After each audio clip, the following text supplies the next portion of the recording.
West Coast Davengers. West Coast Davengers. There's only one mantra that you all need to know. That's that one over there. See Todd, bye Todd. Yeah. All right, man. Sure? All right. I'll be right there. Davenger Con. Activate.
You got to dive out of the way of those giant megalodons. Like you can't just stand around. Good afternoon, good morning, everybody. It's day 2 of Davenger Con. I'll be trying to use my deep voice today so that it doesn't go away by the time Matt Wagner and then Eric Larson come on.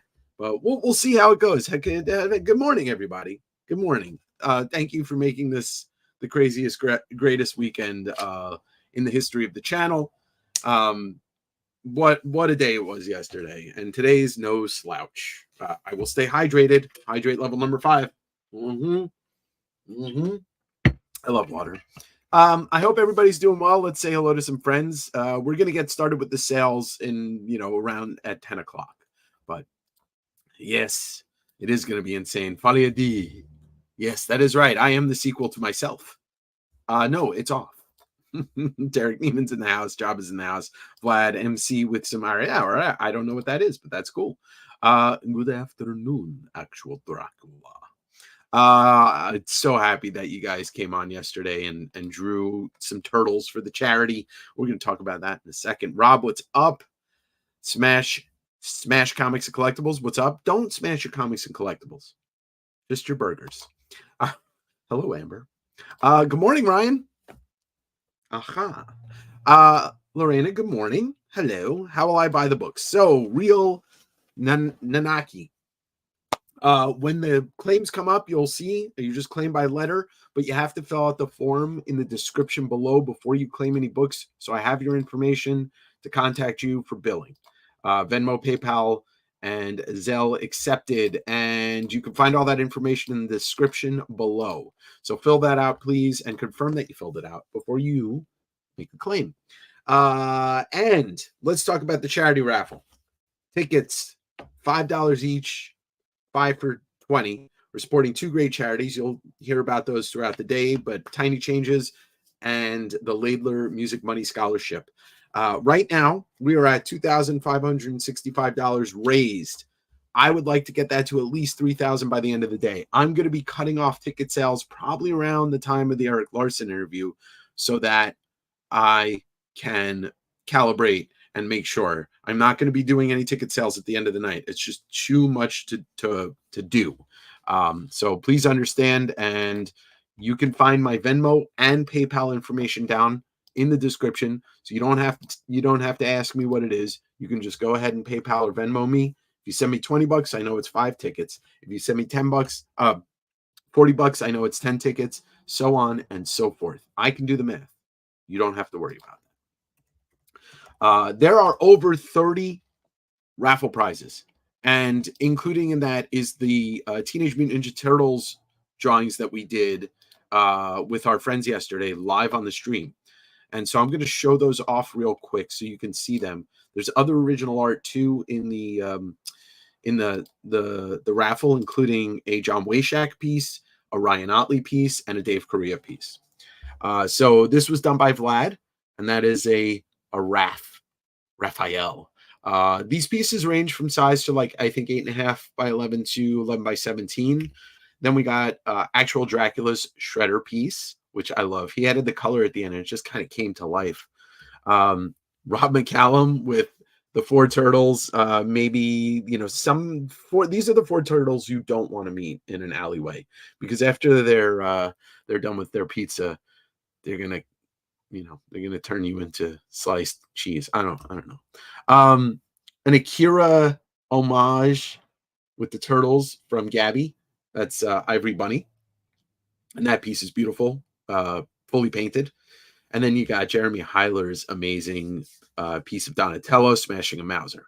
So those are the 5 pieces that are going to be part of the charity raffle.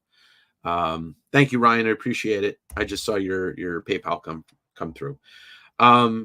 So really excited for that. And there's 1 or 2 pieces that didn't show up in time, but one of them is the John Wayshak. So I'm going to pull that piece up real quick so you can get a good look at it. I'll try and show these off later as well. All right, let's see what we got here. Okay, now it's just missing. Uh-oh. Oh, here it is. All right, let me share this with you. So this is another raffle prize that got stuck in post office hell, but it'll be here and it'll ship out to the winner no matter what. And that's this Rhino sketch cover, Amazing Spider-Man piece. Absolutely stunning. John Wayshak. Yeah. So this is another raffle prize that'll be going to somebody. Those are late 20s turtles. What up, Miguel? I don't think so, Amber. It may be. We'll see what he decides. You never know with that guy. You never know. Good morning, Simon. So remember, tickets are $5, 5 for 20, and you can PayPal me via my PayPal is below, and so is my Venmo. So I appreciate it if you do. And like I said, I'd like to get to $3,000 raised by the end of the day. And we'll get sales started very. No, I did not, Ryan. I went to sleep. I don't want to damage my throat. What was I saying here? All right, let's take a look at the merch that's available. There's a link to the merch store below, and then we will get to selling comic booklets. And then we're going to talk to Matt Wagner in about an hour and 35 minutes. How crazy is that? There it is. All right, let's take a look. There's a link to a merch store below with t-shirts and coffee mugs and hoodies and stuff like that. Here we go. So let's take a look at that. See Todd by Todd mug and shirt. Sankiewicz shirt. The Davenger Con shirt is available in tank top, hoodie, and regular shirt and coffee mug. And then the OG Davenger shirt and coffee mug. These are different colors. There's not just the yellow shirt. So, oh, awesome, John. Appreciate it, man. Hell yeah. So, and the other thing is, or if you buy books or you win a raffle prize or whatever, if I'm shipping you something that you get at Davenger Con, you're going to get one of these stickers up to 100 because that's all I have. And then you can add on stickers for $2. You got the Jaja. See Todd by Todd sticker, the Sponderman sticker, and then the Bill Sankiewicz sticker, the death metal Sankiewicz sticker.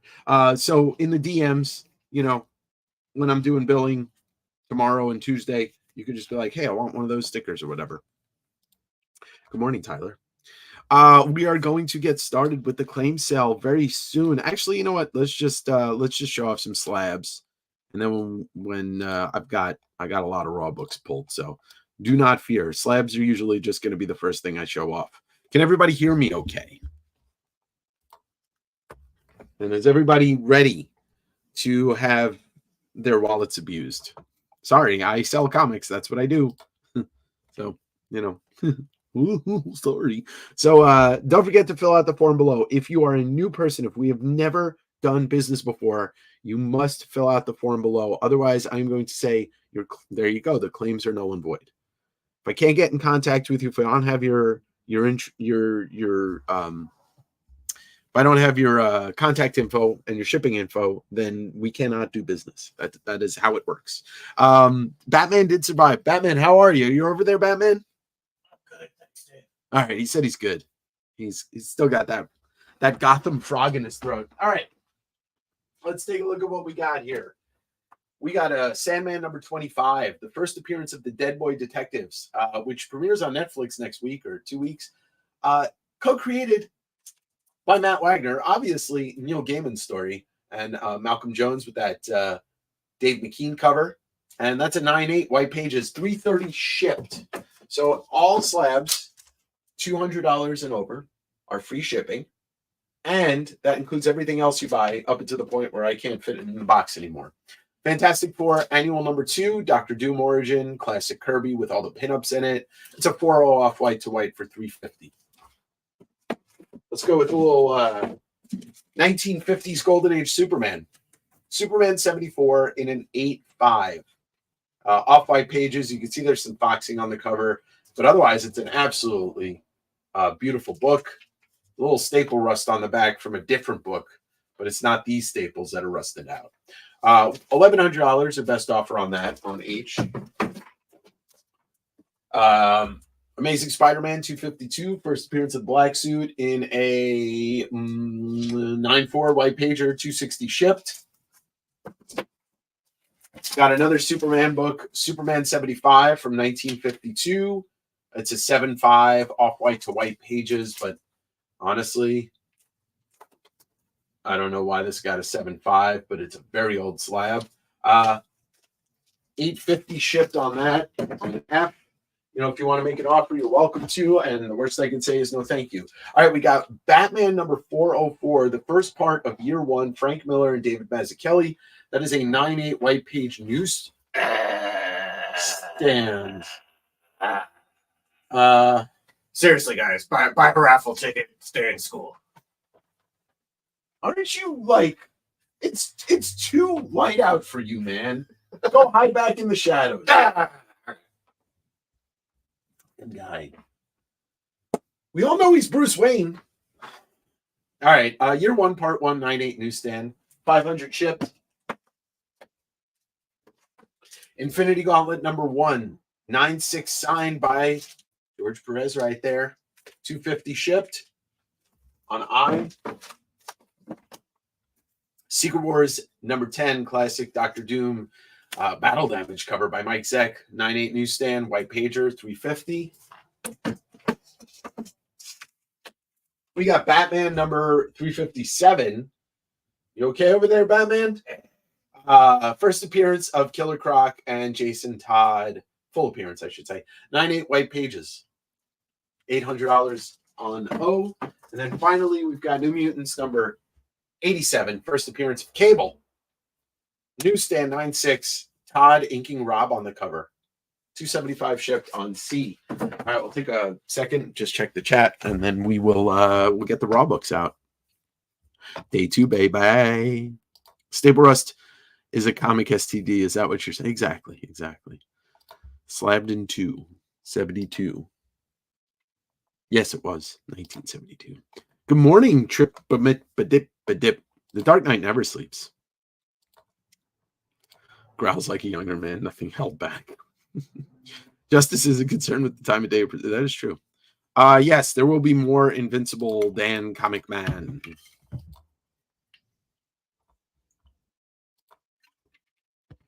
All right. No love for the slabs. No more slabs. Well, there will be, but.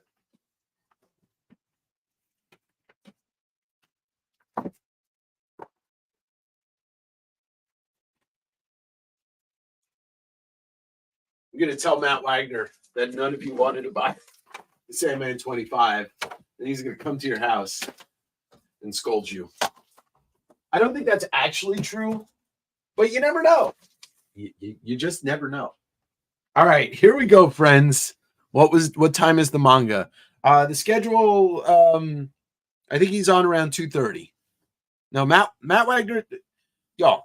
All right, if you follow me on social media, I've been posting the schedule nonstop. Let's get it up one more time here so y'all can see what the schedule is today.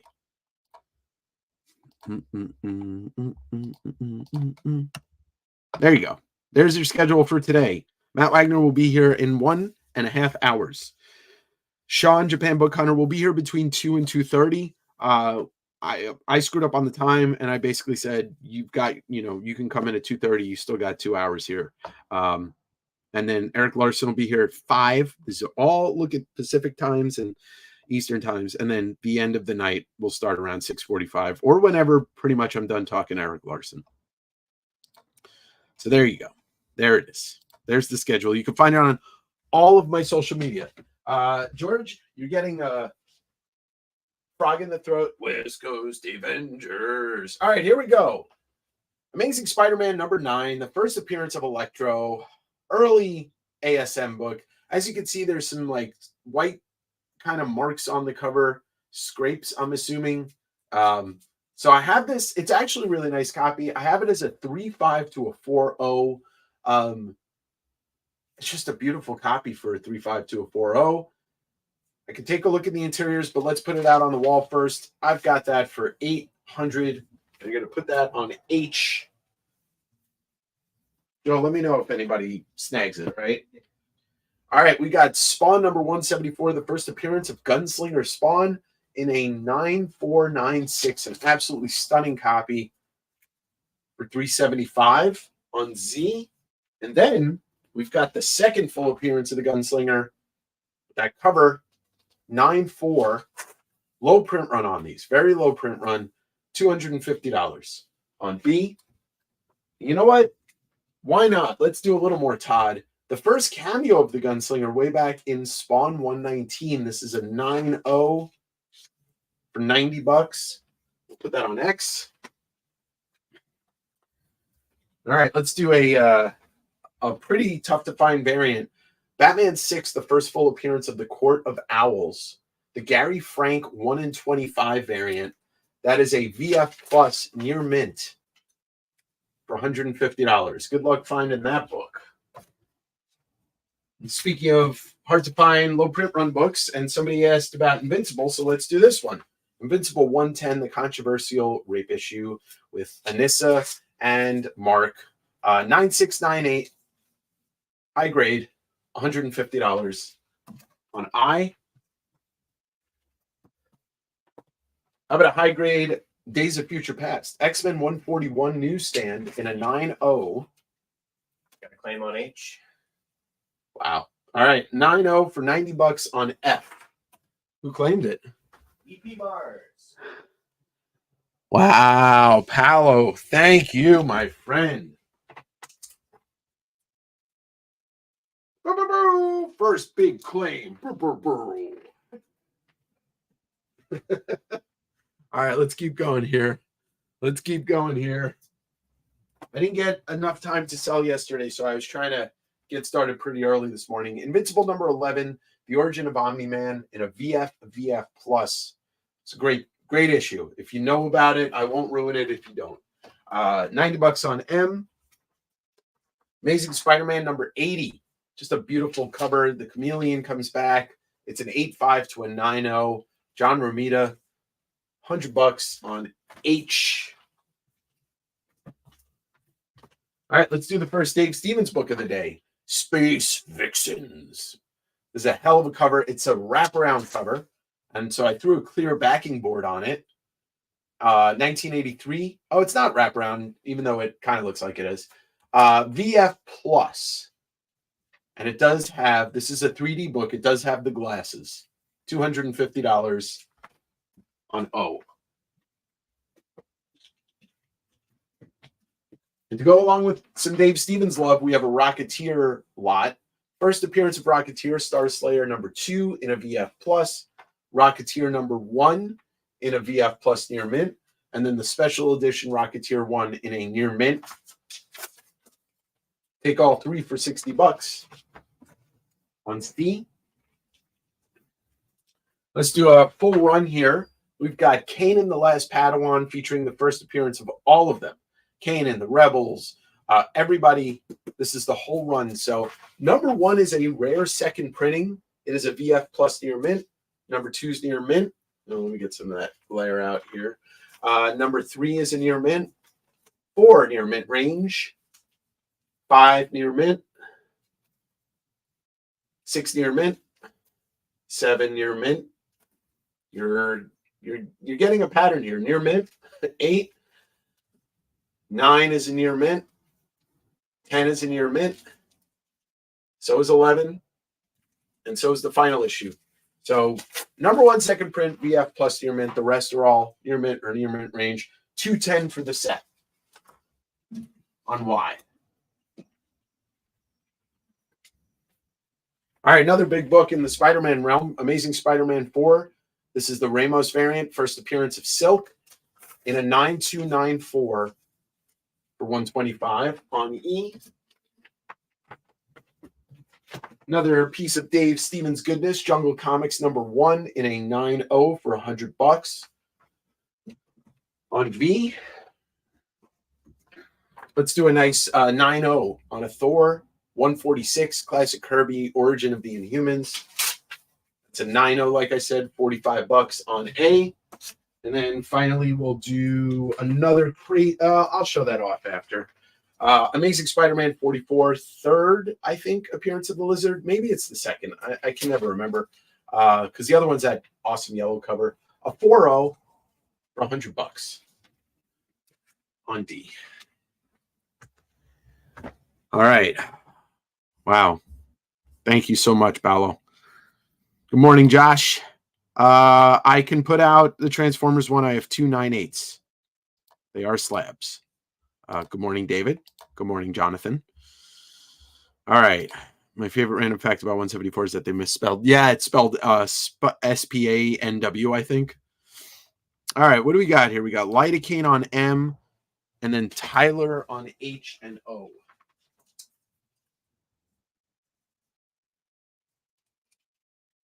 Did you just call me a hoe, Tyler? Congratulations, Tyler, picking up that Stevens Gold.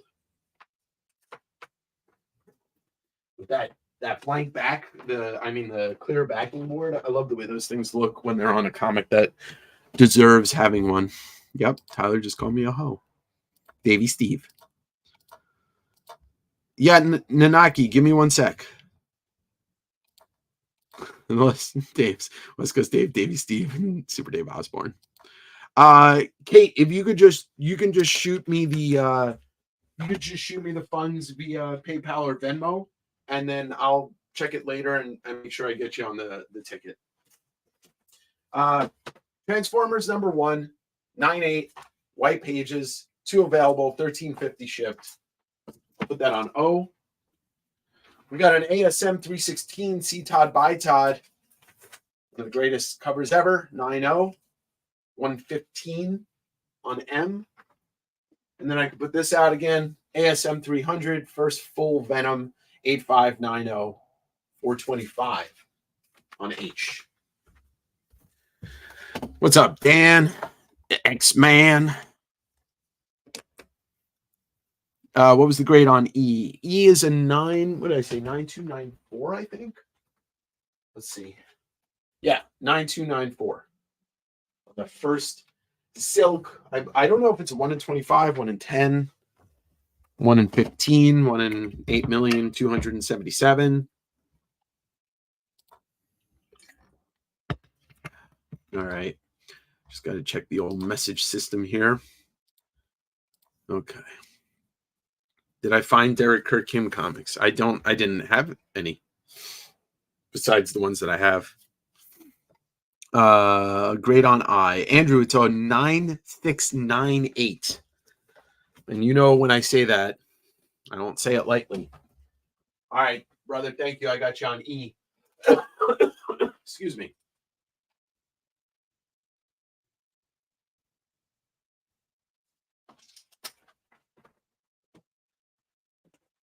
All right, let's show this off because this is a pretty rare piece for you Star Wars fans out there.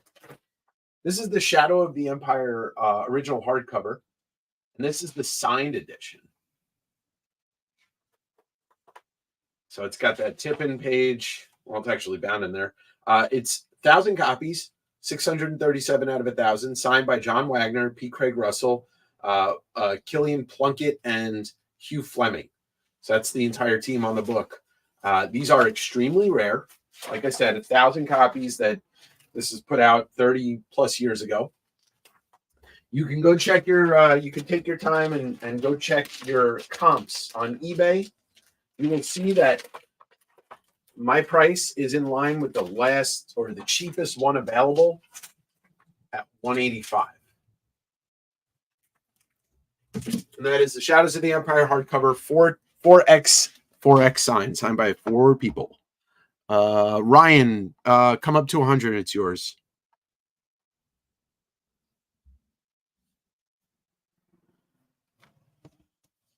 So that's yours.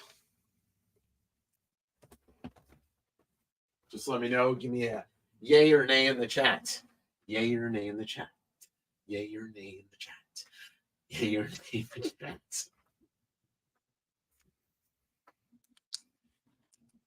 All right, Ryan, it's yours. Thank you, brother. He saw Todd, and you know what he did? He bought Todd. All right, let's throw a treasury out there. Gonna do some other like rare pieces and stuff. Superman, Spider-Man. I believe this is the second printing, and it's like in Fine Plus VF minus. It's got this little mark right here. It might have been tape on there or something that left residue or a price sticker. Otherwise, it's in really good condition. But I've got it for $35, and I'll throw that on M. Let's show something off that's not going to sit on the shelf because it is too big. But if anybody's interested, I've got a year 1 Batman McFarlane box set. It's never been opened or displayed. This will ship alone for $80 based on that iconic 2-page splash of Batman in the Graveyard. But yeah, never been open. It's just been on a shelf. $80 shipped. Let me know if you want that. I'll show it off later. Andrew, I'm gonna hold tight on that Invincible, because of the grade. I'm gonna stay firm on that. F and A for 105, Joey. Come up $10. Let's do 125, and it's yours. 115, and it's yours.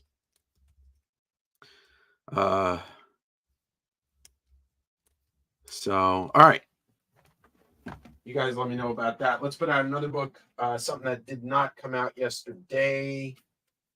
Let's do a Golden Age book, Adventure Comics, 174, Great Good Girl cover, Lois Lana Lang. And this is a 6.5 white pager. So very similar to the Tech that I sold yesterday at a 6.5, although this isn't as expensive. It's $115. The white pages really sing. All right. All right. I got you on it, Andrew. Thank you. I hope you get a 9.8 on it, my friend. I really do.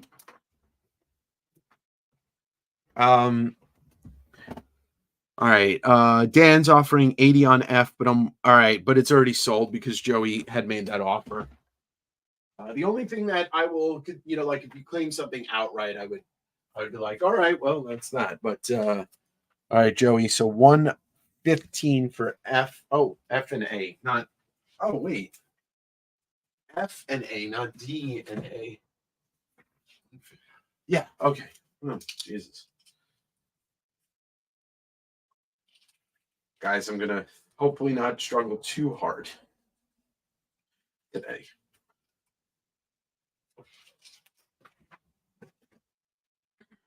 All right. Conditions on spawns. All right, Brady. So 174 is a 9496, and 175 is a 94. This can be pressed. There are couple of stress ticks on here that really don't break color. So you can definitely press these to improve these. If they don't bump grade-wise, they'll at least improve in presentation. All right, let's take a look at this very cool rare portfolio from the Shanes and Shanes. And this is Strength of Man. Oh, it's from Blackthorn and Shanes. There are 13 plates in here, 13 prints, and they are all signed. So you're getting Mark Beecham, Rick Bryant, Will Eisner, Scott Hampton, Steve Houston, Jeff Jones, Mobius, Chris Miller, Brian Murray, Kevin Nolan, George Pratt, Bart Sears, and Bill Sienkiewicz. Obviously, there are some people in here that are no longer with us. And, like the biggest names in here being, Mobius and Jeff Jones and Will Eisner of the people that are no longer with us. But it's all kind of like studying bodies, these really dope pieces. So I'll just show these off. They are all signed in pencil. The print set was numbered to 1,500. Some of the plates are individually numbered and some are not.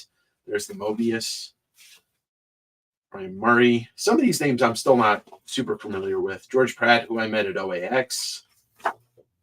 Kevin Nolan, classic artist and inker. Rick Bryant, Mark Beecham. So that's double signed. There's the Sienkiewicz. There's the Eisner.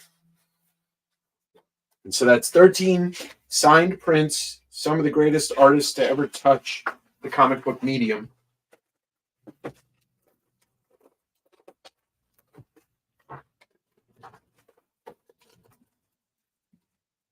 And that is going to be 200 on F.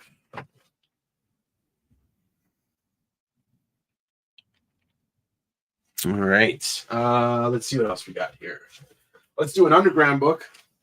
Snatch Sampler, R. Crumb mini digest book. VF Plus, $45 on I.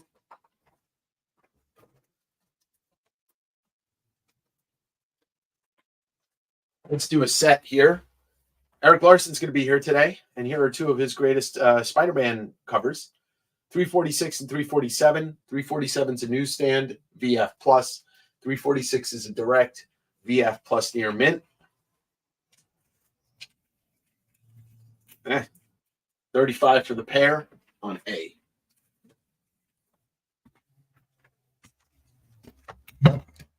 $63 people here. Thank you so much.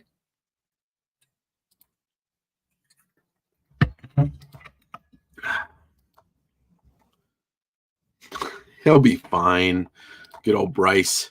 He'll behave. He's traveling a lot today, so hopefully he'll be able to watch that interview too. All right. All right.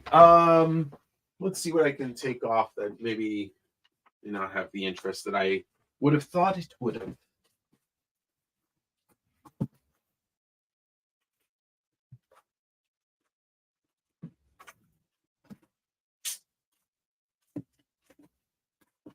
Let's do some classic Daredevil Frank Miller books. Daredevil 189, Frank Miller run, VF plus near mint minus, $10 on X. And then Daredevil 190, I believe that's the Resurrection of Elektra, near mint 96, $20 on R. All right, Joey's going to take X.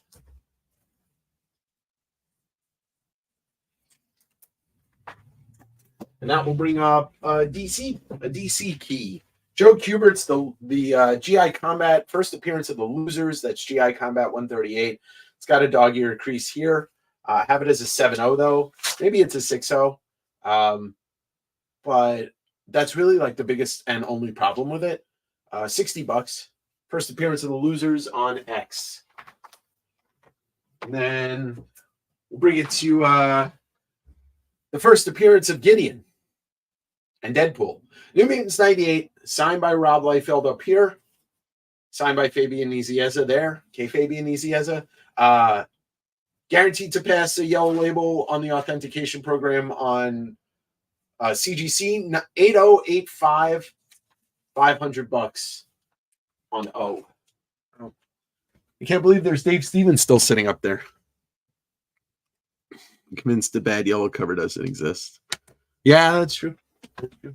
All right, Joey, I got you on the other Daredevil.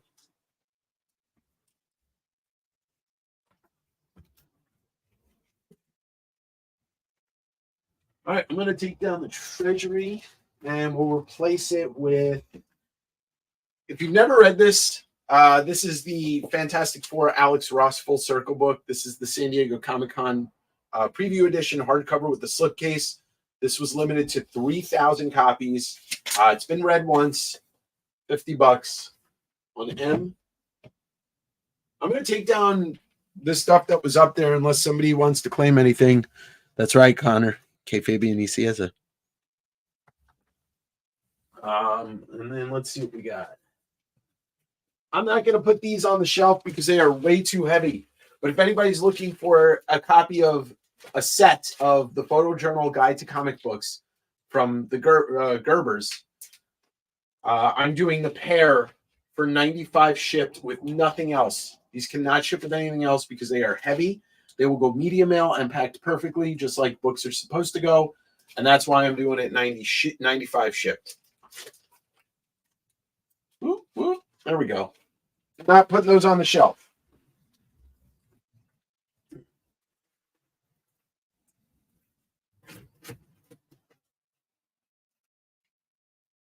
All right, let's do Amazing Spider-Man 301. This is the Toy Biz reprint VF Plus for $20 on R.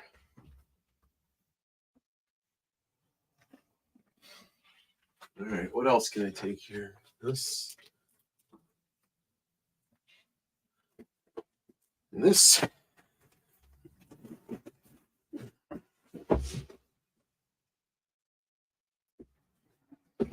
How about some Spawn Vomit? Spawn 215, that gross cover of vomiting up cockroaches. 9.4, $30 on Y. And then let's do this set. Deadpool Kills Deadpool 1 through 4.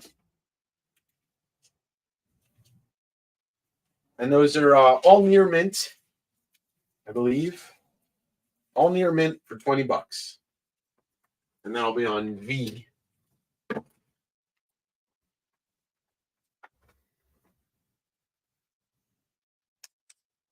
No, you don't, Andrew. You don't. Yeah, they are a must. All right, R is going to Toasted Collector. Toasty.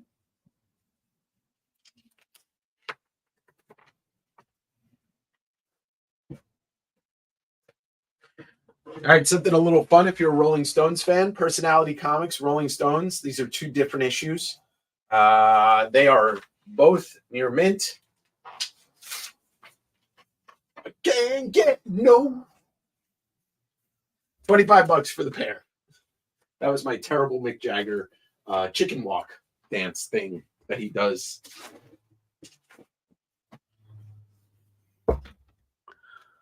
No, but I could do them for 85. Vince M is the Fantastic Four Full Circle by Alex Ross, the hardcover with the slipcase that was the Comic-Con exclusive, limited to 3,000 copies.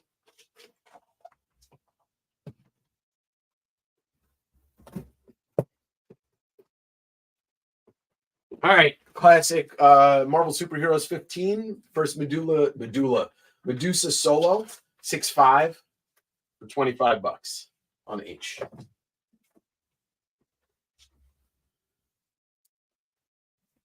All right, Phil, I got you 85 on those. Thank you.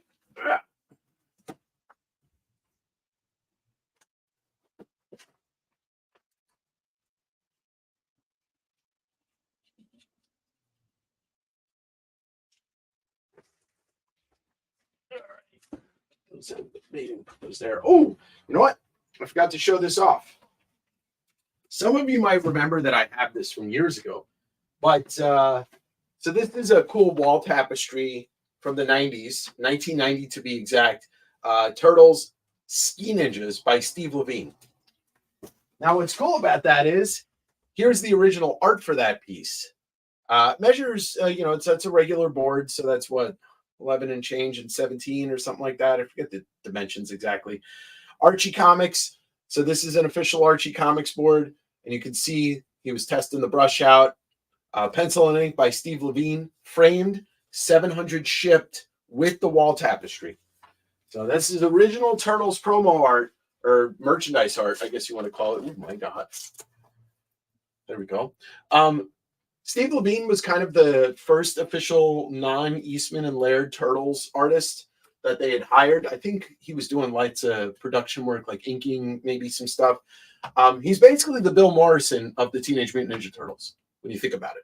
700 shipped for that. Let's see where we're at here.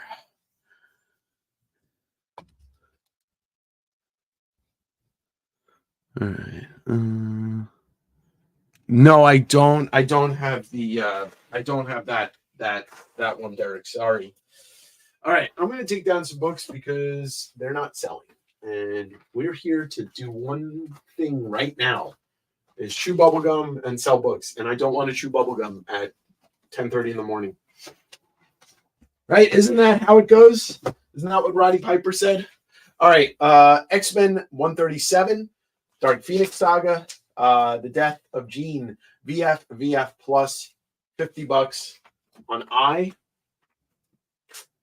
Here's a Golden Age book, Underworld Crime #1. Apparently, there's a crazy decapitation in this book. It's about a 4.0, and it is priced at $100 on X.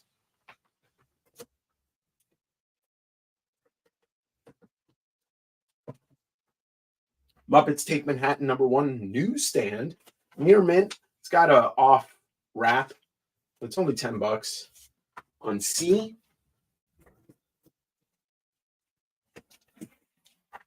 Little Simon Bisley, Dread by Bisley. That's a square bound from Fleetway.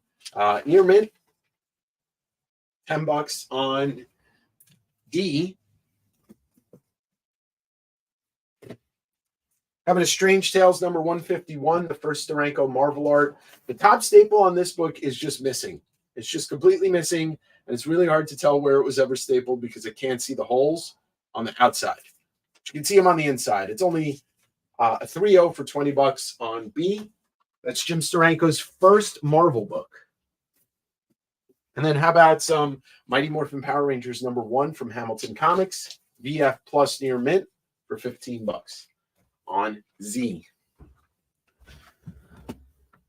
All right, first Mirage Employee. There you go, Jabba. I knew it was something like that. All right, first claim on I is Toasted Collector.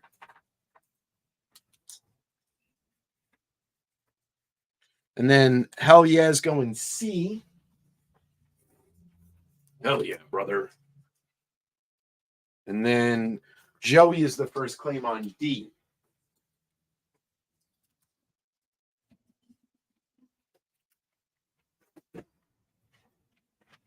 All right, we'll take this down. That is going to be eBay fodder. I love selling the rare stuff on eBay.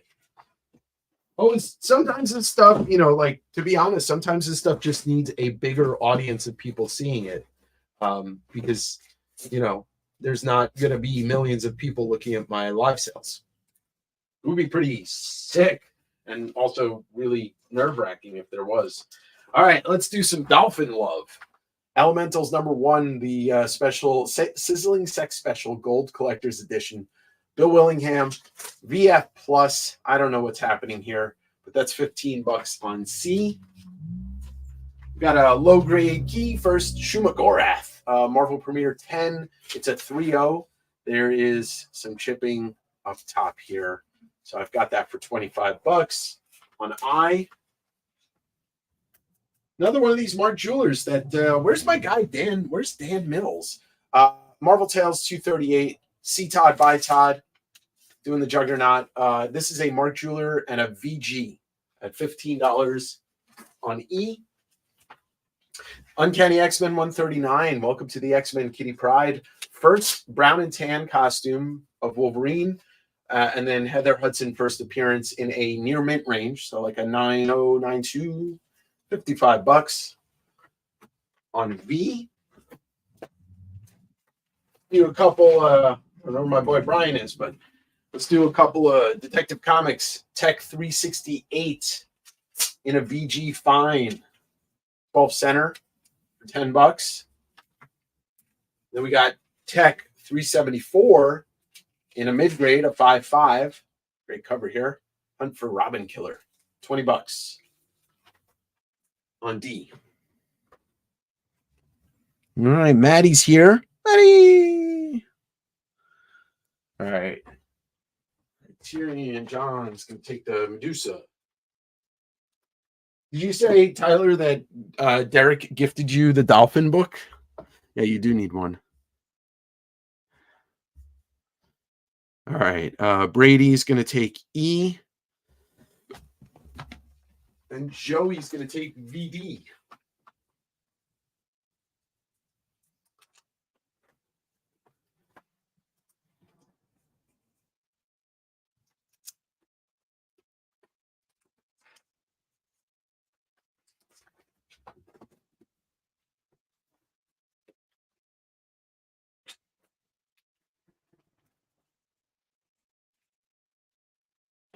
Yeah, we'll do a couple that didn't sell yesterday, but we'll try them again. Spawn, #179, low print run, and the first appearance of War Spawn in a near mint minus for $60 on H. And then we've got Sandman issue #5. There you go. First appearance or a cameo of Merv Pumpkinhead in a 9698 on E. All right, we'll get rid of this and this.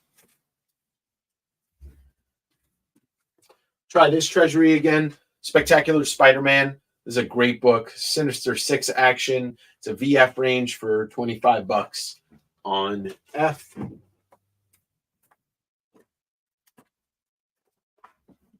we will swap out some books and put up some new things.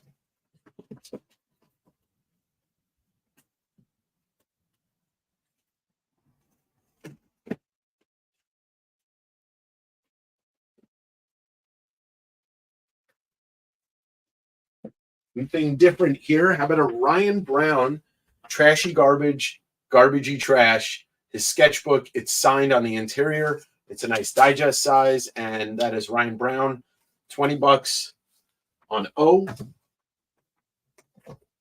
I got a pair of Walking Dead books. We've got Walking Dead 46 in a near mint, Death of Tyrese for $15 on Z, and then Walking Dead 53, first appearance of Andrea, what was that? Andrea, Eugene, and Trish, or something like that. Anyway, VF plus $20 on B. How about some Silver Age? How about the silver?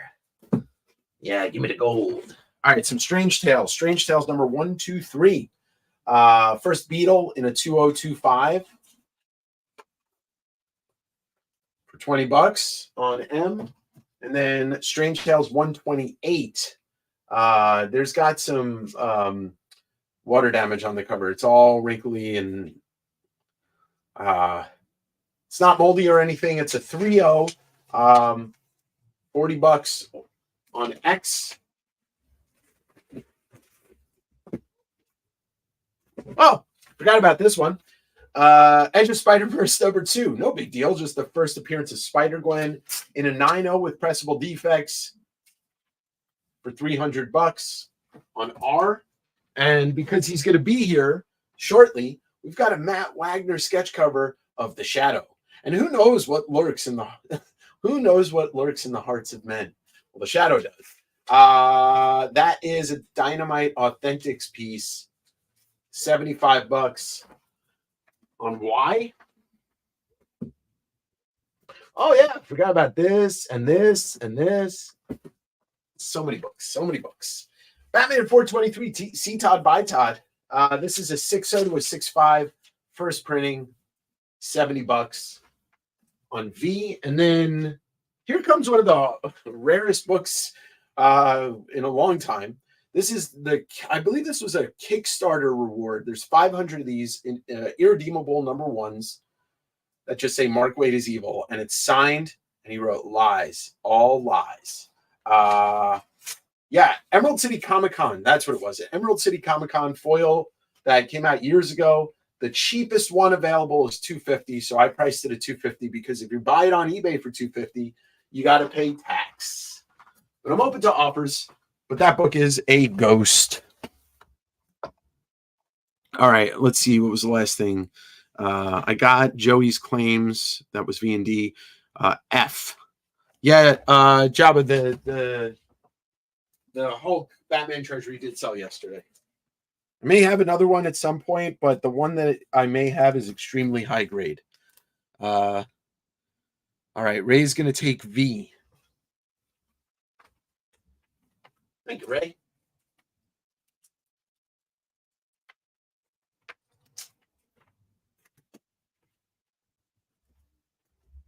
All right, that'll open up a spot for another X-Men book.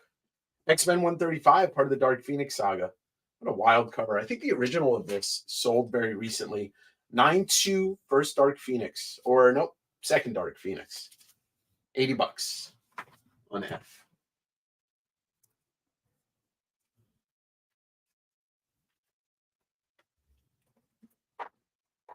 I'll leave those up just in case Crawford walks into the room.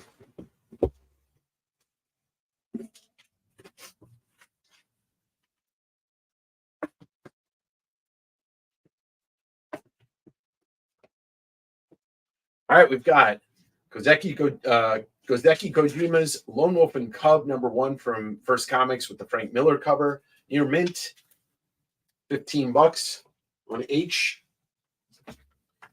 Bone #9 and #13 first prints from Cartoon Books. They are near mint minus and near mint minus. $20 for the pair on I. Here's another Golden Age book, Gabby Hayes Western, issue number 40. Pretty sure that's me in a couple years. VF for $15 on A.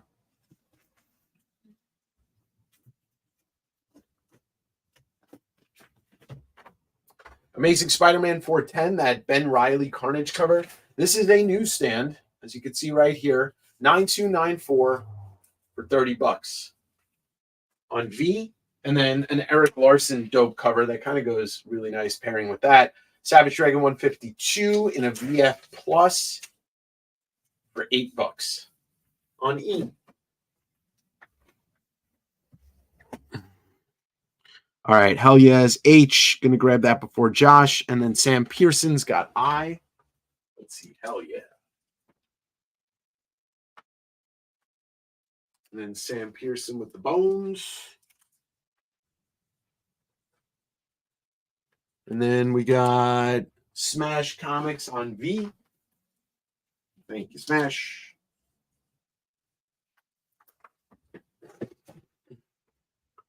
All right, we got about a half hour left in the first sale of the day for me. Let's get some more big books out. You feel in charge?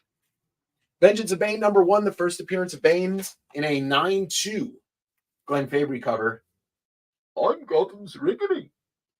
$50 on I. First appearance of Shield and Hydra, Strange Tales #135 in a 6-5 for $70 on H. And then we've got X-Men 98, 9294, early new team, 125 on V. And we're going to take down a couple books.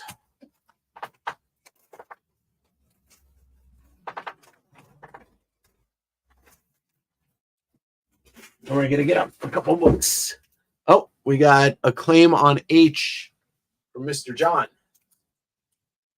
I don't know if I have another one, Ryan, but I'll put you as a backup.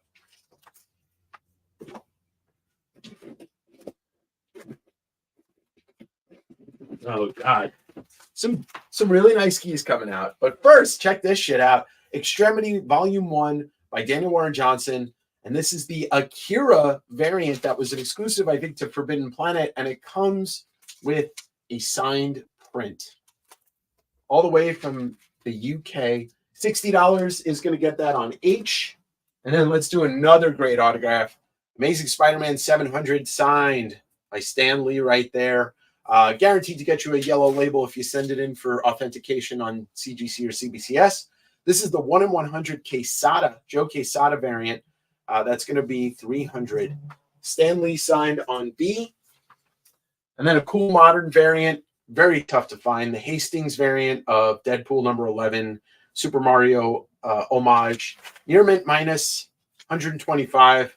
Feel free to check comps, and you're going to find out that's cheaper than any idiot will sell it on the open market. Marvel Superheroes #17, Dane Whitman, Black Knight book.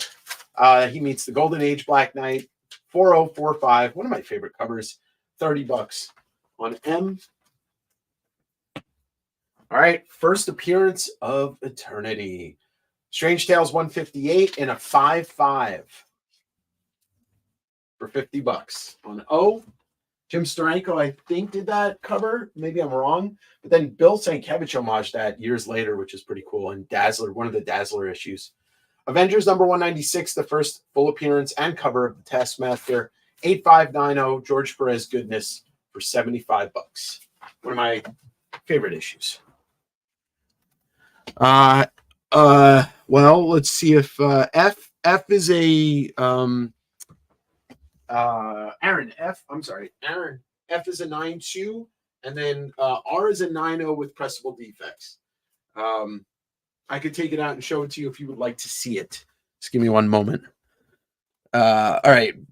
Brady is taking H. Brady, just confirm you're grabbing the extremity because I see the H's from the previous round. I just want to make sure. John's going to claim O. Thank you, John. And then Hell Yeah is going to offer 100 on V. John, let's do 110. And let's do 110. All right. All right, you got it. You got it, Brady.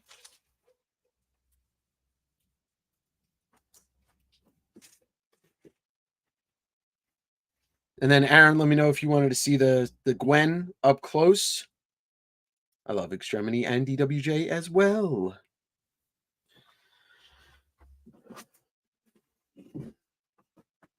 All right, Fantastic Four #46, the first full black bolt. 6-0, Jack Kirby goodness, 115 on H. And then another rare Deadpool variant, Deadpool vs. Gambit #1, Chip Zdarsky, San Diego Comic-Con variant cover. Fun fact, I had 3 of these. I sold 2 of them on eBay, the only 2 sales in the last year, let alone the last 3 years. This is the 9-2, the 9-4, $100. And just for fun fact, that's what I was selling them on eBay for, and they were lower grade on eBay. What's on Z? That is, all right, I got you. Thank you, John. 110 on V.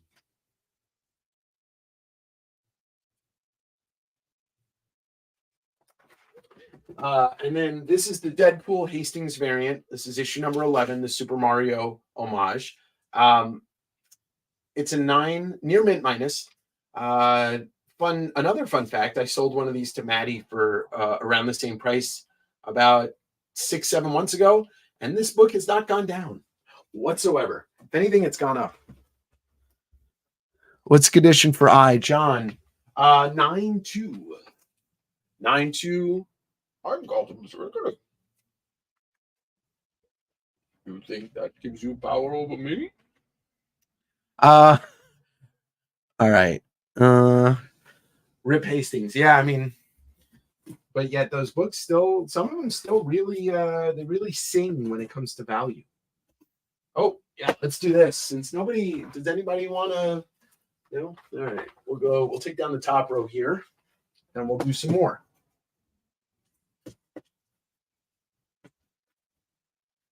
Let's do this one again, but let's do this for the first time. Savage Dragon number 1, signed right there by Eric Larson, who will be here later today. VF Plus, $15. First appearance of the Dragon. Well, first appearance of the Dragon in Image Comics. X-Men Second Coming Chapter 1. This is the David Finch 1 in 100. Beautiful black and white variant. VF Plus, near mint minus for $20. On E. Silver Surfer number 1, John Byrne, one shot 9496. I think this is considered volume 2 or 3 of Silver Surfer. Transformers number 5, Daniel Warren Johnson. This is still during his art and writing run. This is the 1 in 25 by Nacha. VF Plus, near mint minus. It's got like this finger bend up here, which could probably press a little bit of it out, but only $10. On A, and then let's do a great Mark Texiera book, Sabretooth number 1, newsstand, die cuts cover, near mint, $10. Game from the newsstand.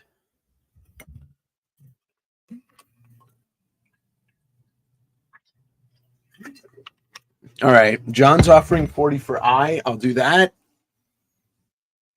And then Jabba is saying, why fuck it? Are you claiming why? And then Toasted's going to claim A.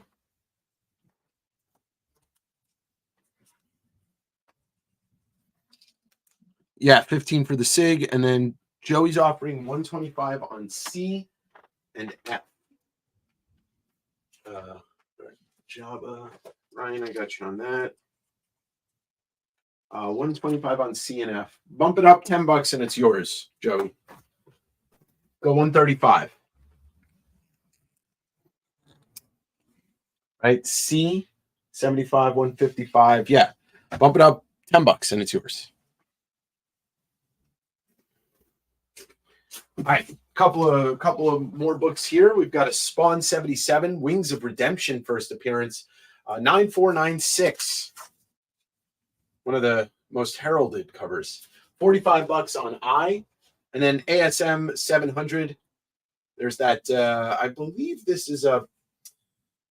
I forget who does this variant. I know I'm going to remember it. Like not Marcos Martin. Anyway, this is the Skyline variant with all the names that worked on Spider-Man for the anniversary. Near mint minus, $35 on Y.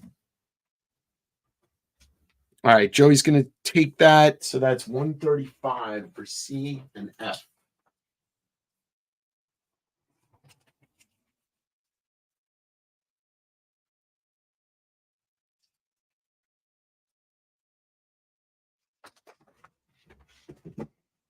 And then I see an offer for H, but it was a claim by Trip.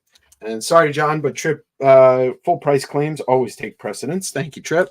It is Marcos Martin. Okay. Jamie's going to claim Y.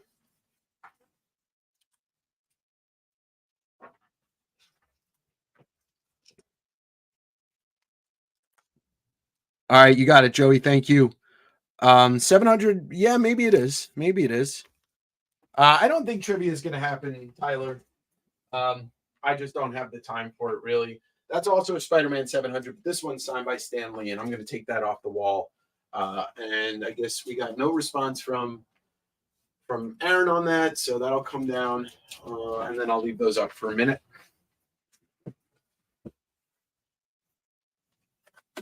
Let's get a couple of other books out here.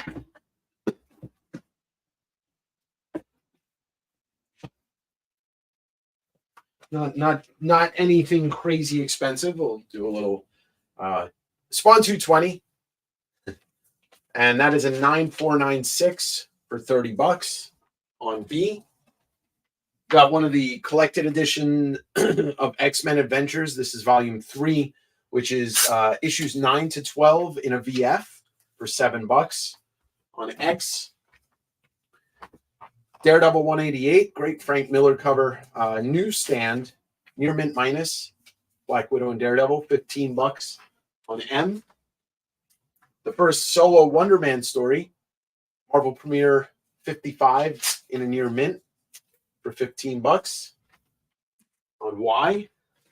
Classic Carnage Spider-Man cover, Spider-Man Annual 3, Spider-Man Annual 28 near mint range for $10 on C. All right, let's see if that took any hit. No, looks good. That's why you get the bigger bags and boards, friends, for accidents. You know, accidents will happen. They all heard Ricky say. He fired his 6 shots in the wind. A child blew a child away. Sebastian Bach for you. X-Men 143, Kitty Pryde. VF Plus, classic John Byrne. I think this is the last Byrne issue. On A, Concrete number 2, signed by Paul Chadwick right there. That's a VF minus for $8. On H, Tech 448 in a near mint. Beautiful book. $20 on R. And finally, we'll do The Boys number 2. First appearance of Mother's Milk, first appearance of Frenchie, near mint minus $15 on F.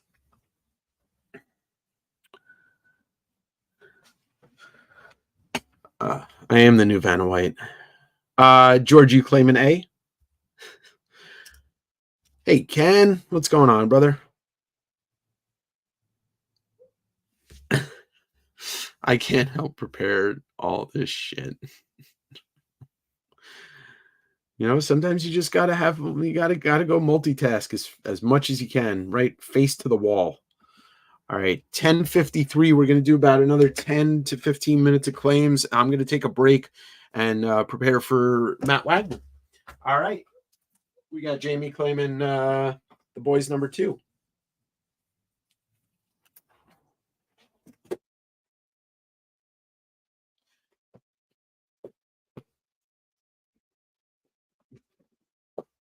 All right, for all you Tim Vigil fans out there, we got Faust number 1 in a VF range, number 2 in a VF plus, number 3 in a VF plus, number 4 in a VF plus, and then number 5 in a VF range. That's the first 5 issues, and that's only $30 on F.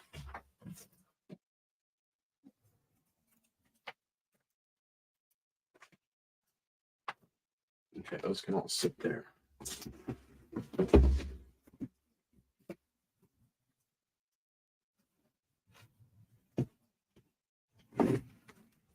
All right, another Eric Larson. This is McFarlane actually doing the cover. Spawn number 266. This is the variant cover. It's a VF plus. It's got some color rub on it, so it's only $18 on Z. Guardians of the Galaxy 26, Howard the Duck, Nirvana, homage, near mint. $10 on O. Amazing Spider-Man number 700. That's, I think, another Marcos Martin variant. That is a near mint minus. $15 on E. Let's do a couple of Todd books here. We got ASM 328 Newsstand. And that's going to be a VF, $15 on V, C Todd by Todd, and then Amazing Spider-Man 313 direct near mint, $20 on D.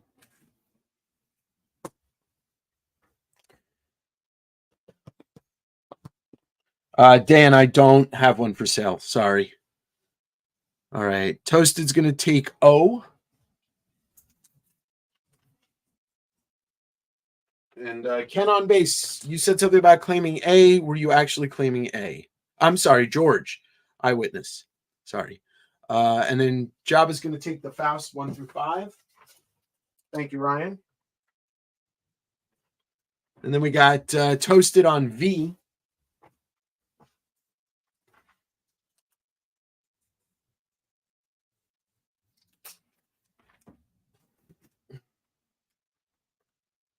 All right, let's see what else we got here.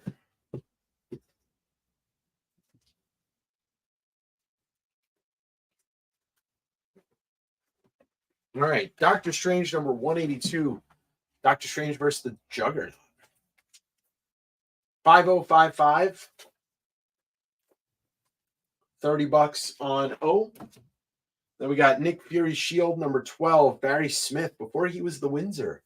7075 for $15 on F. And then Marvel Tales number 9, the first reprint of the first appearance of the Green Goblin and a couple other classics. Thick Boy, 5.5 for $12 on V. Hey George, I can you just answer? I would really appreciate it. You said something about claiming A, and then okay, you were just claiming. Okay, you were just playing. Thank you.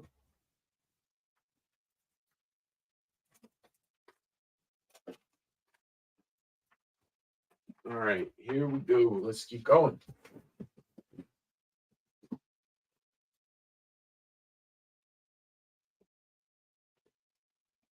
Oh, another Todd. Amazing Spider-Man number 312, Green Goblin, Hobgoblin.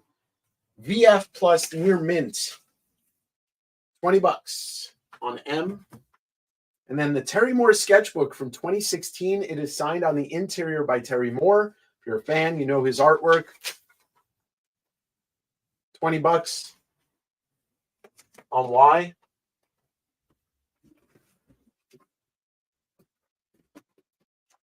Here's a crazy run right here. Absolutely stunning copy of Saga 1 first print, Saga 2, 3, 4, 5, 6, and 7. The first 7 issues of Saga, all first print, 9 6s all around, except I think one is a 9-8 contender. And that would be this book, Saga 4. The rest are all 9-6, high grade, and $250 for those. On X. All right, you might be interested in this, Ryan. This is the first portfolio of Faust. It's the first 4 covers, and they are originals, original prints from 1994. $60. I'm just gonna hold that for a second. I can't put it on the shelf here because it is too large. But $60 for the first Faust portfolio. Silver Surfer number 1, volume 3, I believe. $15 in a near mint on H. And then for Tyler Uppercut comes The Life of Pope John Paul II, number 1 newsstand. Yay. VF plus near mint, $15 on I. All right. Josh is going to be a first claim on A. Y. Thank you, Josh.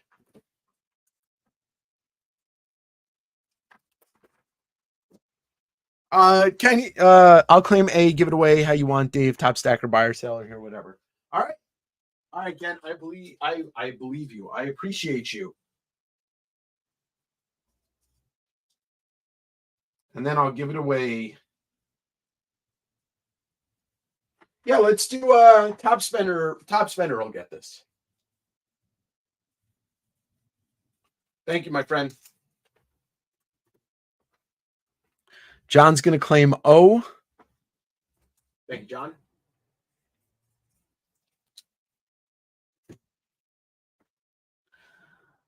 Get that shit out of here. Sorry, no Tyler. Brady, those are all 9.6s. I'll knock $20 off if you want to do 230, but those are too high grade to really discount, in my honest opinion.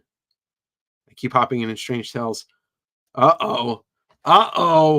Derek's claiming I for Tyler.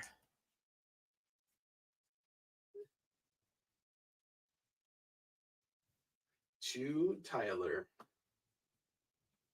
I'll gift wrap it. All right. This is just a fun one. Nightmasters #1. This is some weird 80s black and white weird thing. I think it's black and white. I can't remember. I looked through it like a week and a half ago. Near mint range for the Nightmasters for $10 on I.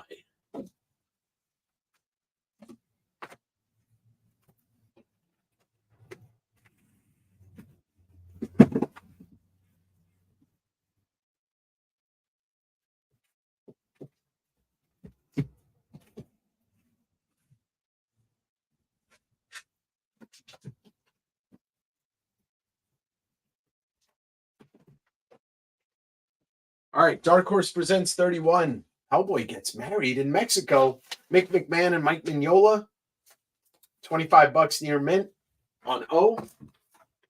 One of the greatest Jim Lee covers, in my opinion.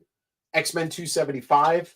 It's a newsstand. It's near mint. It's a wraparound cover, a gatefold cover, I should say. $15 on C. Another great Wolverine book. Wolverine 24. Jim Lee cover. Timothy Lee near mint. $10 on R. And then we got Uncanny X-Men 300 hollow foil bullshit. That is a 9.6 for $10. That is a direct. But there's more. 300 newsstand, also 9.6. Let's go $15 on Z. I'm going to grab a couple more rare birds. Here comes another rare one. Emerald City Comic Con Rick and Morty #1 from Oni Press. VF range, sold a higher grade for $100 a couple months ago. 75 on this. On E, there's a very tough to find convention variant.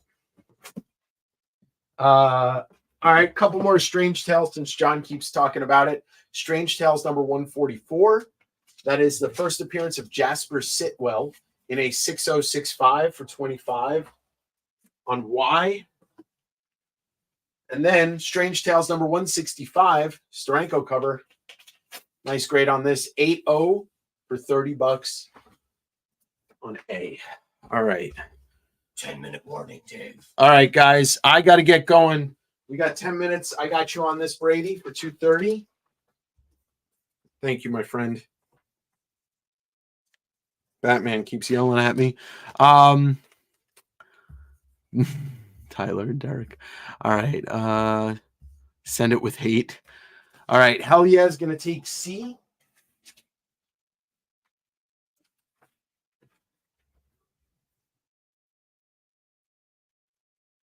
All right. So Matt Wagner will be in here in about 26 minutes. Ryan RMS is going to snag D. Thank you, Ryan. I'm just going to put out the big bangers one more time. And then I may squeeze in a sale for like 15 minutes in between when Sean's here. After me and Matt Wagner talk, I might try and squeeze in a last minute sale just to get a bunch of books out. But here's the Spawn 119 cameo of Gunslinger in a 9.0 for $90.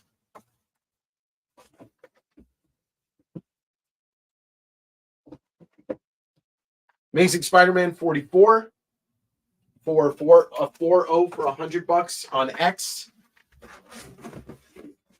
And let me just do this because this hasn't come out yet at all. This is the complete original Spider-Verse set. So you got the second Spider-Gwen, first Spider-Punk. It starts with Amazing Spider-Man 9, near mint range, near mint range, near mint, near mint, near mint, and near mint range. High grade, the entire Spider-Verse set, 110. Up on D. George is offering 20 on Y. Let's do that.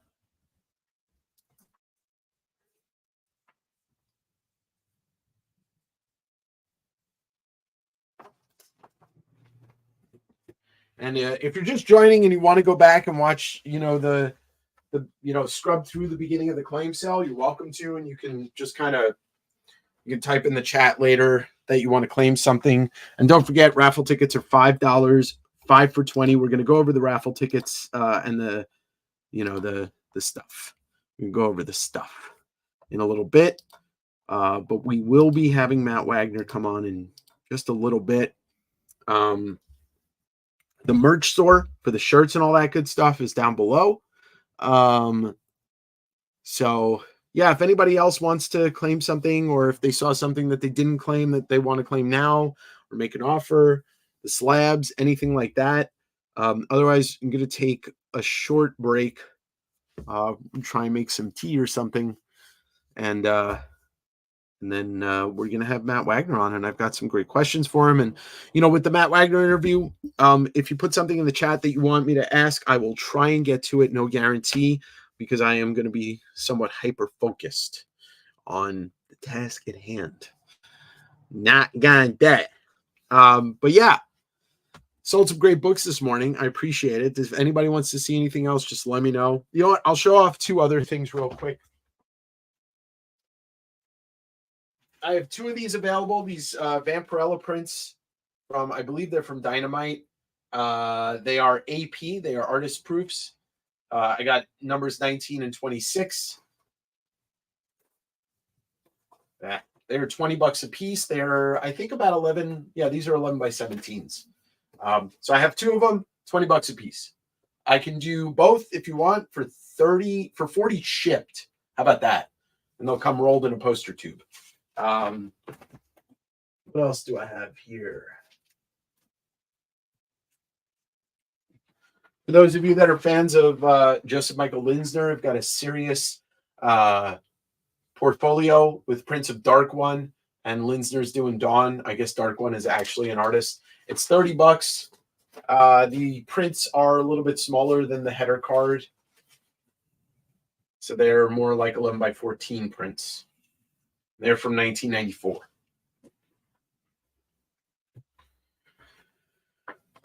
Ken, it's a 9-0. Spawn 119.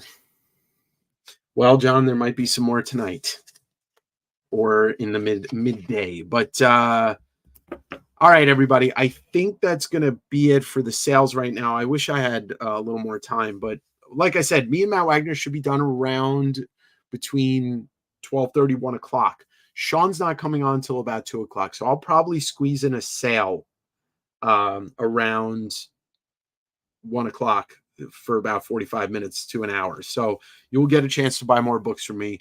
And then tonight will be a very chill portion of me and Manu and maybe Maddie just kind of hanging out, selling cards, comics, and then I'll do the raffle drawing, which you do not have to be in attendance to win. You just have to buy tickets. That's the only thing you have to do.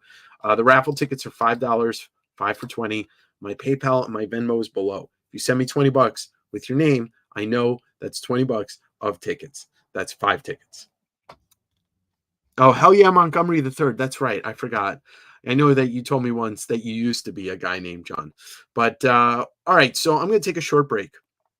We're going to show the video of Bryce talking about the first charity, Laidler Music Money Scholarship. I'll throw on another video and then I'll pop back in about 10, 15 minutes from now.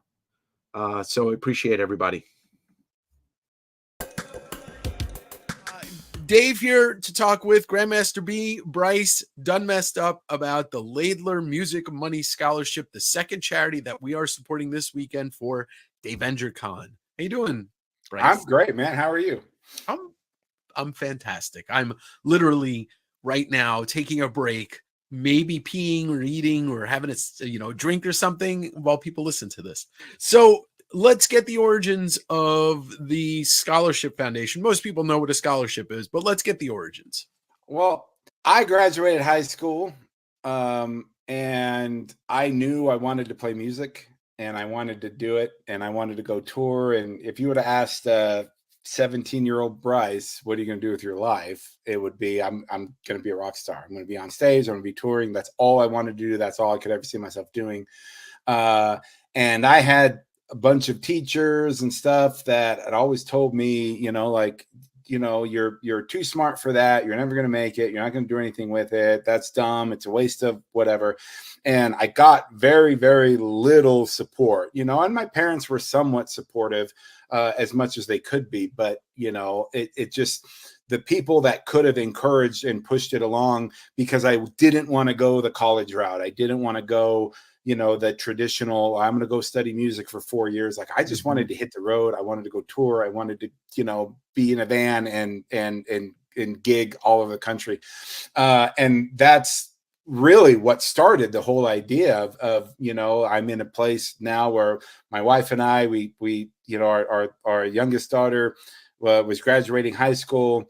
We wanted to do something for her school and the community. And I thought, man, when I was that age, I would have loved something to help me on that path. Somebody to say, hey, that's okay to do it a little different. It's okay to do it the way that you could do it too. You could go the college route or the orchestra route, or go to band camps and do all this stuff, over the summer.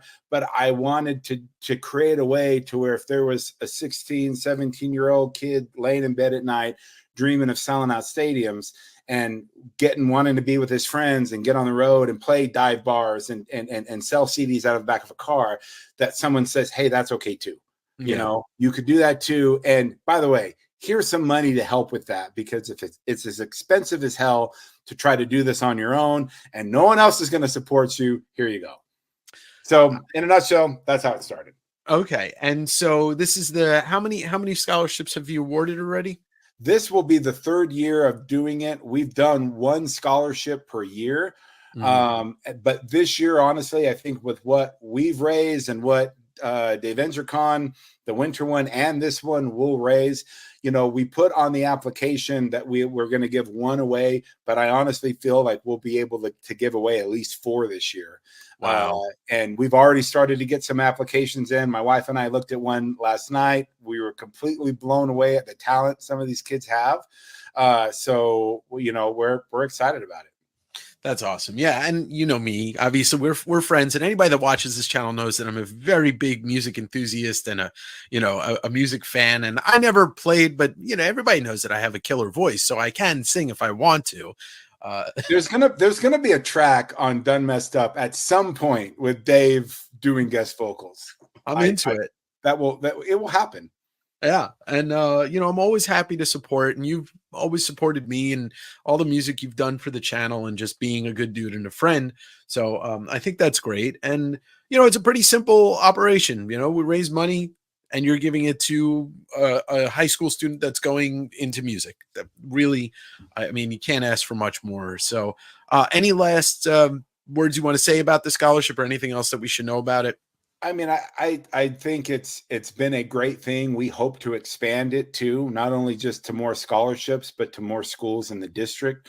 I have, hopes of really, really growing this, because I love what we're doing, and some of the thank yous that I've gotten back, not only from the kids, but from their parents, saying we weren't financially able to do this, and this helped. The first gal we gave it to was a drummer. And, to be able to send her to her drum corps for that summer and go on tour with it, they wouldn't have been able to afford it without it. And so, like, to get that back makes it all worthwhile. All the music all the money I make from my personal music and everything that we raise goes to it. 100% of the money donated from Davenger Con goes to it. It's these kids are just getting a leg up where I didn't, back in the day. So, everyone, thank you for helping. Thank you for supporting. Dave, thank you for all that you're doing. Yeah, we just can't thank everybody enough for being involved. Well, I appreciate you and everything you've done. And yeah, bringing more music to the kids and more ability for kids to play music is a huge thing for me. So everybody, please don't forget, you can buy raffle tickets. They're $5 a piece, 5 for 20. Bryce donated some really good stuff. I've got some great stuff. You've already seen it at this point, but we'll talk about it again during the weekend. And Bryce, thank you so much. Thank you. Yeah, thank you, Dave. Yeah. And thank you to all your listeners and watchers and subscribers. Yes. Hey,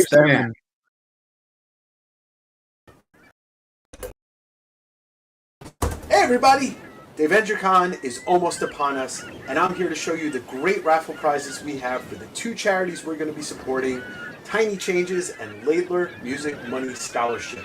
First, we've got this great vintage Batman the Animated Series poster. Next, we've got, nobody wants crabs. We've got 8 Billion Genies, the hardcover edition. This is limited to 50 copies in this variant. Amazing Spider-Man 25798, signed by Tom DeFalco. Deadly Class #1 CBCS 98, signed by Wes Craig and Rick Remender. Superman 317 in an 8.5 classic, Neil Adams. Wizard #1 San Diego Comic-Con and Wizard 9 newsstand. Got this great Usagi Yojimbo sketch cover by none other than Stan Sakai. Spider-Man Life Story trade paperback signed in little doodle by Chip Zdarsky. Along with that, Volume 1 and Volume 2 of Sex Criminals. Some more original art. Ryan Otley, Amazing Spider-Man original page. Somna 1 and Somna 2 signed by Becky Cloonan and Tulu Lotte. An ASM 194 First Black Cat. A great Todd McFarlane lot of great magazines from the 90s. So for $5 a ticket, 5 for 20, all of the proceeds are going to be split between the 2 charities. Last year we raised over $1,400 per charity. This year I want over $2,000 per charity. Thank you so much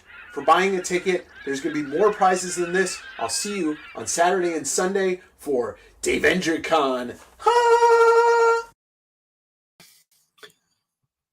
All right, everybody. A couple of things. Descendo. Somebody sent me money via Goods and Services named Descendo. I don't know who that is. And I had to refund that because I cannot accept Goods and Services payment for charity. Otherwise, we're just losing money. So you have to send friends and family. I'm here. I'm not some person that's going to disappear. So you can trust that this person is doing what he says he's going to do. But yes, I cannot accept Goods and Services for the charity because that takes out money. And then I end up having to pay taxes on it too, which is kind of weird. So that's that. So I apologize to Sendo, whoever you are. But that's it. And then for my friends in Canada who are buying raffle tickets, I actually thought of a great way to do this. If you are in Canada and I pull a raffle ticket, by default, you are going to win one of the pieces of artwork from the Canadian people who did it, which is either Rob McCallum or Adrian. That way we can ship from Canada to Canada, and I'm not spending $35 to ship from the US to Canada, wherein I would be we'd be losing money for the charity because that's money I could just donate to the charity. Just trying to do this in the most sensible way, and I hope you all understand. So we got about 10 minutes or so. Matt Wagner is going to be here. I will give him a proper introduction, but if you don't know who Matt Wagner is, 40 plus years in the industry. And that's nothing to scoff at because it's not like he's just making books that you've never heard of. He's making books that we've all known for a long time. And I can't wait to talk to him about his new books coming out with Kelly Jones. But before that, we will get to that. I appreciate everybody for sticking around. And for those of you that aren't sticking around, you're going to miss some good times. But we will take a look at the schedule again. Give me one sec here. So we got Matt Wagner coming in just a short 10 minutes. We've got, and then after that, I told Matt we'll be chatting for between 60 and 90 minutes. I want to be respectful of his time. And then after that, I'll do another sale because there is going to be a little bit of a gap in time maybe even a wrinkle in time. And then Japan Book Hunter Sean is coming up at 2 to 2:30. I told him anytime he wants to pop in that window, and he'll be here for 2 hours. He has got a stack of stuff to sell: paper gold, the rare, the weird. And then after we're done with Sean, we'll hang out for a little bit. We'll watch some clips. We'll have some fun. And then Eric Larson's going to be here at 5. So I got to brace myself and pace myself. And that is the name of the game. Just like, was it Chemical Brothers? The name of the game. Who was that? Crystal Method. Crystal Method. Yeah, it was close. That's my guy in the chair. And then me and Manu, 9.9 Newsstand, will be ending the night with a sale, and maybe Maddie will stop by, and we'll have cards and comics for sale. So that's that. How's everybody doing in the chat? How's everybody feeling? It's been very quiet since I stopped selling books. But yeah. And then, bear with me over the course of this Monday and Tuesday and Wednesday as I bill and try and ship everything out. It's going to be a long week for me. The work doesn't end today. Thank you, Mike. Oh, let's take a look at that for those of you that were not here for the live drawing yesterday. Vlad was one of the people who did pieces of original art for the raffle, and that's his piece right there. The first piece, that's his Raphael. And then Adrian, actual Dracula, did the shredder piece. And then we've got, oh my God, this thing's terrifying in the best way. You got Rob McCallum, who did this Turtles piece, which is just fantastic. Fantastic. It looks better now. Oh, wow. And then Gabby did this Akira Turtles mashup, which is fully painted. Absolutely gorgeous. And then finally, we got Jeremy Heiler with this great Donatello action piece. Look at the speed. Look at the action in that. Look at the movement. And there's so many little details here with that, like the Game Boy. And he said there's an iPod, smashed iPod parts, like all of that cool stuff. So these pieces are for the raffle. And as I just said, if you are in Canada and you do buy raffle tickets, then we will automatically, you'll either win this or you'll win that. And that's that. Yeah, Drax right here. He's right there. He was the second piece. Adrian, actual Dracula. I sometimes my brain's like, oh, don't call him Dracula. Don't call him actual Dracula. Call him by his real name. But then sometimes I'm like, don't call him by his real name. Call him actual Dracula. By the way, you can find a bunch of links in the description below for everybody that's appearing today. Matt Wagner has a art rep, Jim Warden, and the link to his website's in the description below if you want to buy any original piece of Matt Wagner's, as well. Eric Larson's rep, Albert Moy, he has a website that's in the description below, and Japan Book Hunter Sean, his Instagram is below, and that's how you're going to contact him if you win an item. But also his website is japanbookhunter.com. So you'll find the raffle info down there, my PayPal and Venmo. You'll find the description. You'll find my new podcast, Direct Edition, that has a YouTube channel, but you can find Direct Edition on Apple, Spotify, Amazon, Google. I think it's on iHeartRadio. If it's not, someone should tell me. But that's my new podcast.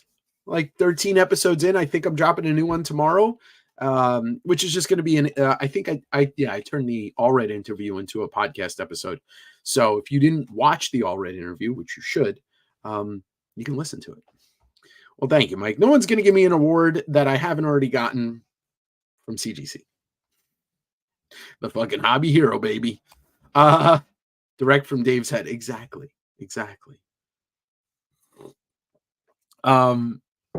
But I'm going to reward myself. I'm going to take a couple weeks off of anything live, selling, or anything like that. I'll still put out content. I'm either going to go up to Vancouver, down to Portland, or both, because why not? I live in between both. Tacoma is almost directly in between Vancouver, Canada, and Portland, Oregon. So I'm situated. And yeah, that's the story. Hobby hero. There's those Comic Tim interviews that we showed yesterday. There's another Comic Tim thing that he sent me. Nobody's seen yet, so we'll watch that later. But thanks everybody for being here. I know it's a long day ahead for yours truly. It just feels like I'm living in some weird timeline where, did I sleep? I'm not really sure. Will I sleep? Eventually. I don't sleep well. I don't sleep a lot. Yeah, well-deserved vacation. Here comes the lasers. And by the way, if you haven't bought any merch, there are coffee mugs that emblazoned with the West Coast Davengers logo, the C. Todd by Todd logo, and the Davenger Con logo. But C. Todd by Todd. And don't forget, if you bought something or you win something and you want to add some stickers onto the order, everything's going to be $2 a piece. C. Todd by Todd. Cha-cha. Sponder Man. Death Metal Bill Sankowitz. And then everybody that buys or wins something up to 100 people, because all I have is 100 stickers, will get a free Davenger Con hollow foil sticker. Good corning as well to you, Bill. Boom nap de nom na ima. No, you meant corning. Bill, you missed some pointed Bill McGovern items at this morning's sale. But I'm going to do another small sale in between Matt Wagner and Sean Japan Book Hunter. You missed the first hour and a half of the day. You were busy listening to Korn, being corny, making corny allegories. All right, everybody. I want to introduce to you somebody that's been in comics for as long as I've been able to read. 4 decades, 5 decades. He created Grendel. He created Mage. These two characters have had a life of their own. He's done some great Batman books, DC Trinity. What else? He is a co-creator of the Dead Boy Detectives, as well as he is working on bringing more than 4, possibly, but definitely 4 graphic novels about Dracula with Kelly Jones. Everybody say hello to Mr. Matt Wagner. Hey, everybody. I'm good, Yeah. man. How are you? Well, this is hour number 12 of the last day of streaming. So, Hold on. Yeah, hold on, everybody, because this could get weird. But everything's been going great, and I'm really glad that we have this opportunity to talk. I watched a lot of interviews with you when you guys were pumping out the Kickstarter. And yeah. And I'm really excited for it. I got on that hardcover real quick and really excited to see it, because I know this seems to be like a labor of love for you. Well, for your viewers that didn't see any of those, let me just give a little backstory here. So, I've been friends with Kelly Jones for many, many, many years. We you mentioned the Dead Boy Detectives. That was one chapter out of the Season of Mists story arc on the Sandman. Exactly that. Yep. Season of Mists. I always get my S's wrong on that thing. So we've been friends ever since we met on the various promotional signing gigs for that run. And we immediately hit it off. We had obviously a mutual interest in horror literature of all sorts, and similar sense of humor and such, and about the same age, so same point of references and all that kind of thing. And we always said, we got to do something together someday. And Kelly drew one of the Grendel Black, White, and Red stories. But when we say this, we got to do something. We meant something significant, not just a little one-off. So, we kept saying that back and forth to each other as the decades rolled on, and we were each kind of going our separate ways in our own careers. And finally, I had posted something on Facebook a while back, and he commented on it and tagged on that we really got to do something together. And I had been brewing on this Dracula idea for a decade or more. And a whole different way to approach the character and the narrative. And I contacted him. I said, so man, are you really serious about that? Because I got an idea now that I think is just fucking perfect for both of us, you know? And, but it's going to take 5 years, maybe more out of our lives, you know? And luckily he was at a spot and I was at the right spot and he said yes. And I said yes. And we took it from there. And my big idea, our big approach was, you know, every time there's a new version of Dracula, they always say, you know, it's the most faithful to the book. And seriously, so far of the films, there hasn't been one. Right, Some right. better than others, but there really hasn't been one. Pieces, you know, but not a whole. well, always kind of the wrong approach. The you know, the famous Coppola version. You know, I have a real love-hate relationship with that one because I love the filmmaking, the fact that it was all old school filmmaking. There's no CGI in it.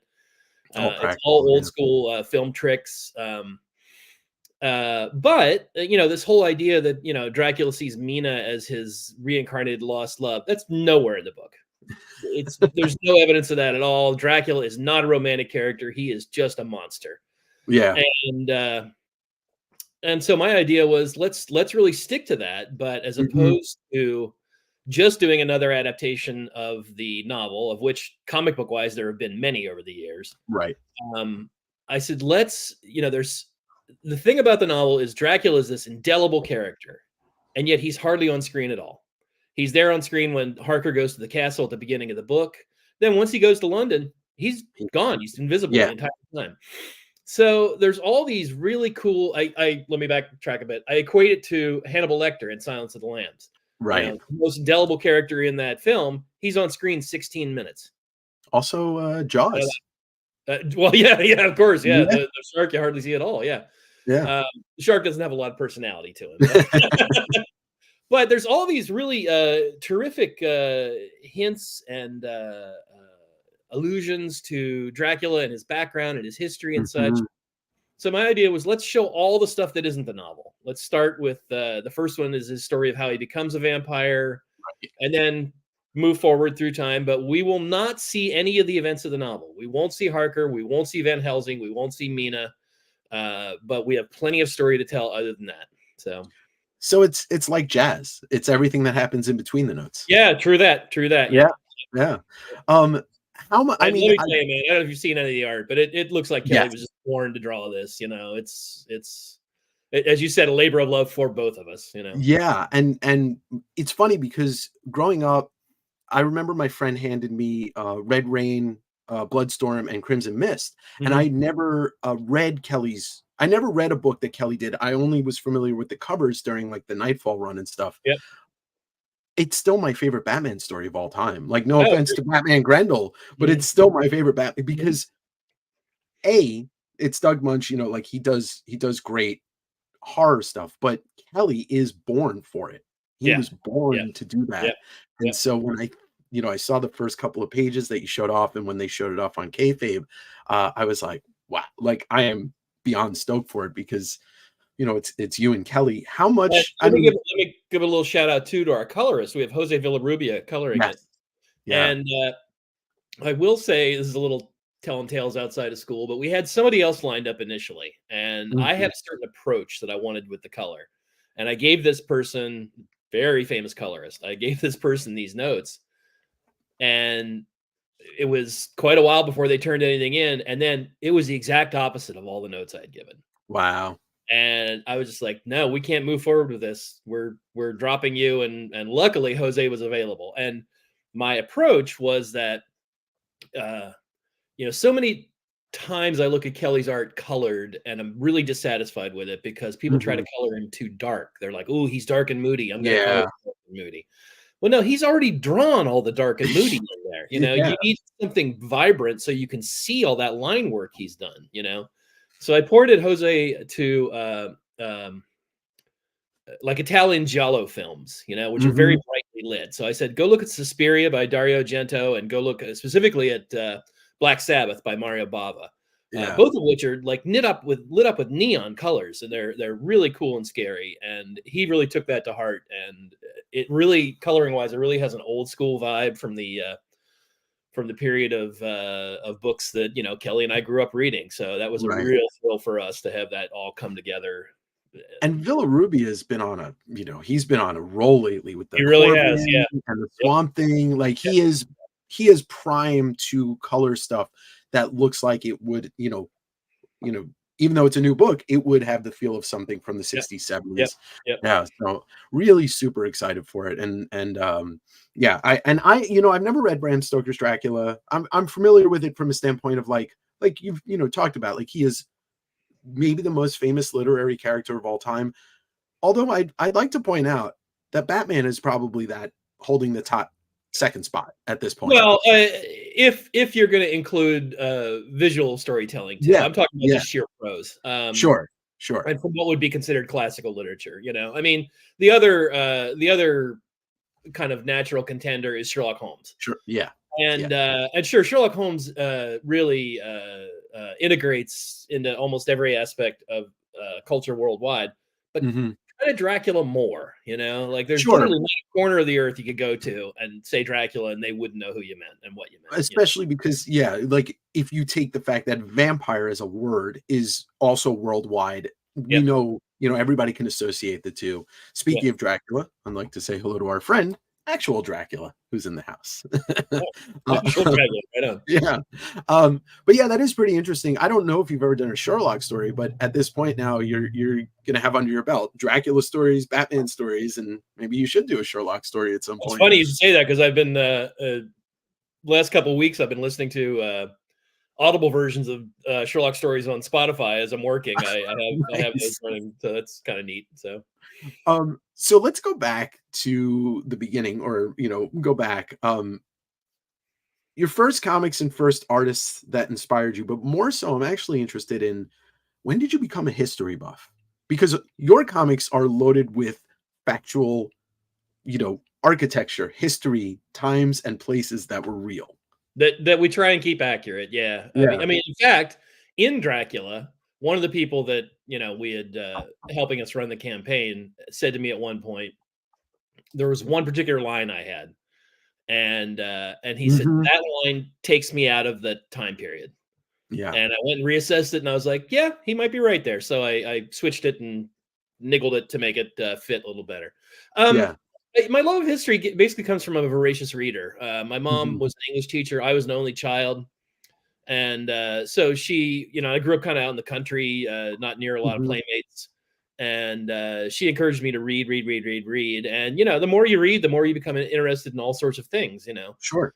And you know, I always had a fondness for, you know, Greek myths and the stories of Robin Hood and King Arthur. So all of which had a historical element to them. And that always intrigued me to kind of learn about the time and place that these stories took place in, you know, and how they were contemporary, you know. And in fact, this is a great segue. In fact, that's when it came time for me to do Mage. You know, I had originally started as I said, I was interested in King Arthur. I had originally started a story about the return of King Arthur, and it was much more ordinary. Number one, I was nowhere near skilled enough to handle the project I was attempting to accomplish. But it was much more ordinary. It was, you know, kind of set in an apocalyptic future, and the guy wore a cape, and, you know, blah, blah, blah, blah, blah. And so then DC announced that they were going to do Camelot 3000. And I was just like, well, that idea has been taken, and that Bolin guy draws a whole lot better than I do. So. He's quite good. Yeah. So then it came out, and it just did nothing for me because it didn't integrate those characters into that contemporary world in my mind. You know, it was like they were all wearing armor. I didn't know anybody that wore armor in modern. You know? King Arthur was even in a Superman costume. He was wearing red, yellow, and blue. You know, and I just knew that maybe there was a way for me to tell that story, but I had to make it much more personal and much more contemporary. And the guys I knew were, you know, running around the alleyways in the city in jeans and t-shirts, and, you know, nobody had a sword, but a couple of us had baseball bats stuffed under the seat of the car just in case, you know. And I think that's crucial towards making these stories work, is that they integrate into the time and place they take place. And in fact, I kind of go on ad nauseum about this, in that to my mind, most every pop culture character works best in the time and place they were originally created. Yeah, that makes You sense. know, Superman and Batman, you know, they're running out of steam because of they don't fit into the contemporary world. The idea of Batman being this character that sneaks around in the dark and scaring people, that's just gone from the contemporary version of Batman. He's a paramilitary character now, you know. And you know, people always used to make fun of, you know, well, how do the Superman's glasses? Well, because that took place in a time and a day when everybody wasn't photographed all the time, you know? Right. There weren't And cameras everywhere. There weren't yeah, you lights know, everywhere. my parents were from that era, and I have maybe 2 photos of them from that time, you know? Mhm. And they were standing still, they were posing. There was not much any of candid photography, you know? And a guy Yeah. moving as fast as Superman, it would be hard to catch a clear photo of him, you know? It's a good way to think about it. And, you know, Batman, you know, there's no way a billionaire could be leading that kind of secret lifestyle. TMZ would be all over him all the time, you know, and the Shadow, one of my favorite characters. The Shadow only works in a time and a place where cities still had shadows. And I don't know the last time you were in New York City, but it's lit up like a pinball arcade everywhere you look, you know. I grew up in New York, and I left in 2014, and you're right. Like by even post 9/11, it was a different city for And that he matter. only works at a time and place when every man on the street still wore hats. Yeah, You and know, scarves, otherwise, like, hats. who's that guy in the hat? Why has he got that hat on? You know? Yeah, why is he wearing a trench coat, a hat, and a yeah. scarf? Yeah. Whereas, you know, long coats and hats, that's what people wore in those days, you know. Yeah. So, you know, I really kind of try to keep things within their framework. You know, similarly, James Bond, I find works best in the 60s with that Cold War paranoia, with all the sexism and racism that comes along with it, you know. Yeah.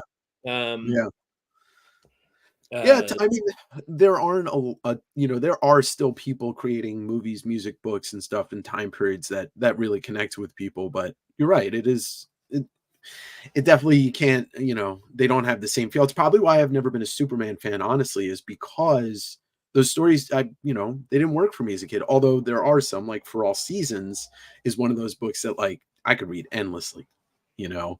But well, so that's because it captures the spark of what was there in the original version, you know. Yeah. The farm boy, Yeah. the farm boy come to the city. That runs throughout that entire story. Mhm. And that's why it works, you know. A dollop of decency from Mhm. from an uncomplicated world that goes to a complicated world and tries to help make it better, you know. Yeah, and that is the through line that really works.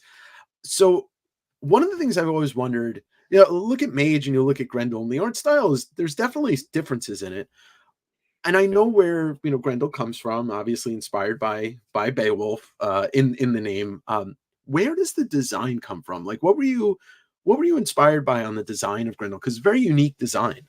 Well, okay, so let me talk a little bit about where the narrative inspiration comes from. So it's not just Grendel. It's in fact a book called Grendel that I read when I was about 12 or 13 by a fellow named John Gardner.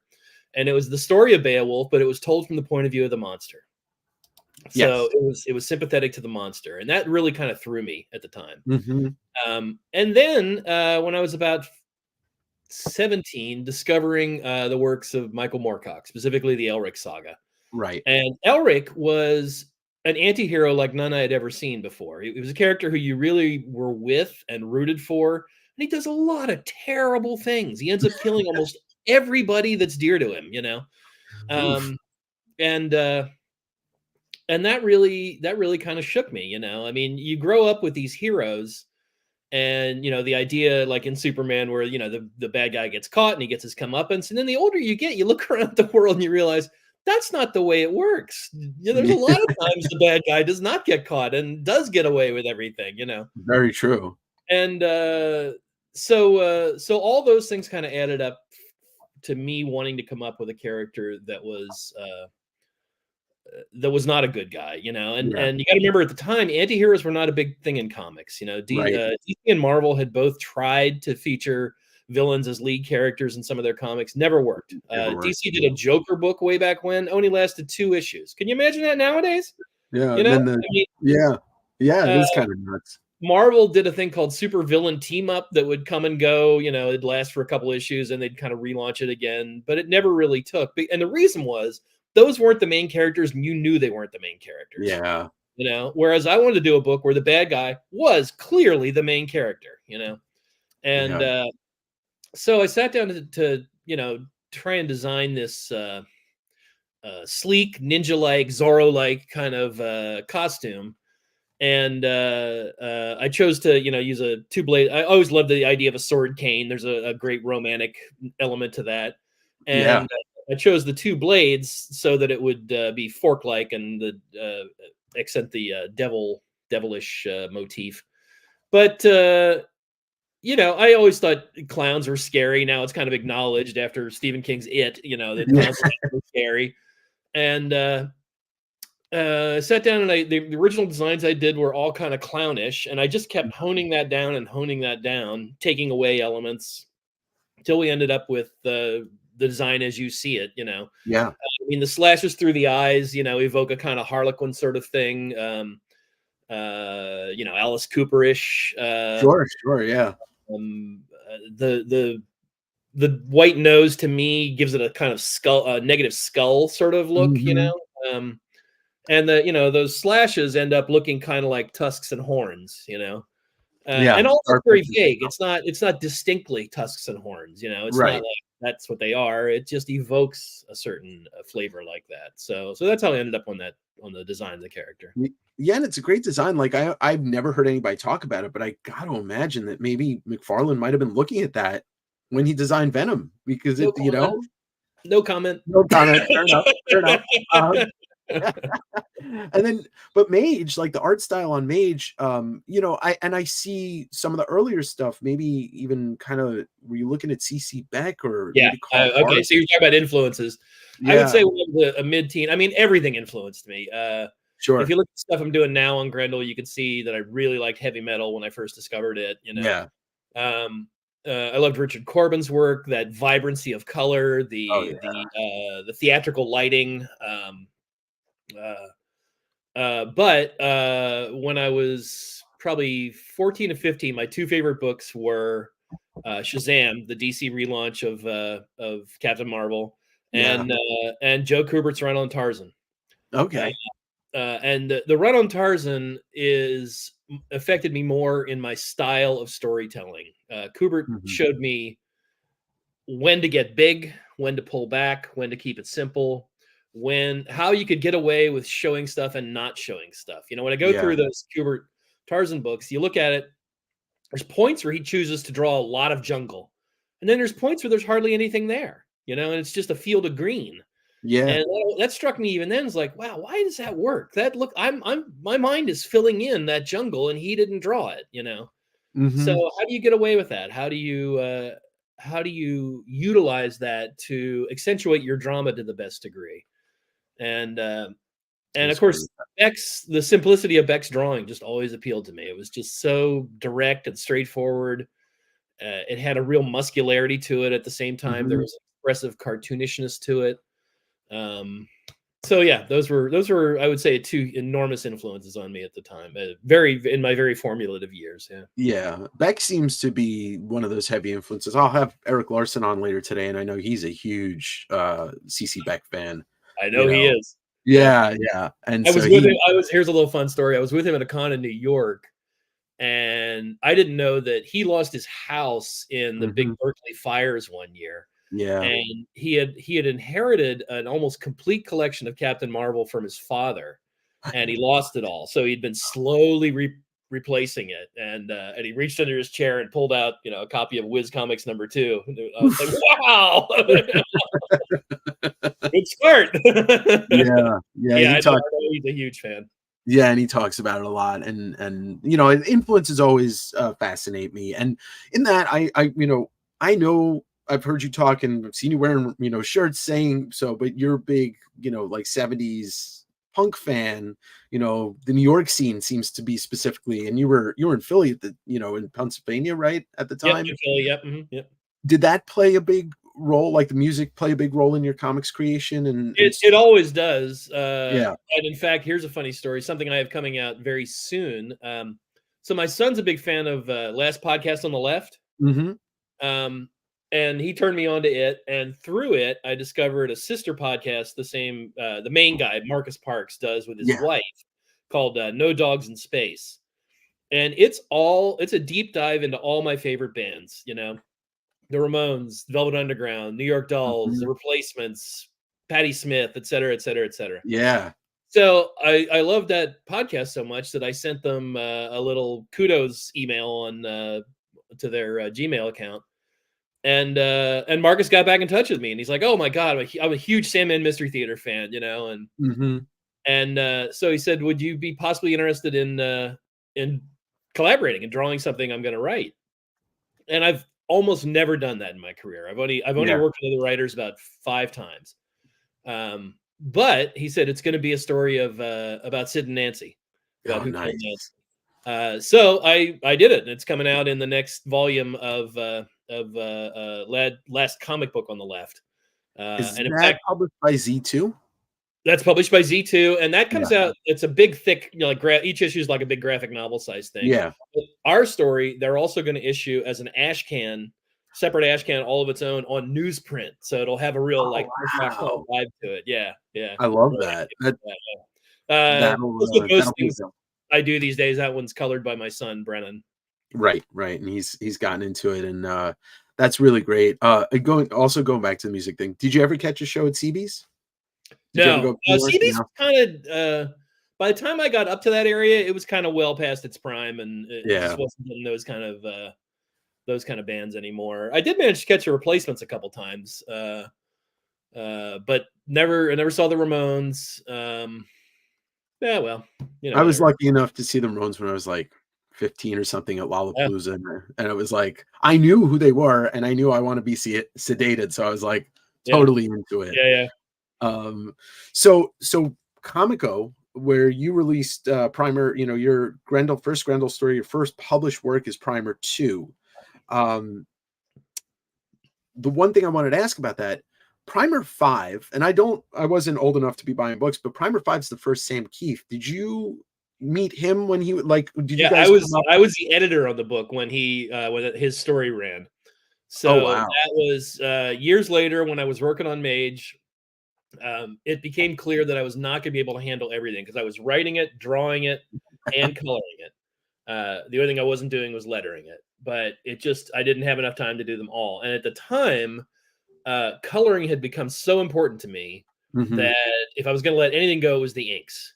And so Sam so very obviously used a brush for all of his inking as opposed to an ink pen, that I thought of him immediately, and that's how he came on board to ink the last 9 issues of the first Mage series. That's he's a hell of an artist, and you guys, like, that whole scene was so amazing. And I know you're a part of a lot of different kind of through lines through a lot of people's careers.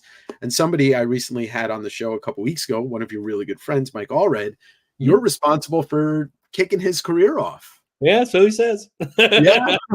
Knowing Mike, I tend to think he would have found his way into it anyway. But sure. But I happened to be there at a certain time. For people that don't know this story, Mike was in the Air Force at the time. He was stationed in Germany, and I was living in San Jose, and I was near the offices of Slave Labor Graphics, and I was friends with the publisher, and I'd go over and have lunch with him occasionally.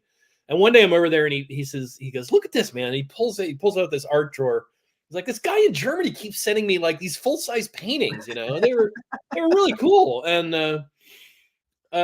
so I said, "Well, give me his address," and I dropped him a postcard, and said, "You know, if you're ever back in the States, give me a call." And he called me from Germany, and then we got in touch when he got back in the States too. But and as far as kickstarting his career, it was more just me. It was just encouragement. It was me just saying, "Dude, you're good. Like, continue this. You know, this is something you should really."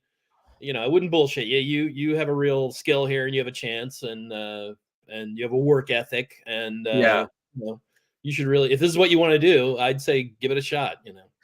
And he talked about how he was real dejected with Jaguar stories, and like he was almost ready to just be done with it. I mean, all sometimes you need is some positive reinforcement to really, do what you feel like you should be doing. And Yep. so, that's great. There's an old saying, comics will break your heart, I mean, because there's,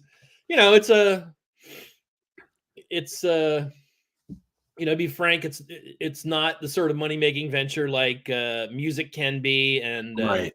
and film is, but we do it out of just a sheer love for it, and Sure. And you'll run into a lot of unscrupulous people on the business end, and a lot of just the sheer amount of effort it takes to produce a comic. I mean, I always point out to young people that are wannabes that are showing me their stuff at cons, and I said, here is my most crucial bit of advice. You have to draw every day, not just when you feel like it. You have to force yourself to draw every day. I said, look, if you were on the football team, you'd know you had to practice every day. Right. Train every day. If you were in a symphony, if you played an instrument, you knew you had to practice every day. You got to think the same way about art. You have to draw every day, because think about the last drawing you did. How long did that take you? Yeah. Imagine 1,000 of those drawings that it takes to make up a comic book, and you have to do all those in a month. And that's what it takes. So if you want to do it, you have to train yourself. You have to toughen yourself up, and you have to develop a certain skills and speed and a way of working that'll enable you to produce. Yeah, and speaking of that, like I've had Larson on the program before. I've had a lot of veterans on the channel before, and he was telling one time that he had to do like some issue of Spider-Man in 8 days, and like those deadline crunches. What can you remember a point in your career where maybe it was like the biggest crunches that you ever had to deal with, that you were doing multiple books at once? That I generally don't stack up like that. Yeah. But I do remember I was working on the second Batman Grendel crossover when I got a call from Mark Chiarello that he was starting up this new series called Batman Black and White. And wanted me to be in the first series, and it was only an 8-page story, but I was really like under the crunch with Batman Grendel 2. So I remember I ended up, at that point I had a studio outside of my house, and I remember I ended up putting in just a few extra hours every day, and I would go in like an hour earlier, and I would work till 2:00 on Batman Grendel 2, then lay that aside, and then pull out Batman Black and White and work on that till it was time to go home. And it got done. I mean, that's, again, you just have to be rigorous about it and not give in to I'm not inspired, fuck that. You gotta, I always claim, I know how to slap my muse around. And part of that is just, you have to know when you've hit a little wall. And don't despair. Just figure out how to break it. Get up, do something for half an hour. Go wash the dishes. Go, take your dog for a walk. Go, go do something else. When you come back, your mind will have cleared a bit, and a whole new way of looking at what was confounding you up until that time. And from a standpoint of creating, I do the show. I have a podcast. Like I'm a comic seller. Like I'm put together 48-hour Comic-Con this weekend, and sometimes you just have to, you're right, just go do something else. Let it subside, because there are days where I'm just like, I don't want to get in front of a camera. I don't want to turn the microphone on. So I love that. And within reason, you should excuse yourself in that regard. There are some days where it's just like, all right, I'm just not feeling it today. Today I'm not working, But then you don't get that for more than one day at a time. No. Or you take yourself a vacation. Like OAX was a vacation for me. That was like the perfect thing. Like I had so much fun there, and then I got to see my parents because they live in Florida. But it was like, I'm going to work. I'm going to film all this stuff, but then I'm going to go buy a bunch of comic art and meet some comic artists and talk comics. Jumping ahead to, so kind of in line with what I talked about with All Red, but how did you hook up with Neil Gaiman? And also, I know you're not happy with Netflix these days, but congratulations on at least having that co-creator credit on Dead Boy Detectives. Yep. Yeah, and I know I haven't seen any of it, but Neil's super happy with it. So yeah, that's what I've heard. I trust his opinion on those things. I happened to be in the DC offices one day, and Dick Giordano pulled me aside and said, "Hey, we have a visitor here from Britain. I want you to meet Neil Gaiman." That was it. And Neil said, Wow. "Oh, I love your work." And I forget if I had read anything by him at that point, but he was obviously there to talk about Sandman. Sure. The getting the series. Maybe you read Black Orchid. I don't think he'd even done Black Orchid yet. Maybe I can't remember, but I seem to remember that I had read something by him and I did know something, but I can't remember what. But yeah, that's how. And then so I can tell this tale since it's dead and gone now. I forget how he and I started talking about it, but we contacted Giordano and said, we want to do a Superman project. We want to like him writing, me drawing. And twice DC flew me to places he was at in the States. And, in between, like I remember he was in Santa Barbara and he was doing a presentation at one of the UC campuses there, UC Santa Barbara. And then, the whole weekend, other than that, we were holed up in either his hotel room or mine talking about it. And for a variety of reasons, political inner office DC bullshit, it never came to me. Ah, shit. That would have been killer. I think so too. But yeah. Yeah, that book is kind of Sandman's the book that really got me into reading, be writer focused and like follow readers around, because it was just I never read anything like it before. And so I'm excited to see the series, and I hope at least you're happy with it, because fucking Netflix, right? I mean, well, I noticed somebody here in the comments is asking about Netflix. So yeah, that was pretty crushing. It was yes, they filmed the entire series. Yeah. They filmed the entire series and killed it. And the way that came about was about 2 years ago. I don't know if you remember this. Netflix was a dumpster fire. Their stock was crashing like a meteor. Their stock devalued 75-80% in the space of 6 months. And that makes management go insane. And they started doing all these like witch hunt almost managerial purges, and we lost the guy the executive that was in charge of our show. And the guy that inherited it was just never into it, claimed he didn't get it. He was just like, where are the superpowers? Where's the good guy? Where's the bad guy? I was like, well, there aren't any superpowers, and the main character is a charismatic psychopath. It's all gray. It's not black and white. And I equate it to how when a new alpha lion takes over a pride, he kills all the cubs from the previous alpha, and that's what happened. So, and it stays in hell forever, because like you never see these types of shows. Like one I remember kind of seeing a trailer for was the first Lock and Key series that Joe Hill did, and they killed it, and they never released that show. Yeah, well, they'll never release this. I have the whole thing on Blu-ray. Yeah. But it's still only the first episode's completely done. It still needs X amount of money to finish it in post-production, and they're just not willing to do it. So it's such a shame. Like that's something like even in my generation, like your generation, that was never a thing.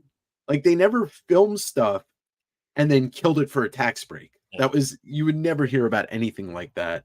They go with the I think a lot of that has to do with streaming. Streaming's a different beast than you don't sell advertising. So if the television networks produced something, well, they were going to put it on because they could sell ads for it. They recoup some of their money. Yeah, and we'd all have a discussion about shitty or good TV, whether. But but everyone I've shown it to has really enjoyed it, really liked it. I mean, Kelly, I showed it to Kelly Jones, and he was just like, "God damn, man! Everybody complains these days about how comic book movies are getting to be all the same. It's all the same." Every character has the same arc. It's all the same kind of angst. It's all the same kind of problems. He's like, this isn't that. This is this is this main character who you're kind of rooting for, and yet he's nuts. I mean, violently nuts. Violent, yeah. And they don't have anything like that. I mean, like I said, it's a shame, but maybe one day someone will opt it again, and redo it, and we'll get it eventually. I mean, once again, you know, maybe the power of Neil Gaiman bringing series after series that are good, you know, Sandman and hopefully Dead Boy Detectives and Good Omens, like that should give life to indie characters getting a life on screen. You would hope. Yeah. Yeah. I mean, you know, all of us, none of us imagine this was a possibility, you know, Right. going into it, you know. I mean, the production crew was great and really into it. Our first block director, a guy named Rachel Goldberg, was who's you know, very accomplished TV director, and she contacted me and said, you know, this was my favorite show I've ever worked on. I hope it goes for 10 seasons. You know. Yeah. Well, I mean, you're still going to be you and create comics, so that won't. Yeah, no, it didn't slow me down in that regard. You know, and you know, we did this. You know, I recently redid the original Grendel storyline, Devil by the Deed. We called it Masters Edition, and the thinking behind that was Dark Horse had reissued all the Grendel stuff in big fatty omnibus editions. And that's great for Grendel fans and everything. But my thought was, if somebody's coming to Grendel from the show, a 600-page omnibus might be intimidating. Yeah, that's you know, when I went and looked at the original storyline, because you got to remember the original storyline was serialized in the back pages of Mage.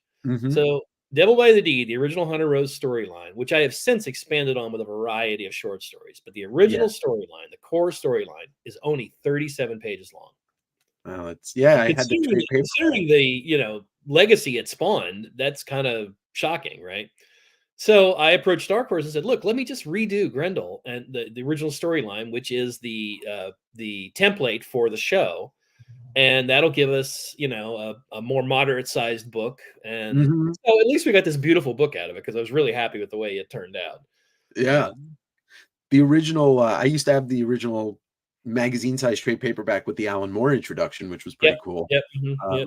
It's interesting, you know, early 80s. Maybe it's the last time that we'll ever have something like that, where short kind of anthology type things spawn these long-lived characters. Albedo 2 is a great example of that too. Steve Galacci puts Stan Sakai's first Usagi Yojimbo story in, and here we are 40 years later. Yeah. And he has put out hundreds of stories of Usagi. You know, but I don't know if we're gonna ever get that anymore. You know, like well, there again, you know, like characters belonging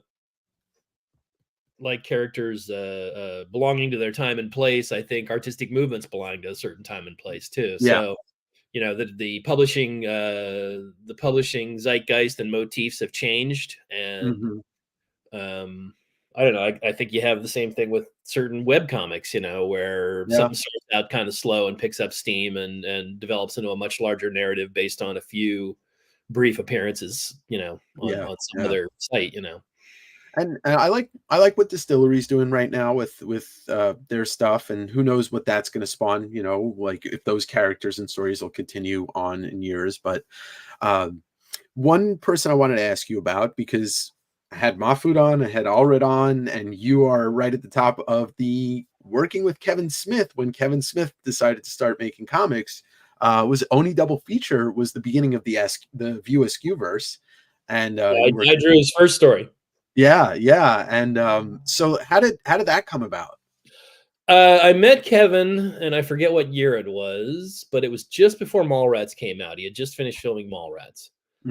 And we were at San Diego, and he came by my table, and he bought a whole lot of pages off me and really expressed this enormous love for Mage. And then, you know, just kind of kept in touch over the years. He made an attempt at getting Mage made as a film, didn't pan out. But then, you know, when Oni started up, I was dear friends with Bob Schreck, the founder, and Joe Nosemack, his partner at the time. And they had succeeded in getting Kevin to agree to write stuff in the View Askew universe, as you said. Yeah. And they approached me, and they said this would just be the perfect pairing because he loves your stuff so much. And so I did it. It was a delightfully rude little tale called Wolf Flanagan's Dog. Jay and Silent Bob story. Yep. Yeah, he brought he really did bring a lot to comics. Like I, you know, and then obviously he goes on, you guys do that Green Arrow series, and he writes a bunch of stuff for DC and Well, some that with too. Marvel. Bob Schreck was the editor on that, and Yeah. and approached me and said, Kevin's gonna be writing this. Would you? He asked if you'd be willing to do the covers. Yeah. So Yeah, then and I was only going to stick on for Kevin's covers, and then Brad Meltzer took over. And I don't know if anybody knows this or not, but Brad used to be college roommates with Judd Winnick. Oh, I did not know that. And I was deep friends with Judd at the time, and I still am. And Brad was coming through town on a promo tour for his latest novel, and we got together for dinner, and he just gave me the big bag to stay on as a cover artist. And he had a couple ideas in mind for cover images, and they were cool enough that I was, yeah, okay, I'll stick around. And so I stuck around through his run.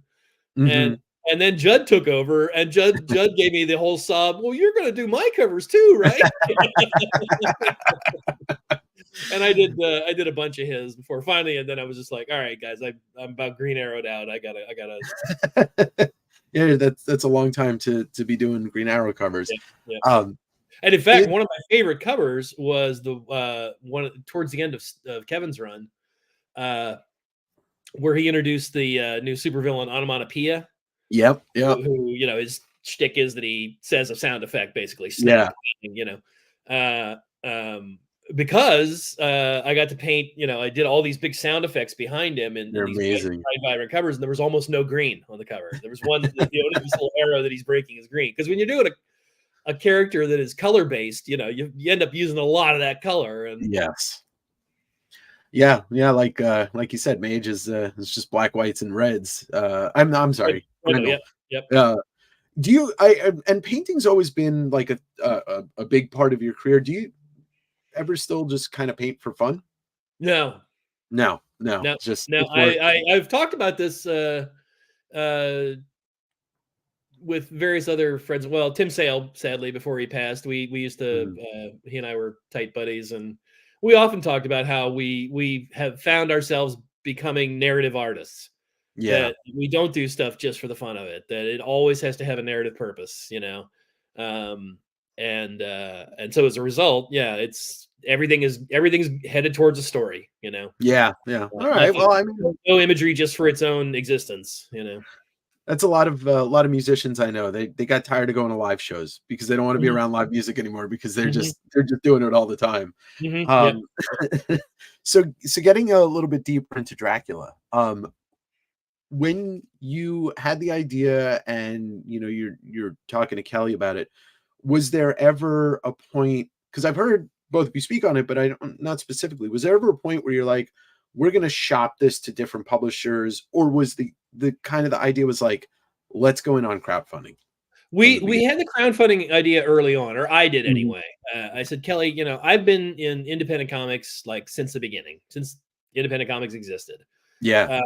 And I've kind of seen every aspect of it. And now there's this new template, there's this new way of doing things. And I really want to give it a shot, and he did too. So yeah, from the very beginning, we decided we wanted to do that. Kelly keeps saying, because, we did it because, a publisher wouldn't let us do the things we wanted to do. And I was just like, yes. I'm used to that thing. He's easier to yank your chain. I was like, no, Kelly, I get to do whatever the fuck I want. So. And that's a great thing. I mean, you've earned your stripes, right? Yeah. You're not year 5 Matt Wagner. Yeah. But it was an intriguing thing to reach out directly to consumers as opposed to through retailers, that middleman of a retailer. Not that we dislike our retailers, we love them, but just wanted to try something new. And so for this project, we feel it works. We'll be doing it with all the remaining 3 volumes. So, and similarly, we will be launching on Halloween every year. So that's awesome. So I've written the second one. Kelly's about a third of the way through drawing it. Wow. So cooking right along. And but it is getting some kind of release with Dark Horse in the future. Dark Horse is doing the trade paperback edition. Yeah. Okay. Yep. The hardcover is only for the Kickstarter. Yeah, as soon as Kickstarter is the only place you'll be able to get the hardcover editions. Yes. Yeah.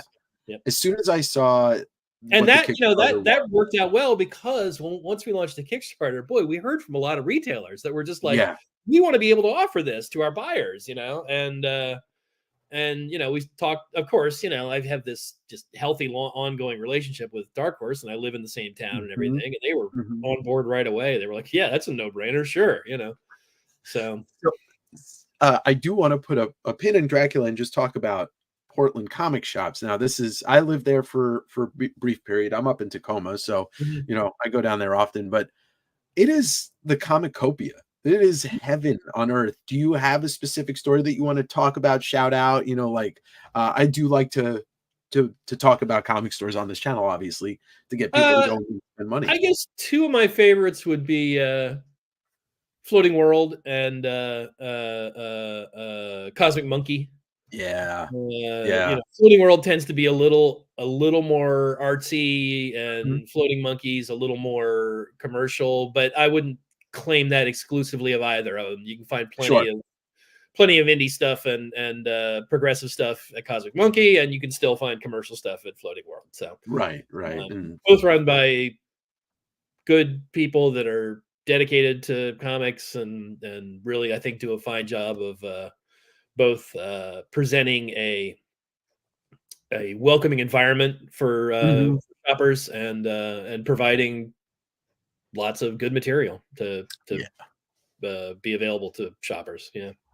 Yeah, and what's amazing about Floating World, they do a lot of importing from France. They do a lot of Mobius importing, and then Japan. You can find some rare manga and even I found a lot of Atomo stuff there. Were you were you looking at manga at all when you were younger, or manga? The early Grendels had kind of an anime manga sort of influence, and that was because I had just discovered it. I think Captain Harlock was the first thing I really saw. And you got to remember, it wasn't all over the place like it is now. It was this weird, rare thing that you only kind of saw here and there. But I'd say it was more, I kind of got that out of my system and left it behind. I drew like that for a few issues, and then I was like, yeah, okay. And then I started to get more entranced with European comics. And in fact, my wife, when I first got together with my wife, she was from Montreal, and I lived up there with her for a couple of years. And of course, I could go to French bookstores that had French comics. French bande dessinée is what they call them in France, which means design bands, design strips. BD is what they call them. Yeah. And I couldn't read them very well, but you just go in and it was the whole shelf full of Hugo Pratt and Tintin and all sorts of great European cartoonists. So very influential stuff. That was a terrific resource to have. A good stage in my life, a creative important stage in my life. Some cities are in North America are a lot easier to find weird and import stuff. I mean, New York obviously is one of them too. New York. Yeah. So back to Dracula. How many pages is the first volume going to be? The first one's 96 story pages, and they'll all hover around that. The second one's 120. Okay, 120. We're letting the story dictate the page length. Yeah. The second one got into a larger story and just felt like I needed more space. And Kelly's like, "Yep, that's fine with me." So Kelly is really like Kelly's wife used to say to him, "You're working on Dracula today, aren't you?" He'd say, "Yeah, how can you tell? Because you're in such a good mood." Yeah, he's really like his enthusiasm for this project, and it's one of the things that's the selling point. I think you're very aware by the amount of kind of press you've done leading into the Kickstarter, is that your enthusiasm is really selling this to people. Yeah, we both love Dracula, and again, every version of it was unsatisfying to us. Yeah, in regards to what we wanted to see out of any further Dracula projects beyond the novel. They all have good stuff. In fact, I read a neat novel from back in the early 90s, maybe late 80s, recently called The Bargain. And it was all about Dracula and Hitler. Oh, wow. And it was really good. It wasn't super garish. It really captured the kind of dreamy horror of vampire fiction.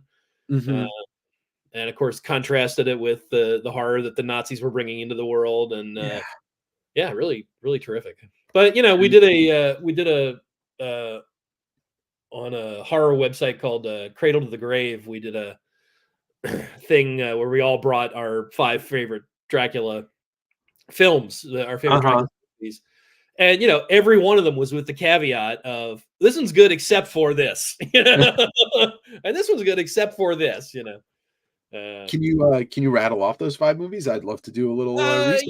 Mine were Nosferatu, Yeah, the original, the second, I think it's the second Christopher Lee one, Prince of Darkness. Prince of Darkness. Yeah. The Coppola one, which like I said, I have a real love-hate relationship with, because I also hate the casting in it. I think the cast is just terrible. What, even Gary Oldman? Oh, I think he's awful. Yeah.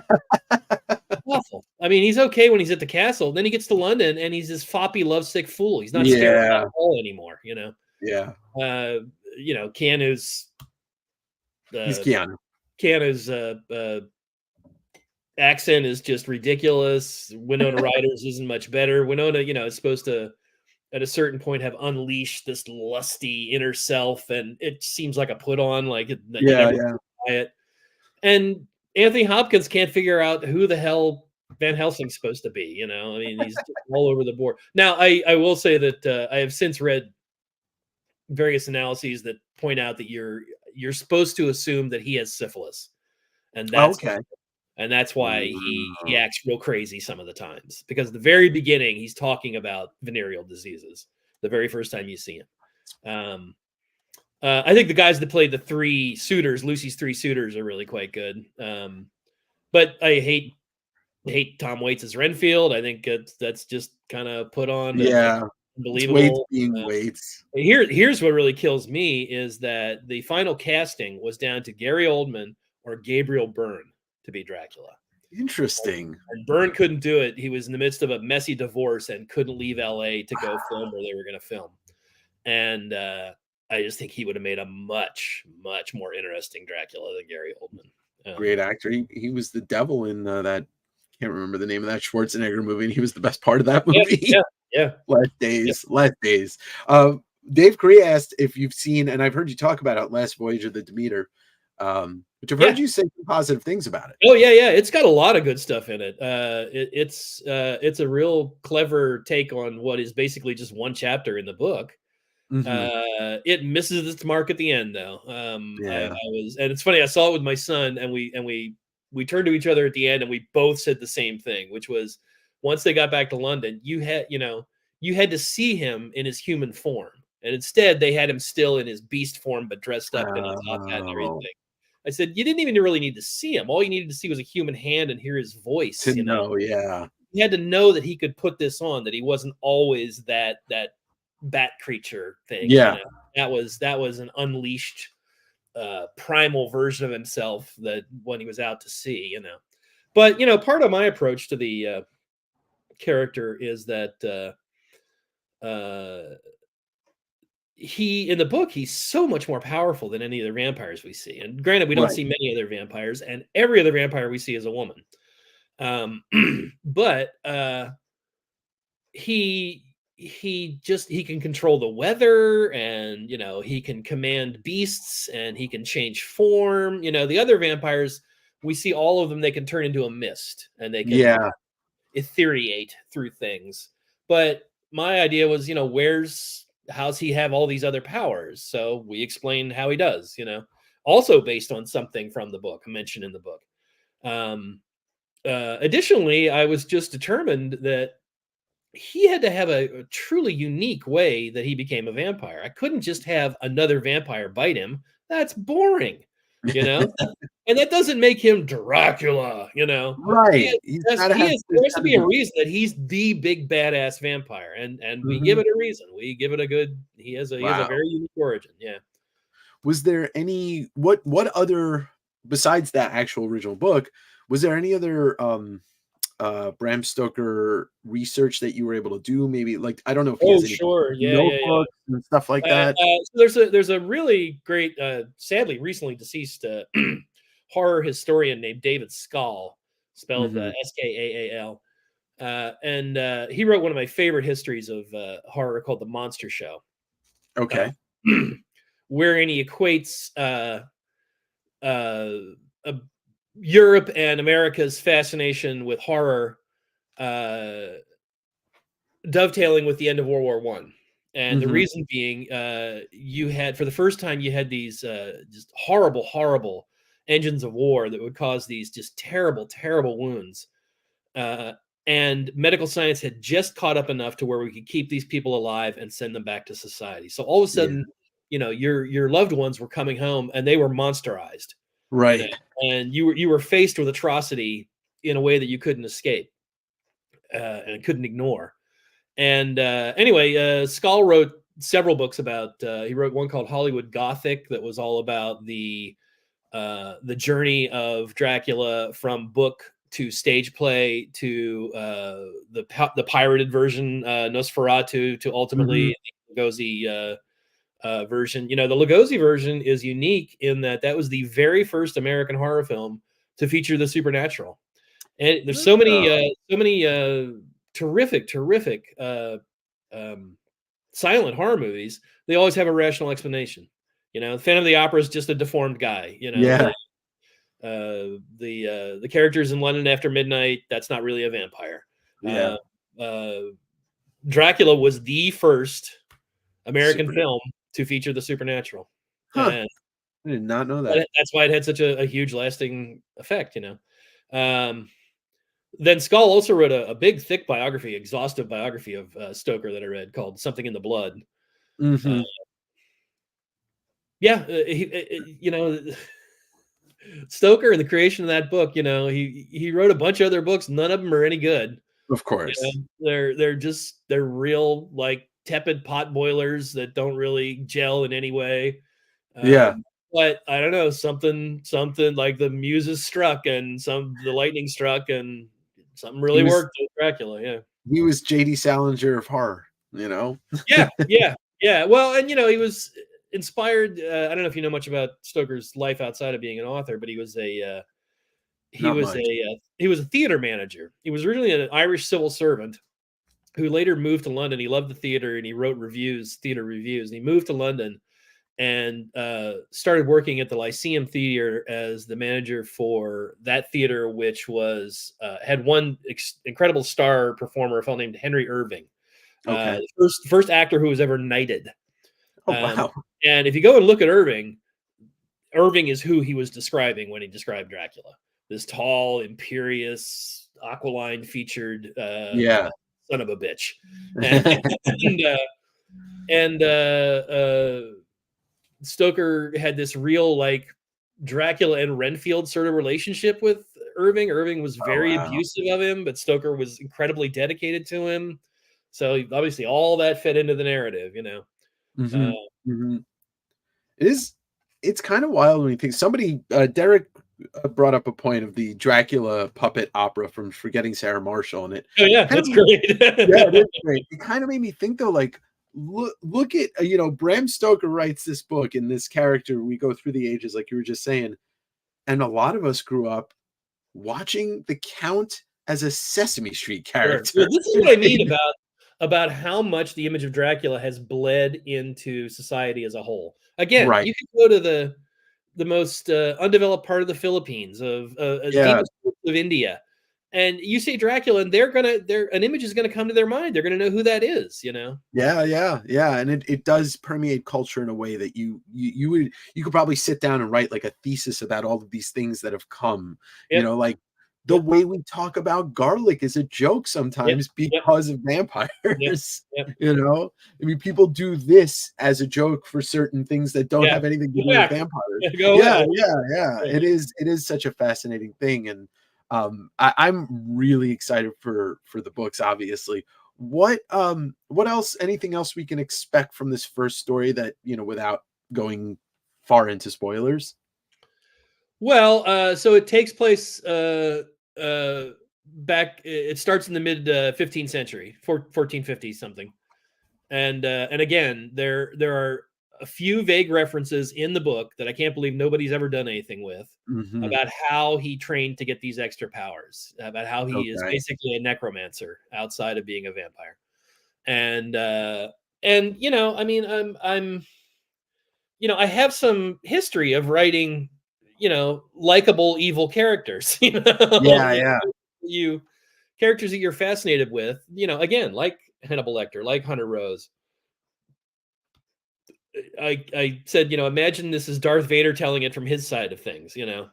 Um, and the key was to make him this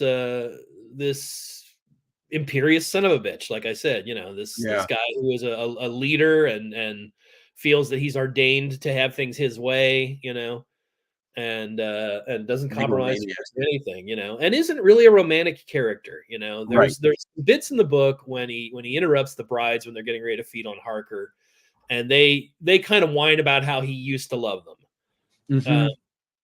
So we touch on that a bit in upcoming books, but again, he is not a romantic character. All this stuff, so many versions are just like, this was my lost, you know, reincarnated lover back, you know, now Mina is my reincarnated lover from back when I was Vlad the Impaler. And in fact, that stems from this was one of my top 5 Dracula movies. That stems from the TV version that was produced and directed by Dan Curtis of Dark Shadows fame Dark back Shadows, yeah. in the 70s, starring Jack Palance. And in fact, that movie was so popular at the time that when Marvel launched Tomb of Dracula, Gene Colan looked at Jack Palance as his model for Dracula. If you go look at Oh, Gene Colan's Dracula, he has a wide face, kind of like yeah. Jack Palance. He has the same kind of that kind of eyebrow sort of look. Mhm. But that was the first instance in a screenplay by Richard Matheson, who also wrote I Am Legend and also Yeah. wrote the screenplay for the Night Stalker, the first Night Stalker film. That's the first one where Dracula sees Mina as the reincarnation of his lost love. And boy, they've just never dropped that since. It just the vampire finding, you know, this modern woman who reminds him of a woman he loved when he was alive or first became a vampire. That's just so prevalent. We're not doing that. I mean, I got to imagine it's American audience thing too, where like you just have to bring in the romance because people can't take a horror brutal, like brutal stories don't really go well. You need some love, which you don't. You don't. No, Although, no, you don't. No, you'll see. no, You don't. Yeah. I yeah, mean, you know, it's he is a human being. You know, he does. mhm, He's not devoid of all feeling, yeah, but his megalomaniacal narcissism is, you know, hopefully fascinating. Look, there's a megalomaniacal narcissist in our public life right now that people can't seem to tear their fucking eyes off. You know, very, very unfortunately, and it fucking yes. sucks. So I find those are captivating characters. You know, They are. and you know. Yeah, you It's a want, deep well. It's a deep well that I'm having a lot of fun with. I find his voice. I fell into his voice very, very easily, mhm. and I really. Here's an interesting character Yeah, that yeah. I was just reading that comment about. yeah, growing up in Russia, we had He never drank Cache. blood for some reason. That's weird. Yeah, Yeah, that's a very interesting. That is a very interesting yeah. thing. Yeah. I mean, there and that's another thing that I'm sure there's studies on, like all of the other, characters, monsters, creatures that we probably at this point take for granted that were, inspired by Dracula, that we might not even be, know that were inspired by Mhm, Dracula. mhm, mhm. So it is, he is a fascinating thing, and Well, I love it. I would claim Batman is to some degree. Sure. Certainly, the Shadow is to some degree. The Shadow kind of looks like Dracula in those early novels. Yeah. Uh, uh, but Stephen King wrote a really terrific analysis of horror called Dance Macabre, Hmm. where he broke most horror fiction down into various archetypes. Um, and it was Dracula, Frankenstein, the Wolfman, and as a subset, the Ghost. Okay. And the Wolfman is the lurking beast within. The Frankenstein is the shuffling monster that has no name, and Dracula is consumption. Dracula is the thing that consumes you, and makes you like it. Yeah, he puts you in a trance. And Yeah. that being said, with the right Frankenstein, we already have the opus, and it was Bernie. And now we've got you guys doing Dracula. Hopefully, we got a great endorsement early on when we announced it. I got a Twitter comment on one of my posts from Leslie Klinger, who's a Dracula scholar and wrote the annotated, most recent annotated Dracula. He also did the annotated Sherlock Holmes and Frankenstein and Jekyll and Hyde. The guy's knows his stuff. And I contacted him and said, "Oh, Les, I'd love to show you the book, and if you feel like giving us a quote, that would be great." And he gave us this glowing quote. So I feel like I got the approval from the Dracula professor. Well, maybe you can get a copy to Stephen King, and you can get an adjoining We quote. got not quite Stephen, but we got a back quote from Joe Hill. Wow! Oh, awesome! Joe is so fantastic. Leslie Klinger, the Dracula scholar, Joe Hill, and Neil Gaiman. Wow, nice. That is glowing reviews, and so we can expect people to back. Somebody's just commenting there on Dracula Dead and loving it. I've never really been big on vampire humor. Dead and loving it. I haven't even watched Renfield because I just don't have much interest. What was the other one? Leslie Nielsen. What We Do in the Shadows. No, it was Love at First Bite. Yeah, What We Do in the Shadows is like it stands alone as like that the fact that there's 5 seasons of that show on a joke that should have worn itself out in 10 minutes. And it's still absolutely hilarious at every step of the game. But I just watched a film the other night on Tubi. It's a German film from about 10 years ago called Therapy for a Vampire. Interesting. It's a comedy, but it's not real broad American humor. It's much more kind of subtle, funny European style humor, that's like, more than Yeah. Right. I quite enjoyed it. So that was kind of a blast. But and I've heard you talk about it, and I agree with one of the best, if not the best, modern vampire story is Let the Right One In. Yeah, it really was. Like, and that horror fiction always needs to talk about something else, Sure. It needs to talk about the scares aren't the point. The deeper thing it's talking about is the point, like for instance, The Thing, John Carpenter's The Thing is all about isolation and paranoia, and Let the Right One In's about loneliness, It's either the loneliness of being a bullied 12-year-old boy or the loneliness of being an isolated 200-year-old vampire, That's a girl. That's a little girl. Yeah. Well, it's actually a castrated boy. Oh shit. It's been a long time. There's a brief scene where he sees her, Ely, changing clothes, and there's a scar in her crotch. Yeah. Look, it's a castrated boy. Yeah. Is it? Okay. Yeah. It is interesting. I'd like to throw another movie into that hat of having to say something, not just Night of the Living Dead, but Romero's Dawn of the Dead, about early consumerism. Absolutely. Consumerism. Yep. Yep. Yeah. So the way the zombies just come to the mall because it's like comforting. Yeah. Which is not really the case anymore in the last decade. Things are changing. But I got at that point it was true. It was absolutely true. Yeah. I got to speak to Romero about that, and his face lit up because he was a Q&A at a screening, and his face lit up when I was like, so let's talk about that. And he went on for like 20 minutes about it. But you're right, like horror, otherwise you're just dealing with torture porn. You're dealing with that type of stuff if there's nothing to be said. Yeah, like Frankenstein, the original Frankenstein novel is a fear of the new lengths that science was going to, and whether that mankind would be able to control that. The Exorcist is a fear of women growing up. It's a fear of menstruation and a fear of the sort of the fact that men don't know what that is going to release into the world and fear it.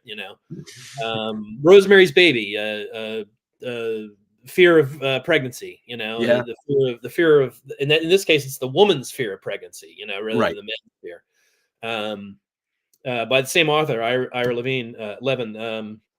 Stepford Wives, fear of conformity and the suburbs and the dehumanizing effect that perfection places on you. Yeah, great horror fiction stands out. There are those that are just gore fests, and they're fine for what they are. But great horror fiction, the stuff that lasts, has something else to say. Yeah, and I talk about it a lot on this channel, and my favorite movie of all time, and I think it's the most perfect movie of all time, is Jaws. And it's interesting because when Benchley wrote that, like he didn't, and then it gets opted for movie, he didn't know the negative effect it was going to have on. He spent the rest of his life saving sharks. Yeah. but that movie to me, like, because it's not straight horror, it's just a perfect, flick. There's messages in there, but it's one of those things that, like, I've looked for messages, and there's nothing. It came after. All the messages came after that movie came out, But and then I did want to ask you is I know Kelly talks about it and you can see it in his art, but was Frankenstein Bernie's book a big influence or a big book for you? Absolutely. Yeah. And in fact, at one point I pictured doing a version like that myself of Dracula, me illustrating it. I don't think I'm the right artist for that. I don't quite have that sense of texture, that intricacy. Right. In fact, just the other night I was rewatching, first time I'd seen it in years, Mario Bava's first film, Black Sunday, which is about a witch / vampire. But I'm watching and I text Kelly. I was like, okay, dude, this has to be like one of your favorite films of all time because every frame looks like you drew it. I'll have to watch that. I've never seen a Baba flick. Oh, God. Again, it's on Tubi. You can find it on Tubi. Black Sunday. Okay. It's phenomenal. Just absolutely brilliant art direction, brilliant framing, brilliant lighting.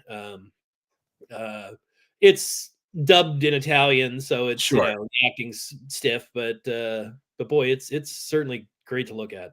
Wow, that's I recently had Tula Lotte and I will say, Kelly answered me, if I could have, I would have named my first kid Black Sunday. Yeah, I love hearing about movies that were, inspiring comics. And I was just about to say, I had Tula Lotte and Becky Cloonan on, and we were talking about Somna, and they were both heralding this movie, Witchfinder General. And so I watched that, and that was a great movie. I had so much fun watching it. Yep. All right, so before I let you go, what besides obviously the Kickstarter reward should be showing up in October, right? The first book, and then the new Kickstarter will be Halloween again, like you said. Previous to both of those, though, is my new Grendel series. So that's what I was just going to ask you about. So it's called Devil's Crucible. Mm-hmm. And it is the direct sequel to the previous series from a few years back, Devil's Odyssey. Devil's Odyssey followed Grendel Prime into outer space looking for a new home for humanity. He failed. He came back to Earth, and things have changed dramatically because he was gone 500 years. Mm-hmm. This overall storyline, Devil's Crucible, is broken up into 3 4-issue series. The first one's called Devil's Crucible Defiance. The middle one's called Devil's Crucible Sedition. And the last one's called Devil's Crucible Necrotic. Okay. And a lot of cool surprises. People are going to be thrilled with a lot of what's going on in there. But yeah, the world's not the same as when Grendel Prime left it at all. And I'll just take an opportunity here to show. I just got these in. Oh, nice. Wait, let me make you bigger so we can get you in there. From the Long Box Hero collection. They turned out pretty darn cool. That's great. Oh, look at that. Yeah. Got some articulation on it. It looks just like. So you can find these either at your local comic book shop or various toy sellers online have them as well. Sure. So that's awesome. Yep. Yeah, and it's funny. I like Grendel's been around a long time. There's a lot of stories, but I got to give a shout out. Comic Tropes did a great video a couple years ago that kind of just went through it all and gave you like the through line of the great. He got most everything right. He had a few little things. I was like, well, that was not quite right. So we got those. Yeah. Well, you're the one who's got it all in there. Yeah. And then I don't know if you saw, but Casper was in there. And do you know if you're going to be back at OAX yet? Can we hopefully? I don't know if they invite me again. I really like that. That was my first convention since the pandemic. Yeah. the pandemic, everything closed down, and then I just got to the point where I wasn't quite missing conventions, Sure. And then they invited me to OAX, and that one I really liked because it was evocative of older style conventions, smaller. Yes. These huge festivals. God, they just suck the energy out of you. They're like a vampire themselves. They're like They are. They're like They Colin are. Robinson on What We Do in the Shadows. Yeah.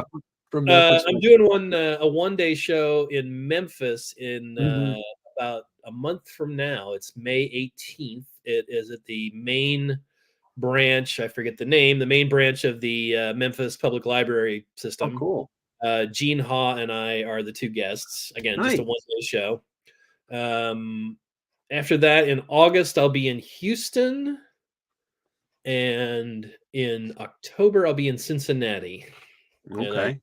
The two names of those shows are escaping me at the moment, but if you check my Facebook and Twitter feeds, I'll be promoting those. Right. And then also let's give Todd Toys. No, it's called Fresh Monkey Fiction. They did a collection called the Long Box Heroes, and they did a whole it's all the Tick, Madman, the Goon, Rocketeer, Madman. Who else is back here? That's like that's everybody. Airboy. Yeah, pretty cool. Everybody represented there. Eric Powell, who's a fellow Portlandian, and you got All Red, who's down in Eugene. Portland is lousy with comic book artists. I always you can't spit without hitting one of us. Seriously, or a writer there's Bendit, there's Fraction. Fantastic city. Fraction, Rucka. Yeah. And then let's give a shout out to Jim Warden, who sells my art dealer. Yep. Yeah, and there's a link in the description below for his website if you want to buy any of Matt's original art. I kind of feel send an inquiry to his email, which is Caps Hockey Fan. He lives in the Washington D.C. area. Caps Hockey Fan at yahoo.com. Put Matt Wagner art inquiry in your subject line. Yeah, so you can buy some of that, and anything else coming out? Like anything? I'm working on for years and years. I had a website that I just kind of never did much with, and I let it lapse. So now we're putting together a brand new website that'll launch pretty soon, which is going to have a store where I'm going to be selling off a lot of my old stock. Over the years, I have just accumulated so much copies of my stuff. Yeah, that it was like I just don't need all this. So you'll be able to buy back issues directly off me, and we'll ultimately be moving into some other stuff too. But I will alert everybody again on both my social pages when that goes live. Sweet. And because this is not just a comic selling channel, not just a comics channel, but I am a voracious collector. It's just a wall of short boxes back there. How many copies of Primer 2 do you still own? Oh, I think only one or two. Wow. Okay. Too long ago, man. Yeah. Tough book to find. But at the same time, so I have a crawl space right off my studio here. When I say crawl space, it's big enough to walk in. But several years back, my son and I built a pallet that's probably 15 feet long, and I used 2x6s up on end, and there's probably 8 of those like this. So that's a pretty strong base. Yeah. Big piece of plywood on top of that. It's all Boeing. Oh my God. From the amount of books on it. And that's my shit. Yeah. And we're lucky in the Northwest that like books in even in attics, garages and stuff like that. They maintain. Don't get damaged. Yeah. I've found some Golden Age collections that are like I'm pulling out 9.2 slab, like I'm getting them slabbed at 9.2s 70-year-old books because they were in Tacoma in people's garages. So, well, Matt, I really appreciate it. There, Kazra from OE. Yeah, Kazra officially invited you. Yeah. Try and get Kelly to come. Yeah, he's got. I mean, look, we're all gonna fly across the country to get there anyway. So Kelly doesn't get off, like easy anyway. But I really appreciate the time. Kelly doesn't so much to his art is the thing. No, he doesn't. He holds on to it. Yeah. So and he that makes less of a reason for him to go. But we'll see. Maybe I can twist his arm. Just he brings 10 pieces. That'll be fine. Yeah. But I'd love to have you both on around the time that the next Kickstarter is ready to go. Here, let me show one quick thing. What do we got? Just a moment. Sure. thanks everybody for watching. And don't forget, we got Japan Book Hunter coming up in about an hour and 20 minutes. And then Eric Larson's going to be here at 5 p.m. Pacific. Derek, they are going to be doing a trade paperback. Dark Horse will be releasing it, I guess, at the end of the year as well. Kind of end of October, beginning of November. So it's about 3 to 4 weeks after the hardcover ships. So about halfway through the Kickstarter campaign, we started getting requests from people for original artwork. And so we decided to offer original sketches. Right. So for instance, here's a couple that I did. Wow. Yeah, and you have the alternate cover on it. Wow, those are so I have the alternate color. And they come in these Orlock Press, Orlock Press is the publishing entity Kelly and I formed to do this. But we got a rubber hand stamp made, and so every one of these envelopes is hand pressed by us. That's awesome. Then you get the this comes in, and it'll be signed on the front by each of us too. So man, yeah, I don't remember what level I got. I think I might have gotten the 666 hardcover. You know, the one that was was limited because. I mean, of course, I'm gonna anytime that number pops up and I'm in I'll take it. But yeah, I'd love to have you both on close so we can pump the next Kickstarter and talk more about horror movies, because I got a lot of research to do and a lot of movies to watch, because I've heard you talk about a lot that I've never seen. But and then also, you know, like I said, congratulations on, you know, Dead Boy Detectives hits Netflix and a week and a half, something like that. It's pretty soon. Yeah. And Matt, hey, man, it's such a pleasure, and thanks for doing this, and I can't wait to talk to you again. Thanks for having me on, man. Yeah, thanks of course. For tuning in, everybody. Yeah, everybody, and stick around. We got so much more. I'm going to be live for another 5 or 6 hours. Good luck to your butt. Thank you so much, Matt. All right, take care. See ya.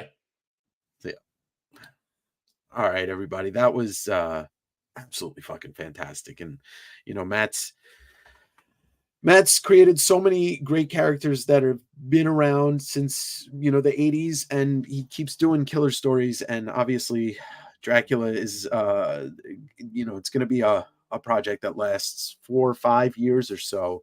So that Kickstarter is going to go live at the end of October, Halloween, and you'll be able to back the second book.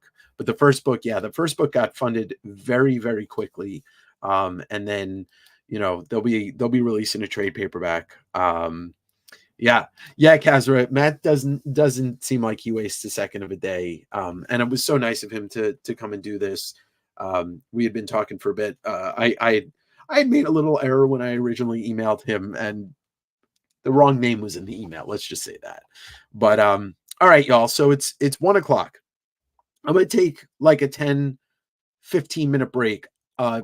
Sean, Japan Book Hunter, will be here somewhere between 2 and 2:30. All right. So he's going to be selling rare manga, the weird stuff, the cool stuff from Japan. We're going to have him on from Japan. He's literally in the future. It's tomorrow. It's Monday. But Eric Larson's going to be here at 5.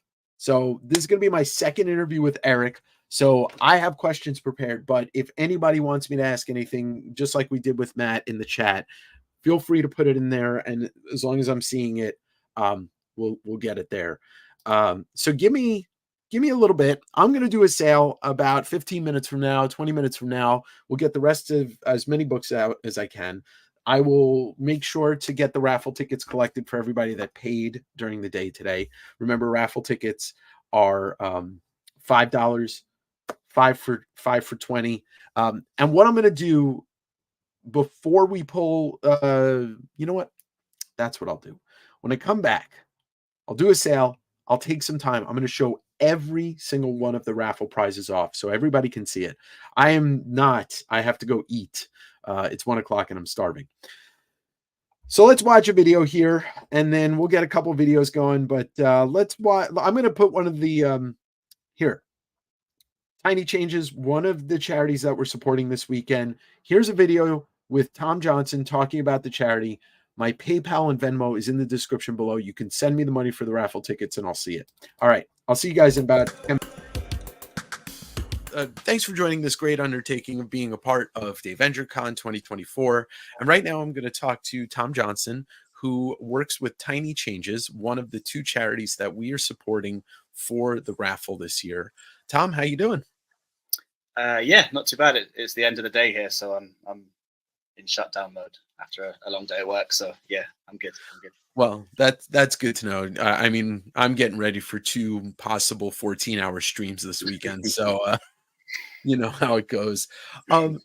So let's briefly talk about Tiny Changes and its origins, founded in the memory of Scott Hutchison, who was the lead singer of Frightened Rabbit, also a brother, a son, and a friend to a lot of people. Yeah, so the charity started, as you say, kind of in the aftermath of Scott's passing. He died by suicide in 2018. And yeah, I think immediately, I wasn't involved in Tiny Changes from the start, but I think immediately, from what I understand, Scott's family kind of had a real desire to do something with his legacy away from his music, which, I think for those who did know him, he was, or even if you didn't know him, he was very unique in that he was very open about his mental health issues, while also being one of the kind of kindest, funniest people you'll ever get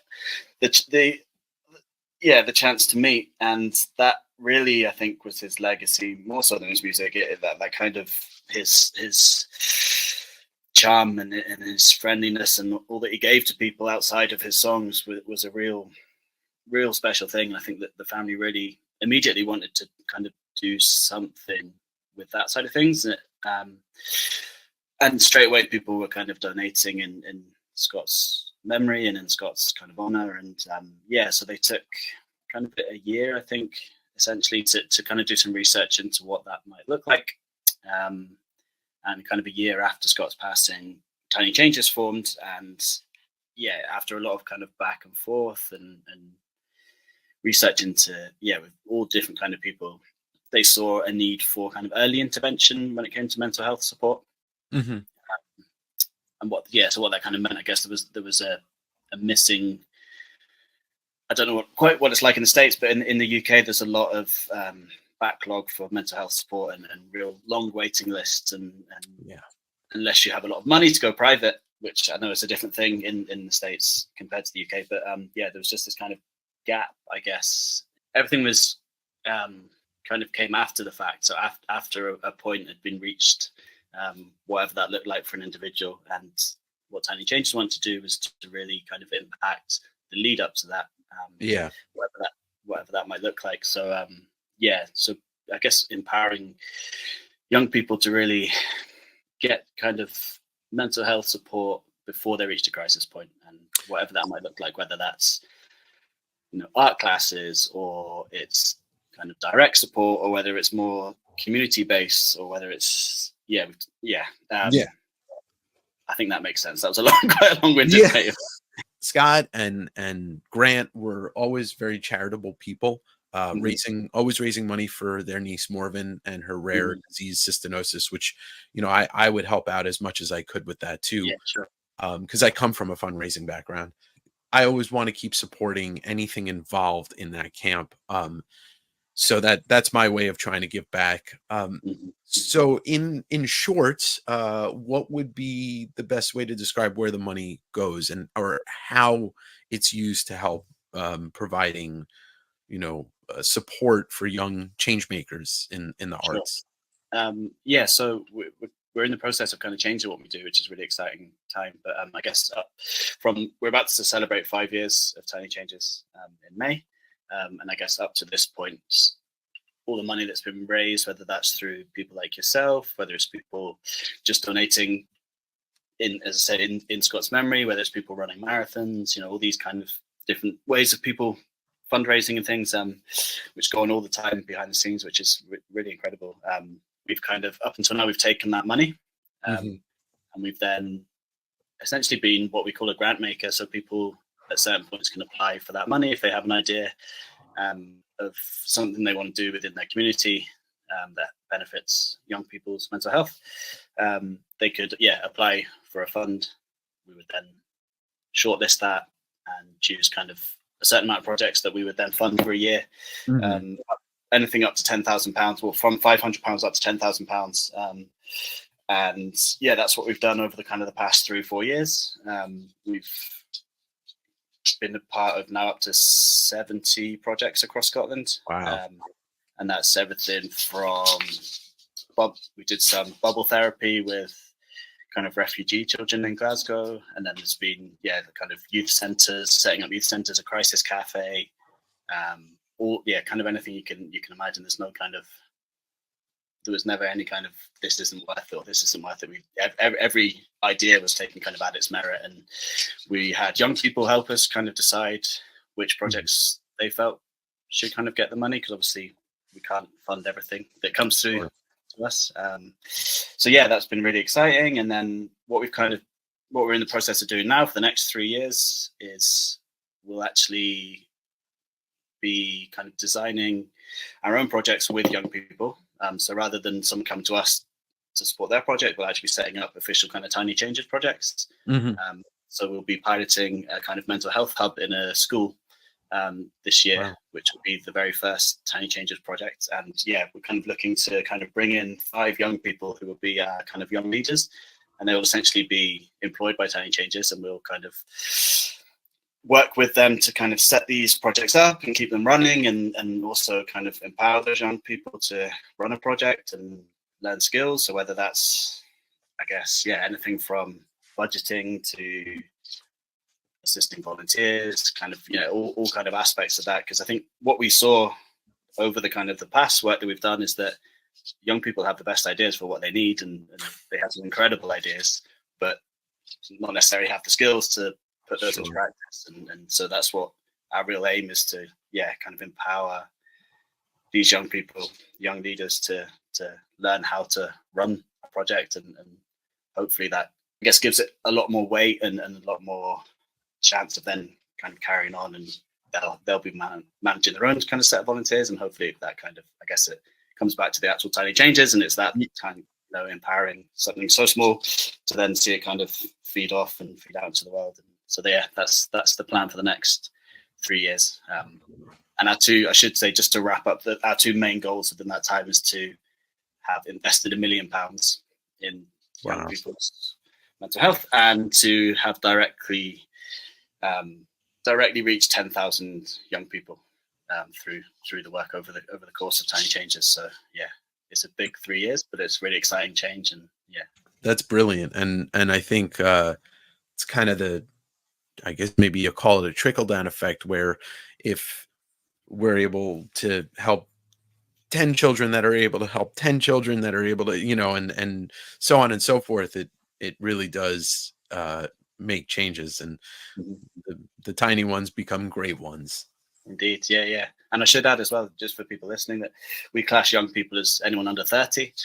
So it's because, again, when the research was put into Tiny Changes, there's a real gap in that late teens, early 20s, mid 20s. Those people aren't getting any better just because they're getting older. So that is true. We support everyone from infants all the way up until up to their 30s. So yeah, if anyone is wanting to get involved or want to read more about it, we don't just work with children. It's anyone under the age of 30. Where can people go to read a little bit more, to donate on their own, or maybe to start a fundraising campaign, on their own? Yeah, so we have, obviously, tinychanges.com is our website, and you can kind of read all about the story today. There's a nice letter from Grant and Scott's family there that kind of introduces the charity, and you can also read about some of our fundraisers and some of our kind of events that we've done. We've got a blog there, we've got a story there, and then obviously social media, we're Instagram, Twitter, Facebook, just at Tiny Changes across everything. And I guess, you can really kind of see the human side of what we do, rather than just listening to my rambling voice.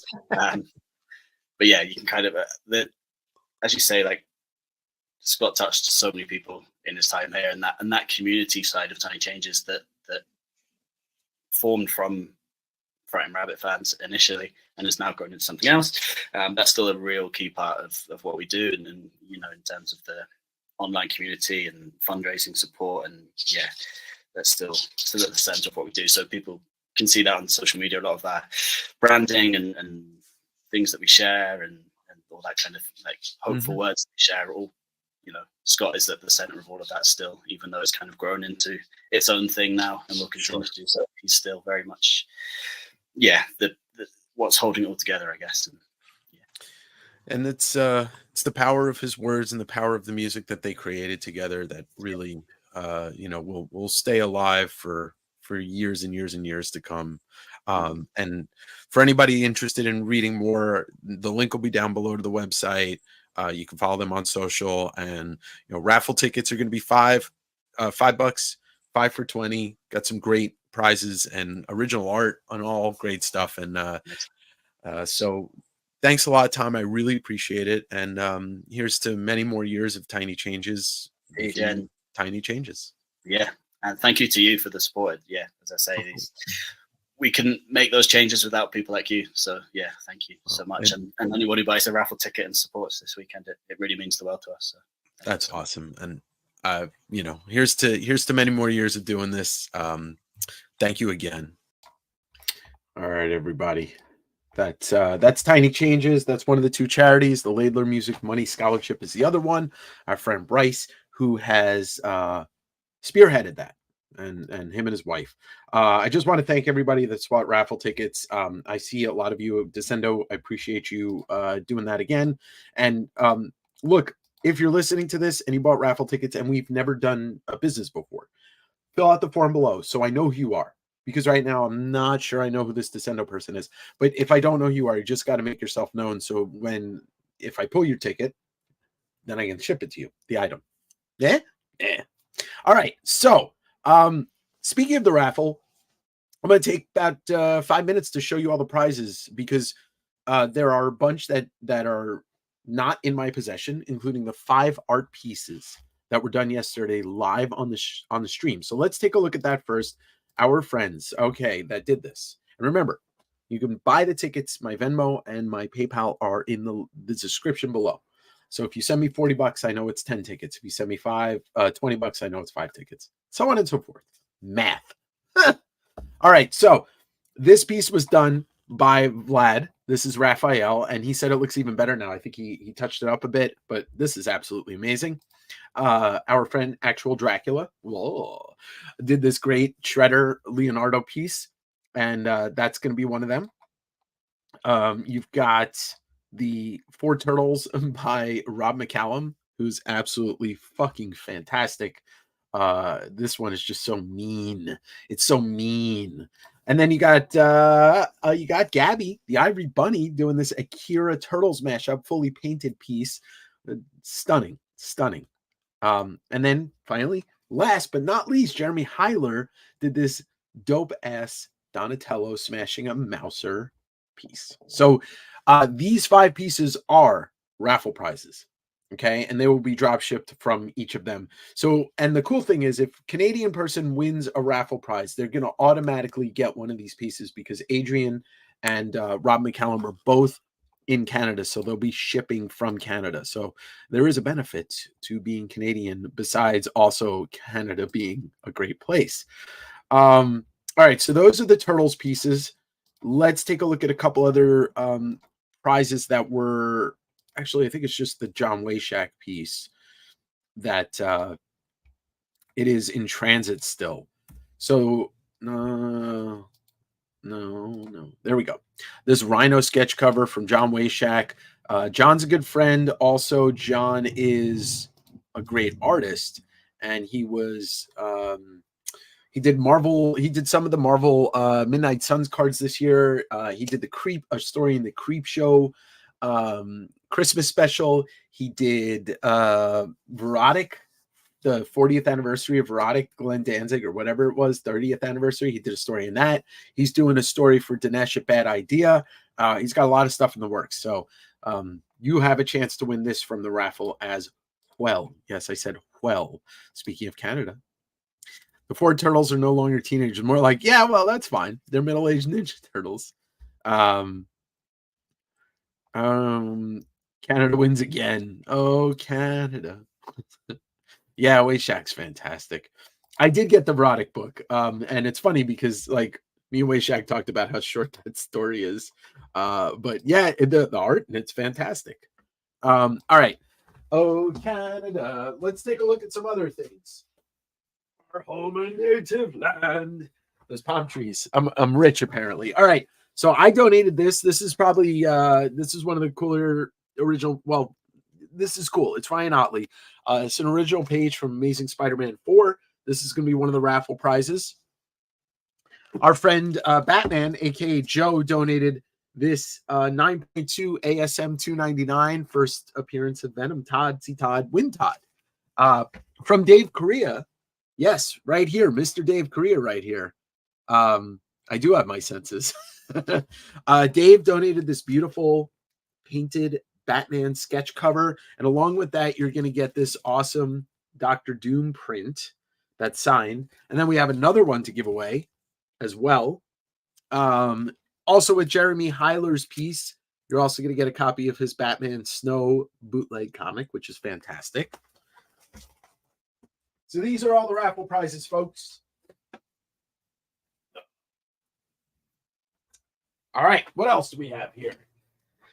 I'm going to throw this in the Doom print. One of the Doom prints is going to be paired up.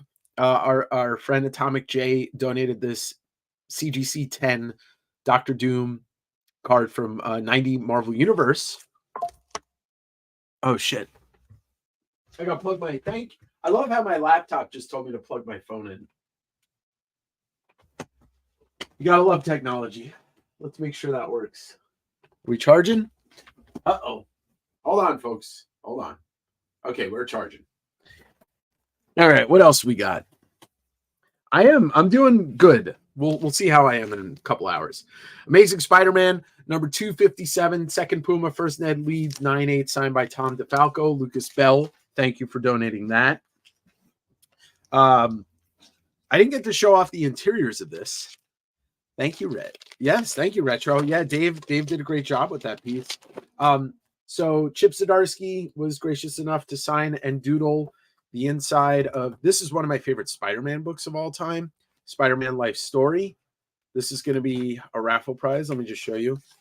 There's a little doodle, and it's signed by Chip. So whoever wins this is also going to get a copy of Volume 1 and Volume 2 of Sex Criminals. Our friend Grit City Rust donated these two pieces, Doctor Strange number 40, CBCS 85, and with that comes this Marvel Legends Doctor Strange figure. Sean at Japan Book Hunter donated a $100 gift certificate to his website for the raffle. So you'll be able to get that after the raffle and buy $100 worth of crazy, cool, weird, rare manga. Becky Clunan and Tula Lotte donated copies, signed copies of Somna 1 and 2, and I threw in a copy of issue 3. That's the complete series. What else do we have? Manu, our favorite high-grade snob, donated a Wizard 1 SDCC and a Wizard 9 newsstand. Those are both around VF copies. Maddie donated this brilliant 8 Billion Genies hardcover. This is the first volume, and this is a limited edition variant homaging Super Mario 3. Only 50 copies of these were made in this variant. Let's see what else we got here. Thank you to my homie Andrew P. He donated this Todd McFarlane lot. You get the 90s Spider-Man poster book with this vintage sticker. As well, you get the Comics Interview magazine, and as well you get Marvel the Year in Review 1989. Redefining retro. My Venmo and my PayPal are in the description below. Tickets are $5. They are 5 for $20. If you buy tickets, just fill out the jot form, so I have your contact info as well. So it's just filling out a form before you buy the tickets that gives me your contact info and shipping address. Here's something I pulled out of my PC, my personal collection of vintage posters. This thing is not really easy to find anymore. It's never been tacked up to the wall or anything like that. This is an original Batman the Animated Series poster, and as you can see, it's quite large. I think the only one that was available on eBay was sold at like $80. So that is a separate raffle prize.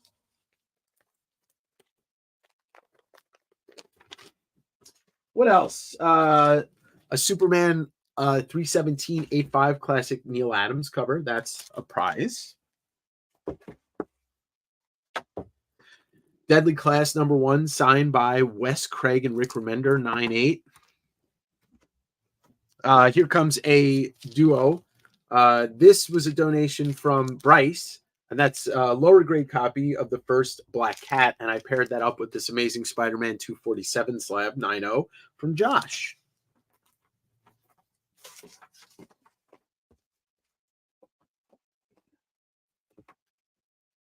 All right, what else we got? This was one of the prizes that I donated. Stan Sakai original sketch cover of Usagi Yojimbo.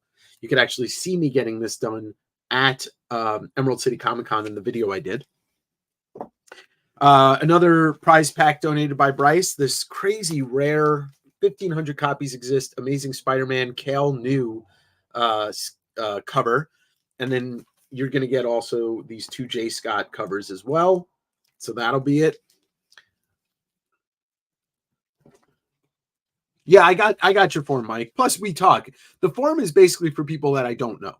You know, new people that are coming in to buy stuff or whatever. It looks like I have a hat on, but it's a beach ball.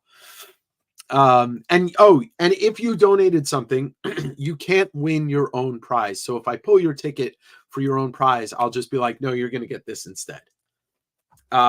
So Sean, Japan Book Hunter, who's going to be on in about an hour. He's sending me a couple of Hip Hop Family Tree Japanese books, and I'm donating one for the raffle. And so you're going to get that along with these Red Room books from Ed Pisker. That's just another one of Jeremy's books. And there's another Red Room.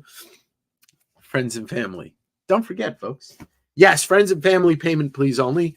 Josh donated this great set of first print Dark Knight Returns for the raffle as well. As well, I'm going to be probably pulling at random one raffle ticket. Can pick either any of the t-shirts, and I'll have one of the t-shirts drop shipped to you. But the merch store is in the description below. No Japanese spawns. I mean, I don't have any, and I know Sean doesn't because not to be mean or anything, but I told Sean anytime he finds Spawn, he's just got to buy it, and I'm going to buy it. He's buying it for me because I need to own some Japanese Spawn stuff. But he says he doesn't see it often at all. So, all right. So with that,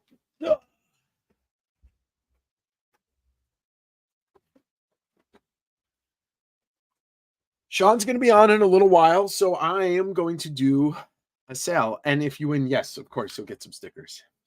All right, so let me start slinging some books. We've got about an hour or so, maybe 45 minutes until Sean is on streaming live from Japan.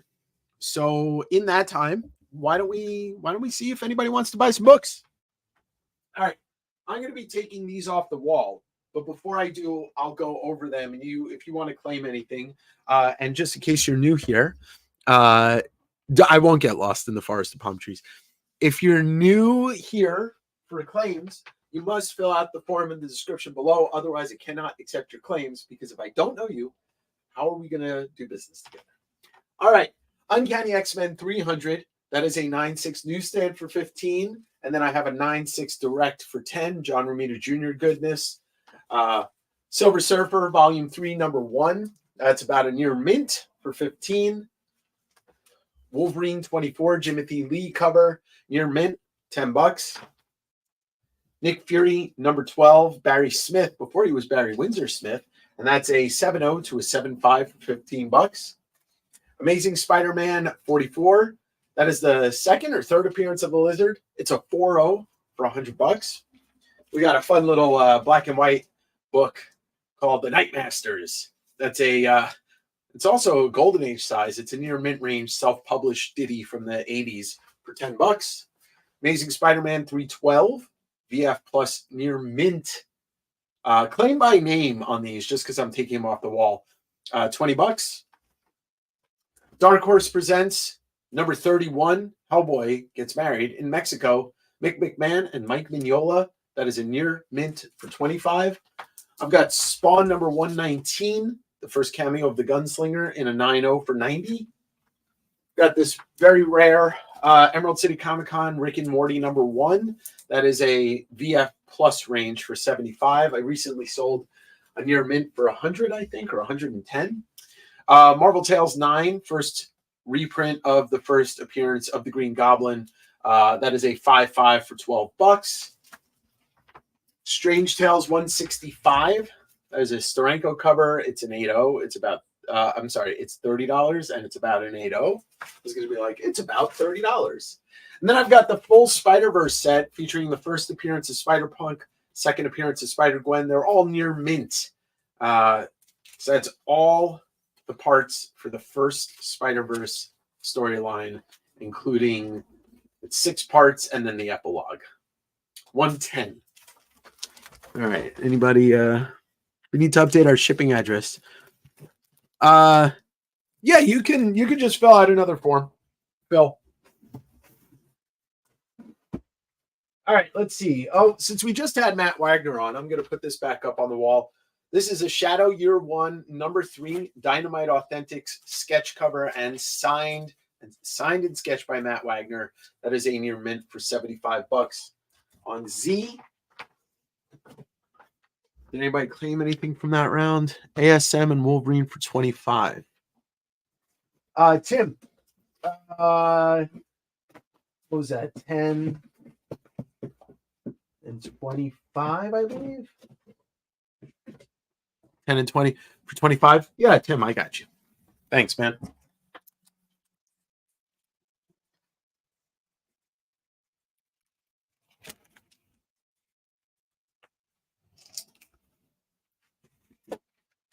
All right, we got X-Men number 42. This is a low-grade copy, partially detached cover. That is a 2.0 for $15 on B. Here comes an Extraordinary X-Men number 8, dope variant. It is a near mint. Not sure who the artist on the cover is, but it's only $6 on X. Fun one. G.I. Joe Deviations one shot, signed right here in black by Corey Lewis, who's the artist. That is a near mint for $10 on Y.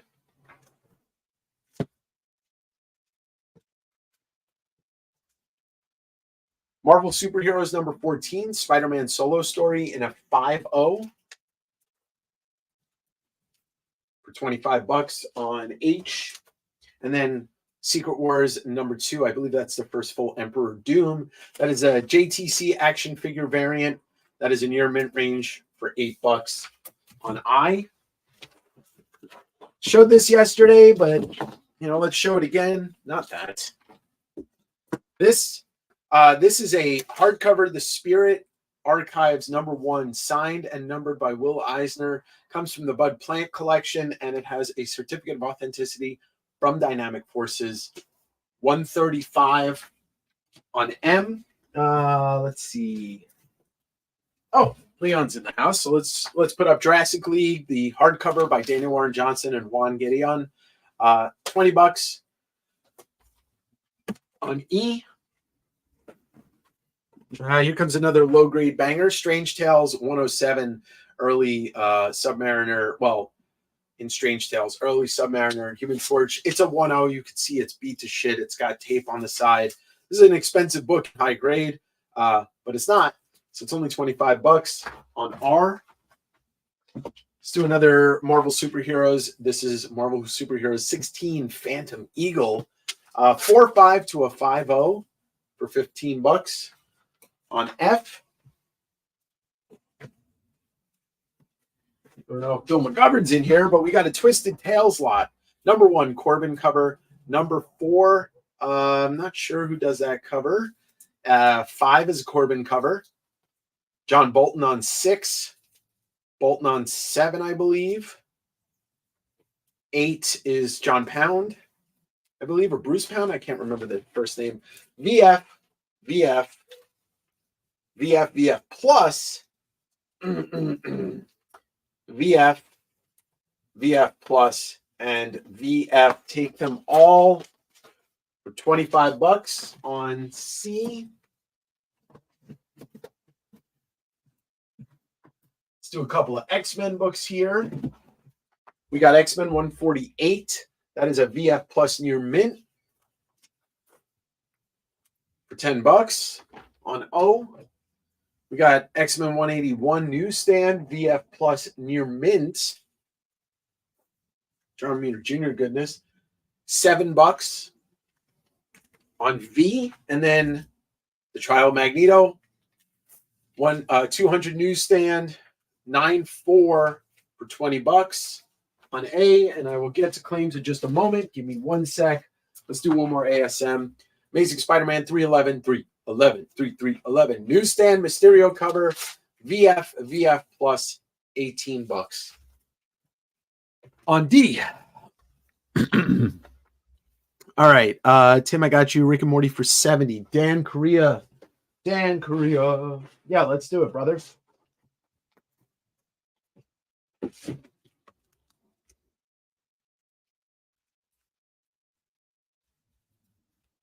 And then Leon's claim in E. Derek's going to be the first claim on C. Sorry, Jabba. And then, right, Derek on C.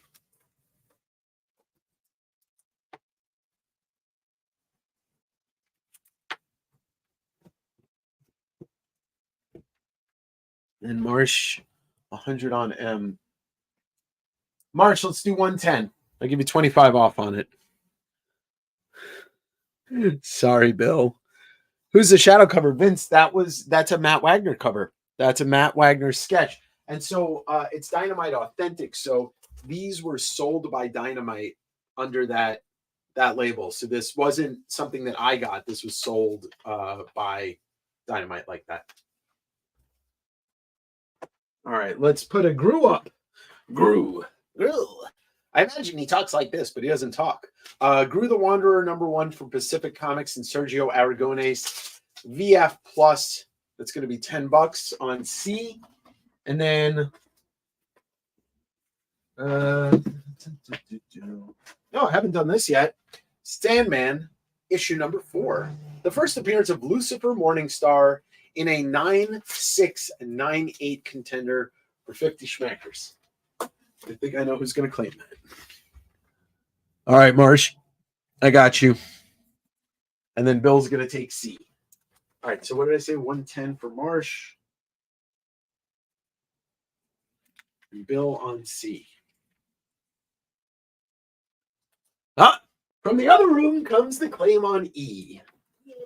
Yay! Thanks, Joe. Oh, Leon's like, no.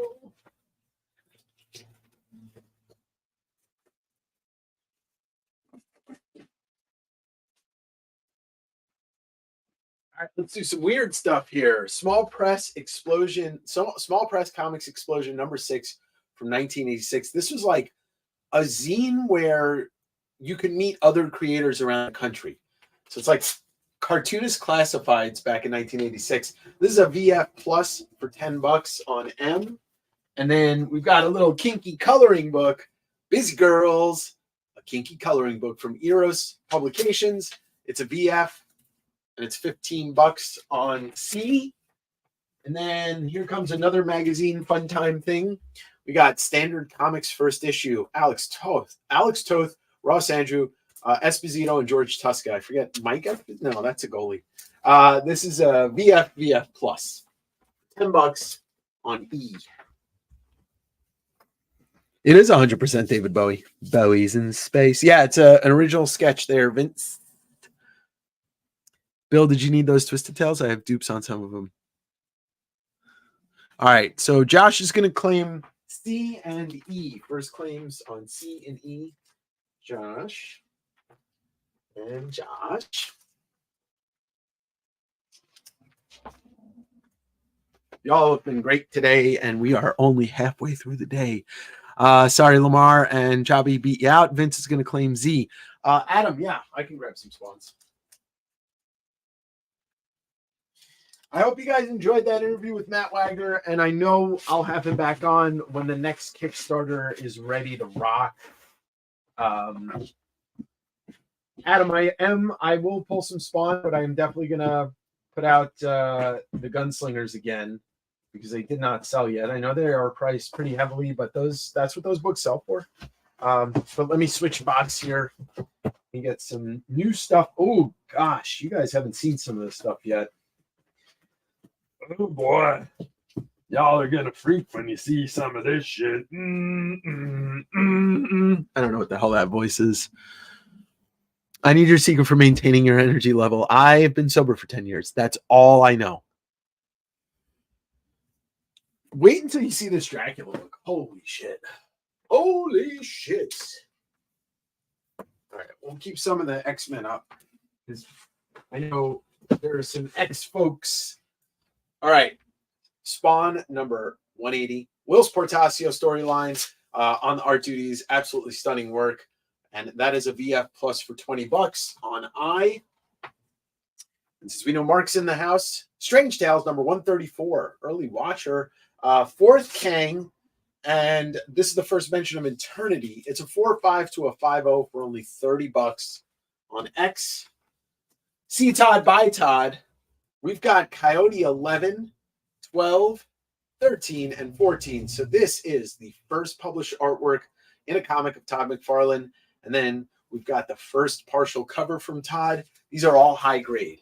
9.6, near mint. So our near mint minus, so like a 9.2. And then we've got near mint minus, so like another 9.2, and then a VF plus. But the 9.6 on the Coyote 11 is the big one. $160 on Z for first Toddy. Let's do a Golden Age book. Maybe this is, yeah. Uncle Scrooge 67, Carl Barks goodness. It's a 5.5, and it's $15 on C. I'll take this off because nobody wants it, and that will lead way to these.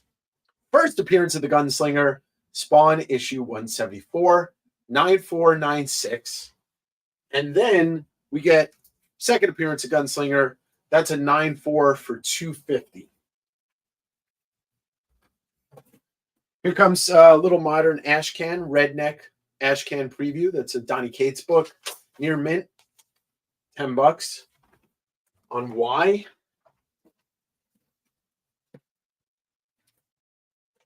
Let's do a high-grade Silver Age Hulk.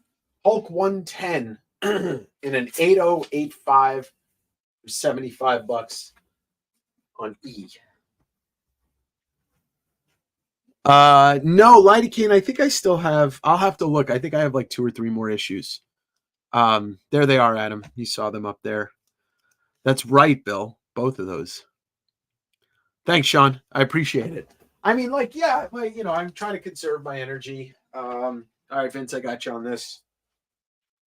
But yeah, it definitely energizes me to talk to people that I have a lot of respect for, you know.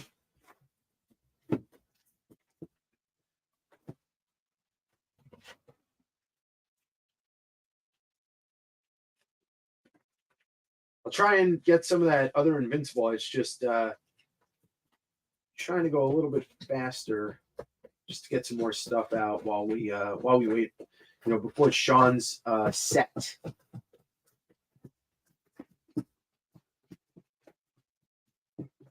Jeez, I totally forgot about some of this stuff. All right, let's see where we're at here. All right, no more other claims. So let's take off some of the stuff that's been up here for a minute. That's fine to come off. That's fine to come off. All right, nobody wants the X-Men's. So we'll get to other things. Maybe another Spawn book right here. How about that? All right, we've got Spawn issue number 165, the first appearance of Mandarin Spawn, and a great cover to boot. Near mint minus $70. You guys know what time it is? It's Morbin time.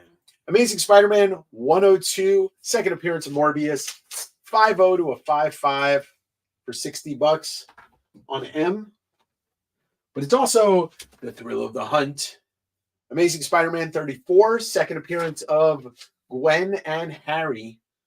4-5, 4-5 to a 5-0 for $60 on O. Having non-flashbacks, aren't you? Well, read this Comics Journal, issue 136, interview with the creators of the Nam and Vietnam Journal. Some great stuff in here, and that is only a $8 VF minus on V. Great vintage trade paperback. Alan, all new, Stan Lee and Jack Kirby. Alan. Silver Surfer, The Ultimate Cosmic Experience. Earl Norm doing the cover. It's a VF range. $35 on F.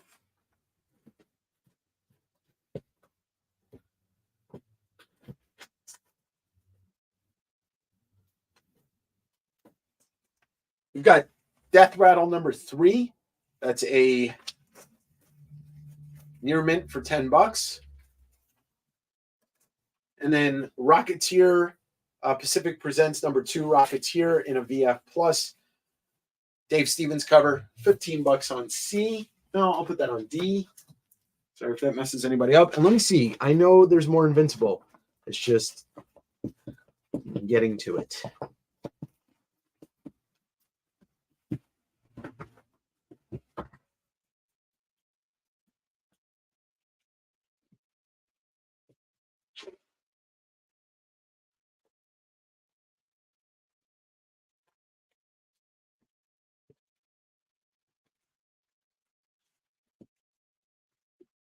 Oh, well, I will get to it eventually. It's just, I don't know where it is right this second.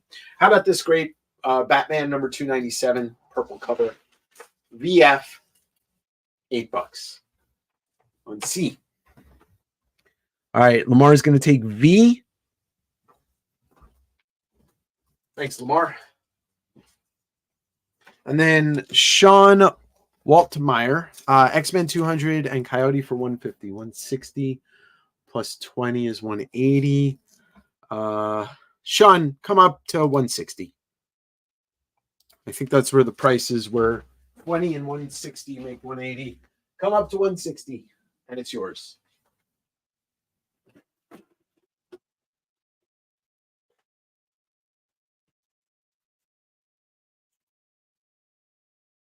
Right here. That's weird. Oh, there it is. And then 25 on F. Yeah, let's do it, Bill. And then, oh shit. I don't know what to do in this situation. You guys fight it out. You guys fight it out. I'm not going to fight it out on that. Because I didn't see it, and then I saw it, and now you guys got to fight it out. All right, hold on one sec. We got Sean on the X-Men 200 and the Coyotes for 160.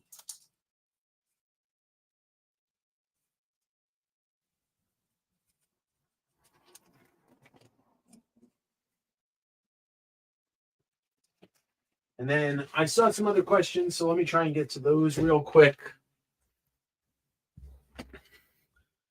I'm good, Steve. I'm good. Been crazy. And then Sean asked, would I do 275 on the first Spider going? What did I have that at? 300? Man, that's a tough one because that's a really nice copy. But you know what, Sean? Let's do it. Let's do it. Wherever the hell it is. I'll find it, and it's yours for 275, wherever the hell it is.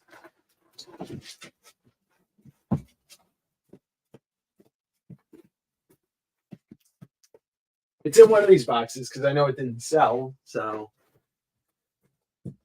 consider it yours, and when I find it, I'll write your name on it, Sean. E, O, and F. Give me one sec, Leo. Bill and I both offered the same time. Appreciate you, Sean. Yeah, Bill, if you want to take it for 31, it's yours. And then E, O, and F. All right, so E is a Hulk 110. This is an 8.0 to an 8.5. Really clean copy. As you can see here, I do really work on my grading, Leo, but you know that. And then O is a 4.5 to a 5.0. It's got a sub crease. That's why. It's a really nice copy, but it's got the sub crease.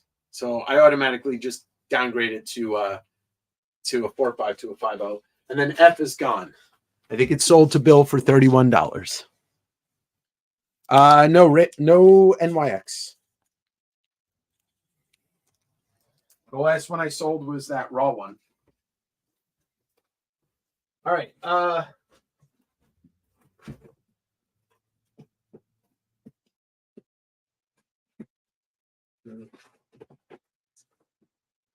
What time are we at, Joe? Okay, cool.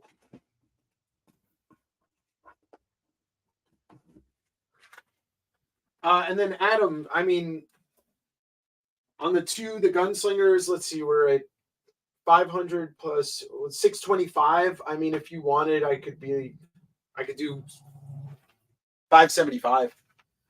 Here it comes from Roar Comics in, I think, like the early 2010s. Mad Balls 1 through 4. I believe that's a complete set. They are all near mint, low print run, almost non-existent, because whoever heard of Roar Comics? $40 for the set on F.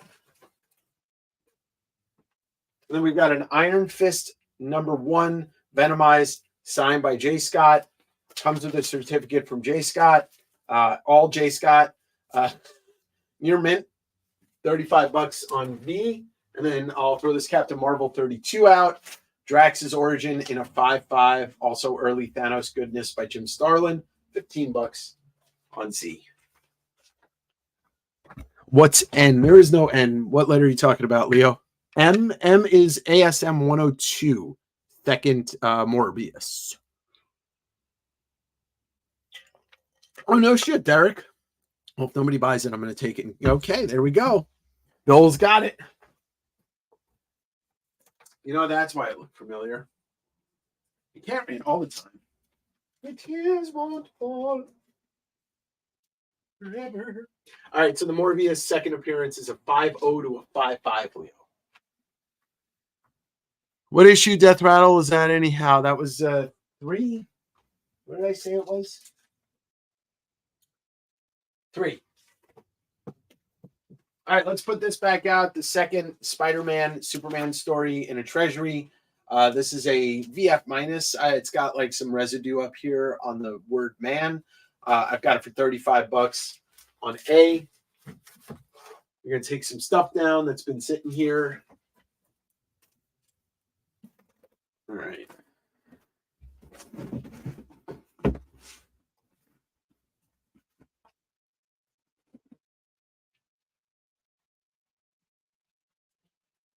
Do some more Strange Tales here. We got Strange Tales 179, classic Warlock cover. First Pip the Troll in a 6065. $20 on that, on X. Then we got 180. That's the second Pip the Troll, first Gamora. That is a 6065 as well for $70 on I. And then 181. That is a 5.5 to a 6.0 for $20 on C. And then we can do something that's not Strange Tales. All right, here's something very unique. Very unique. Art Adams, self-portrait by Art Adams in 1997.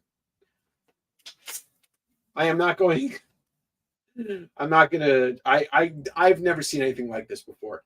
But $75 on C. Art Adams by Art Adams.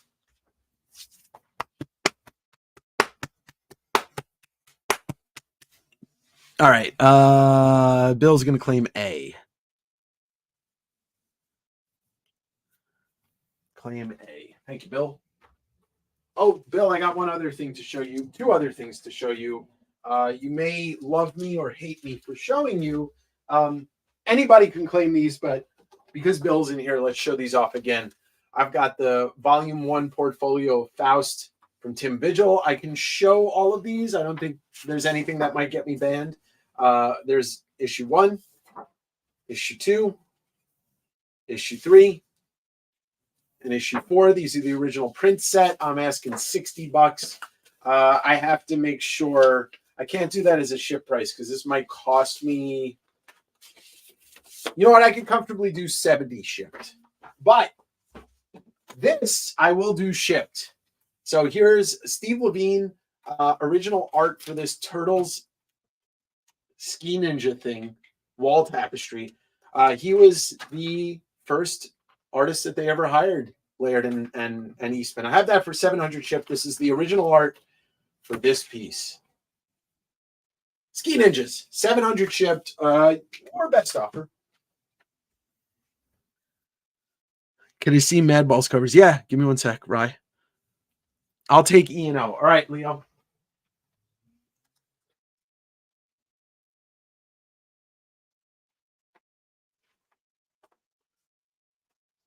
All right, and if you're new here, I know Leo's not, but if you're new here, please fill out the form below. Otherwise, you can't make claims. Can I see M close? Yeah, Leo, give me 1 second, then let me show this to Ryan first. Jabba, we've got issue 1, issue 2. McGinty is the artist. I don't know who that is though. Issue 3 and issue 4, and that's an Avengers 4 homage. All near mint, Ryan. And then let's see.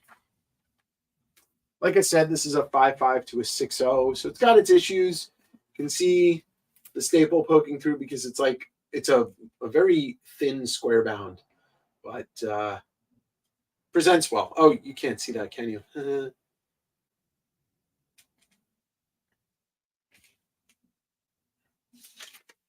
$60. All right, I'm going to take down the spawns in just a moment. I just want to check the chat here.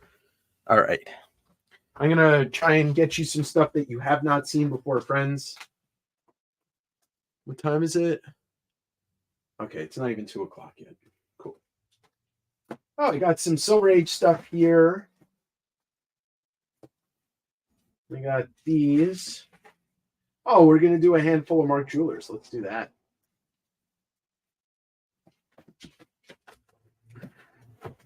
I'm still looking for the Invincible stuff, and I apologize that I haven't been able to find any. I don't think I sold everything.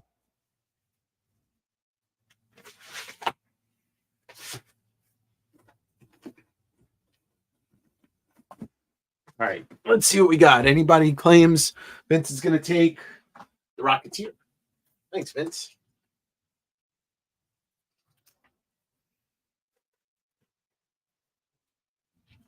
Hey, Joe, can you do me a favor?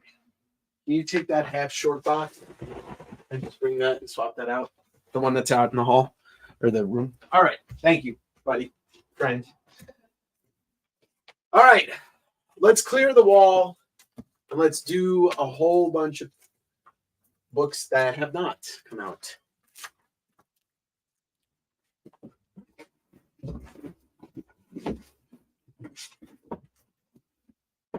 He was supposed to bring me that other short box. Instead, he went to the bathroom. All right, Mine Shaft. February 2007. Art Crumb. Mary Fleener, Peter Bagg, Dirty Diana, more. VF Plus, $20 on Z. Cheval Noir number 11, Charles Vest cover. VF Plus, $10 on X.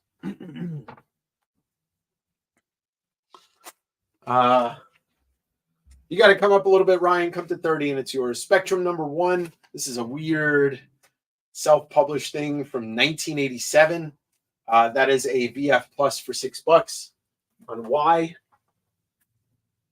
Some Golden Age Dick Tracy 105.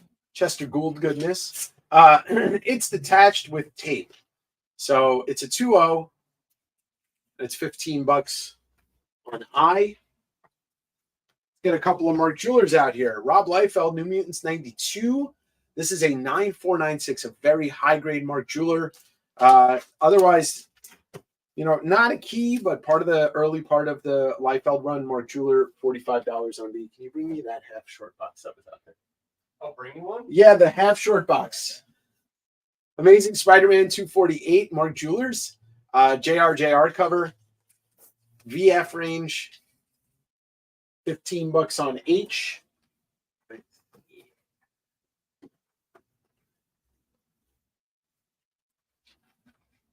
Amazing Spider-Man 241, Mark Jeweler, VF range, $15 on R. Doctor Strange 21, Mark Jewelers, with the star stamp. That is the origin, I believe, of Doctor Strange in a VF Plus, Mark Jeweler, $25 on F.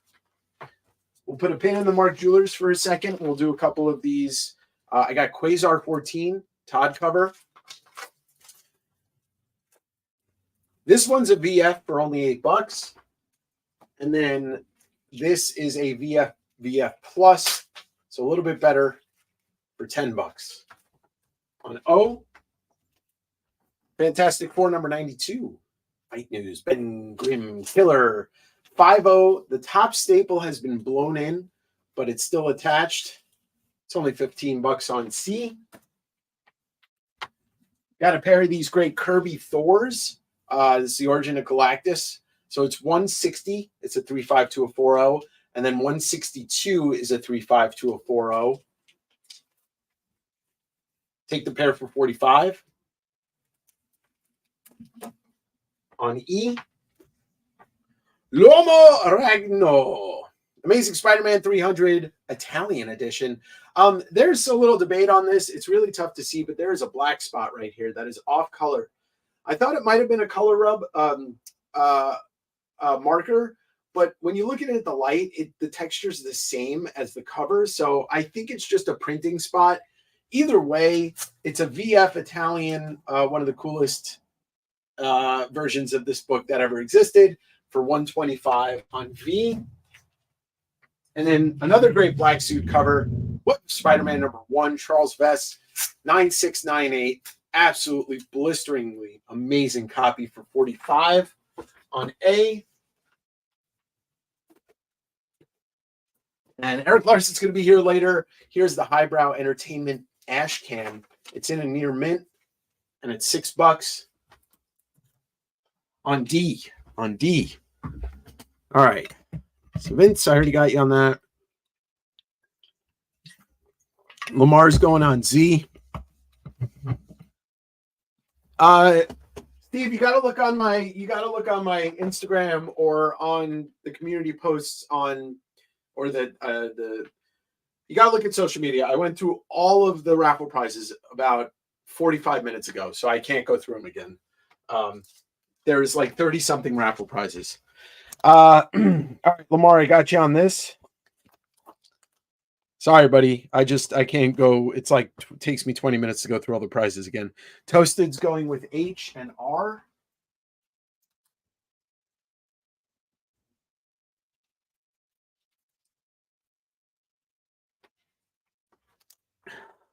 Sean is Brady's claiming M. Thank you, Brady. And then Sean is going to claim the Doctor Strange F.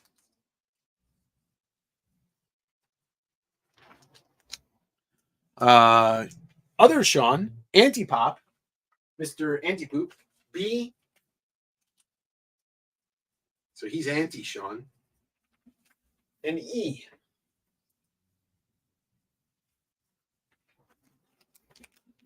Brady's going to claim A.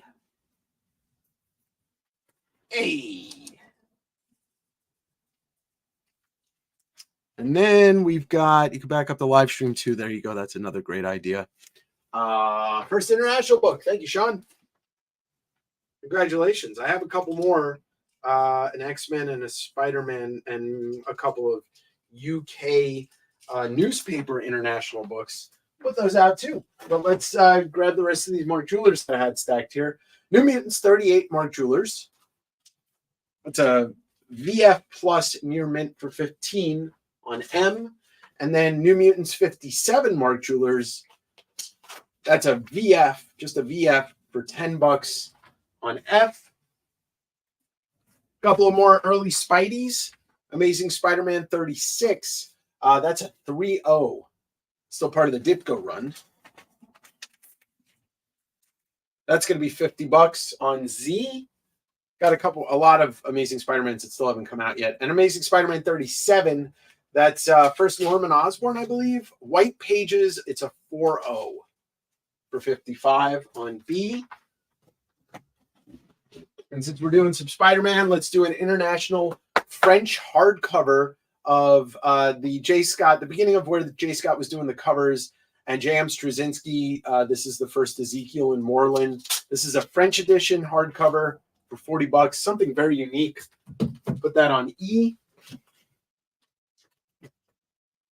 Ooh, here's another hot key. First Vulcan, X-Men Deadly Genesis number 196, and a GSX homage by Mark Silvestri for $20 on R.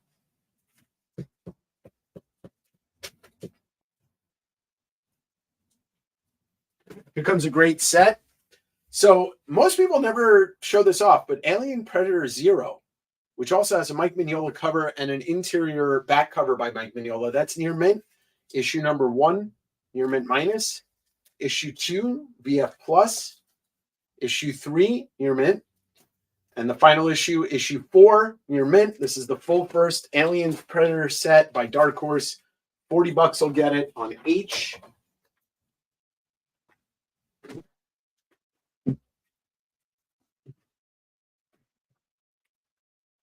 Weirdo Magazine, issue number... great, it's not on here. Issue number 5 in a VF. Robert Crumb goodness. $10.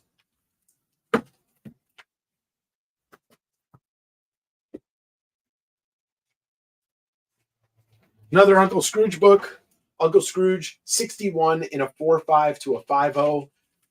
And that is going to be also $15 on A.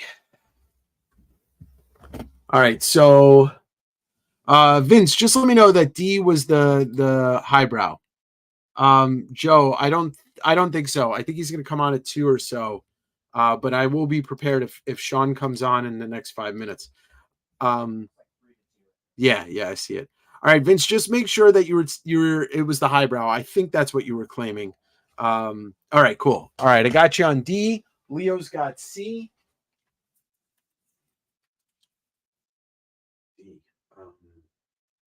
Vince. Leo's on C. All right, this is going to be the last claims for now because he might be on 33 what? 33, Bill. I don't know what 33 is. Short press comics explosion for 5. No, Phil, I'm going to stick to that because I've never seen that before. Old Man Leo on B.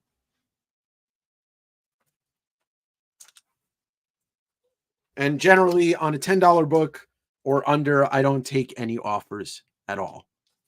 Habuk. Bill's going to take H.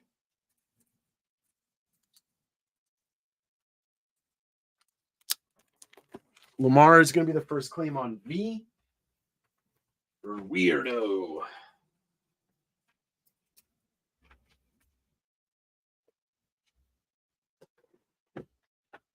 Okay, 15 for R. Rit. Give me a sec on that. Oh, see if anybody else claimed it outright. F and X are going to Mr. Sean, Auntie Sean.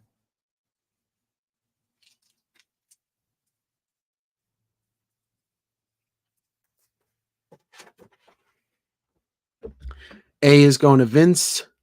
Thanks, Ralph. Yeah, it's been fantastic. It's been a whirlwind. It's been absolutely wild. Vince, right on, cool. ASM 33. Oh, okay. All right, Bill. Yeah, I wasn't sure. Jabba never replied. He never replied if you wanted those Mad Balls. I didn't see it if he did. So let me know if you wanted those for 30. Yeah, Rit, let's do that for 15.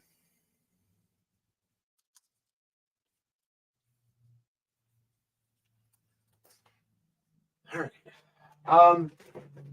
And just so everybody knows, I'm going to be cutting off the raffle ticket sales probably around 5 o'clock, like right before the Larson interview, because I'm not going to have the time to pull the tickets after that.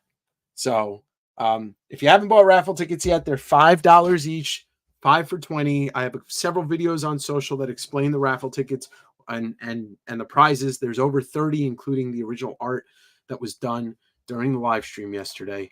Japan, Sean just shared the story. So Sean will be in here very shortly. So I will be doing at least one more sale before the end of the night.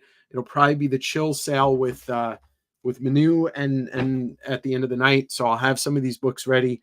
And you're always welcome to watch the replay and see what didn't sell and make offers or claim outright. Obviously, full price claims take precedence. What's on E, George? It is a French edition Spider-Man hardcover that collects the first appearances of Ezekiel Moreland, J. Michael Straczynski run with art by John Romita Jr. And then the cover is Jay Scott. It's pretty cool. It's oversized. You don't see this type of stuff anywhere else other than overseas. Hopefully, Manu, hopefully. What's the Dick Tracy book, Mattis? It is a Dick Tracy 105.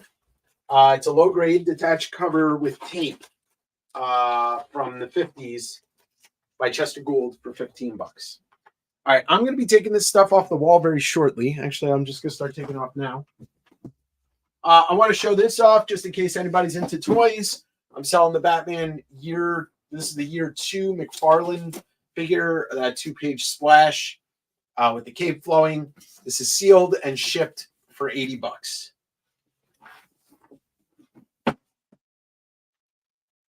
And then, yeah, I think that's all the questions I needed to answer. Just grab some tickets. Awesome. Thank you, Sean. Thank you.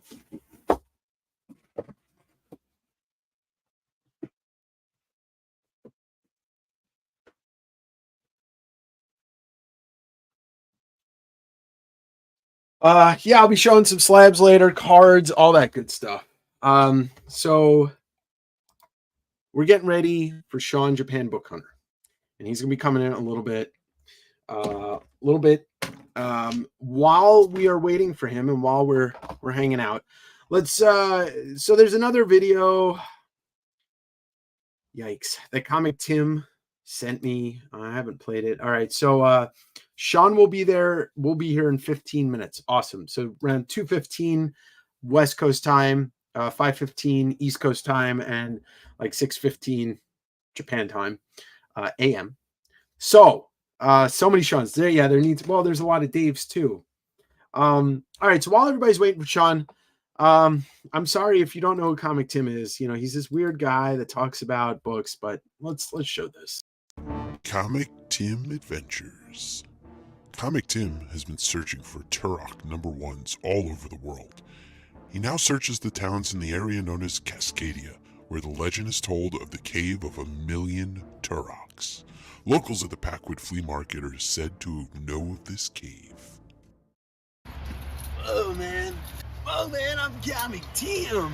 I'm out here in Packwood, New Jersey, man.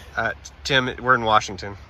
Yeah, Washington, D.C., man. There's Mount Rushmore. Never mind. Oh, man. Well, we're out here at the flea market, man. This is like the biggest flea market in the United States of TM. And we're going to find some hot comics, man. And I just want to say that, like, if I find a Turok #1, man, I'm going to lose my mind because I'm Comic Tim. Oh, man. All right, well, enjoy this video, man. I'm here looking for some hot books. Yeah, man. Whoa, man. Whoa, man. Do you know what that is, man? That's a Shadowhawk 2 #1, man. Look at the foil. Man, it's like having acetate, but it's like silver, man. Injack, man.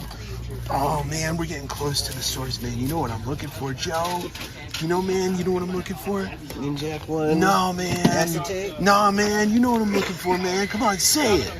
We've been talking about this book all day, man. Turok, man. If I get a Turok, I don't even want to say it because it's bad luck saying it out loud. Sharper Image, man. It's the darker version of that. It's like that massage chair that was like very black leather, man. Jimothy Lee, and Sam I Am, and Rob Liefeld, man. All right, it's all right. Oh man, the Titans, man. Whoa, I'm just trying to get that Nightwing book, man. I can't find Nightwing. Where's Nightwing, man? Whoa, man, this is Rob Liefeld, man. Whoa, he started the Sharper Image.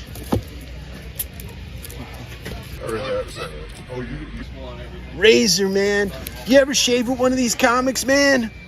I read that, it's all right.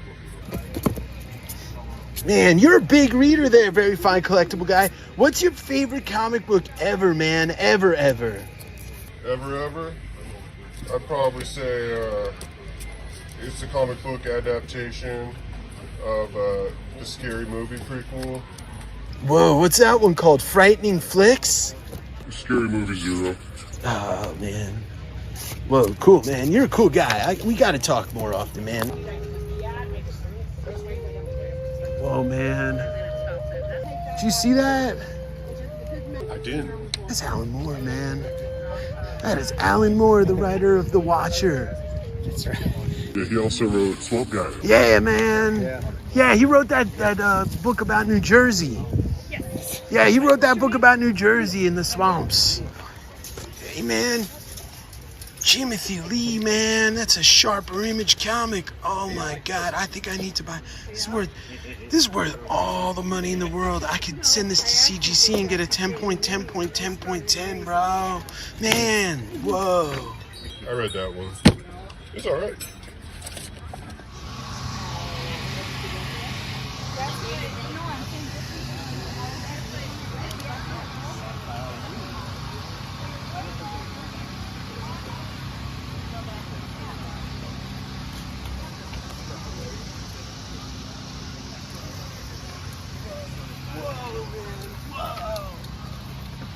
Oh, man. Is that a Turok up there, man? Whoa. Right here, we've got the collectible figures of Howard the Duck, created by George Lucas for the movie Star Wars. Now, Howard the Duck, he's an anthropomorphic duck. He's a very cool and collectible, man. The next Miss Terry box is gonna have one of these, man. Buy my Miss Terry box. Yeah. I read that one.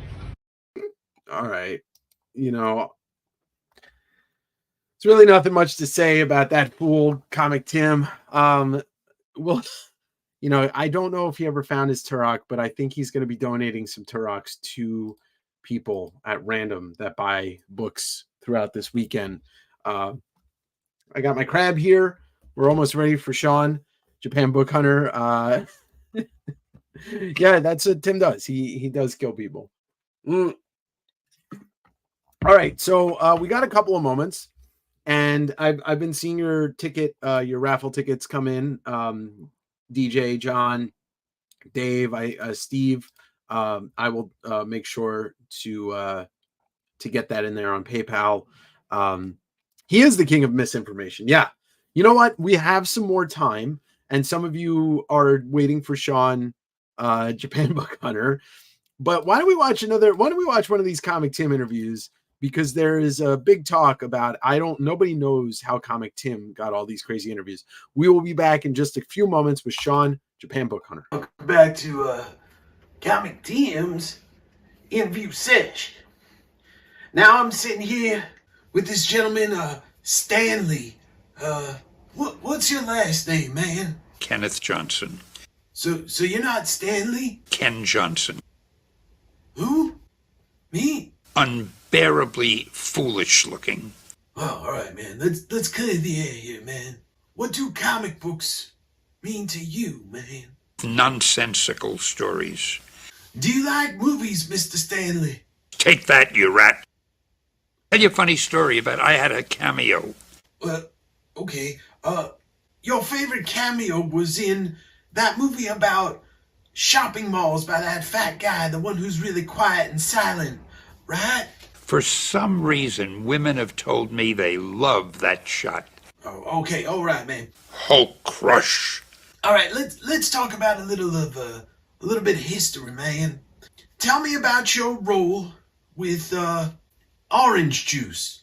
Oh man, I'm sorry. I'm talking about O.J. Simpson. Yeah, tell me about your role with him, man. He was in a court, and there was a jury in the box.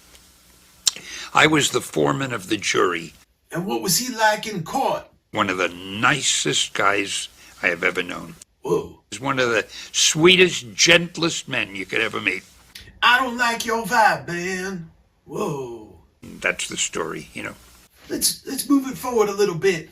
Are you sad that Jimothy Lee and Tom McFearless and Robert LaFeld and Silverstein and Valentino all left Marvel to start the Sharper Image, man? They left out the humor. They left out the human interest and playing up the personality and characterizations and personal problems. Yeah, man, I understand, man. Now tell me, what do you think about that guy Dave from the West Coast, Davengers, man? Whoa. An interesting, complex hero with a lot of personal problems. All right, man. Well, tell me about your favorite comic book character of all time, the great Turok. I think the average reader can empathize with him and could say, gee, yeah, that happened to me. Sure, I know how he feels.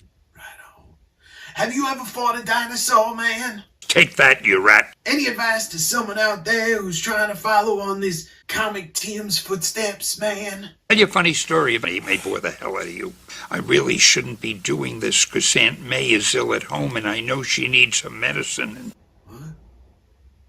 I created a comic book, Mr. Stanley. Ken Johnson. I created a comic book called The Insectoids, man. Do you like it? Why don't you have a grasshopper man? I'm sorry, I don't like grasshoppers, man. Whatever. All right, well, thank you for your time, Mr. Stanley. Kenneth Johnson. And, is there any last words you'd like to give to Comic Tim's audience of comic book nuts? Maybe some insight or advice or just something nice, man. Hulk, get him. All right, man. Well, thank you for your time and there's one other thing I just thought of. Take that, you rat. All right, well, back to you, man. Whoa. You know, I would have thought that this Kenneth Johnson, Stan Lee guy, I would have thought his catchphrase was something else, not take that, you rat. Who would have thought? Who would have known? Slim Shady is something you would have bought. All right, so we are a lot of people that are new here that are probably waiting for Sean are like, what the living fuck is happening right now? Like, what is actually happening? And you know what? All right, let's DJ, I got you. Okay. I don't know. We are an hour 4.5 for today. I was live for 10.5 hours yesterday, maybe even 11. But you know, whatever my brain cooks is what y'all are gonna see. We've got after we get Sean on, we've got Eric Larson on, one of the co-founders of Image Comics, the creator of Savage Dragon, Mr. Amazing Spider-Man, he's got a great sense of humor too. Let him cook. I wonder what's happening every time I tune in. Yeah, you never know what's going to happen. You never know. It really is a crapshoot when you enter this YouTube channel. But besides that, we've got, the charity raffle is going to end tonight. This morning, this is where we were at with the money that we raised. We were at a little over 2,500. Since then, I bet we've raised another 300 or 400. I'd like to keep going. So if you haven't bought raffle tickets, please do so. There's a good chance that you're going to win. And I think we're going to do it this way because last year with the charity raffle, one person won 5 things and like somebody else won 3 things. So this year, to make it fair, Stanley he was a really nice guy. Don't you mean Ken Johnson? This year, to be fair, I think what I'm going to do, you're only allowed to win 1 original art piece and 1 other item. So you can win up to 2 items. I think that's a fair thing, right? Like, let's hear from the chat. You know, I'm down to, I just want to have a little discourse, but I feel bad if somebody wins like 15 items. And that means, you know, there's the very small chance of anybody winning anything else. I was going to limit it to 1, but that doesn't seem fair either. So I was thinking you could win up to 2 pieces, 1 original art and 1 non-original art. That way, I think that's really fair. Always fun seeing. Oh yeah. Yeah, I'm gonna see if I can get him to show off some original art today, Vlad. 1 per winner. Yeah, I was thinking 1 per winner, but there's a couple people that bought 50 raffle tickets, 25 raffle tickets. So they should have at least a chance to win 2 things. But I only got 5 tickets. Yeah, I don't know.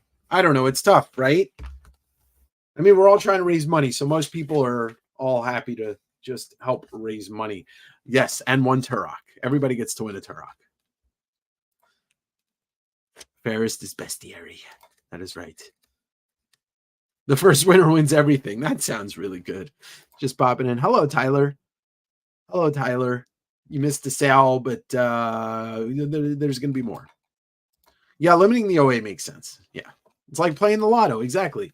Yeah, you just have to hope that the government doesn't steal your money before they. The government's not going to steal any of your original art. I'll tell you that. That they won't do.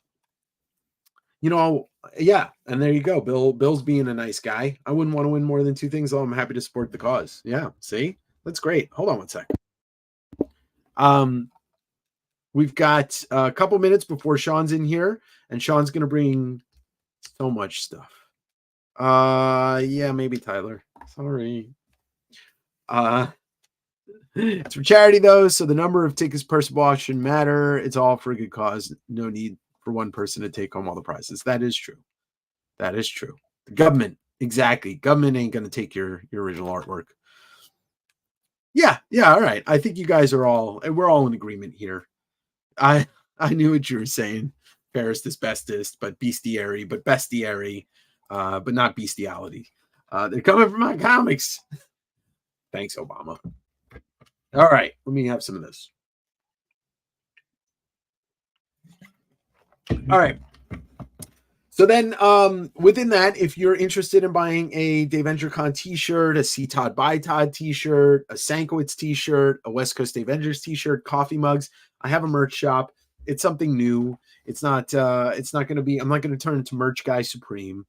It's all about the causes, and it's all about it. Well, I mean, it is, but it's all about the he said, she said bullshit.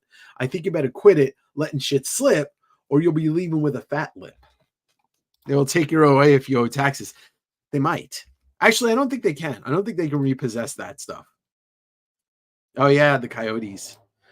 He took our gimmicks. All right, so everybody that buys something or wins something, up to 100 people from me. If you buy something from somebody else, you're not getting this. But if you buy something from me or you win a raffle prize from me, you're going to get a Davenger Con sticker. These are $2 add-ons. So when we're doing billing, just let me know if you want a sticker. Sankowitz, Bill Sankevich, Sankowitz, the death metal band. There's Sponderman. Oh, and yes, and for those of you that donated something that bought tickets, there's a clause that states if I pull your ticket for your own piece, you automatically get something else. You don't get to win your own art. That would just be mean. You get the Jaja. And of course, the See Todd Buy Todd sticker. So those are all add-ons. They were Todd's Coyote. Yeah, it was all 4. Number 11 was a high grade. High grade. Yeah, that was really funny. They took our comics. They took our gimmicks. They took our jibs. Link for the stream. Oh, shit. I didn't send Sean a link for the stream. That doesn't seem right. He misplaced it. He put it in his pocket, and then he changed his pants. And then when he changed his pants, he left the link in the other pants. I actually saw him skateboarding, and he dropped the link on the floor. Yeah, that's what happened. If he thinks that's not true, I challenge him to a duel. You know what? If I didn't, Sean, I really apologize. I'm sorry. I'm so sorry. So we will wait because I screwed up. This guy screwed up. But be patient, friends. Be patient. And if you have a question for Eric Larson, throw it in the chat. If I can get to it mentally and see it, I'll make sure we'll talk to Eric about what you want to talk about. Talked about? Let's give him something to talk about. Oh shit, I forgot about stickers. All right, yeah, Sean, we can do that in the DMs when you pay. And then once again, everybody, here's what we're gonna do when it comes to Sean. If you buy something from him, if you claim something from him, DM him on Instagram. The links to his Instagram are down below, but it's pretty easy. You just go on Instagram and you type in Japan Book Hunter. That's his name. And my name's Dave. And this has been Davenger Con. We're not done. We're not done. But Sean will be here in just a moment. I screwed up. And if you're watching, if anybody's watching from somewhere exotic, let us know. Let us know. Say hello in the chat from Boise, Idaho, from Bozeman, Montana, from Spring Green, Wisconsin, from Tuscaloosa, Alabama. Where else? From Honolulu, from Maui. Maybe Alika Seki's in here. Juneau, Alaska. Taipei. Stockholm. I don't know where you are. Hey, MC's in Toronto. I never asked him for pages. Hello from Missouri. Watching from the exotic Graham, Washington. Just not too far down the road. Precode's in Houston. Springfield, Massachusetts. Home of Cobra.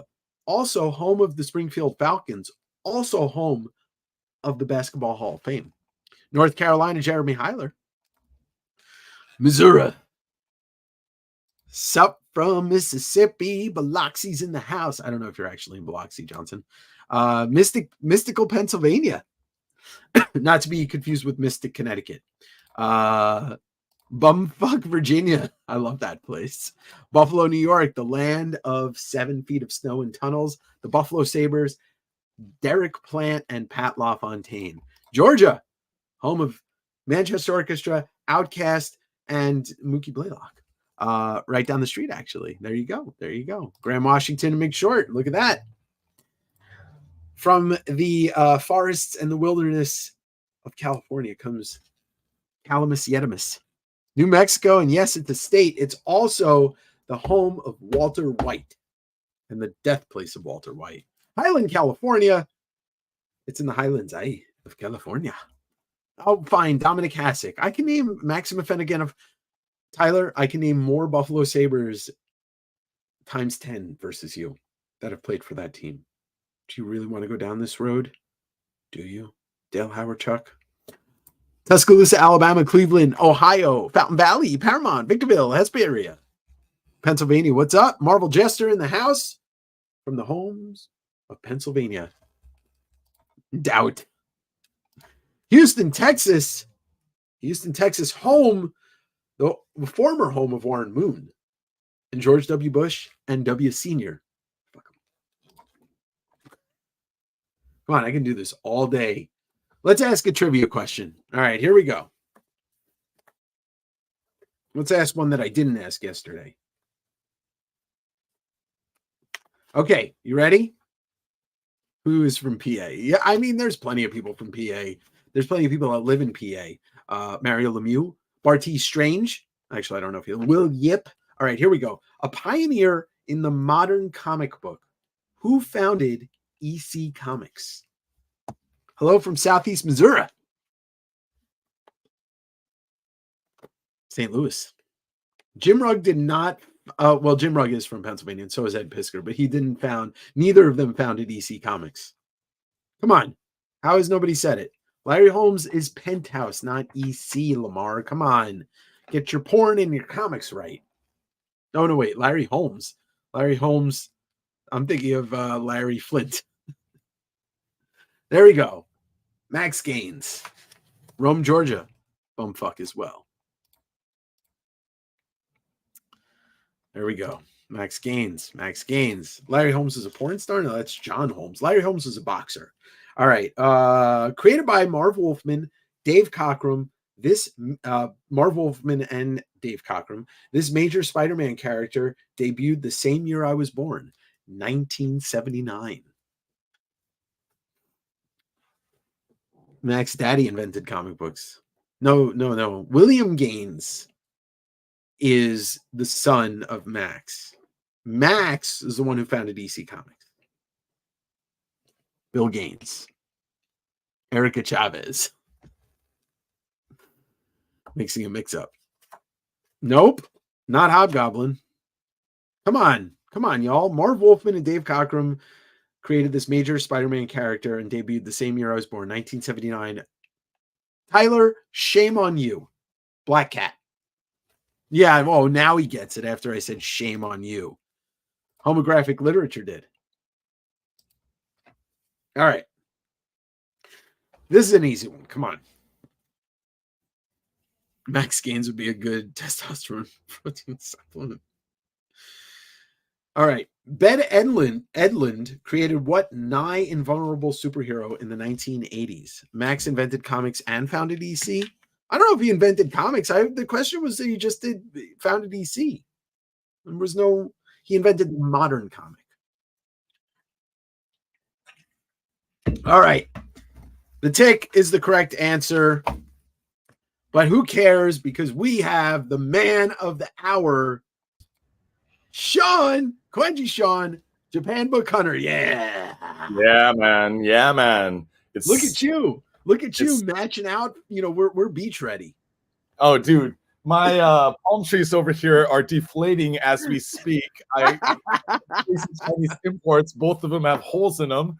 I keep on blowing them up. No, you know what? Deflated palm trees. That's how most of us feel these days anyway.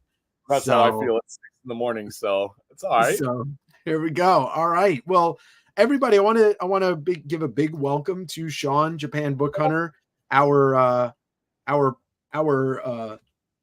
Pan-Pacific book slinger. And slanging some of that manga and Japanese art book gold. Yeah, there we go. All right, you know what? Why are we going to even waste any time? Let's what do we want to talk about? Why don't we get you on the big screen here and give us a little info and how you do things, and also shipping is also, explain that too.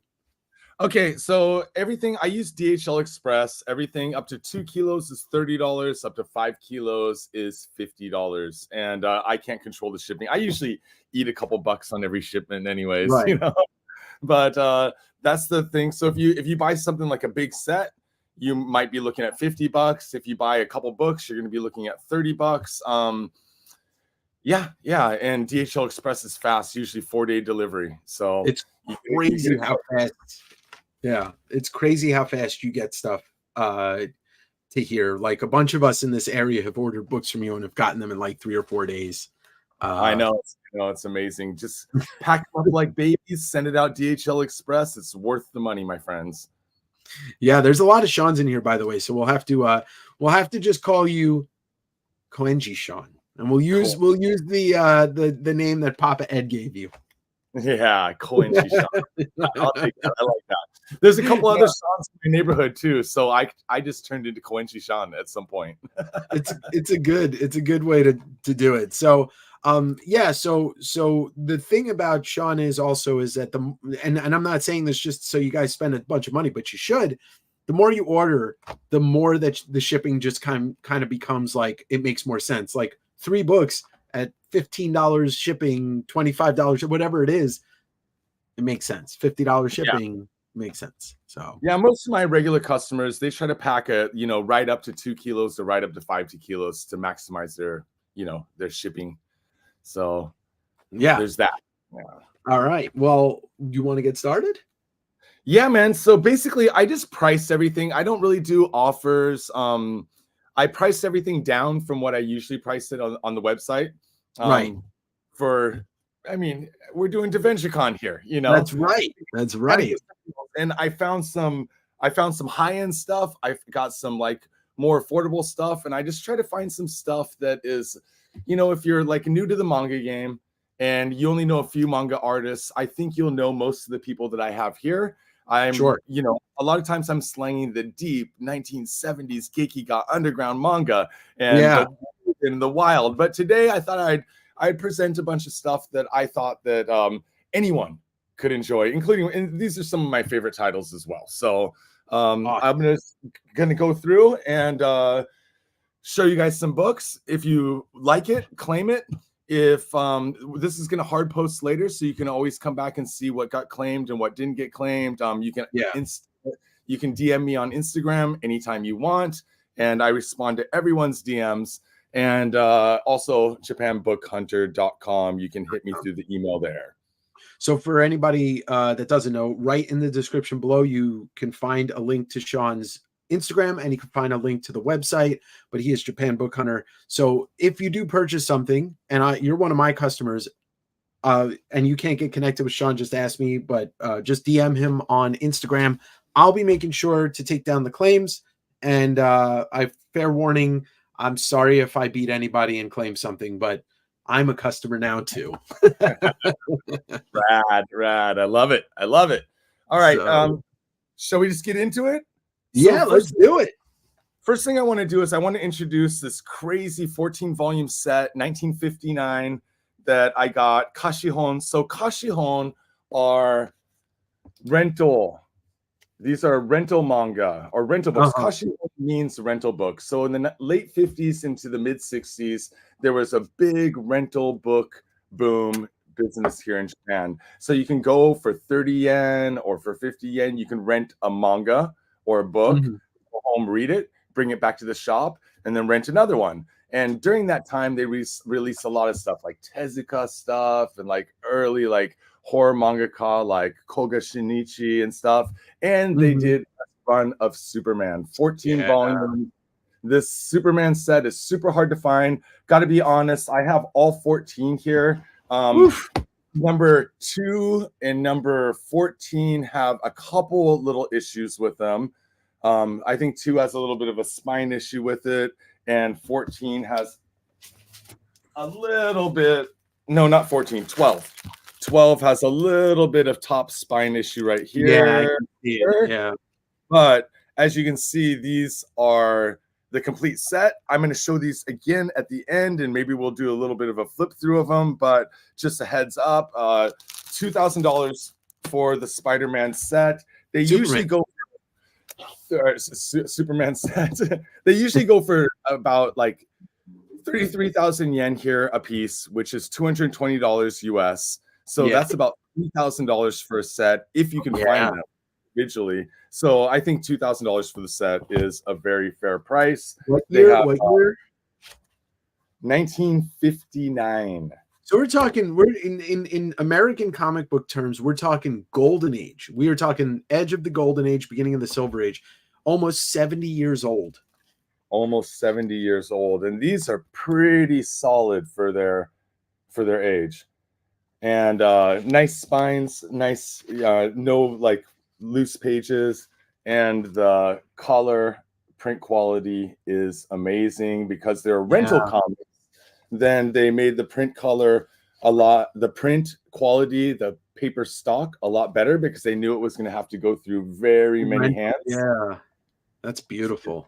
Yeah, you get that pink print there. You know, we got to connect you with to buy those. We got to connect you with Mark Wade, Mr. Superman, super fan. I bet you, maybe I could connect you with him, and maybe he'll buy them from you. Yeah, maybe he will. And these are rad. Actually, you know, if they don't sell as a set, it's okay. I have a customer. I sold a set once, but it was missing 1, 13, 14. And that customer still hits me up every month. Can you find 1, 13, and 14? And it's hard, especially 1. Number 1 is very, very hard to find.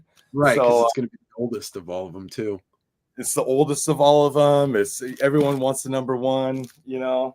But I got those. I'll bust those back out at the end. But man, thinking about our good buddy Ed Piscor.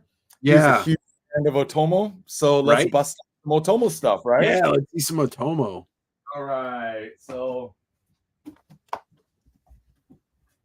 I don't want to just sell high-end stuff only, although most of my stuff is. I have Kibun wa mo senso, which means it already feels like war, but this is not the regular tankobon edition. This is the oversized 2005 re-release edition. So you get everything in its larger glory. Have some, you know, there's a few 2-color print pages here. What year was that originally printed? It was originally printed in 89, I want to say. But Okay. yeah, this is the 2005 reprint, which is I like it. Actually, I prefer it to the Tonkobon because it's in the larger size, so you get to see the art in, you know, in the bigger format, and you get some of these like nice two. Wow. $30. That's not bad. Do you know if that was ever printed in? It probably wasn't printed in the US, right? No, it Not wasn't that translated into format. English. No, not in this format. And this actually was not printed, reprinted, or translated into English All right. at all. Well, we've got a claim from Grit City Rust, who recently bought. Grit City. That's Josh. He's a good friend. He recently bought the Hip Hop Family Tree from you. So, oversized. What was it called? It already feels like war. Okay, I'll just say War Atomo, and that was $30. All right, that was $30. $30. I think right. on the website it's 36 or something like that. I'm trying to just like, you know. Yeah, no, we appreciate it. Supposed to be having fun here. Hell yeah. I got a couple Kaba here. I got a Kaba 190. I usually sell these for $210 on the website. This is with the plastic cover. The plastic cover is hard to come by. Maybe without the plastic cover, 175, something like that. But you want the plastic cover on these. I mean, it just makes it look so much better. It's not complete without it. It's not complete without it. And this one's crispy clean, no corner bends. Top, I guess we have a little bit of a ding here. Yeah. In that it's crispy clean. So for those that don't know what Kaba is, I mean, they might be familiar with it because they made pieces of that was the movie that they made. What was it called? Was it called Kaba with the hippo? Oh yeah, well they did the movies. Well, of course you have Akira, Memories, and then Short Piece. No, but it was the live action one. I feel like Jake Gyllenhaal was in it with the hippo. Am I on crack? I could be on crack, right? You might be on crack, dude. You might be on crack. All right, that's fine. That's fine. I've been awake for a while. I've been streaming for 2 days. I know. You know what? Nobody's claiming it. So you know what? I don't have that. I'll take it. Dude, Kaba is a beautiful book. I have Kaba 1, I have Kaba 2 in my collection. And yeah, you can't go wrong with a little bit of Otomo. All right, yeah. So I just claimed that. And Okja. I'm thinking of Okja. Oh, the hippo. I like that. I was just thinking about that the other day. It's kind of like a pro-vegan movie. It's a very pro-vegan movie, but the art on the cover reminds me of Okja. Yeah, I love that character. It was great. Back when Netflix was something. Yes, when we liked what they were putting out. Kaba 2. Kaba 2. This one is in excellent condition. The book on the inside is just amazing. But here, let me bust it out for a little bit here. As you can see, excellent condition. And this one also, I think this one was sold at the Genga exhibition in 2012 because it's got some Genga flyers in it. Whoa. From the exhibition, which I was at. I was actually on a date with my wife at that's the really exhibition. Cool. So yeah, Kaba 2, 390. Is Kaba 2 is a little bit tougher to find? Was it printed less? The thing with Kaba 2 is it's a more, I mean, the quality of the printing and the box and everything, it's a little bit it's a little bit better than Kaba 1. And it was printed in lower runs than Kaba 1. So that's why there's the price discrepancy there. And to be honest, like some people online are selling them for like 50, 60, 70,000 yen, which is insane, like $500 or something like that for 550 or Kaba 2. Wow. But I try to always keep one around, a Kaba 1 and a Kaba 2 around in stock. But they come and they go. They come and they go, my friends. Yeah. There's apparently a club of people that own that Kaba 2, and I should get in that club eventually. Yes, and one day you shall. This one.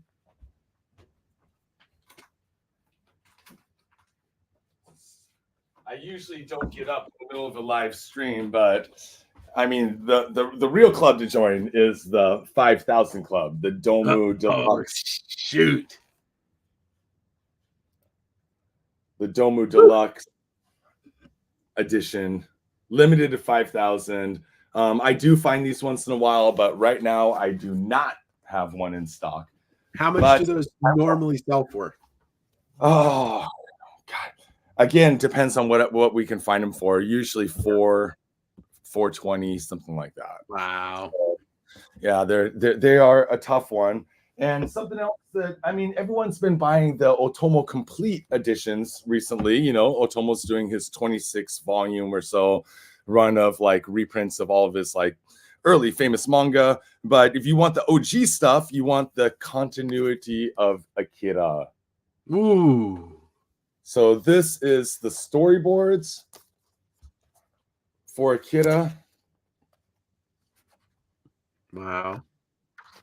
But that's the OG. That's the first time they were reprinted, right?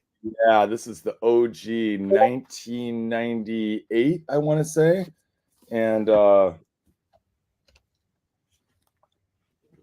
I'm curious. 1988. Ugh. 1988. So right after the movie came out. Yeah. These are the OG editions. There's 2 volumes to the set. 190 for some continuity of Akira. And to be honest, like the format is even larger than the new re-release. These new ones are about this big. They're almost regular book size. Yeah, they're almost regular book size, and the storyboards inside are kind of condensed. Yeah. So they're a bit small, like taking about 2/3 or 3/4 of the page or something like that. So the continuity of Akira 2-volume set, you actually get it in all those storyboards in a larger format, which is, if you're an Akira fan, if you're an Otomo fan like me, then these really are like the grails of all Akira storyboards. So we do have a question here. Bill asked if you could speak to why there are so few translations of Otomo's stuff when the demand is so high. Do you know? As far as like the English and the translated market goes, I'm not too sure why. I mean, a lot of stuff would be palatable. Hansel and Gretel, the compilation of fairy tales that he put out, that would sell. You got to claim. You got to claim on the storyboards from our friend Andrew P. Andrew P. What up, homie? Thanks, dude. Yeah. So that was 190, right, for the pair? 190 for the set. And I'll tell you what, I see those eBay prices. I be creeping out there. They go about 190 a piece on eBay. Yeah. You know the deal. Yeah, man. I don't. Like I had this set called Dokudami Tenement in English, Black Hook Press. I didn't know it was out of print. I looked on eBay. For volumes 1 and 2, somebody was selling them for like $350. Wow! I sold them for $36 because I don't base my sales prices on eBay prices, man. Right. I base it on what I buy it for. Like I want to be fair to everyone. I'm a collector. You guys, and that's great. And I wish I could say the same, but then I would have sold a Amazing Spider-Man 1492 for about $250, leaving $16,500 on the table. I mean, sometimes you got to do what you got to do. Yeah. But Sean, you do great with it. When I find a good deal, like I try to pass the deal on to everyone else, which means I also have some. I don't usually peddle in English books. Everything I buy is Japanese, but I did go to an art gallery recently down the road from my house in Asagaya.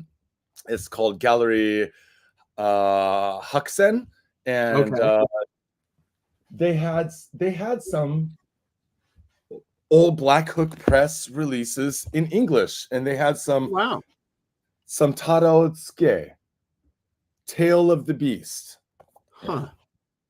which was released by Black Hook Press in 2018. It's in English.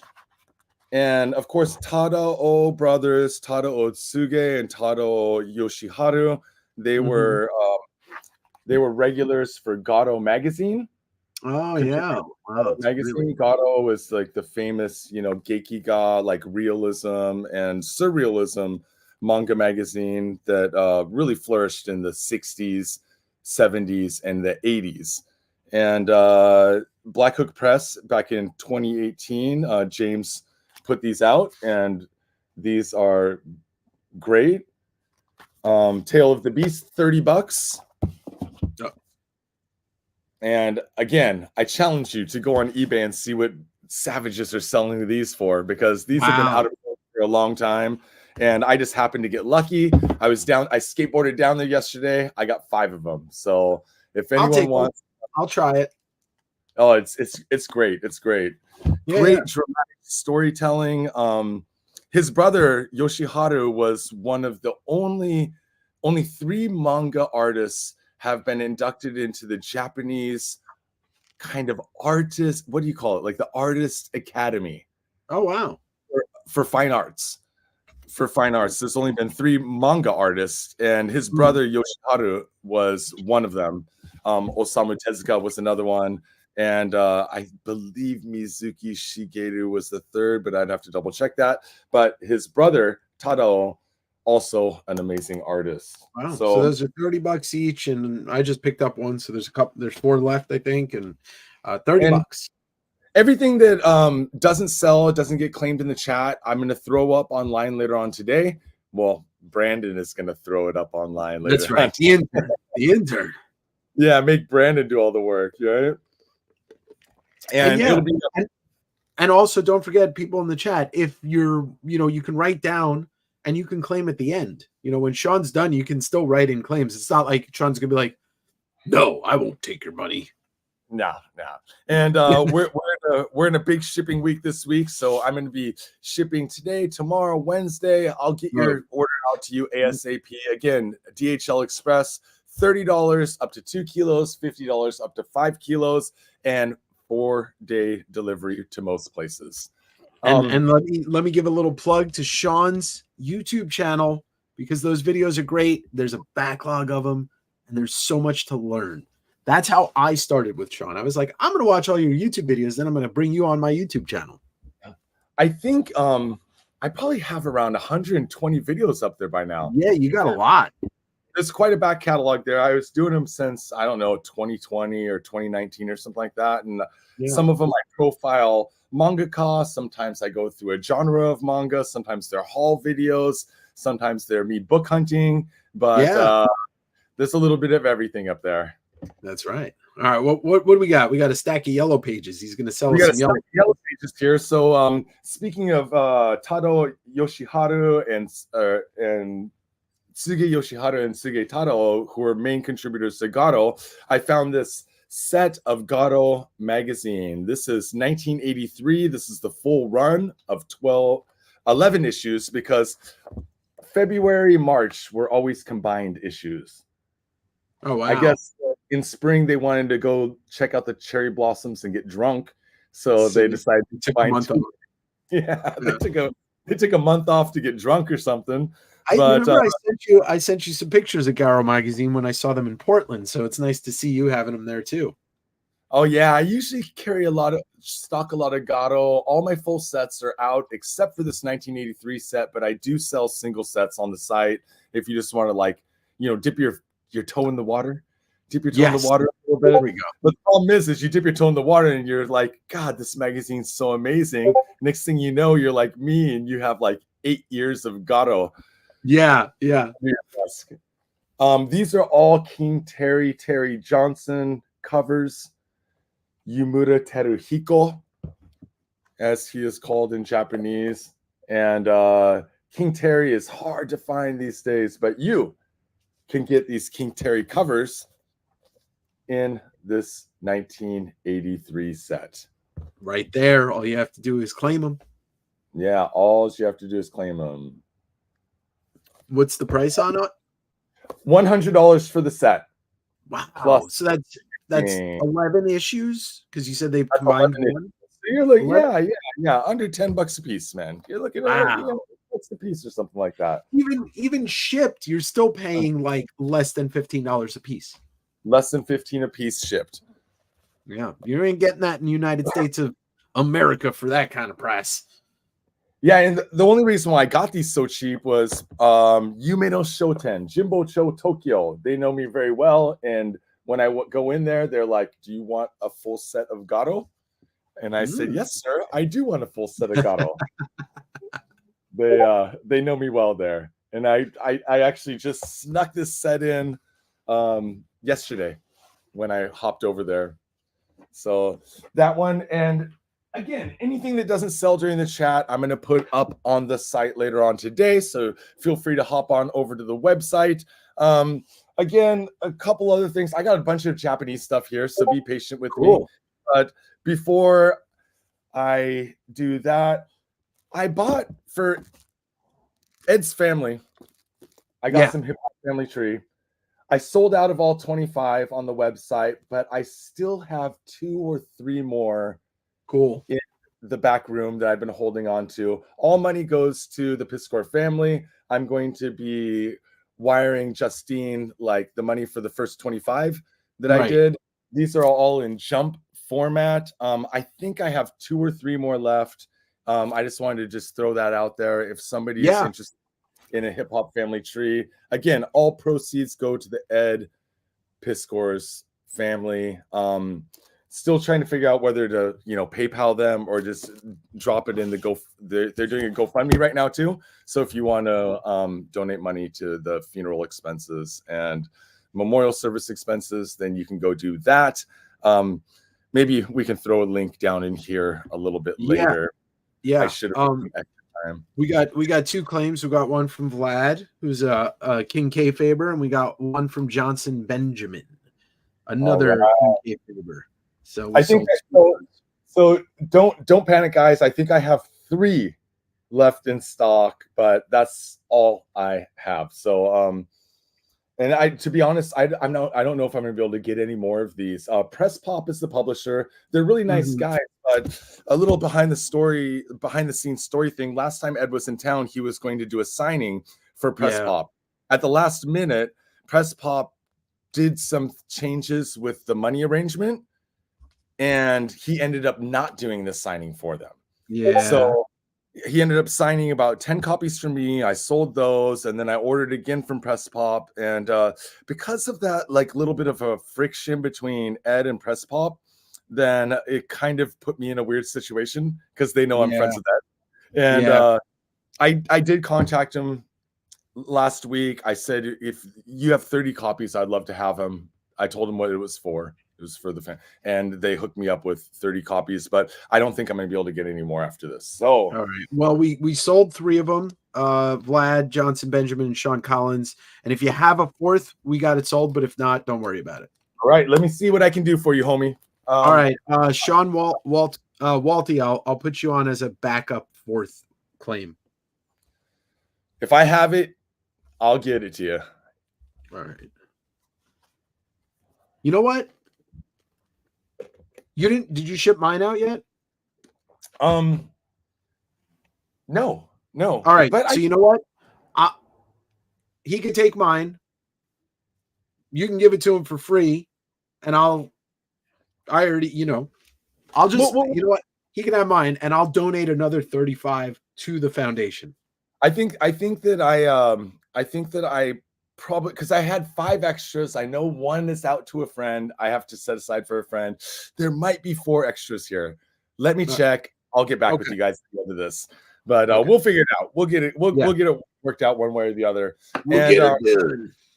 This is one more non-Japanese. Good old Johnny Ryan. Oh, there you go. Johnny Ryan. I translated this. This is Prison Pit Volumes 2 and 3. My wife and I translated it. The team translated it to Japanese. But even in Japanese, it's not like Cannibal Fuckface says anything. I know. You did a great job translating those E's and R's. Yeah, right. That's not a lot of work went into this, but we left the SFX as is, but I think I read the first 2 prison pit books back when they first came out, I guess. Yeah, these are $30.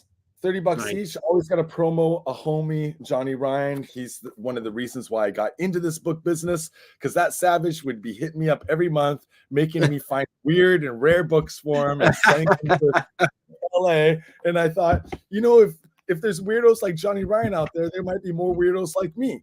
That's right. And that's how I started this book business. So that's awesome. That's awesome that Johnny Ryan is an inspiration to you for your business, just like Ed and Jim were inspirations for my YouTube channel. So yeah, meeting all these amazing people through book slanging and through you and other outlets and stuff, and being able to everyone to link up. It's been an amazing journey for me. I'm so glad that we met, and this community is great. It's great. Everyone's so friendly. If I forget to PayPal someone, they get bummed and they DM me dude, don't you want my money? What other job are people banging on your door to pay you? Yeah. You take my money. My money, damn it. All right, I got a good one here. World Apartment Horror. Ooh. Perfect Blue, $200. This one is in crispy clean condition, no foxing, no water damage. In any condition, these go for $210, $220. So and of course, World Apartment Horror was other than Opus, his best manga, of course, and completed 3 stories in here. You have World Apartment Horror, and then you have 2 little one-shots in it here. The last story is about a Santa Claus called Joyful Bell, which is a great holiday season story. And World Apartment Horror. Of course, this was also made into a live-action movie in the 90s. The live action it is what it is. It's okay. But the manga is amazing. $200 for that. And if you're interested, claim. If not, I'll throw it up on the website a little bit later today. Yeah, and that's World Apartment Horror by Satoshi Kon. Satoshi Kon, World Apartment Horror. I used to live in one of those in Queens, in New York. It was a horrible horror apartment, and I hated it. Well, basically, so Domu was made by Otomo Katsuhiro when he was living in a housing project. We call these danshi. And the danshi in the 70s in Japan were all over the place. Think about 70s New York City, all the housing projects that went up to for people. In the 70s, you had so many people coming into Tokyo to work that they had to build these huge complexes of apartment buildings. And that's where you get the domu scene with all these big, huge buildings. When he was living in the danshi, in the apartment complex, there was a string of suicides in the building next to him. And that was a big inspiration for Domu. And that's why when you go to these housing projects today, they have nets around them to keep people from jumping out, because again, they're low income housing. So, low income housing people tend to have more problems than, of course. Than there's it's sad. It's sad because that's some people's resort to a way out, and that's crazy stuff. And that's what World Apartment Horror, Satoshi Kon, who was an assistant to Otomo, he went on that concept and he made his World Apartment Horror set in a similar type of environment. Gotcha. All right, some stuff that's a little bit more positive and palatable. Here's a good one. I like these film comics. So they did an Akira one. This is Mononoke Hime. Miyazaki. This is the film comic. So basically, is what they do is they take the film, or in this case, the anime, and they make it into a manga, which is beautiful because his art is absolutely beautiful and his animated movies are beautiful.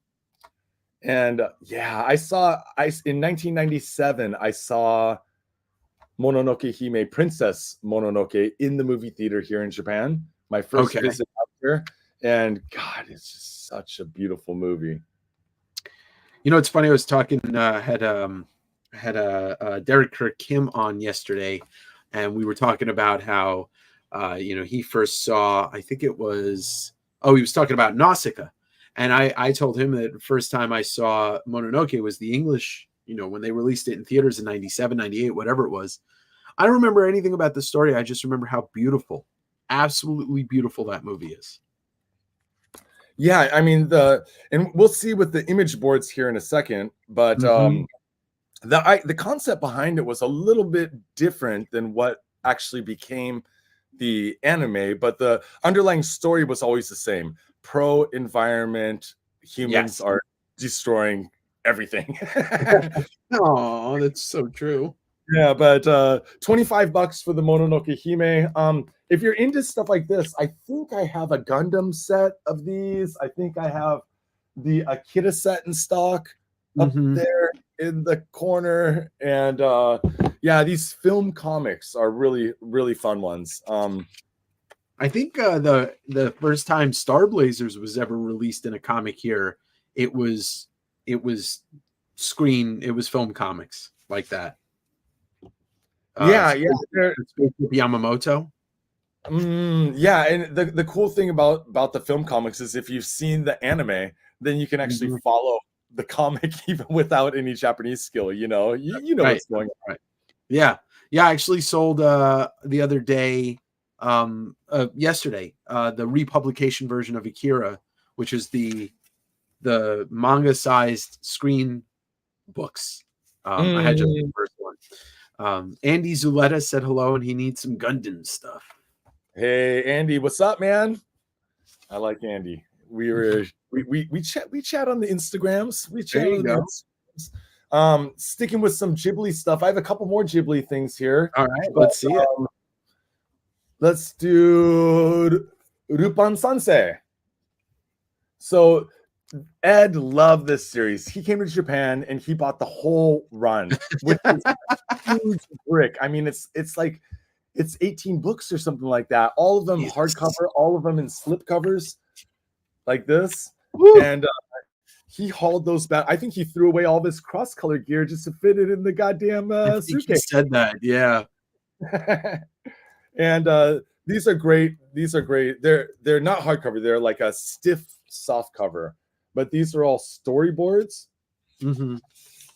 Wow. Man, where are my Miyazaki fans at? Yeah, so Lupin by Monkey Punch, of course, was not originally a Ghibli IP. I mean, Lupin is its own thing, but Lupin, Sansei, Monkey Punch, and Miyazaki Hayao teamed up once to do one release. Okay. All the other anime are by a different company. Oh, really? Yeah, it was just like a one-off deal between Hayao and Monkey Punch to do this. But these storyboard editions are really great. Yes, Josh, it is Lupin Third. Lupin the Third, $42. I think they're 50 on the website, but I'll adjust some prices on the website too. So if you want to come back later, get anything, I'll go back, check these prices, put them on the website, discount them on the website, so that if you want to go up there and pick something up, that's gone. Josh claimed it. Grit City Rust. That's the Lupin box. Thank you, Josh. What up, man? $42. And I got a few of these around. This stupid palm tree. The sad palm tree. I do have more of these editions around, but I just wanted to showcase these two, which are the Lupin Sansei, Lupin the Third, and the Panda Go Panda, because it's so damn cute. I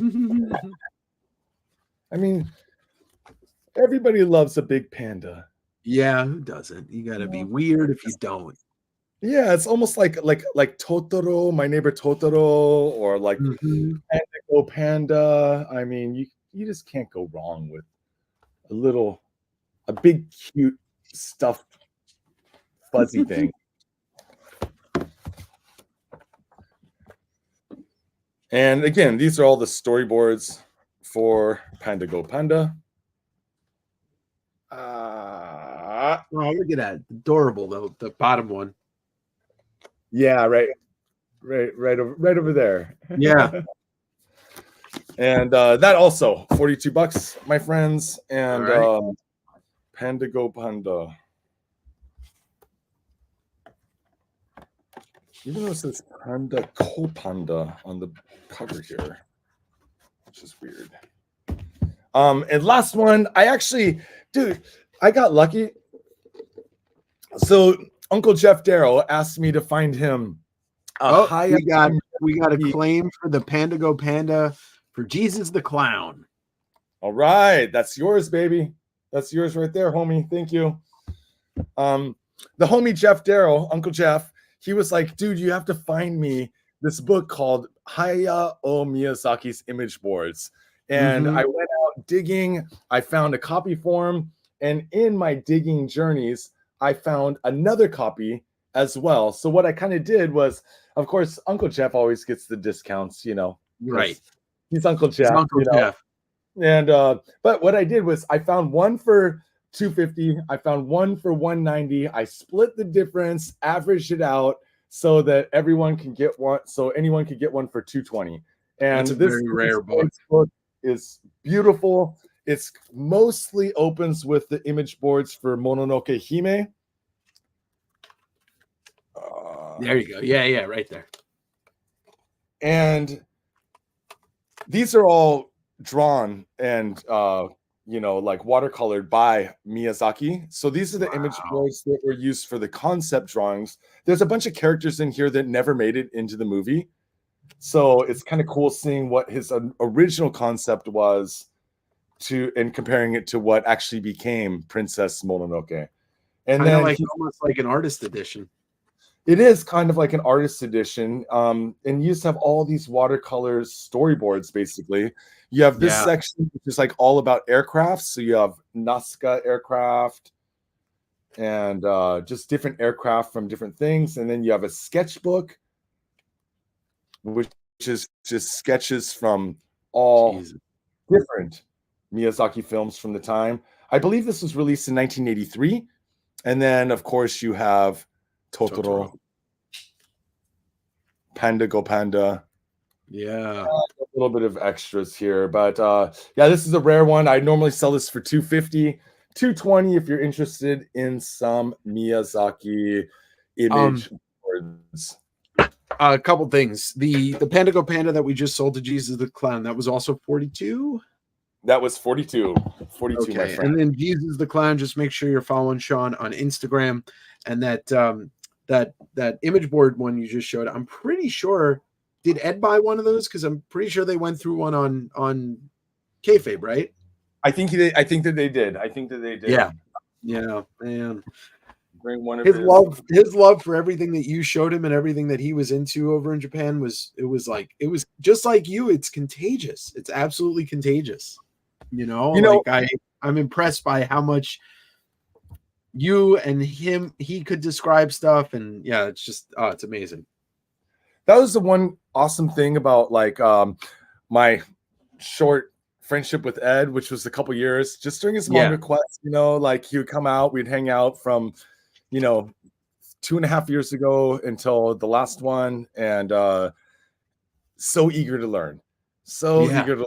Like, he just wanted to learn everything about manga, and he knows his stuff. But every time we sat down, we'd go out for ramen or something like that. It was just talking manga, trying to get as much information packed into his brain as he could during his time here. And yeah, man, he shared it with us, and he, his legacy and the kayfabe legacy, everything that him and Jim put into motion will live on forever. And like you're part of it, which is great. Like you're doing it right now. You're sharing all this knowledge with us, and I don't know this stuff. Like, I know some of these names, and I'm learning so much from you. So yeah, thanks for that, Sean. But let's keep going.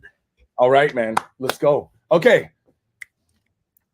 You guys might like Spider-Man, but I like Japanese Spider-Man because Japanese Spider-Man opens with some wanky, a little bit of, assault, all kinds of weirdness. So, I mean, your Spider-Man might save the neighborhood. My Spider-Man goes to Shinjuku weed parties.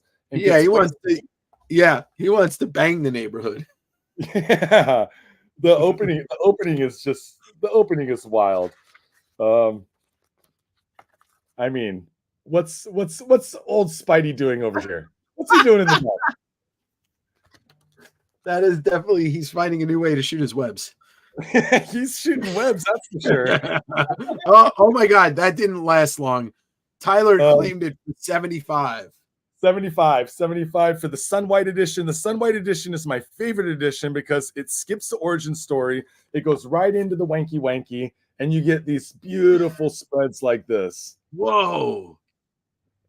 Emo Spider-Man. He's just so bummed that he's a bad Spider-Man, that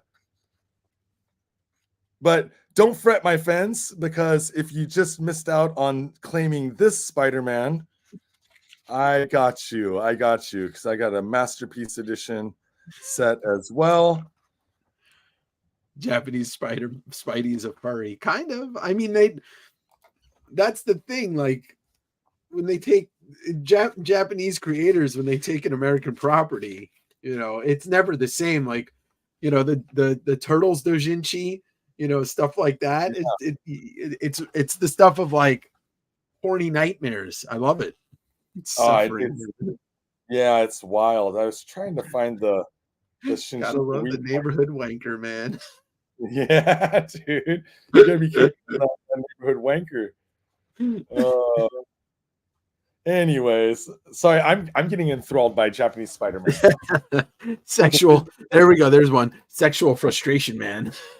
So this set I just got lucky and found it the other day. But so in Japan, we have manga kisatens. A manga kisaten is a manga cafe.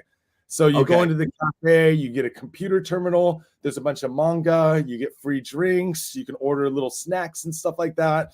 And they stock manga. So sometimes they go out of business. And when they do, we get their manga. So I got these are stamped because they were used in a rental manga place. These are the Spider-Man Masterpiece Edition. I normally sell these for $80, but marked down to 65 because they have the stamping on them. Sure. And they have text, but to be honest, it adds a little bit of character to them. And they have been claimed by Joe, who is in the next room. Oh, Joe. What up, Joe? In the next room. This one opens with don't worry, Joe. This opens with the origin story of our buddy here getting bit by the spider. But don't worry, when you get to volume 3, there's still wanky. They're just in a different, it's all the same content, just in a different format and a little bit different order. You still get Electro, you get Killer Croc. Thank you. I'm super stoked. So yeah, man. There you go, buddy. Thanks, Joe. Appreciate it. Yeah. They changed the order, but you still get Killer Croc. You still get all of the and you get those somewhat fairly often, right? I try to. I'm always hunting anything Ikegami Ryoichi, and particularly Spider-Man, Lone Wolf and Cub art books. Right. Any of his art books that he puts out are amazing. I think Hanawakare Farewell Flower, his Lone Wolf and Cub art book, I'm always trying to hunt because it's just a beautiful book. Lots of watercolors of the samurai and the child in the carriage. I've seen people posting those more. I don't know if it's an algorithm thing, but I've seen a bunch of people posting those Lone Wolf and Cubs more often. So there's must be something in the air. I almost want to bet that the fact that Shogun, the show that's on FX in the States now, is getting people more interested in that era, and that just kind of bleeds into looking at books as well. But maybe I'm wrong. Maybe it's just a coincidence. No, I think so. Shogun's amazing, and And anytime you have something like that pop up, then it kind of like brings back like the nostalgia for the Lone Wolf and Cub, or like the like 1960s and 70s like samurai flicks and stuff like that. Yeah. Which I can't get enough of. Jabba asked if those are related to the manga Spider-Man that Marvel released, but I can't imagine it is. No, but here, let me show you something really quick. Even though I should, oh God, I'm kind of buried in here. Bury him in books, baby. Buried in books, baby. Oh, over on the other side.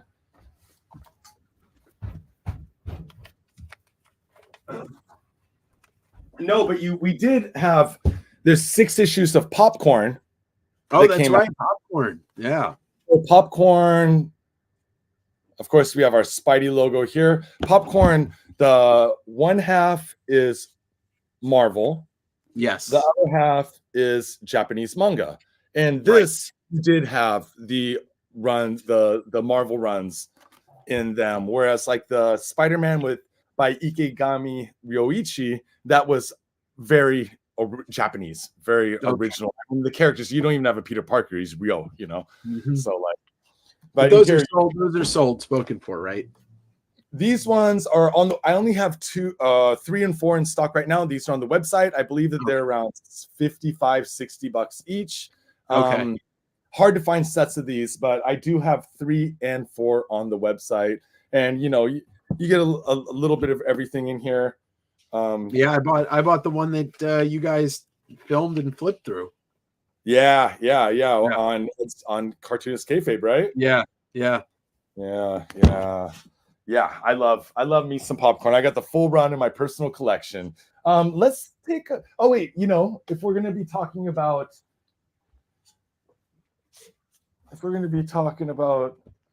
kind of, you know, Ikegami Ryoichi, might as well keep it going with some Crying Freeman.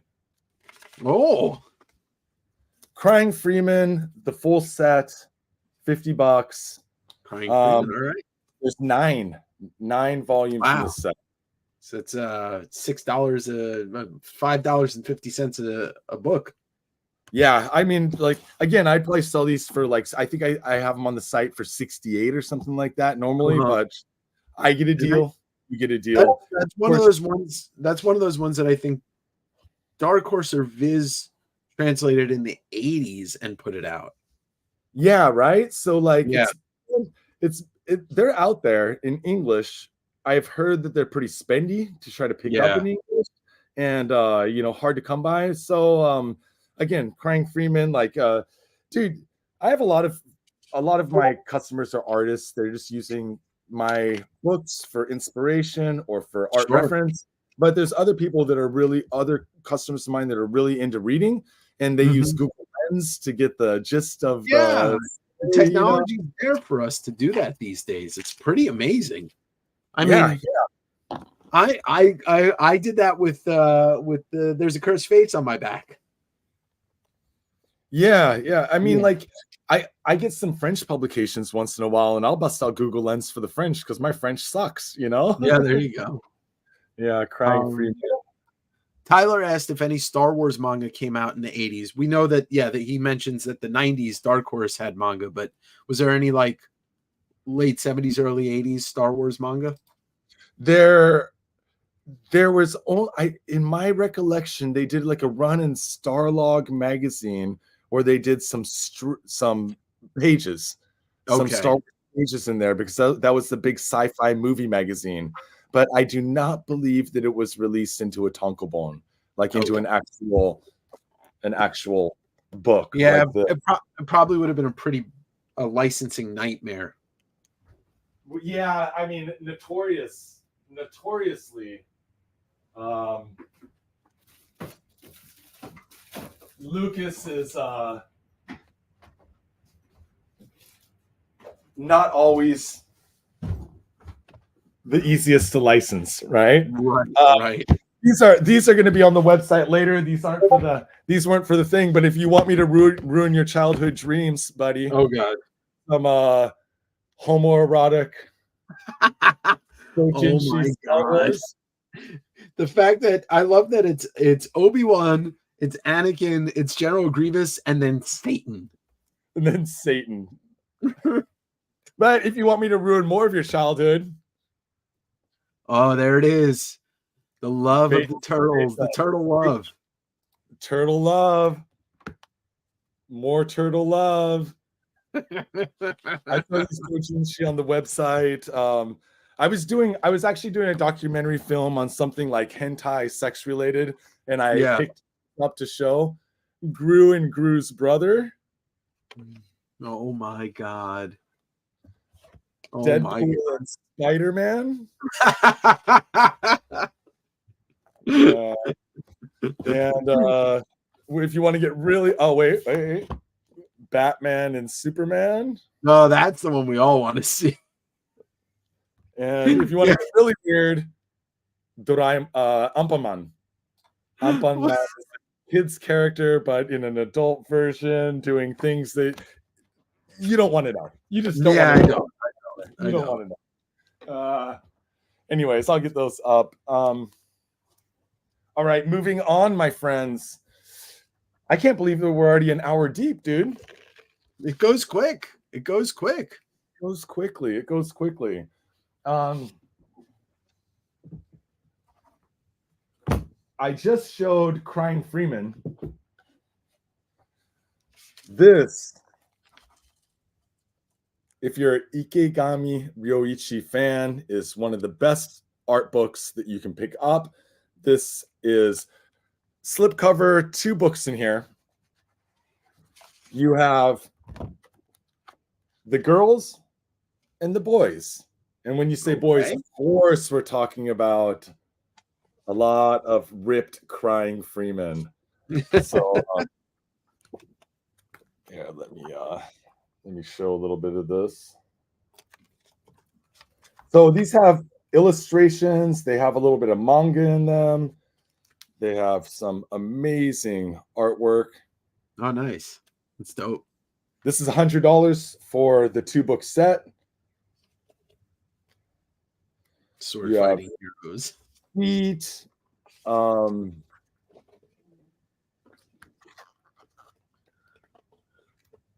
This is an impressive book. Set. Yeah. There you go. That's like that looks like the 80s sounded. It does, right? Yeah, it really does. Sweaty, glistening, ripped dudes. Yeah. And the girl one I have to be a little bit careful with because we don't need to get a ban from YouTube. There's a lot of sexy in this, but yeah, it's beautiful. Wow. Geralt? Tyler, I don't know what Geralt is. Is that somebody, an artist named Geralt, maybe? Reimagining of Ric Flair. All right, so that's $100 for the 2-book set. $100, Japanese Wild and Beauty, The Girls and the Boys, 2 books in this set. And I try to stock these. They came out, I believe, in 2017, 2018, but they're already out of print. But every time I find a set, I just pick them up because Ikegami Ryoichi is just the best. And I'm a huge fan. I have this in my personal collection as well. And you cannot go wrong with that, especially if you're a Crying Freeman fan or a Lone Wolf and or if you just like to cry. If you just like, or if you're just an emo Spider-Man. Exactly. Let me refill my coffee here. What should we get into next? Maybe some. Yeah, my favorite. I love me some Go Nagai. As we found out on the Sean Japan Book Runner fact sheet. Yes. I mean, Devilman was a huge influence on me when I was growing up, seeing the anime. It made me want to learn Japanese. And then, years later, come to Japan for university, learn Japanese. Then I start reading manga, get into the manga knee deep, and Go Nagai. Yeah, here we are. Go Nagai has been with me every step of the way. This is the condensed version, 2 volumes of Devilman. That's the first 2 books, or is that the whole thing? This edition is the whole run, so this is a complete wow. 2 set, and it's basically is what it is the 19. What was this? And it has been claimed. Yeah, this is the 1986 edition. So it's the classic Devilman artwork. Mm-hmm. In a 2-volume set. So you get and demon killing, and you get the dance club, slaughter. You get it all. You get it all in here. So that was $30, right? That was $30, my friend. Okay, so that was claimed by BioBooster Esper, and BioBooster, I'm sure you're following Sean on Instagram, but if not, please do so. And that was $30 claimed. Thank you, BioBooster.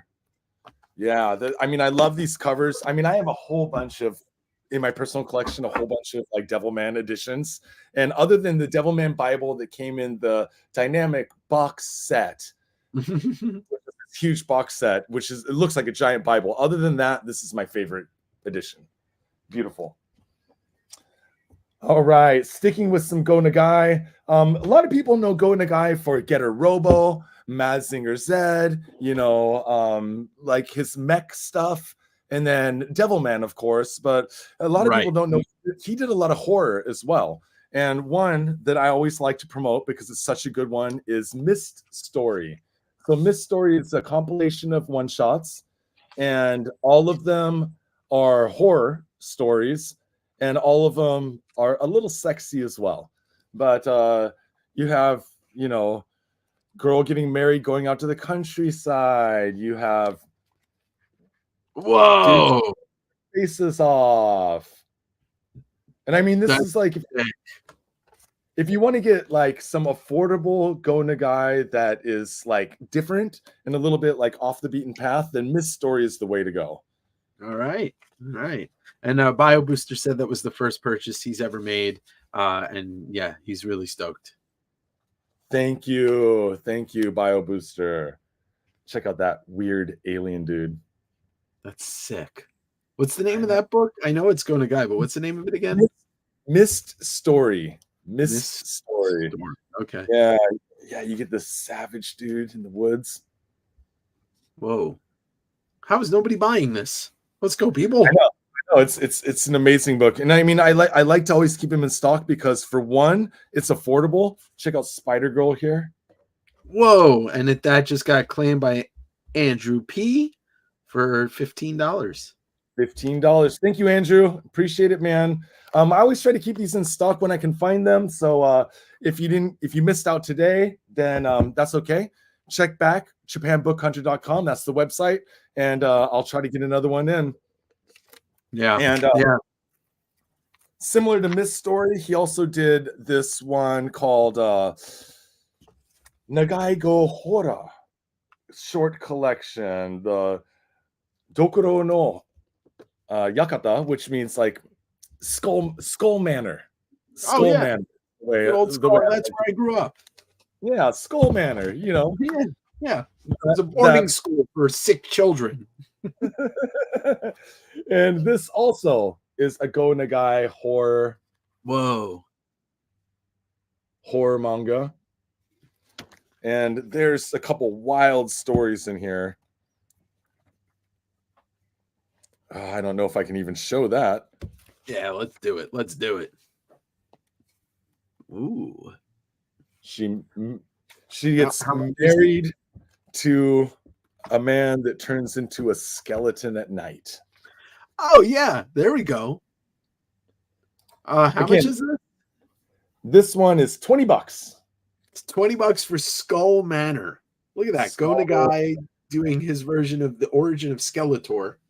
Yeah, basically, dude, that's a crazy skeleton. But I believe that there's 5 short stories in here, and all of them are just great and amazing. And again, I like early Go Nagai stuff because he had more of his hand in on it. Right. I mean, it's like a demon orgy going on or something like that. And that is claimed by Grit City Russ for $20. Right? $20? City, what up, homie? Yeah, $20. $20. Thank you. I appreciate it. Skull Fun Manor. stuff, man. Like I love when you find like a mangaka you really like that has like a big, maybe a title name like Go Nagai and Devilman or something like that. And then you start digging and you find all their like little hidden treasures. Same with Otomo Katsuhiro. Everyone thinks of Akira, Domo. Yeah.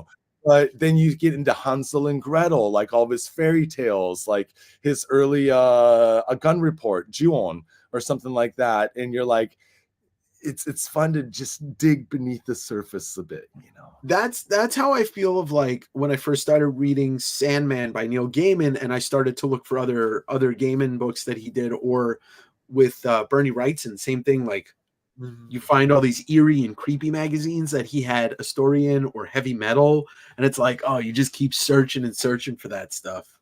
Yeah, and you start getting beneath the surface, and you realize that there's like a whole nother layer to that artist that you didn't know about, right? Yeah, and Andy Brinning said Corbin did that for him. Tyler wants to know if you have any Godzilla stuff. And I have some Godzilla stuff. I have a stack of tokusatsu right here. Let me do one more Go Nagai, and then I'll get into some Godzilla stuff. It's mostly, let's see, I got 2 Ultraman, 3 Ultraman, 1 Godzilla, and really quick, $20 for Jushin Raiga. Jushin Riger. This is another lesser known Go Nagai series. This is the full series 1 and 2. And again, this is sci-fi mech fantasy. Wow. So you get Go Nagai doing robots and battles and fantasy all kind of mixed together with some incredible action spreads. Sick. I basically just wanted to show this just to say, like, yeah, go over to Japan Book Hunter, type in Go Nagai, you'll see tons of Go Nagai stuff. That whole top shelf and second shelf is all Go Nagai stuff. So there's so many lesser known titles like Jushin Raiga, like Skull Manor, like Miss Story that most people don't know about. So if you want to get a little bit deeper in the Go Nagai realm, then go over there, check those out. Lots of pictures up on the website. BookHunter.com. Don't forget it. Also, you've got the YouTube channel, the Instagram, and the Discord. But Tyler also asked if you have any Initial D. Oh, I do not have any Initial D right now, but I've been looking for the Initial D art book. There is an art book out there, which is a little bit hard to find. The Initial D manga set is so many volumes, it's a little bit prohibitive to ship. So I can get Initial D in stock. It's just I don't usually stock it because it's a big set. There's a lot of it, it takes up a lot of space. But if you wanted to, Tyler, if you wanted to go on a Initial D run, let me know. Hit me up in my DMs, and I could very well get you a set.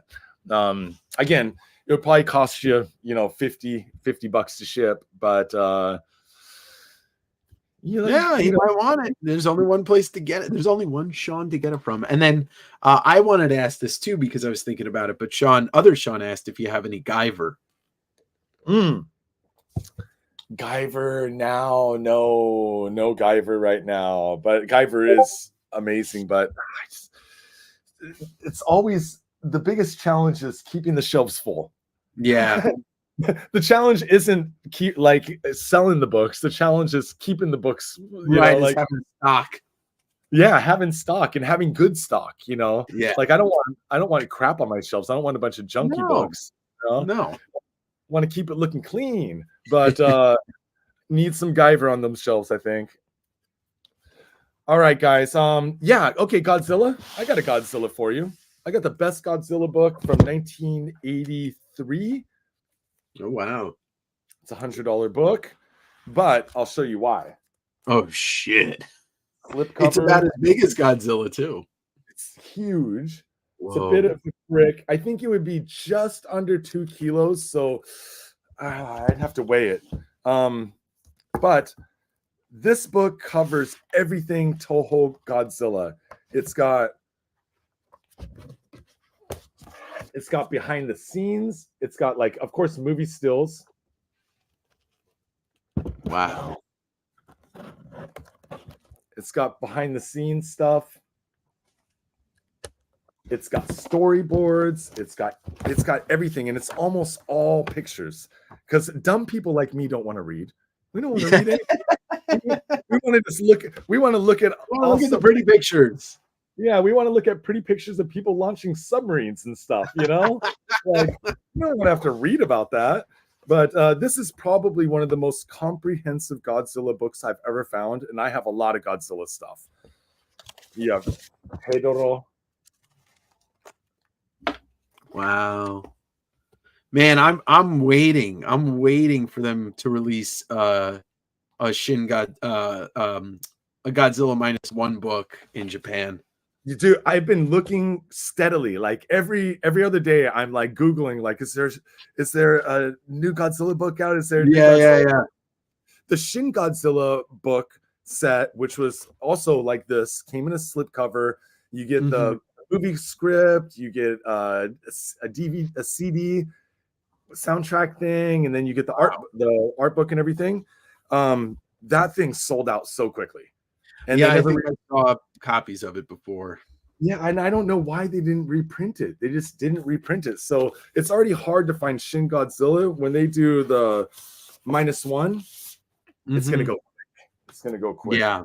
All right. So before we move to the next item, we got Vlad. I was going to ask about this too. There was that book, which I think Scott answered it.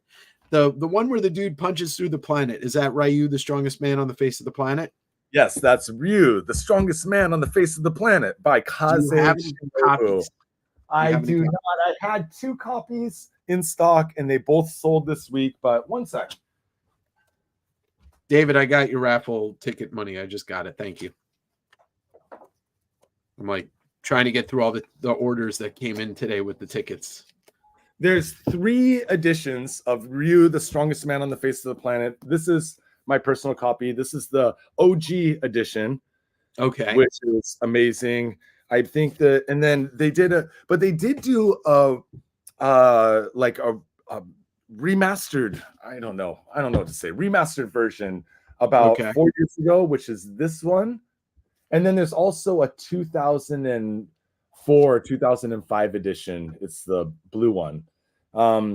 This one is a bit overpriced. I think retail was like $65. And the only thing you get is you get Ryu with a little bit of an interview in the back. But the reason why I bought it, so I'm a psycho, is it has all these little storyboards in the back. Oh, cool. Of original concept drawings that Kaze Shinobu submitted when he made Ryu. So when he made Ryu originally, the master and Ryu were having a homosexual affair. They have a falling out, and then Ryu decides to defy him and become the strongest man on the face of the planet.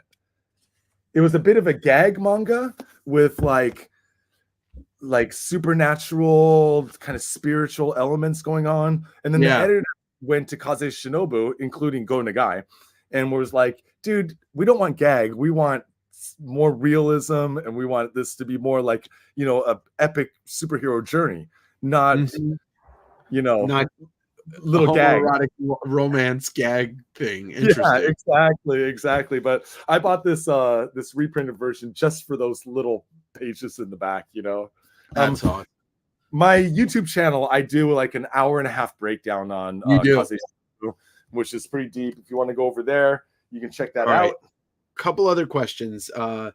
John Criterion asked, is Lafcadio Hearn actually well regarded in Japan? I don't know who that is.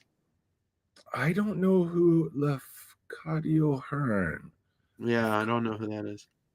I'm sure he'll put something else in the chat. And then Armando was asking, it's a long shot. He remembers reading Jump magazine in the 90s and remember a manga about a guy who was a master swordsman who can cut or kill anyone with his sword. But that's all he remembers. Does that sound familiar? There's so many, especially from like 80s and 90s. Like samurai manga was huge, right? Yeah. Especially when there's something about, I feel like during the bubble era before the collapse of the Japanese economy in like 91, you know, there's when the bubble was really strong, there was a real Japanese pride. Okay. You know, Japanese, I mean, Americans, it's like that kind of American, what do you want to say? Like the Japanese pride, like you feel great about your culture. Patriotism. Yeah, something like that. So there was like a lot of like Edo era, you know, samurai, like you know, looking back on a positive reflection on Japanese like traditional society. You know? Okay. So there was a lot of samurai manga being put out in the 80s and into the early 90s. Well, if Armando can remember it, he'll let us know. I don't know what Playboy Spidey is. Was there a Playboy Spider-Man Japanese thing? Yes. So Playboy released a run of Spider-Man, and those issues are, I mean, they're so spotty because it wasn't like straight issue. It'd be like right, it was just and then April and very sporadic. So, and then Playboy Comics in the late 70s was a thing. They were putting out tankobon like these, you know. Okay. Playboy. I have a couple like Playboy edition things, mostly sexy manga, but they did do a Spider-Man run, but they did not do a tankobon release of those Spider-Man runs. So the Playboy, you have to find those issues, and that's it. Got to find those issues. Yeah, you got to find those magazines, which I would like to, but digging through bins upon bins upon bins of old Playboys, not so much. Not so yeah, much. Yeah. Also, they also did Lady Snowblood. Lady Snowblood, you know, the female swordswoman. So Shura Yukihime. Okay. In Japan. And last question, and we can get back to what you got. Matt Ritchie's asking if you have any Microman manga, which is Micronauts before the Micronauts. Yeah, you know what? I've seen the Micronauts, the Microman manga before, but and actually a little bit different, but I found some Transformers Beast Wars yesterday. Which I bet people would like to see that. Yeah, but no, I haven't. A lot of these foreign IPs that are made into Japanese manga, they're released in like short runs, you know, like small runs. That's why like the X-Men is really hard to find. That's why Spider-Man, even though they've done 6 editions of the Spider-Man release, they're still hard to find these days because they were never really big print runs. Right. They don't get the love. They don't really get the love. And it's the same for Transformers, same thing for Micronauts. Okay. All right. So what do we got next? Sticking with the tokusatsu, I had a little bit of Godzilla there. This is Ultraman 7. Everybody loves Ultraman. Oh, Ultraman is the best. This is a $40 two volume set, so yeah, basically $20 each. There he is. Ultraman 7. Not Ultraman 7, but Ultra 7 is the best Ultraman of all Ultraman, in my opinion. I do like Ultraman Taro as well, because Taro is a little bit more violent. Taro likes to rip kaiju in half and pull out their guts with his hands and stuff, which is fun. So do I. Ultraman 7 is a little bit more tame.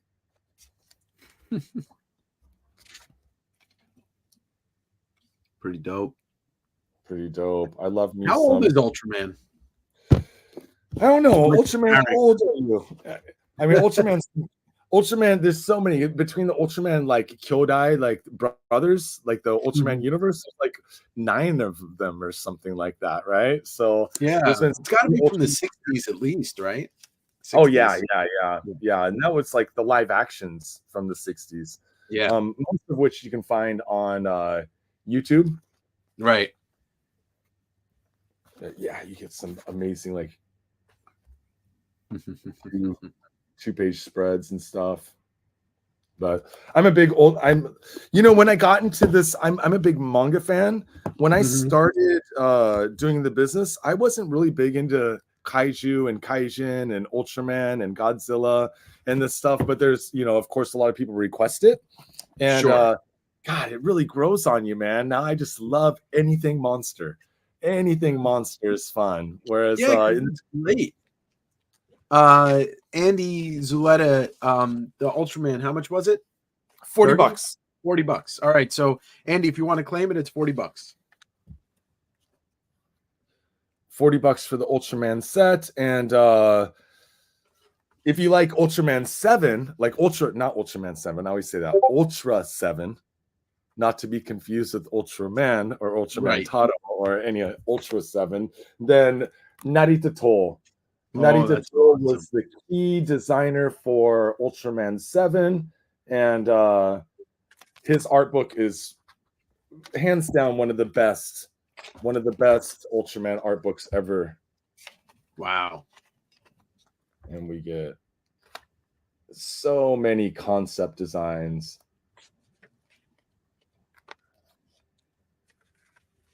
When you get a chance, Andy wants to just see the one you just showed off again.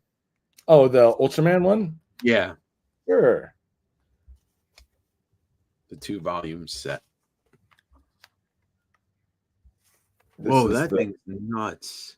Yeah, man. Narita Toll, this is an amazing book. $85. I usually sell it for $100 on the website, but the Ultraman 7, Ultra 7 looks like this. Sun White edition, much like the Sun White edition of Spidey. Spider-Man. Yeah. I mean, if we can compare the spines here of Spider-Man and Ultraman. All right. And so that set is still available, and that was 40, right? 40 for the Ultra 7. Right. I actually got lucky and ran into this set this last week. God, it's like I do most of my shopping at small mom and pop bookstores around, the outskirts of Tokyo where tourists don't go because, Shimbocho or Nakano Broadway or like these areas, there's so many tourists there these days that prices are higher and it's a battle to get anything, Sure. Which is great for the Japanese. I love it that people are coming over. I love it that people are interested in the manga, that people are out here like buying the books and stuff. It just means I have to be a little bit more crafty about where I go to get mine, Exactly. And I get that. I do the same thing. One of my skills for a while was going to video game stores that buy used video games to see if they have any comics. And a lot of times they would buy a comic collection, but they don't know what to do with it. I see. It's like they just don't know. Yeah. Somebody asked about Tiger Mask.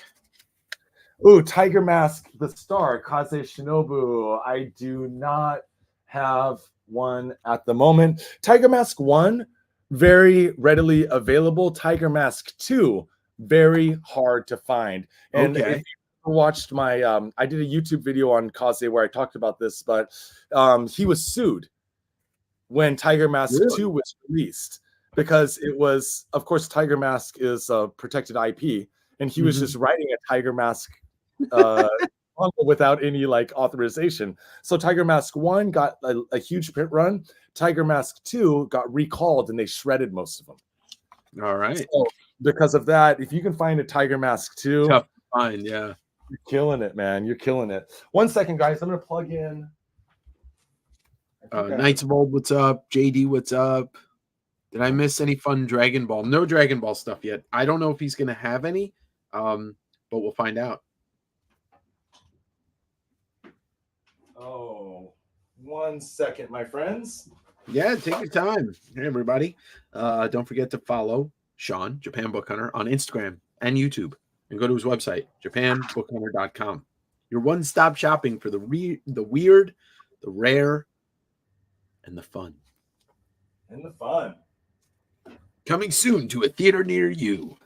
Wait, what? All right. I'm gonna go out. Maybe I'll go out to Japan in November. I might actually do it. You got to come out, make a trip out.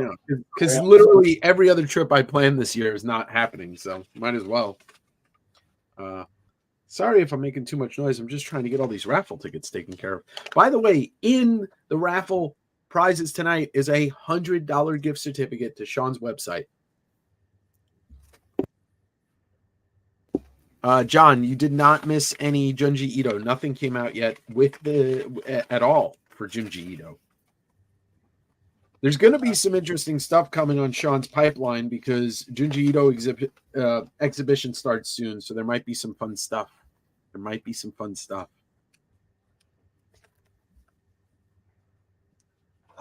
we go. Sorry, I already guys. found it, whatever it was.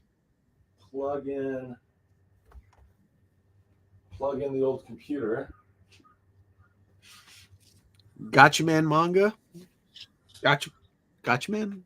Am I saying that right? Gotcha Man. Gotcha Man. Somebody asked about that. Derek, I probably will. I just I want to wait until the summer to plan the trip. I also want to see if I got to figure out where I want to stay. But I would ask Sean just all the info where to stay, what to do, and I want to learn from the master of manga. Master. Everybody, don't forget to hit the like button. And Eric Larson is going to be here, creator of Savage Dragon, Image co-founder, in about an hour and 10 minutes. So stick around for that. Hello, No Eyes. Hello. I don't want to stay in a 5x5 room. I'm claustrophobic. Yeah, we're hanging tight. Never been able to find a Gotcha Man manga. I'm convinced that there never was a tankobon for any of them, assuming they were just TV magazine comics. Interesting. Sharper Image. That's right. He is the Sharper Image co-founder. Let's just make sure. I gotta check my messages, make sure that he isn't canceling. All right. Nothing. No message from Eric Larson, which means good. All right. Sean, plug it in.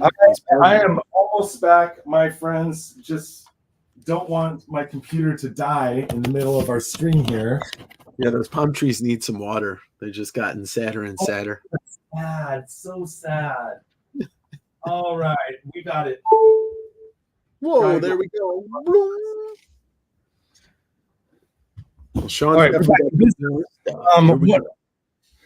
if you're the Narita tool is a little bit expensive, $85, but this one, Ultra Kaiju Artworks, 1971 to 1980. This is also a great Satsu book if you're into kaiju and kaiju concept art. And again, you get all kinds of amazing. Nice.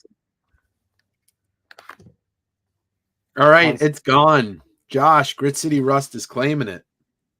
Thanks, man. Appreciate it. This is a great one. I always try to keep one of these in stock. And these were, I believe they were released in 2017, but again, already out of print. And I do not know why they haven't reprinted these. There's Ultraman Tato there. Just an amazing book with great kaiju concept drawings. And that was 40 or $40. $40. $40. And I believe on the website it's like 46 or 48, something like that. But don't buy it off the website. Buy it directly from me. Get a discount. There you go. There was a question besides Dragon Ball, is there any Kinnikuman stuff? Oh, I have one Kinnikuman book. Usually I keep Chojin. Chojin means like Superman, super guy, super dude. I usually keep the Chojin in stock. I'm out of it right now, but check back on the website. But I did get Kinnikuman Team Muscle. Oh wow, $30. This is actually from, I believe, 2004. So this was released 20 years ago. This is a collection of profiles of Kin Nikuman characters. And it is gone. That was claimed. Iconic. All right. Thank you, David. And that was 30, you said? $30. All right. I just actually, Dave here is like, dude, get some Kin Nikuman stuff. I'm like, there's a Kin Nikuman shop right down the road from my house. But the thing about the Kin Nikuman shop is it's all like, it's tchotchkes and it's merch and t-shirts and stuff like that. A couple newer books. I don't like the new Kin Nikuman books because they are all like kind of computer graphic kind of they're kind of gross. Like the art style is like, it's not cool, so you got to go 20 years back for the good Kin Nikuman stuff. You get anything that's like more contemporary, and you start getting into this CG the computer coloring. Two things. Is your wire a little bit loose? It kept dinging, so I don't know what was up there. And the other question was, what the hell was I going to say? Nope, can't remember. Nope, there it goes. I did it again. Sorry, 1 second. Yeah, it just means the charger's probably loose a little bit. Yeah, I think we're all good. Okay. All right. Sorry. And David, Iconic, and anybody that claimed from Sean, just follow him on Instagram, Japan Book Hunter, and then you guys can settle up there. Yes, sir. I send all PayPals from my end. It's the only way I can keep track of anything. So what I generally do, because I trust everyone and I love all y'all, then I just send PayPals when I ship. So when I'm processing your order, when I'm putting all the information into DHL, or if I'm shipping JP Post, domestic posts for like single books and light stuff, after I calculate the shipping, I send you a PayPal. Send you a PayPal request, and take your time. I know there's a time difference. Sometimes I send it when you're asleep. Don't worry about it. I ship it out. No one's ever stiffed me. So and I'm pretty and nobody will. Otherwise, I'm gonna come to their house and bring my billy club and be like, you stiff Sean, and I'm his guy in the States. Didn't you have a wild knife over there yesterday or something? Hold on. It's still here. It's still there. Okay. You stiff me, Dave's showing up on your doorstep with that thing. Yeah. So okay, one thing that I did when I first started collecting manga, when I first started learning Japanese, I was reading really simple stuff like Doraemon. Because it was easy to understand. Doraemon, Sazai-san, like this stuff that was like really digestible and like set in real life so that I could learn Japanese. This is the Genga art of Doraemon. So this is like an artist edition of Doraemon manga. This is, I believe this was released around 12 years ago, and this one is sealed, brand new.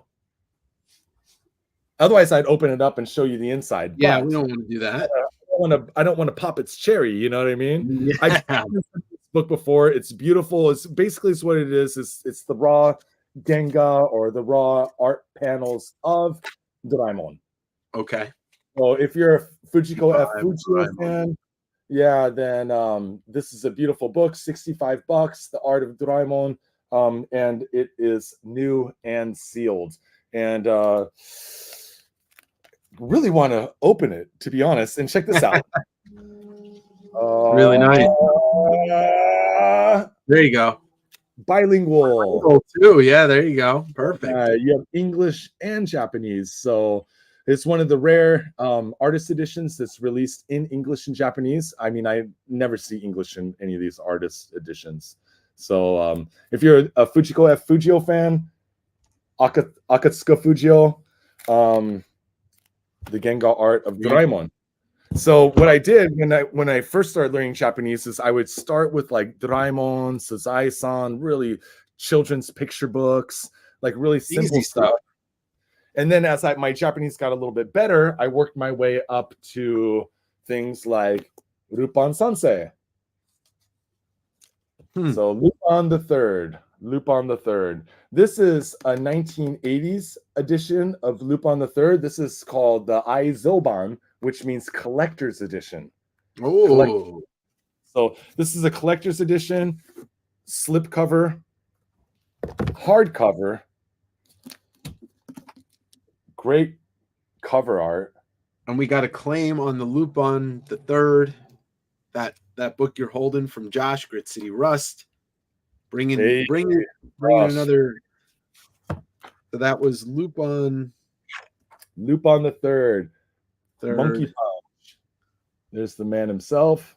Monkey Punch. And that was Josh. How much was that again, Sean? That is $65. 65. All right. And then we do have another question from Knights of Old. Any new Kashahans? I know Knights came in a little bit late. I do have the Superman set. Oh, that's right. That's right. I'll get back to the Superman set. And I know you always want those all Kaidan, my friend. Knights is from Seattle. Oh, nice. Fellow Washingtonian. Fellow Washingtonian. And I do have the Superman. And you know what? I'll show you the all Kaidan that I have. Okay. When we get to the horror stuff. Lupin is claimed. All right, we're getting towards the end here, my friends. I'll do a little bit of a wrap up at the end. We got about a half hour anyway, so yeah, we got time. Mm-hmm.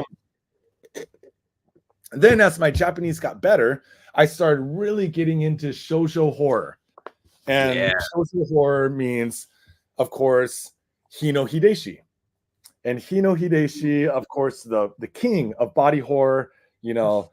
He's a budoka, meaning he's into kendo and he's into like the samurai arts and he's into smoking and beer. Every time I see an interview with him, he's smoking with a beer. Man after my own heart. So this is Kaidan Yuki Onna, or the Snow Woman Ghost Story. Hardcover, not a lot of Hino Hideshi available in hardcover. 55 for the Snow Woman. Look at this back cover. Whoa, that's terrifying. Yeah, I mean, really the king of body horror. And I love this story, the Snow Woman's story.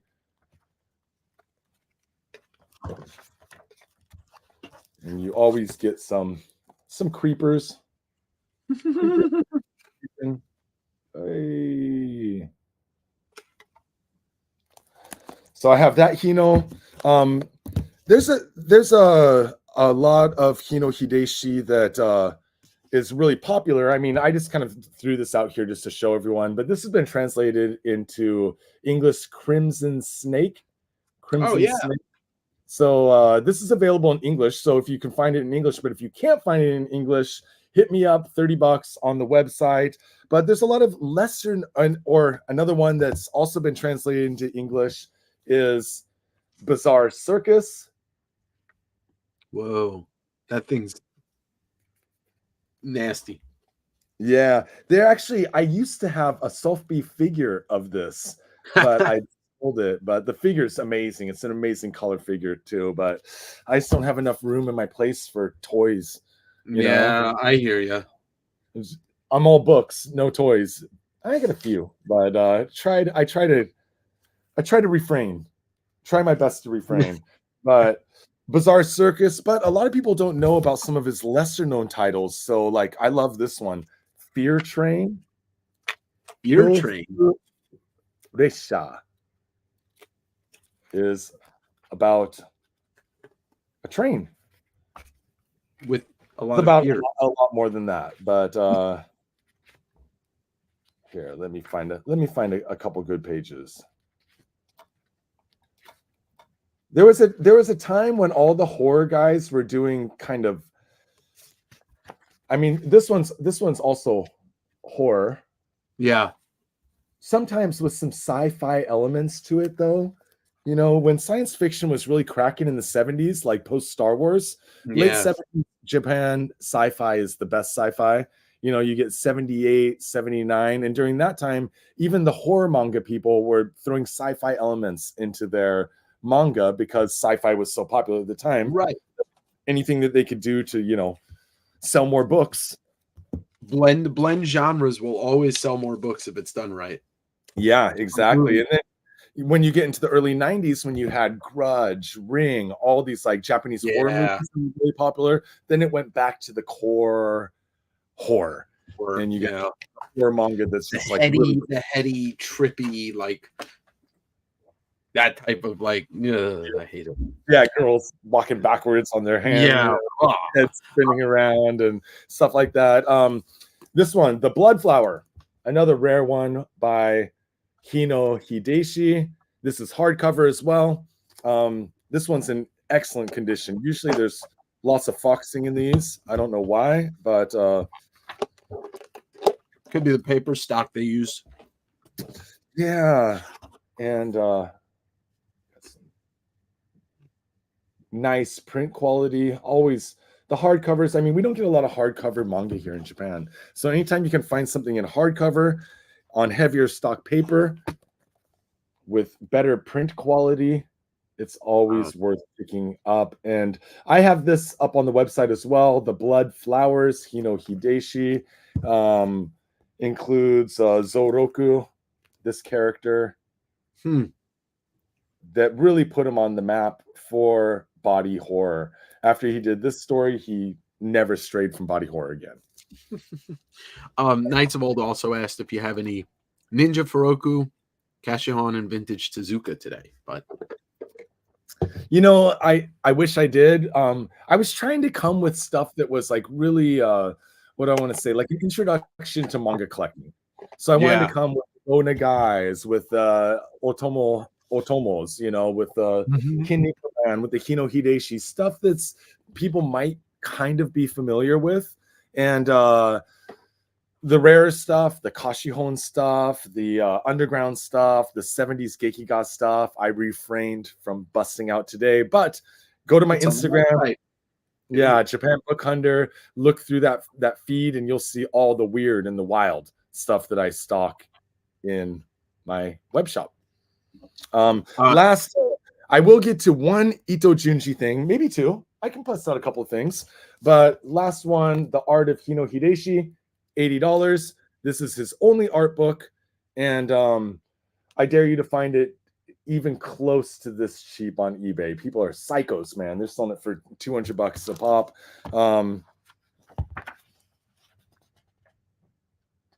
Let's see some examples of what's in there.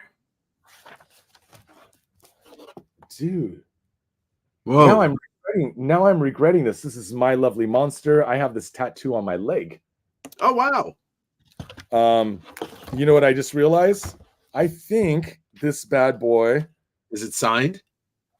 Booyaka! Oh shit! Know that. Signed by the man himself. I am not going to change that price either, my friends. It's there it goes. I was just going to claim it, but Jesus the Clown just took it. Jesus, you got it. I don't know who Araoka. It's signed to a person. Araoka. What's his name? I have to check this name, but okay, signed to an actual person, and this is Hino Hideshi's signature because he That's always awesome. like this. So, had I known that it was signed, I might have priced it a little bit higher, but you get it for $80. Nice. Yeah. Sometimes you open up. I've opened up books before and found a Jack Kirby signature that I didn't know was signed. So you never know. You never know. Yeah. You never know. There's some. I opened up a book once. It was Yokoyama Yuichi, who's also been released in English, and there was like a little drawing inside. And I asked like, the bookstore owner, and I'm like, "What's this?" And she's like, "Oh, it looks like somebody doodled and threw that in there." And then I got home and I realized that it was an original little Genga piece that the author had clipped out and thrown in the book. I guess he does it for like every 10 books.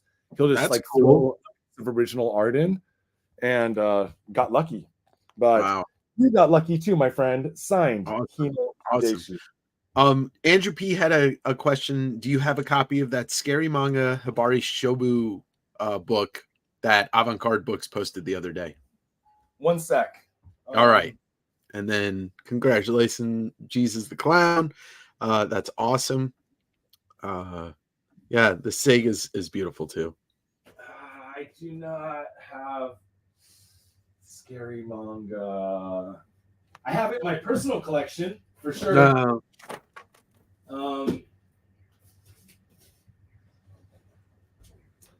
I was trying to think of where it's at in my personal collection. I think it's over here on my little my spinny carousel book rack. That scary manga one that Shunsuke from Japanese Avant-Garde Books posted. It's a hard one to find, but when I do find them, they go for around $75, something like that. I'll do some hunting this week, and I have posted it to the website before. So if I can find one, I will let you know, or I will post it up on Instagram. It's one of those titles that, like, basically it's a guide to all things horror manga, and it's a great resource to have if you're a collector. So it's got so many covers and so many like profiles of like famous Japanese horror mangaka. So it's a great resource to have if you're a manga collector. Sweet. Why don't we let's get through some more items, because we're at 4:10. Okay, we only have 20 minutes left. I just got a few more things I want to show you. Junji Ito. So here's a lesser known one, Junji Ito World. This is a magazine released, a special edition fully devoted to Junji Ito. I usually sell these for about $80 to $90. This one's $60 because I'm feeling brandy for Davenger Con. It's really cool. You have movie information, you have manga, you have Tomie character breakdowns, you have here we go, you have sketches. He gives you a tour of his scary bathroom that he had to go use when he was a child.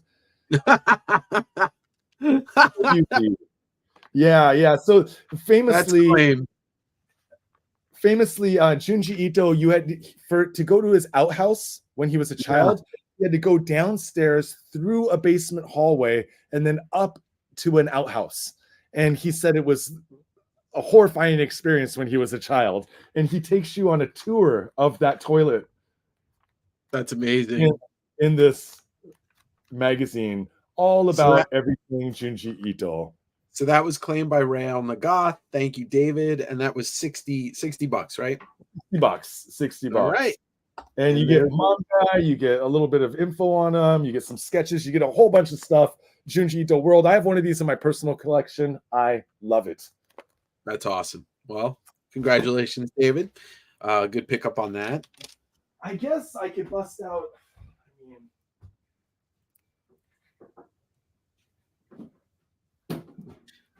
And Rob McCallum wants to claim the World Apartment Horror from earlier. You got it, Rob. You are the man. I like Rob. Rob's good. Yeah, Rob's great. How much was that again? I believe World Apartment Horror was $190 or $200. I got a stack of books over here. Oh yeah, you did. Jeez. But Rob also knows me well, so hit me up in my DMs and we'll work it out, man. I wasn't gonna bust this out, but I do have the complete. Thanks, Lance.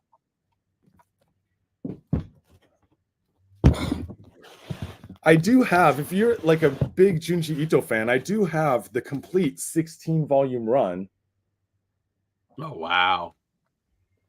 Of the Tankobons that includes all of his classic stories, including Tomie 1, Tomie 2. I mean, they have everything in here. The Slug Girl. Slug Girl. Yeah. Frankenstein.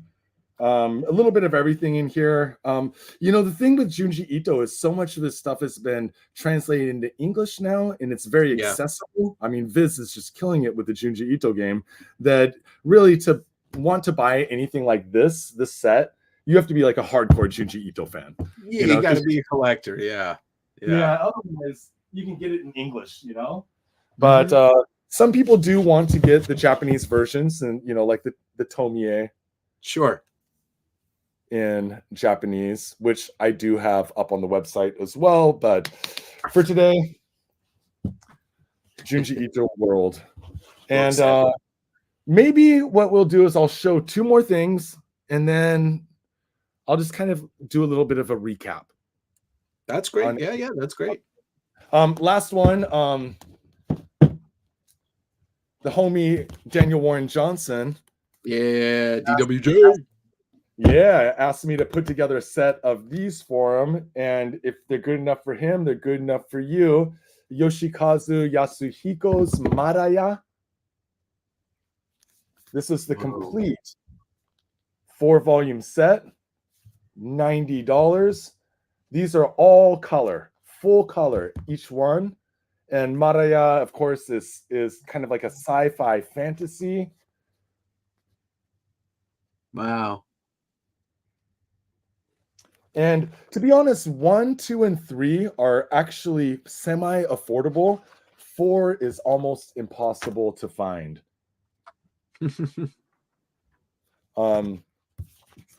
I think that by the time they got to the 4th one, they were in, like the series was kind of waning. Plus 4 has this insane cover. Yeah, that is nuts. Absolutely nuts. So all right, we got a claim. How much was that?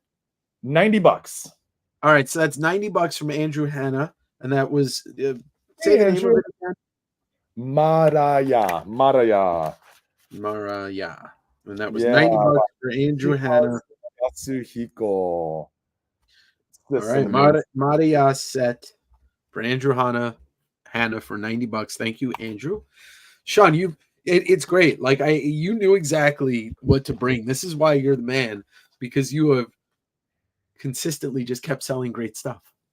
Yeah, I just wanted to bring like a bunch of stuff that like I could showcase that was like easy to kind of get your head wrapped around. But if you guys wanted to get into the weeds, into the weird, into the wild, then come over, check out my Instagram, Japan Book Hunter. That's where I post the weirdest and the wildest stuff from my collection. And of course, japanbookhunter.com, where I am slanging my books. Also have the YouTube and TikTok. It's the same. Japan Book Hunter everywhere. Yeah. Shit, I forgot what my brain's rotted. This is gonna be fun. Eric Larson's gonna be like, "Why aren't you able to talk?" I'm like, It's been a long couple days. Instead of me recapping everything that I went through, I mean, I know that we're gonna hard post this later, but let me go back and just show you. Hey, Knights of Old, what up, homie?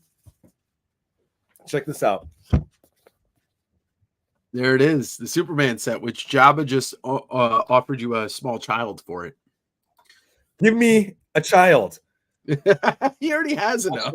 I have 4 of them. I don't need any more of them. I'm dying from the ones that I have. All right, Armando, I got you. Thank you. Oh my God, wait, hold on. We've got Kevo Fig, the Garo 1983 set, and the Doraemon Ganga has just been claimed. I don't think those were sold at all, right? Yeah, so the Garo 1983 set. How much was that? That was 100, I think. Yeah, I think that sounds about right. It's on the bottom of the stack here. $100. $100 for the Garo set.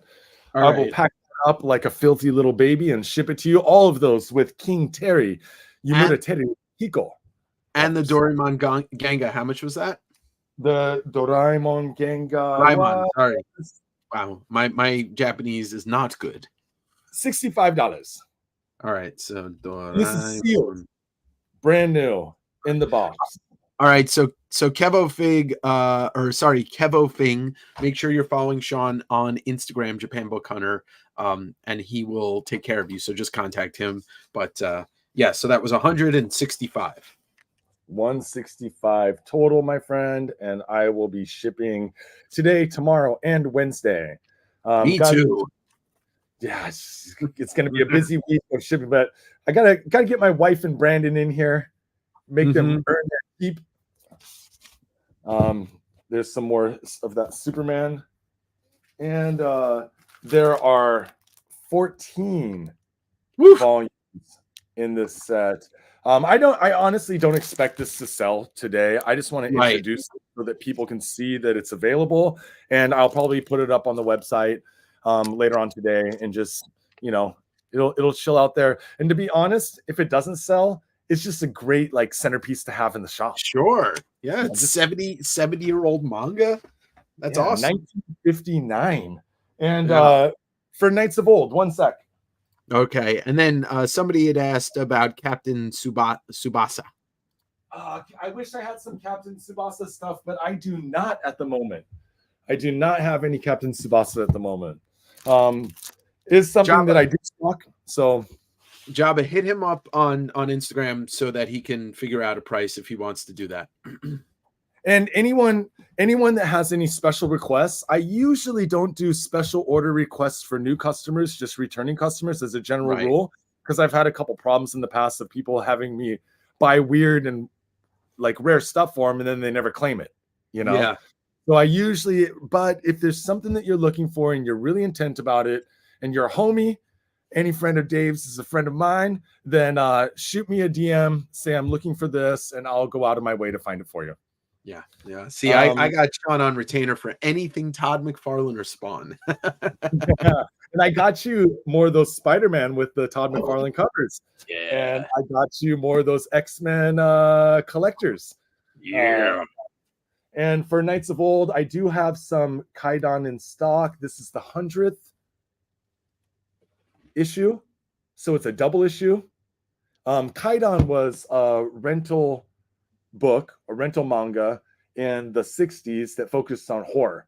So a lot of like the shoujo horror artists that came out in the 70s and the 80s, they had their starts here in Kaidan, which means ghost story.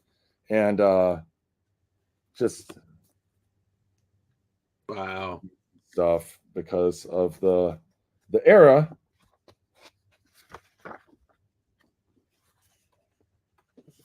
But yeah, and the print quality is pretty amazing. Sick. But for Knights of Old, I got that Kaidan. I have all Kaidan 63. He's got one of the most insane Kaidan collections I've ever seen in my life. Really? Oh yeah, his collection is amazing. He's got doubles. He's got some insanely good condition ones, and we're talking about like 70-year-old books here, right? Yeah. And then I have there's a Kojima story. Is there a Kojima story? Yeah, this is the Kojima. Okay. So yeah, Kojima Goseki, early Kojima Goseki in here. Yeah. And Hama Shinji, who was also became like a horror manga guy later on in his career, but Koga Shinichi, who did Eko Azarak and the Exorcist manga, he's in these as well. So there's a long history with all of I'll make this one-time offer. If anybody wants that Superman set right now, I'll chip in $100 off the top of that price. Ooh, I mean, just saying, $100. So Dave out here slanging his money, throwing his money around. Hey, look, it wouldn't be Davenger Con if Dave didn't do stuff that was fun, That's awesome. Yeah, and I mean that Superman set, I've never seen a complete set in my life. Only individuals. Usually you have to piece them together. It'll take you 3 to 5 years to piece together a set. Right. I have a bookstore. Nagashimaya is the name of the bookstore. They told me we're getting Superman in. Yeah. I went in. They said we got Superman in. It's been sitting there for a month and a half on the shelf waiting for me to go buy it. And I just kept on like hesitating to pull the trigger because I was like, maybe I can piece together a set. No. Yeah. Well, you said those books go for like $150 a pop. So. Yeah, usually closer to $220 a pop. $220. Wow. So about $220 a pop. So 33,000 yen is the average price for like 30,000 yen plus tax. So 33,000 yen is the average price for one volume. Number Mhm. one, you're going to pay more than that. You're going to pay more like 40,000 to 50,000 yen for number one. And then numbers 13 and 14, for some reason, they must have been like a lower print run Yeah. or something towards the end of the series, because That those makes ones are sense. pretty hard to find. But yeah, so if you figure 220 a pop times 14, that's over $3,000. So $2,000 Yeah. for this is really a great price. Knights of Old asked if the Supermans all have detachable dust covers. They all do not have detachable dust covers. 1959, so they're 65 years old, which is pretty insane for comics, especially Japanese manga, because you know it's a lot more disposable culture, right? Like they would get thrown out or recycled or left on the like left for other people to read, whereas American comics, there were people that were keeping them more than in Japan. There's a lot less space in Japan. Yeah, it's a space issue. Magazines didn't fare well. Everyone throws those away. And a lot of the rental books from that era, from the 50s and 60s, when that business collapsed, a lot of those bookshops just threw everything away. Yeah. Everything just went in the trash. So anytime you can find any of those rental books in any sort of good condition, you're lucky. Sure. Yeah. Criterion John wants to see the Kaidan again. Oh, here's the Kaidan. I don't even know if these are up on the website, but if they're not up on the website, I will put them up today. This is Kojima Goseki, of course, Lone Wolf and Cub. This one also includes Kojima Goseki. Sweet. Well, all Kaidan means like all horror stories. Okay. Some of them are a little bit less horror and more like kind of like dramatic, but they have some sort of slight horror element to them. Okay. But Japanese manga later would go on to become like very horror centric in some of the stories. But yeah, this is probably like a 62, 63 around there. Mm-hmm. Wow. Wow. How much are those? I will check the price for you. The Kaidans usually go for around $100. Okay. In that range. So you expect to pay for like a Kaidan somewhere's around $100. Let me check. Shoot me a DM if you're interested, and I will give you a price. Yeah, and if you get a DM from John, Criterion Comics, he's homie. He lives actually a couple blocks away. So if he buys something from you, you can just ship it with my stuff. And actually, it probably would make sense. And maybe we, if me and Josh, Grit City, have a lot of stuff that could fit into one package, we might as well ship it to one of us because we live 10 miles from each other. Sweet. Any way I can save you guys on shipping is the best. You know what I mean? Yeah. Saves you time too for packing one box instead of two. Yeah, man. I mean, like literally when people come visit Japan, you come to Japan, hit me up. You can come by, appointment only, but you can come by and visit the shop. Anyone who comes to the shop, I usually give you 25% off anything because I don't have to pack and ship. Yeah. Packing and shipping takes, that's like the biggest part of my job. Packing and shipping. Oh, I know the struggle. Yeah, man. I got my wife in here some days on the ground, packing with me, and I got Brandon over here doing the DHL, and I'm taping stuff, and it's packing chaos. But whatever I got to do to get that paper gold out to you people.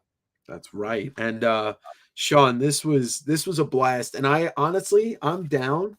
If you want to do some more of these kind of things on my channel, on your channel, we can host each other. Like I like this. This is a lot of fun because I get to learn while you're talking. Yeah, this one, again, I want to do kind of an introduction to manga collecting, the Hino Hideshis, the Kinnikuman's, the Garo magazines, the Crying Freeman, Ikegami Ryoichi. But, we do it next time. I might have to get down deep in the weeds and bust out some of that late 70s Gekiga spy thriller, sexy stuff. But we'll save that for next time. All right. Well, everybody, follow him on Instagram. Check out the website and subscribe to his YouTube channel. I'm telling you, you're going to learn a bunch. I'm learning a bunch. I learned so much so much that I have all of the. I have some weird manga already that I didn't know I wanted until he was like, "You want this?" And I'm like, "Okay, all right." You have one manga that you cannot unsee if your life depended on it. And Yeah, it's on the bookshelf. Yeah, it's that Shintaro Kago opening Kago story. Shintaro. Oh my god, it's disturbing as fuck. That's from 1998, and it's called Season of Hell in English. It's Jigoku no Kisetsu in Japanese, and that was early scanlated, like back in the early 2000s or something. Somebody did like a fan translation, scanlated it, and it just went bananas on the internet. It was never a big seller here in Japan. Now it's super. I mean, it only got one press. It never got a repress. And I even was at Mandarake, and I was talking with one of my friends there, and he's like, I've never even seen it in my life. And he works at a comic book store, because it was fan translated and scanlated, that people in Europe and America know about that one. And man, it is wild. Well, that's awesome. I'm glad I own it, or I'm also feel cursed. Let's get this one last question, and then I'm going to take a little break. But what do you consider the most nightmarish title, story, and art? Jeez, that's a tough one. The most nightmarish. Minetaro Mochizuki, who's famous for Dragonhead, which was translated into English, he did a one-shot story about a female stalker stalking a college student. And man, when I read that, that was creepy, dude. Because on one hand, it's a female stalker story, but also she's really tall, she's horrifying, and she might not even be real. She might be a ghost, right? Or some sort of apparition. We don't know from the context of the story, but the story of this female stalker stalking this college student, ruining his life, man, that was a horrifying one. Wow. Well, Sean, your knowledge is amazing. I'm so glad we were able to do this, and thank you so much. And I got everything written down, so we'll be in touch over the next 24 hours. I'll make sure to convey all the orders to you and all that. But thank you so much for being able to do this so early in the morning for you. Yeah, man. Yeah, no, it's my pleasure. Thanks for having me, Dave. Thanks for all your hard work organizing Davenger Con 2024. I've been having a blast. It was great watching the live art yesterday. So if you guys haven't, go back and watch it. It's amazing. Turtles were amazing. There's so many good pieces. The turtles Akira piece, the turtles eating pizza, man. It's so much fun. Some great stuff. And I'm going to be back in here to watch the raffle a little bit later. I have to. I put me in for 5 tickets, like I said before, and we'll figure out the money and everything later. But I'll make sure to write that down because I don't want to forget. Sean 5. Okay. And everybody, remember to follow Sean and hit him up on Instagram to get your claims. We have Eric Larson coming up in about a half hour. So that's huge. Image co-founder, Savage Dragon creator, and just great comics ambassador. So Sean, I appreciate you so much, and I'll talk to you probably later tonight or early tomorrow, sometime in the future. We'll talk soon, brother. We'll talk soon. And to everyone out there, thanks for watching. Love y'all. Matane. Awesome. Matane. Right. I'll see you, dude. All right. Talk to you later.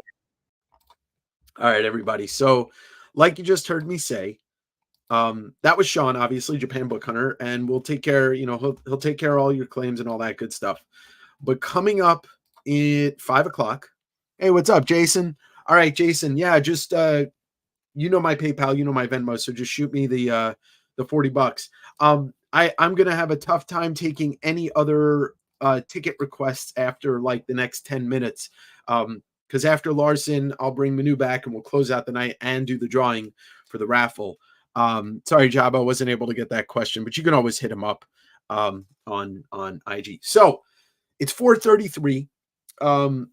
Eric Larson's coming up in less than a half hour, and feel free to be in the chat, and I will try to get to any questions that get asked. I got to finish doing the raffle tickets, but I'm going to take like a 10-minute break. But first, you know who's coming up, right? Well, why don't we watch one of these lost uh-oh, what's happening here? All right, guys, everything's a little messed up here. I'm trying to present stuff. Oh, fuck. All right, let's fix this here. Guys, I'm having little computer trouble here. Just give me one sec. All right, this should work. Here we go. All right, let's watch one of these lost interviews of Comic Tim, and I'll be back in. This video is about 6.5 minutes long, so I'll see you in a little bit. Coming up. 1980, Comic Tim had a little-known interview show called Comic Tim's Interview Sesh. It only had 2 episodes and was canceled. Recently, those tapes were uncovered. Hey, are we good to go, man? Whoa, man. I'm Comic Tim. Welcome to Comic Tim's Interview Sesh. And I'm your host. I said that already. I'm Comic Tim. Yeah. All right, well, today we're here with one of the founding members of the retail giant Sharper Image, Tom McFarlane. Todd. Oh, I'm sorry. The Todd Father, Todd McFarlane. Yeah, man. All right, Todd Father, how are you doing today, my friend? Why am I here? You got some TV show on behind you. What is all that about? Why am I here, God? All right. Now, let me ask you a question. Let's start out before the Sharper Image and everything. You grew up in Canada, right, man? A dark, foreboding world in front of crosses in a valley of the dead. Now, your father, he was a priest or something, right? You know, he's a devil. Okay, simple. It's no deeper than that.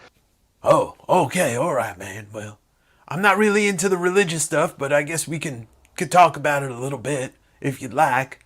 So once you start dealing with certain themes, people get kind of weird about it. All right, man. When you started the Sharper Image with your buddy Rob LaFeld and Jimothy and all them, did you really want to get into massage chairs? I thought you were a comic booklet artist, man. Whoa, whoa, whoa, you guys better tread a very fine line. 200 years ago, there's a great wise man that once said you can't please all the people all the time. Interesting. I would never have known that. Now, you're a bit of an enthusiast of sports, you know, hockey and the baseball. Anything you want to say about that? When I went to university playing Pac-10 baseball, I was center field. All right, man.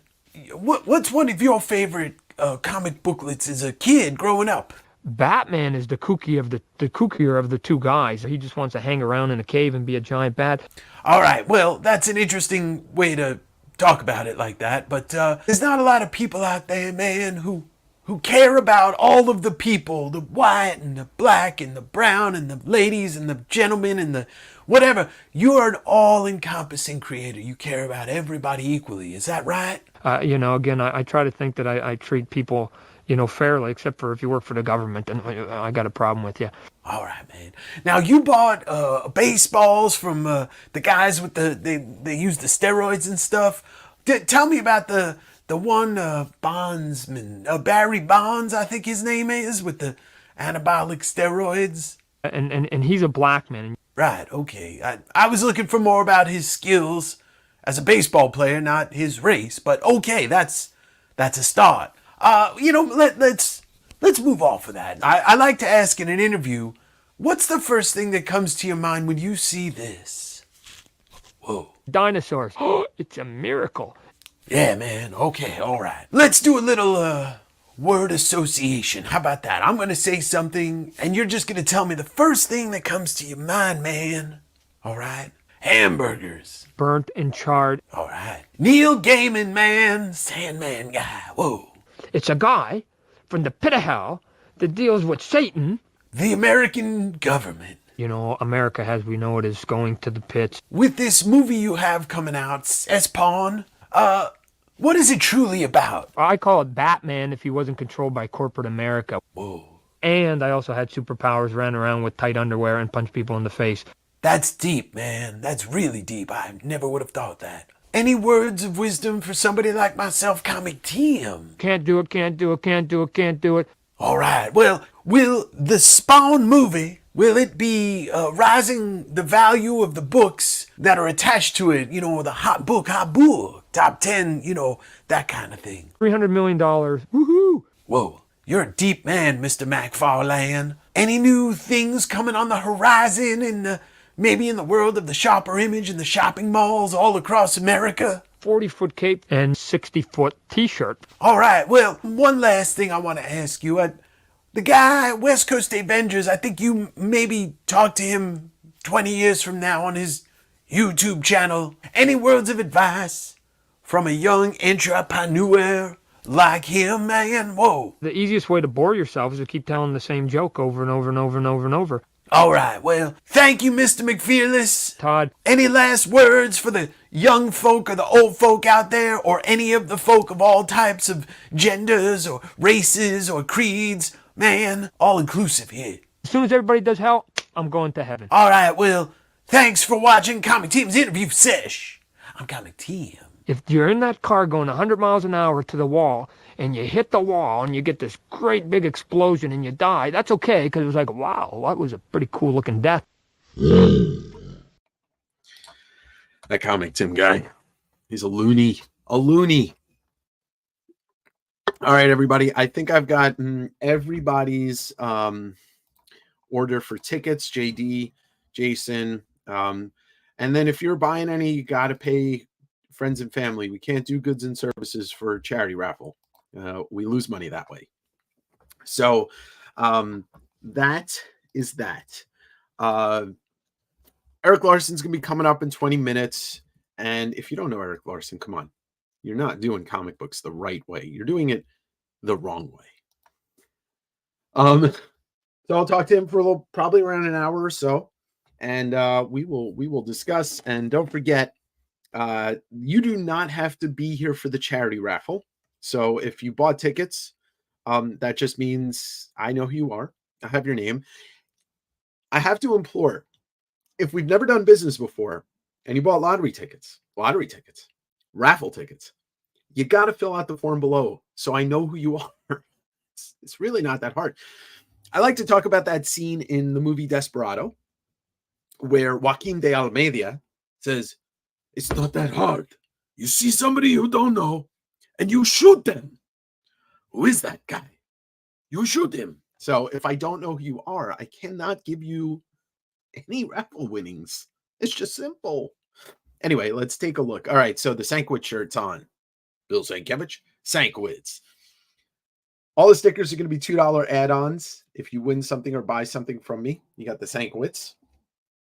You got the Spider-Man, Spawner-Man. You've got the Jaja. You've got, this comes free with anybody that I am shipping something to from Davenger Con. And then the See Todd, Buy Todd stickers. The merch store is in the description below. Japan Book Hunter, his website, and his Instagram. The links are down below. The news links are down below. Matt Wagner's original art rep is down below, as well as Eric Larson's, which is Albert Moy. So you can find all those links. My new podcast, I almost just called it, It Came From the Newsstand, Direct Edition. Those links are down below. Please listen to my new podcast because it's great. I mean, right? It's me. I'm not going to say it's crap. So how's everybody doing? Everybody excited for the rest of the night? I have been live now for 7 hours, which is means I'm been live for almost 19 out of the last 36 hours or so. That's probably not smart for my voice or my health or my anything. Been sitting down in this chair, getting up when I can, stretching, you know. I've got crabs. Right here. Stoke Barrick. Me too. I've got a prop too. We're gonna talk to him about a little Wizard Magazine action. You know, and once again, if you have some interesting question to ask Eric, you can put it in the chat while we're talking. I will try and get to it. No guarantees. Sometimes it's a little hard to focus, you know. That's why I have my sunglasses on, because I didn't want to pretend. I didn't want to look down. No, I just want to wear my sunglasses because We got the island vibe. All right, so it's 4:43. You guys want to wrap up the Comic Tim videos? You want to see the Alan Moore again, or do you want to ask any questions? Did like I said, I'll be doing a sale. Oh yeah, Kev, Matt Wagner was great. Yeah, if you didn't watch the Matt Wagner interview, you can go back and watch it. Over the course of the next couple of the next weeks, I'll be cutting out the interviews from the broadcast and posting them on the channel as separate interviews. Really hoping there are palm trees behind Eric too. I would love to see, but my guess is Eric's background is going to be his short boxes. The Stanley. I showed the Stanley interview already today. Ask him to authenticate my Savage Dragon autograph on cam. Ryan, that would just be awkward. But yeah, he'll be in here soon. I really appreciate everybody that's come through during this weekend, bought raffle tickets. I think we've crossed over the $3,000 mark, which means $1,500 per charity. At least that beats last year.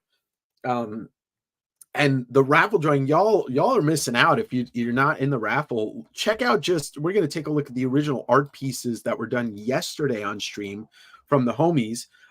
These are all separate raffle prizes. So Raphael is by Vlad, and it's dope. And then you got Shredder and Leo. That was actual Dracula right here. This guy, it's beautiful. And when you added color to it, man, that thing just came alive. And then you got the middle-aged Mutant Ninja Turtles by Rob McCallum. He killed it. And then Gabby did this amazing Akira Turtles mashup, fully painted.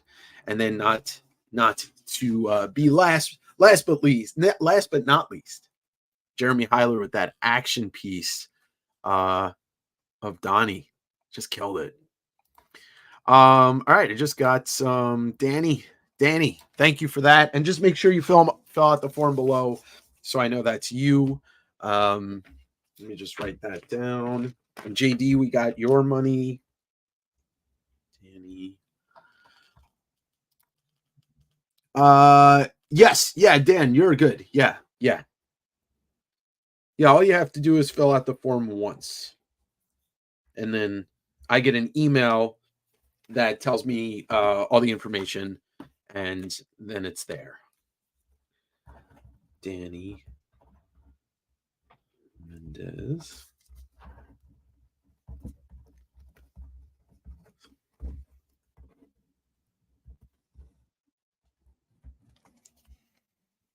Oh yeah, we're going to be talking about that. Don't worry, Derek. Don't worry. That was one of my all right, Miguel, I got you. That was one of the things I wanted to know about, and I'm curious for my own self. So Savage Dragon issue 271, I think, is going to be that issue where he's back. But we'll find out. We will find out. All right, everybody, just hang tight one sec. I got to check a couple things here. You know what? I'm just gonna play a quick video. Stick around. Eric Larson will be here in a little over 10 minutes. 1980, Comic Tim had a little-known interview show called Comic Tim's Interview Sesh. It only had 2 episodes and was canceled. Recently, those tapes were uncovered. Whoa, man. All right. Whoa, man. I'm Comic Tim, and welcome to Comic Tim's Interview Sesh, man. I'm honored today, man. I've never spoken to a god before, but today I'm speaking with Poseidon, man. Greek god, man. Zeus. Oh. All right, man. I'm speaking of Zeus. The context is always important. All apologies, man. Absolute mess. Your Earth name is Al? Alan Moore, right? Probably pretty true. All right, yeah, man. Okay, I understand what you're putting down, man. You want me to call you Al like that song about bodyguards and stuff? Yes, it's probably necessary. All right, Al. Do you like basketball, man? As if it was a god. Kobe or MJ? Move on to something else. LeBron? We'll come back to that, man. I know, you're a little confused, so am I. Why are we in this gymnasium? You've written comic booklets about watching men and extraordinary gentlemen. What were they about, man? Gay culture or gay society. I didn't know that, but I'm an ally, man. Whoa. Can you give me a tip on how to write a riveting story, Al? As soon as he or she has identified a technique that they're using, they abandon it. But the most important thing is the writing itself. I'm sorry, did you say writing? Like looting and stealing and stuff like that? Writing. That's kind of weird, but alright. You don't seem very happy, man. When was the last time you were truly happy, Al? When William Burroughs died. That's kind of weird answer, but I'm just asking the questions, man.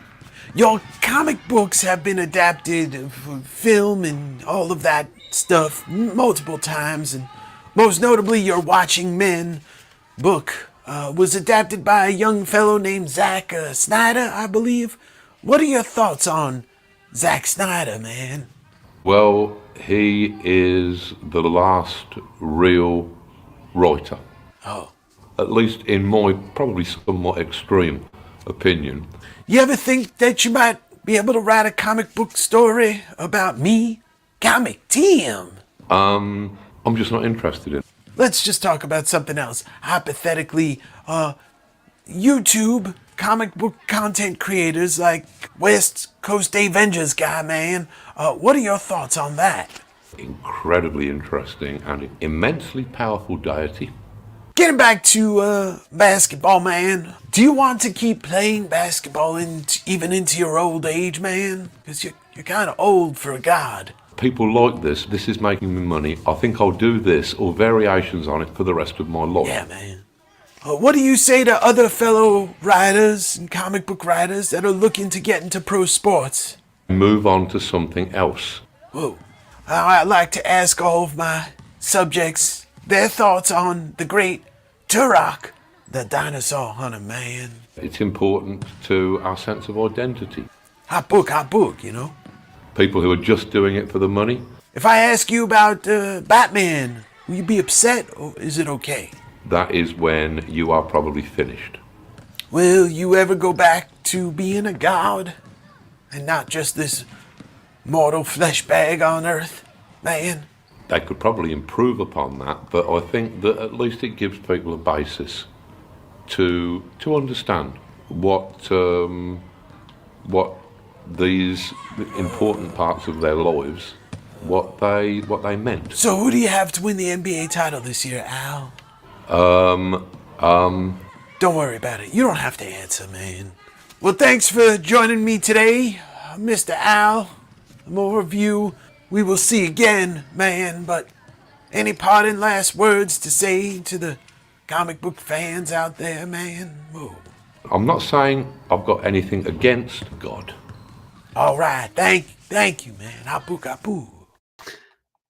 You know, it's kind of crazy. I've been trying to get an Alan Moore interview for years, and yet Comic Tim snags an interview with him in a gymnasium. Wild shit.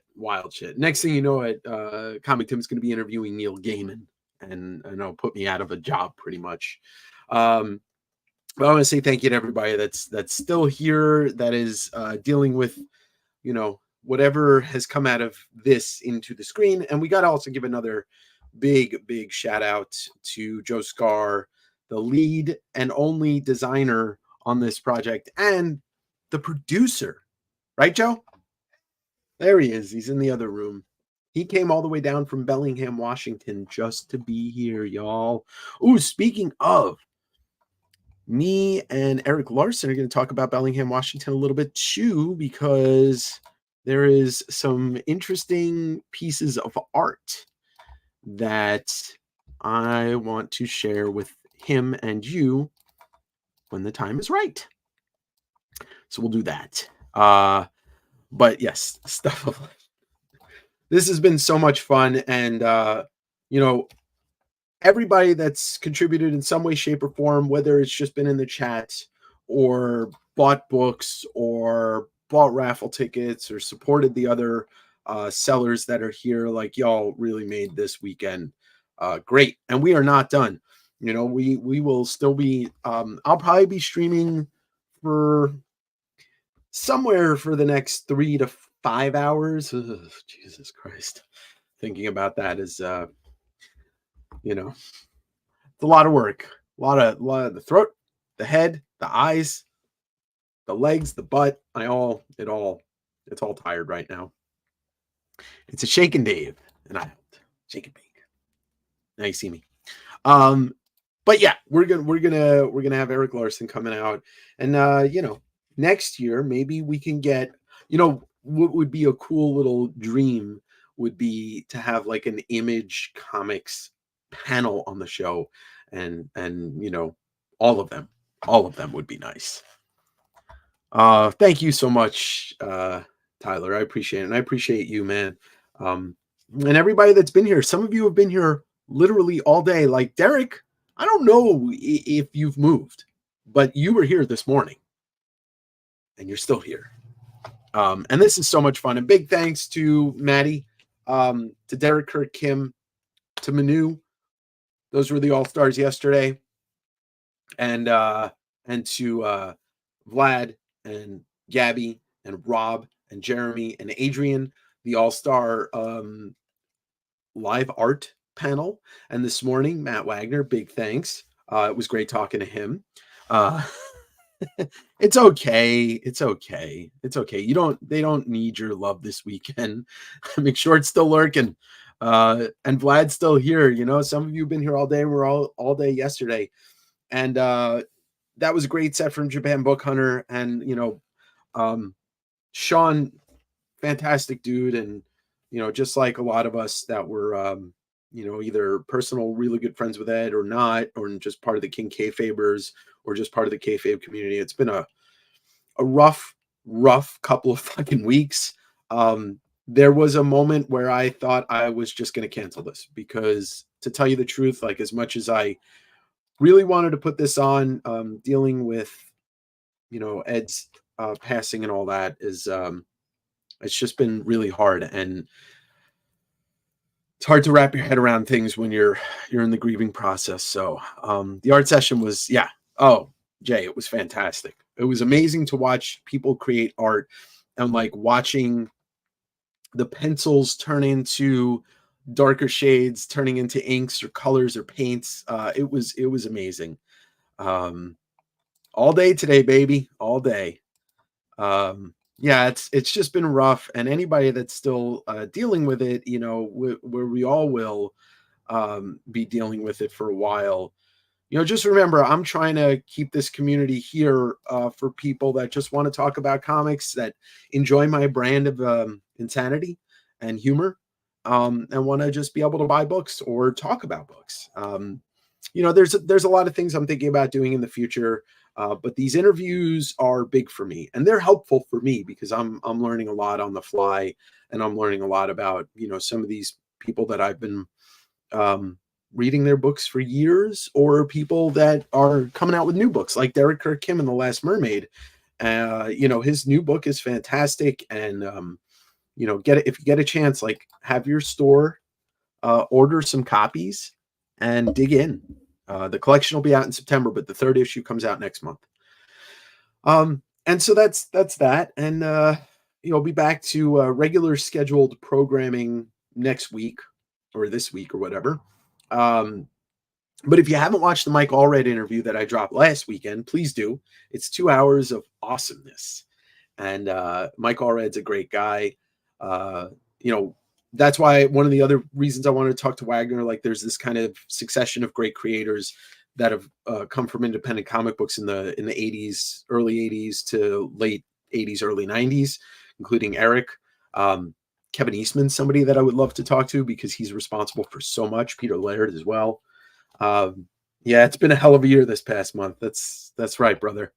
So we'll keep the party going. I can't say for sure that that I'll be doing a winter Davenger con, but that's something I'll revisit towards the end of the year. If I do, it will be back in either late November, early December, somewhere between Thanksgiving and Christmas. Yeah, exactly. Mike's the cool uncle that none of us. I have a cool uncle named Mike. You got it, Phil. That was Sean. You're on a delay, my friend. Just so you know, that interview with Comic Tim and Alan Moore ended about 10 minutes ago. But you'll catch up eventually, my friend. You'll catch up eventually. Catch up. Mama Tomato, Papa Tomato, Baby Tomato, walking down the street. Papa Tomato turns around, steps on Baby Tomato. It says, catch up. Yeah, lots to learn. And Sean is an ambassador for manga, so I learned a lot from him. And we're gonna get very shortly. We're gonna have an ambassador for superhero comics in general, not just independent superhero comics, but somebody that has been championing the medium for a long time. Oh yeah, that's right. The Fox Force 5, because there was 5 of us. Anytime somebody wants to reference Quentin Tarantino, I'm down. Speaking of Quentin Tarantino, I forgot to ask Matt Wagner to talk about his collaboration with Quentin Tarantino, which Wagner did Zorro and Django, and that was co-written by Tarantino. It was the only unofficial official sequel to Django that he ever wrote. My specialty exactly. There you go. The specialty must be jokes. All right. But yeah. So look at the big brain on Dave. We could do Tarantino references all day. That's a tasty burger. You know what? I had that series too, and I think I sold it. I bought a collection last April. Last April that had a lot of those types of books, like the movie crossover type books. Someone tell Sean that he's on a delay. Live art yesterday was amazing. The way Ivory Bunny Piece came together. Yeah, it was pretty amazing, Mark, to see that. Speaking of Quentin Tarantino, Walton Goggins is having a moment with Fallout. Yeah, and Goggins is great. Goggins was great in Hateful Eight. My first experience with him was with Justified. He was great in Justified opposite Timothy Oliphant, which that last season was pretty good. I enjoyed the hell out of it. I have not watched Fallout yet, nor have I played the games, but I will watch the show. Goggins is goated. Also, Goggins is playing what's his name on Invincible. Names escape me. Somebody will put it in the chat. Somebody will put it in the chat. Cecil. Cecil. I love that book.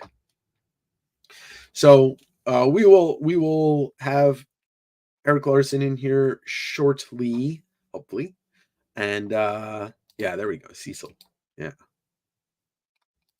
Fallout show is great. And Bill McGovern doesn't like anything.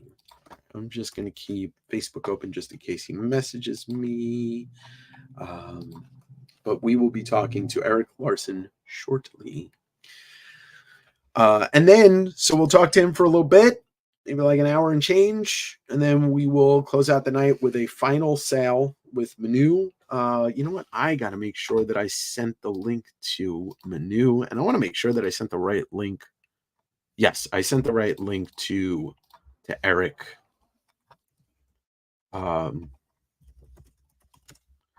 And there we go. Check out that Shield. Goggins was, he was in, The Shield, the show The Shield. That was, what's his name? Chiklis, Michael Chiklis on FX. Wasn't Glenn Close in that? Glenn Close in that too?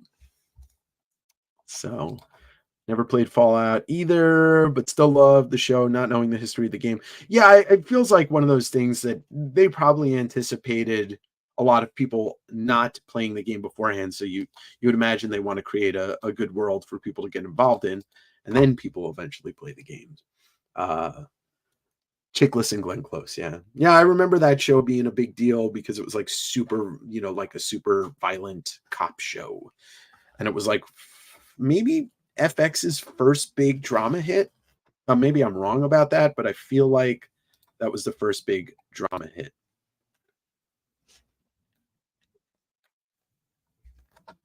Hold on one second, y'all. There we go. All right, I'm gonna just shoot a message to Eric. What's the proper thing? 5 minutes. We'll meet. Michael, Chicklets. Yeah, it was very big for FX. Shield and Rescue Me. That's right. Rescue Me was the other one. Yeah, that's kind of like how AMC was put on the map by Mad Men, and then Oz and Sopranos put HBO on the map. And I don't think you get Sopranos if you don't have Oz to kind of lay down the groundwork for doing a very gritty HBO type drama. Nip Tuck, or Nick Tuck, which was the Nick Cage proposed show before it became Nip Tuck. Nick Tuck.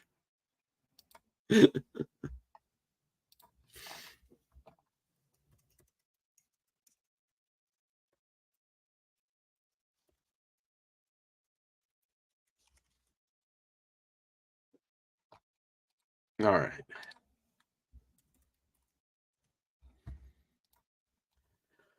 Different kind of plastic surgery, or Mick Tuck. No, that was Face Off. Yeah, exactly. Nick Tuck is actually Face Off. The Disney version was Scrooge. All right. Eric will be in here in just a moment. That'll be untrue. Yeah, light my fire. AMC was a go-to for Monster Vision. All right, Eric will be in here just shortly, and we'll be talking to him, the Savage, as I like to call him, the Savage Eric Larson, because when I turned the first interview into my podcast episode for Direct Edition, that was the title of the episode. He is kind of savage. If you follow him on Threads or any of socials, he gets to be a little savage in a good way. Not mean. Just kind of like, listen, it's funny watching like if you're on Threads, you should follow Eric, because it's like half history lessons sometimes on comics and stuff, and then it's half just kind of like him being funny and snarky. Because if you're familiar with Savage Dragon and some of the back matter, the funnies, the little strips, even the letters column, like, very pointed, very smart, and also always likes to poke a little bit. Yeah, so we will be talking to him soon. And then, like I said, the raffle tickets, you can still shoot me the money. The raffle tickets are down below. My PayPal and Venmo are down below. $5 a ticket, 5 for 20. We'll be doing the drawing. There's over 30 items, including a bunch of original art. And I will make sure before we do the drawing, just to make sure that everybody has their tickets pulled. He is very to the point, which can seem savage. Exactly. Yeah. Depending on like how you take it. This is very true. It's very true. And I love that. Why beat around the bush? Straight to the point, straight shooter. But if you have any great questions for him, we'll talk. I have a nice assortment of things to talk about, and things that we didn't get to talk about last time. Yes, he did poke Peter David, but Peter David seemed to be like he wanted to pick fights with people. It seemed like he did. And some people, you know, when they went up against Peter David, they took their shirt off at a Comic-Con. I don't know. I was too young. I wasn't there in Philadelphia. I think it was Philadelphia. He suffers no fools. Did you guys talk about that last time? About Peter David? No, I didn't.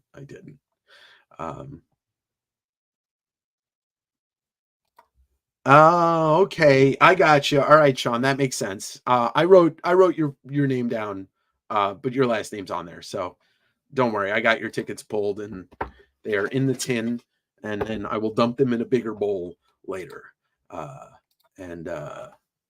And so we will get to the raffle, but the raffle is going to conclude the night later on tonight. And you don't have to be here to win. I know who you are. As long as we've had contact or you filled out the form below, then you will make sure I will make sure to get in contact with you, let you know you won, and then ship your item or items. All right, everybody, without further ado, we're going to bring on the Savage, Eric Larson. All right. How you doing, Eric? I'm hanging in there. I was explaining to people our last interview. I converted it to my podcast episode, and I called it the Savage Eric Larson because, you know, why not? All right. Well, thanks for doing this. Thanks for taking a little time out of your Sunday to be a part of this. Now we are at hour 7.5 of a 2-day stream.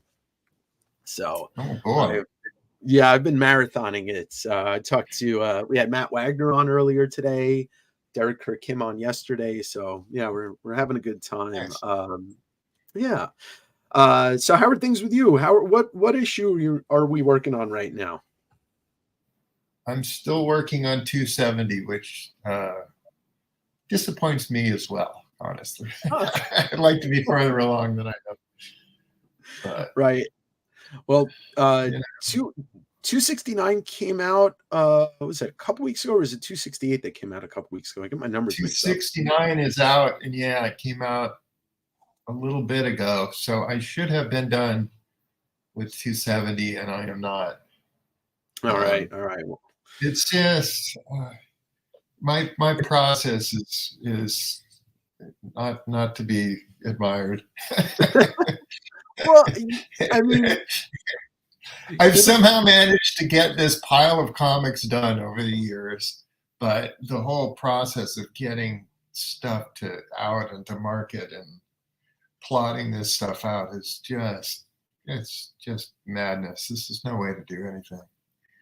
Well, you can. I mean, we're better off though that you're still doing it, because you know you're still that guy who's got his voice attached to this book and his art attached to this book, and it hasn't been given off to anybody else, as you know we've watched. Yeah, I don't want to read somebody else's Savage Dragon. Honestly, that's kind of where I'm at with it.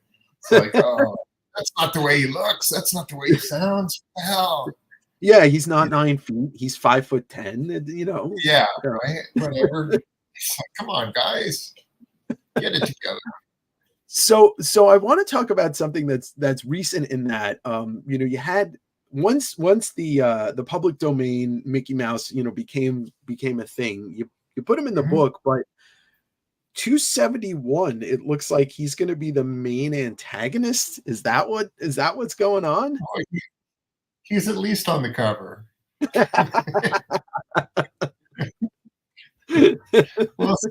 We'll see when we get there. I think it's going to be somewhat. It'll be between him and other characters. It's not just going to be 20 pages of slugfest with Mickey Mouse. Right. That led me down a little research hole, because you know, obviously I know that you're big into, you know, bringing a lot of characters in, and you are a big, you know, comics history buff, but there was a project you did called the Next Issue Project. Can you explain that a little bit? Because I'm just learning about it very recently. Oh, really?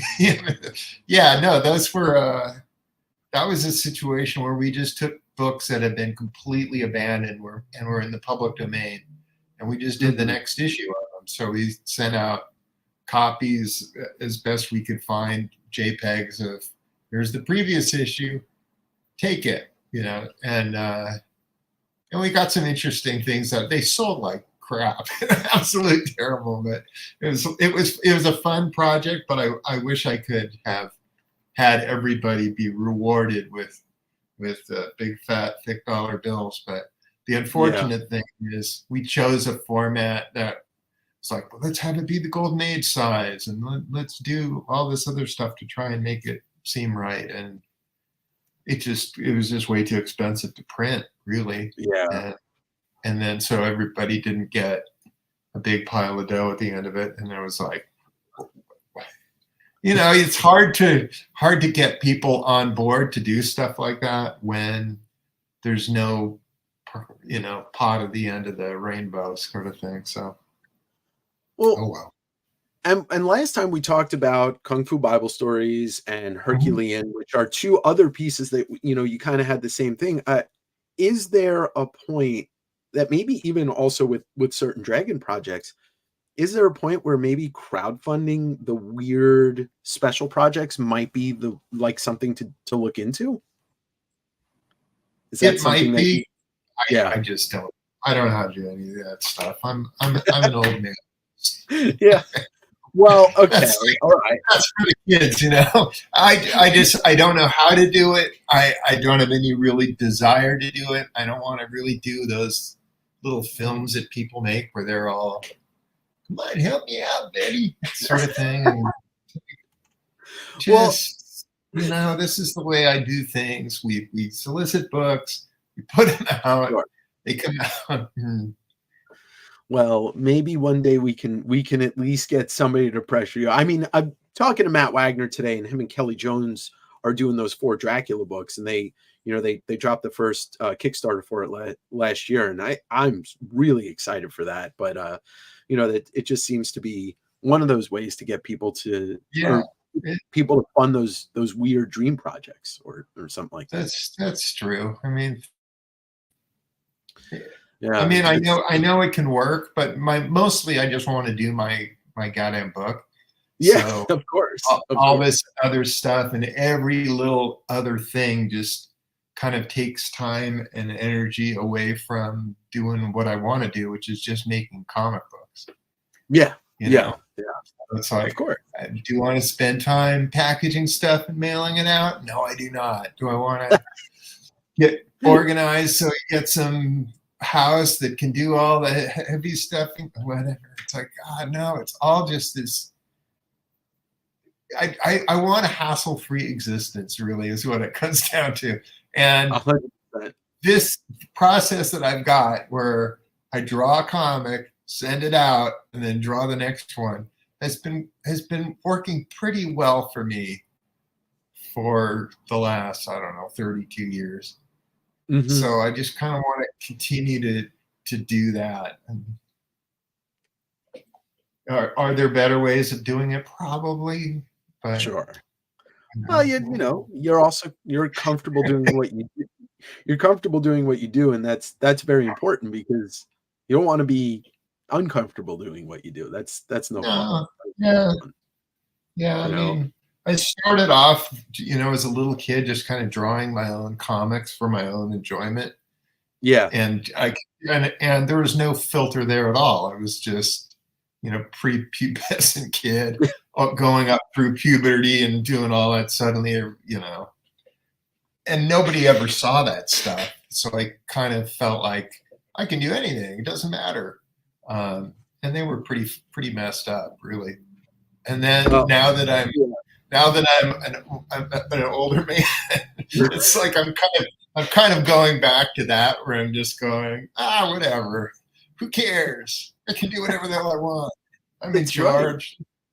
Right. So, and so there ends up being more of that. You've done a lot of that, and you've put together some of the most special packages inside Savage Dragon issues. I was flipping through 200, 250, the 100, the 100-page ones you did. They're just chock full of every little thing. It's full. And so, like that, nobody does that. Nobody. They haven't done that since the 60s or 70s. No, I know. No, well, that's the thing. As I grew up during that time, so all of that stuff seemed awesome to me. Yeah. And, you know, DC would do these 100-page super spectaculars, and Marvel was doing their 52-page or 68-page, whatever they were doing. And it just seemed like this is a cool way of making comics. And those anniversary issues were always special to me.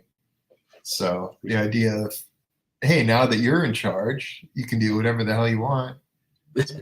Okay, yeah, I want to do square bound. I like having a 100-page square bound comic, not stapled up the side. So does it cost way more to do it that way? Yeah, hell yeah, it does. But you know, I just want I want what I want. So yeah, and it's unique. I mean, speaking with Derek Kirk Kim yesterday, he's been releasing the Last Mermaid with Image, and it's that 10-inch, 8-inch by 8-inch square shape that fits in a magazine box. And he was saying how Eric Stevenson basically said, like, sure you want to do it this way? And he said, yeah, but yeah, no, I mean all that stuff. It's like I can do it any way I want to, and then you do it, and then you're like, oh crap, that didn't make a lot of money.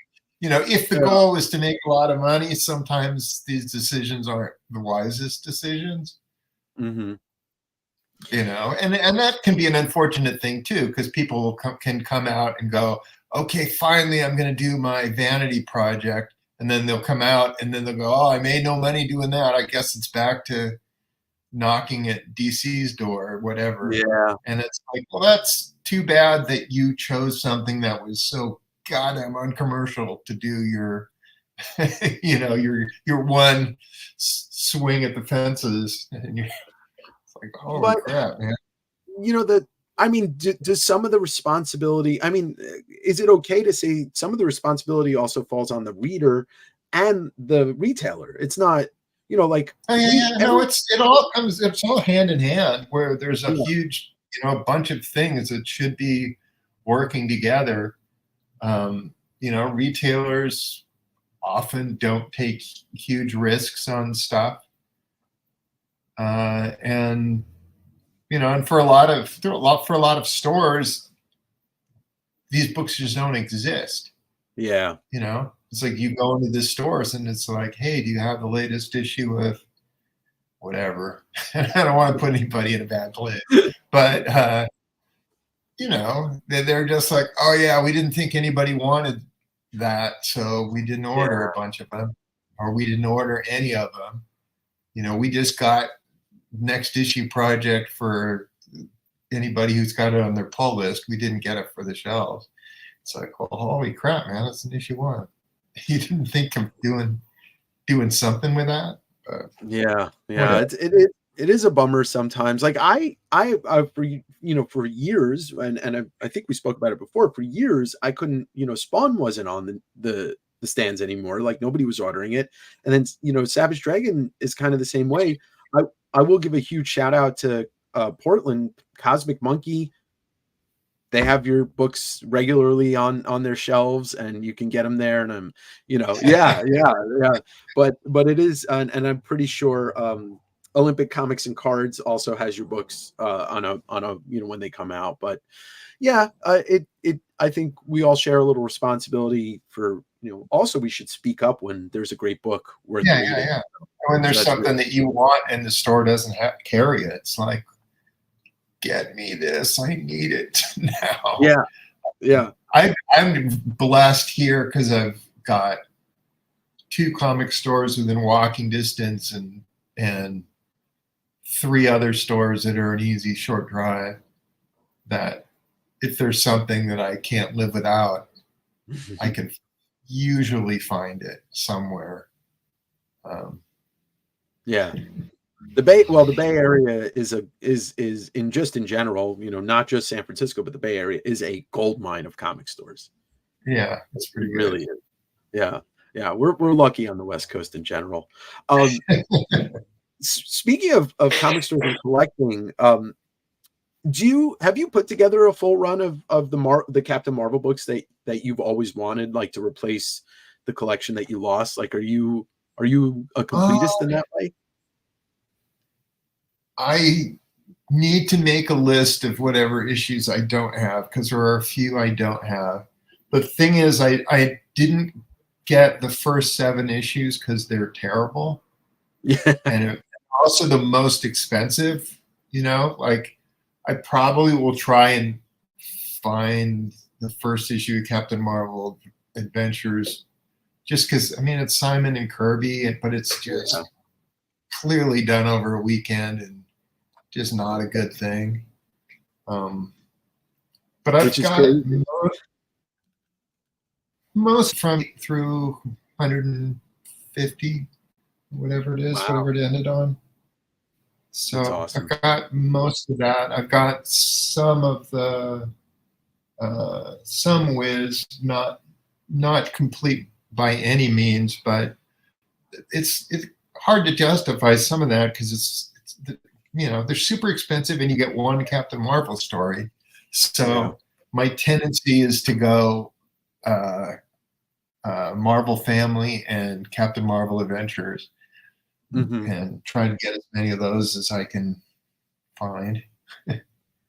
Yeah, because as years go on, they are harder. Yeah, they're not getting any cheaper. That's for sure. And I've got the first Wiz, so that one is sort of a that's a big that was a big one. And then I've got the last ones, so and then I've got just a few in between, but not nearly as many of Wiz. Mostly Captain Marvel Adventures and Marvel Family, but I had more issues than I had pre-fire. Right. Okay.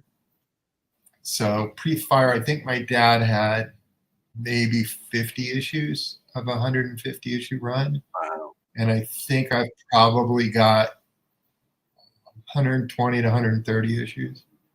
Okay. Oh, wow. Yeah, I was I mentioned to Matt Wagner today about CC Beck because I see a lot of it in early Mage, and then told him I was speaking to you, and he said he was at Comic-Con when you bought that first issue. He said you showed it to him. Oh, good God. Yeah, that was how do I explain this to the wife when I get home? Yeah, well, that is a dicey thing to tell your significant other. I managed to avoid it, and she still doesn't know I have it. I won't say anything. Don't watch this. Don't watch this. Yeah, she won't. Our worlds are so removed from each other. It's obviously, I think if you read my book, it's like, okay, clearly your wife's not reading this. Yeah. That is very true.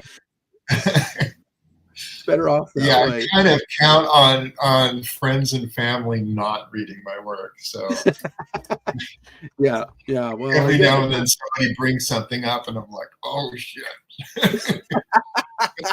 Yeah, with my podcast, sometimes I'll start going off on a rant. I'm like, I hope my parents aren't watching this. So I wanted to ask you, like a couple months ago, you were on the podcast talking about Wizard Magazine. It was a Wizard podcast. And they had mentioned, obviously, famously, you did the issue 3 with Wolverine, and that did come out way after your Marvel Comics Present stuff. So I imagine that's what they saw. But what surprised me is they didn't mention the fact that the first thing you did for that Wizard 3 book was this Lobo cover. And I was going to do Lobo. Right. I was going to do a Lobo miniseries, which Keith Giffen ended up doing, called Lobo Infanticide. And he had done, he always would draw his plots out. So he'd send me the plot for the first issue. But at that point, I'd finished my run on Spider-Man. Marvel had approved Nova as a miniseries. Right. And then DC had offered up this Lobo miniseries. So I was like, well, I don't have any I don't have any firm commitment, so I might as well try doing something at this Image outfit, see how that goes. Mm-hmm. I mean, we make it sound like it was way more permanent and, screw you guys, we're leaving after the fact than it was really at the time. Because at the time it was kind of, well, I got this other gig here, and Rob wanted to continue doing X-Force and have Marat pencil it, I think. Yeah. Maybe he was going to do layouts. And then I think Valentino wanted to somehow be able to continue on Guardians of the Galaxy. Right. But Marvel, as soon as we had made their announcement, Marvel was kind of, fuck these guys. And, let's push them out the door even further, and to their detriment, really. Seriously. Because I think had it been more cordial, that there may have been more of us kind of just, all right, let me do a little bit of this and a little bit of that and stuff like that. Yeah, I still love the characters and had a good time when I was there. So, but it definitely bit them on the ass because, like you said, eventually, obviously, Rob and Jim went back to Marvel. You went back to Marvel and did Wolverine and Defenders and Spider-Man. But you're right. If that gap hadn't have been there, also, who knows if Marvel's business would have ever took the downswing? It might have just kind of stayed where it was. Yeah, you never know. Never know what would have happened. We've been a different situation. Somebody needs to do a what if issue. Yeah, what if the never left were way more chicken shit than they were? Is it safe to say that what your Lobo book would have been kind of just got channeled into what Dragon was, like the bombastic action? Or I wasn't writing it at all. I wasn't writing it at all. It was it was working off of Keith Giffen's layouts. Okay. I would have just been the guy drawing it. Okay. So there's no relation to what I did in Savage Dragon whatsoever. It just would have been a different thing. Was because I've heard you kind of say it, but I wasn't sure in the tone that you said it. Was there another book? Let's say Dragon you just did the 3 issues and that was it. Was there another idea that you had for a book in early Image that you never did because you obviously just took off with Dragon? I had kind of told myself early on that if I ever started doing Dragon as a comic, that I would never stop doing it. Yeah. So I kind of didn't want the rest of my career to start then and there. So initially I had thought that I would do Super Patriot to begin with. Okay. And then I just had more Dragon ideas than I had Super Patriot ideas. So. Right, and Super Patriot was here and there, and he was in and out of it. Yeah, I might as well, lead with your strongest character and what have you. So, worked out pretty well. Yeah, worked out pretty well. All right, a couple of things where I had been talking to folks at Marvel prior to us going our separate ways, and I had pitched doing the Hulk at one point, and they didn't bite on that. And I had pitched, I at least talked to them about the possibility of doing the Fantastic Four, and that didn't come to pass. So, but if either of those had been, hey, do this, or if they had said, hey, do Nova as an ongoing book, I probably would have just stayed there and done Nova because I'm such a fan of Nova. Yeah. Well, you're a pure comics lover, and Marvel missed out because I know you would have you did Hulk in Defenders.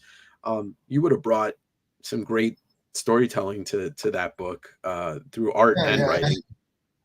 Yeah, and there's still like a pile of Hulk plots or springboards that I've got that are sitting there going, oh, I can't use these for anything else. So.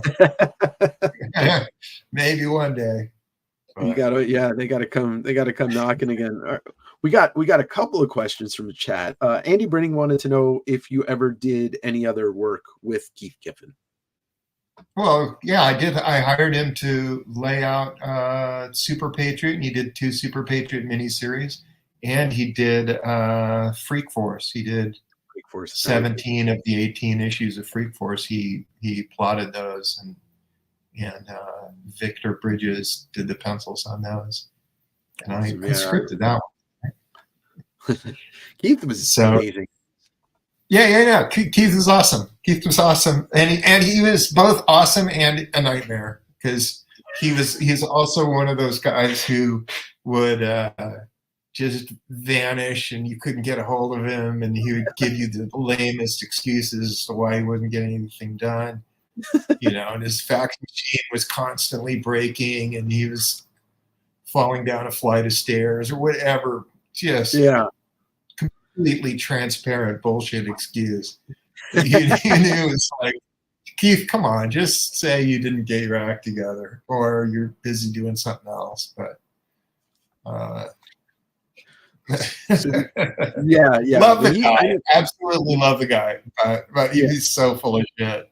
But he's always like, you can't help but be like, I want to work with this guy always because he's so great. But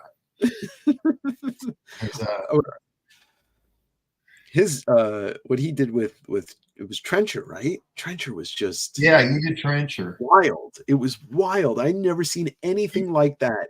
At that point, that was a situation where I think his thought was, I want to come up with a style that I don't have to pencil. Right. So he would just kind of do this wacky free form and then keep adding little pieces of weirdness to it so he could do the pages faster. I don't know. I haven't seen any of the originals, so I don't know. Yeah, I wonder what that looks like. Big, with a small, who the hell knows? But all right, we got another question from Tyler, and we got a lot of Spider-Man friends in here. But what was it like following Todd on Spider-Man as far as what you wanted to do art direction-wise? And was Marvel asking you, what was Marvel asking you to do? Was there any direction at all after that, or was it just like, Eric, we know you're great, and let you go free? Because as we talked about last time, it was like so impactful for people my age to get both of those things one after another. Yeah, on Spider-Man, they didn't really give me a whole bunch of stuff. It was I had done the Doom Patrol about a year earlier, maybe a year and a half earlier. I followed a guy named Steve Lytle, and Steve Lytle's style could not be much more different from mine. So the issue where he left off and I took over, that was a bumpy transition where characters some characters are suddenly put on 60 pounds between panels, and their whole design was radically different. My Robot Man looked nothing like his, and I just kind of was going, screw you guys, I'm doing what I'm doing. And I think, and the audience was just like, sound of record scratching. They're just like, what the hell's going on here? So it was a very, very poorly received transition from one to the next, because I hadn't really even been in comics very long. I had just done a couple of little things here and there, mostly fill-in stuff. And this was my first regular DC gig. And so I knew going into Spider-Man, okay, Todd, Steve Lytle was a fan favorite to a degree, but Todd was so much bigger a fan favorite than Steve Lytle could ever possibly hope to be. So when I was following Todd, I was like, I'm going to ease this transition because I've been through this before and this is rough. So, and also thankfully we've got more things in common stylistically than I did with Steve Lytle. My stuff tends to be a little more expressionistic and a little less realistic. I mean, cartoony is not a word that people like to use, but it kind of fits. Kind of, Sure. detailed cartoony kind of stuff, but it's much more expressive than that straight realistic stuff that was going on. So following Todd, I was like, all right, what's he doing? I'm going to do the same funky borders. I had already, when I had drawn an issue of Spider-Man earlier where I was giving him fat webbing, so it's like I already knew to do that. I was going to do that anyway. But just in terms of the storytelling approach, do a big Spider-Man figure on a page that makes it look exciting, and do all these weird borders and do little whatever this here and there. Lots of shattered glass. Yeah, it's just that sort of stuff that made you the hope was that people wouldn't be going, wow, this is so radically different that I hate it. And it seemed to go over relatively well. So yeah. And speaking to the cartoony adjective you used, you were able to put him through the ringer. Like Todd put him through the ringer on Torment, and it was really dark. But when you did it, it felt like it wasn't as heavy, even though the damage was heavy. Like when the Sinister Six one where you shatter his arm and he gets a cybernetic arm, like it yeah. And it felt so it was a little bit your Kirby kind of shined through. It was a little bit lighter. It was a little lighter. I was writing a funnier Spider-Man where he was quipping, and it was just more of a lighthearted book in that regard. If I were to do it again today, it would be a much different approach. But at the time, it seemed like the way to go. Yeah. Having the Sinister Six go into another dimension and murder everybody was probably a little extreme for them, in retrospect. But at the time, it seemed like an awesome idea. Yeah. Well, it was. I want to speak about two things on that. Something that I don't ever hear anybody talk about. There's a pinup at the end of ASM 350, and it's half of you and half of Todd's. Was that piece done specifically for the pinup? Was it something that you guys came up like? No, it was done for the pinup. It was done for the pinup. The idea, my thought was, people who thought that Todd and I drew the same or whatever. Yeah. So, and I didn't think that we were really doing the same thing at all. But other people were like, I can't tell the difference. I'm like, oh, you guys are idiots. So my thought there was, I'm going to draw my Spider-Man on one side, and you'll draw your Spider-Man on the other side, and then people can compare the two and go, oh yeah, these are pretty different. And then Todd got it, and he was like, oh, I got this story coming up in the Spider-Man book where Spider-Man's wearing the black costume, so I thought I'd give it as a little plug to that. And I was like, and so it wasn't quite the effect that I was going for, because I really wanted like his regular Spider-Man next to my regular Spider-Man. Sure. Whatever. It's probably a cooler pinup because he had it be the other costume, because it kind of is pointless otherwise. But that was my thought going into it. Well, it turned out great, and I have to ask, because did that survive? Did that piece of artwork, is it still alive? Somebody bought it, so it exists in this world, I believe. I think that's in somebody's collection somewhere. Good, that's good to know. I mean, we know that you had there's stuff that definitely didn't. Issue 15, the fill-in that I did on Todd's book with the Beast. I sold one page of that, and the rest of it is gone. And then there was an issue of X-Force. I was doing a fill-in issue of X-Force. gone, completely gone. Every page of that. I've actually put all the pages to that online. I had copies of it in pencil form. So that's on Facebook somewhere. I'm sure you can find it. All right.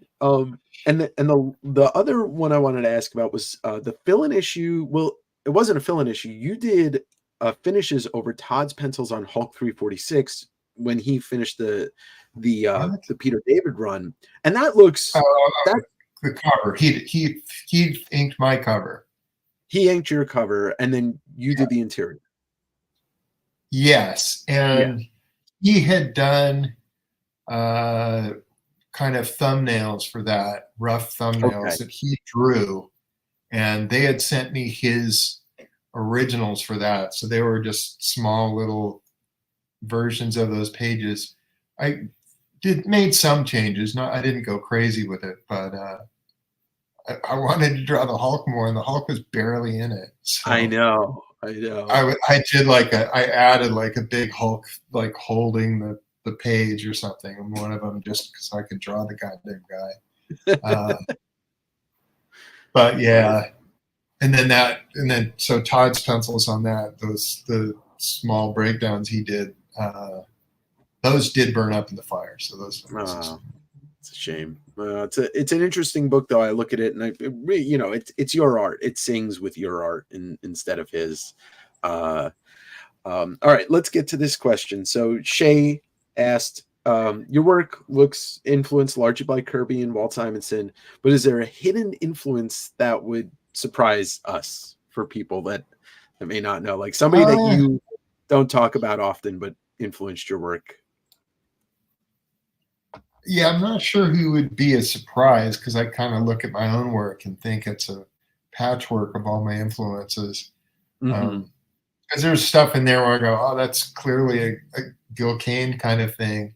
So Gil Kane would be in there. Herb Trimpe would be in there. Right. Steve Ditko, of course, with all the Spider-Man stuff would definitely be in the mix. All the Vane stuff when I first started was all Simon Bisley, just ripping him off. Frank Miller, and I think that's, again, that one seemed obvious to me. There's some Byrne-isms that show up every now and then. Trying to think who else would be. You know, it's interesting. Not anybody that'd be like, oh my gosh, I can't believe it. You're looking at it.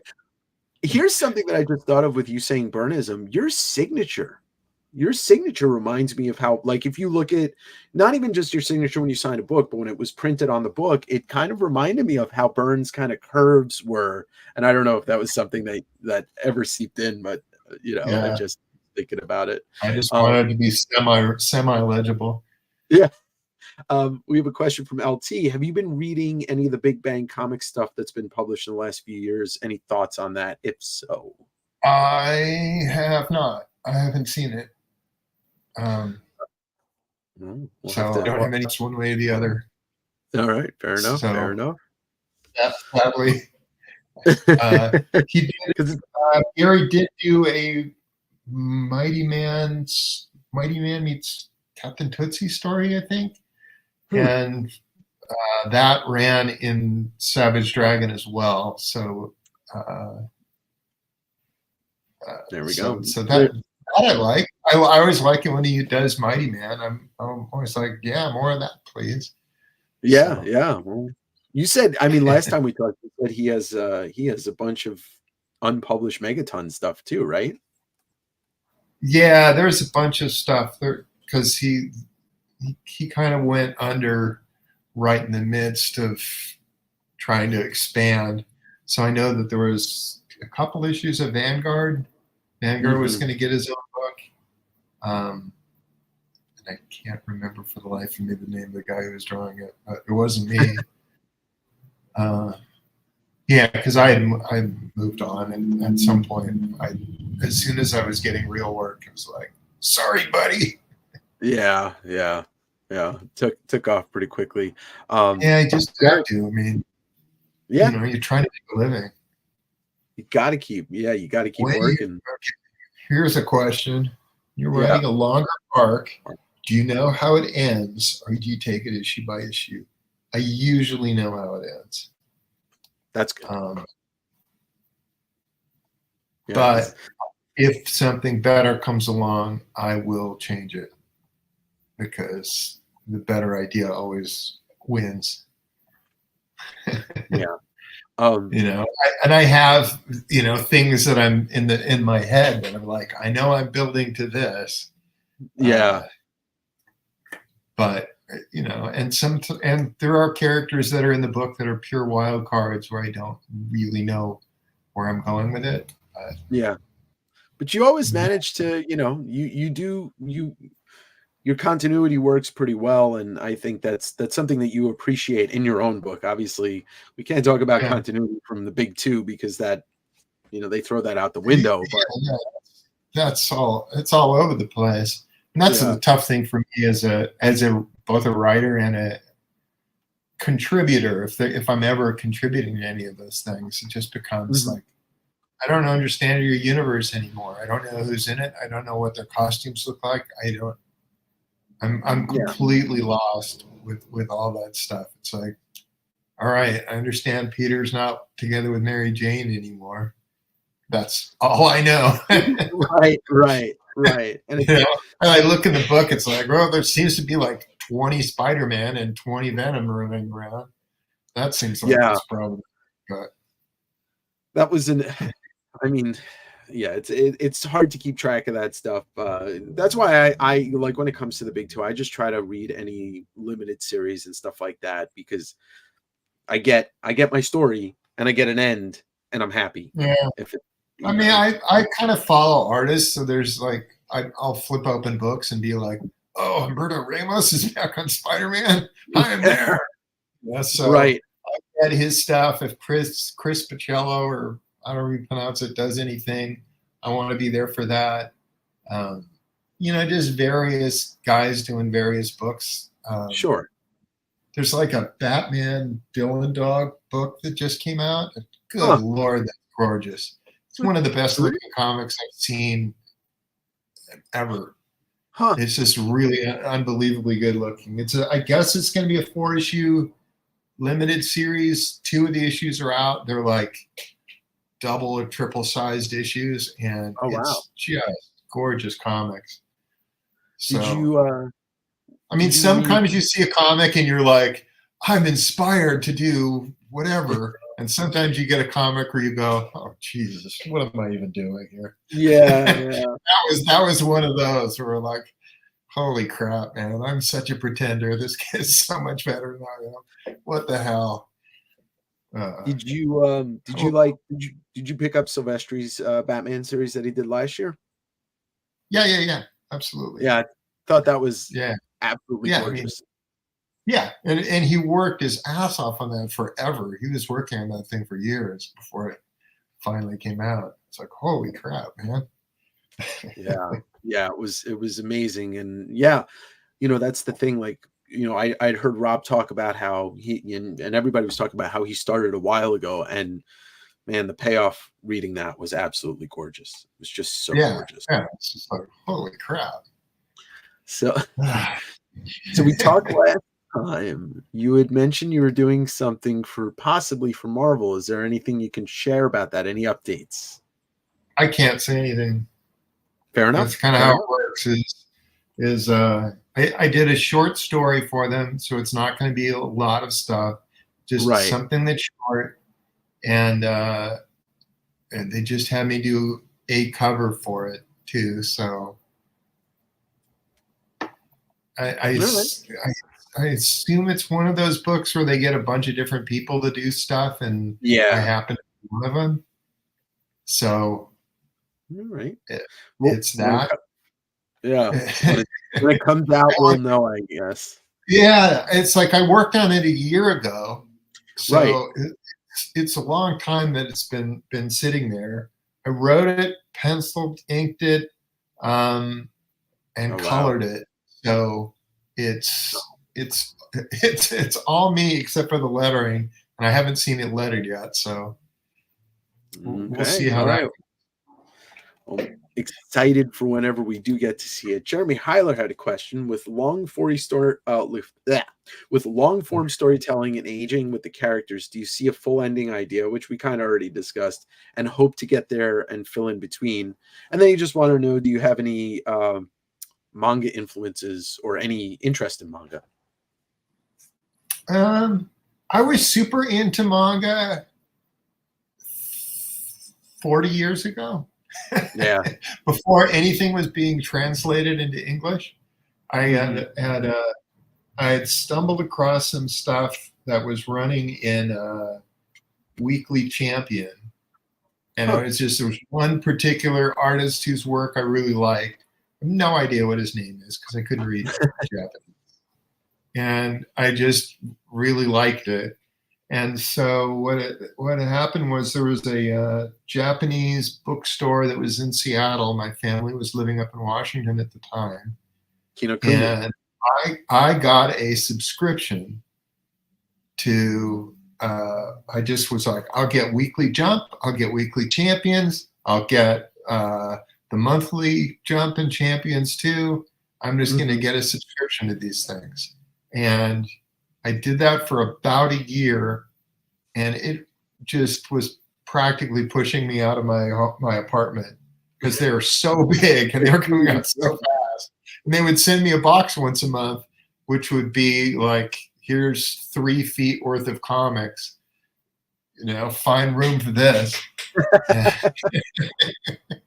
So it was kind of intense. So after a year of that, I was like, I gotta stop getting these things because I just don't have any room in my life for them. And of course, those were all victims of the fire. So I've got some manga, all of it in the original Japanese, none of it translated. Yeah, and I've never felt the urge to get any of the translated versions of any of that stuff because I just enjoy it as pure art. So I got some in the other room. Haven't really been looking at it much lately, but early on in my stuff there was a lot of speed lines and stuff like that. So it's in the mix. It's in the mix for sure. Right before you were on, I had a little selling block of 2 hours with Sean, Japan Book Hunter, who, Ed Pisker kind of brought him to the forefront and brought him on kayfabe a bunch. And he slings rare manga from Japan, and it's gotten me into it. And I feel the same way as you. I don't need to read the stories because they are very good at storytelling through art. It really are.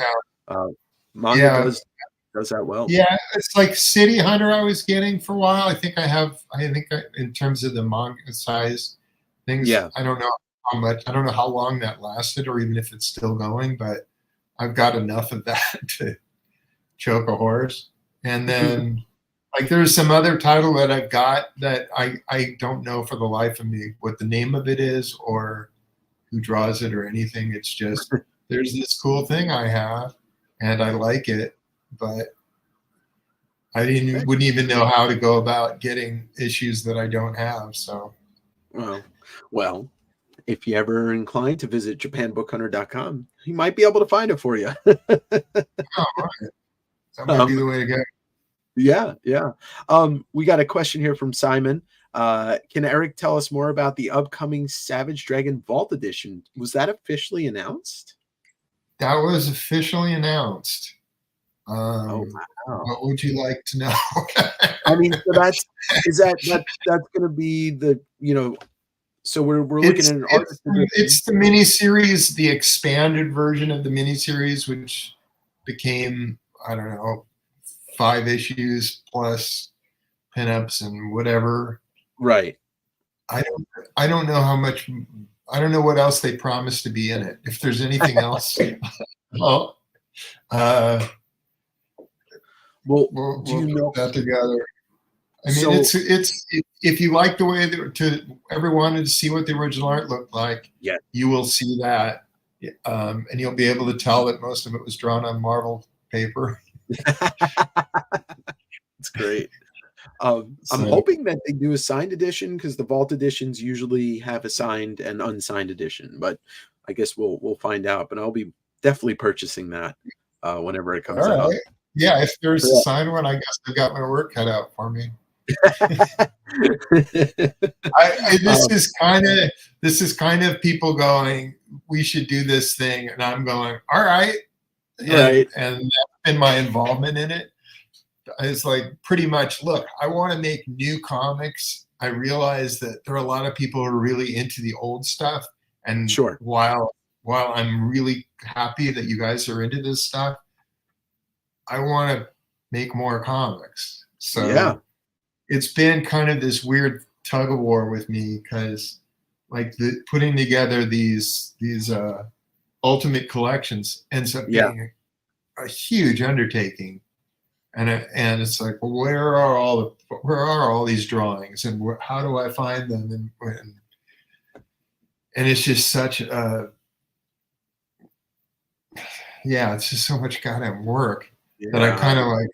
Do these things have to come out? I mean, I don't really care, but the audience is like, oh, please, we want these, and it's just it is. It's a juxtaposition too, because you're like, right, you're saying this, and we're like, just take our money. We're throwing it at you. We want these, please. We love this stuff, and I love how the back of the book has got 30 pages of pinups, and it's like, yeah, you don't know how many boxes I had to go through to find all the little pieces of stuff. Sure, and I'm sitting there getting the original art out and flipping over those pages and seeing what's on the back of them. It's like, I know I must have drawn something on here. Yeah.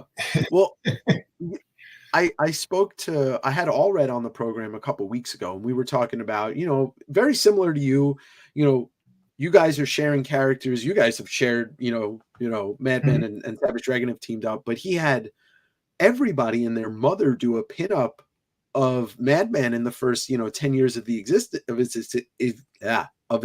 existence. Yeah. I mean, when you go back and look at some of these Savage Dragons, like you got all these people. I mean, I just saw the Frank Miller one for the first time. I just happened to be flipping through. I forget what issue it is. Maybe issue 100. 100 at a bunch. Yeah, and so it is. I'm sure it's a lot of work. And somebody had asked earlier in the chat, how much work you did on the Ultimate Edition, and I know that was like you're annoyed that you had to do all the work. Yeah, it's way too much. And I can't really take a month off to do all this other stuff. And that's really what needs to happen, is to be able to devote a huge chunk of time to be able to get all this done. And it's like, well, and Andy Brinning said, are you taking any applications for an intern? Yeah, my wife would not put up with that.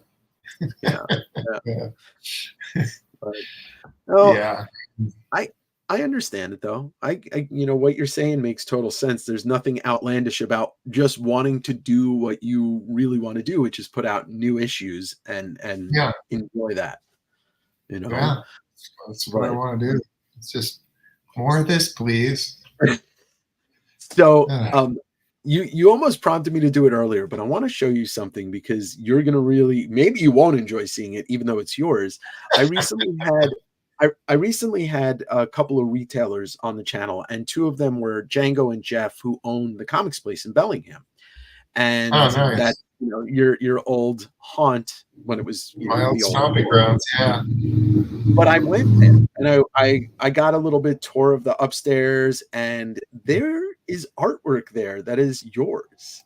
And I asked them if I could share this with you and like talk about it. They showed me some stuff, and I hope you can see this. Yeah. That's your old Batman piece. Oh boy. Okay. and then there's let's get give me one sec here. hopefully this isn't too embarrassing for you. I think this is an amazing piece. But we get this is me age probably 19. Wow. And look at that Kirby crackle. Yeah, I am a kid. I don't know if you can zoom in to see if you can see the date on that. Let me see what I can do here. I should be able to. Yeah, I think it's 19. Is that 1981? 81. Good Lord. Yeah. All right. So I turned 19 in 81, so I would have been 18 when I drew that. Because I have a December birthday. Mhm. So yeah, 18 years old. Hey, you killed it. You killed it. Good Lord. Good Lord. I got one more. You should contact those guys. I think they would be willing to send it back to you if you want it. Oh wow, look at that. Yeah. Yeah. And that's look at that. That's old school. That's everybody. Yeah. Yeah, that's got everybody. Good Lord. That is terrible. I don't know. Eric. Most people are like that now. Yeah, good Lord. Spitfire is like just a beast.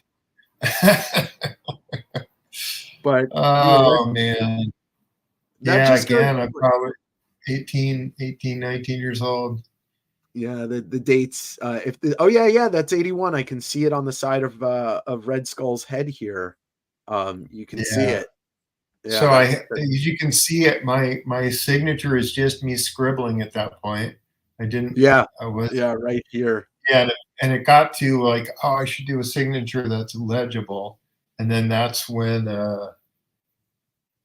Graphic Fantasy came around. So I was probably 19. I started just basically block printing my name, and then as time went on, it just slowly morphed into whatever it is now. Well, I think despite being critical of yourself from 45 years ago, 43 years ago. Yeah, but it was nice to see that in person. They had some other pieces that you did, like an old Savage Dragon that was like a store sign. So yeah, it was really nice to see that. But I could put you in touch with those guys if you want. Yeah, shoot. Yeah, I should have at very least have him take a photo that's straight on so I could see just how awful it is.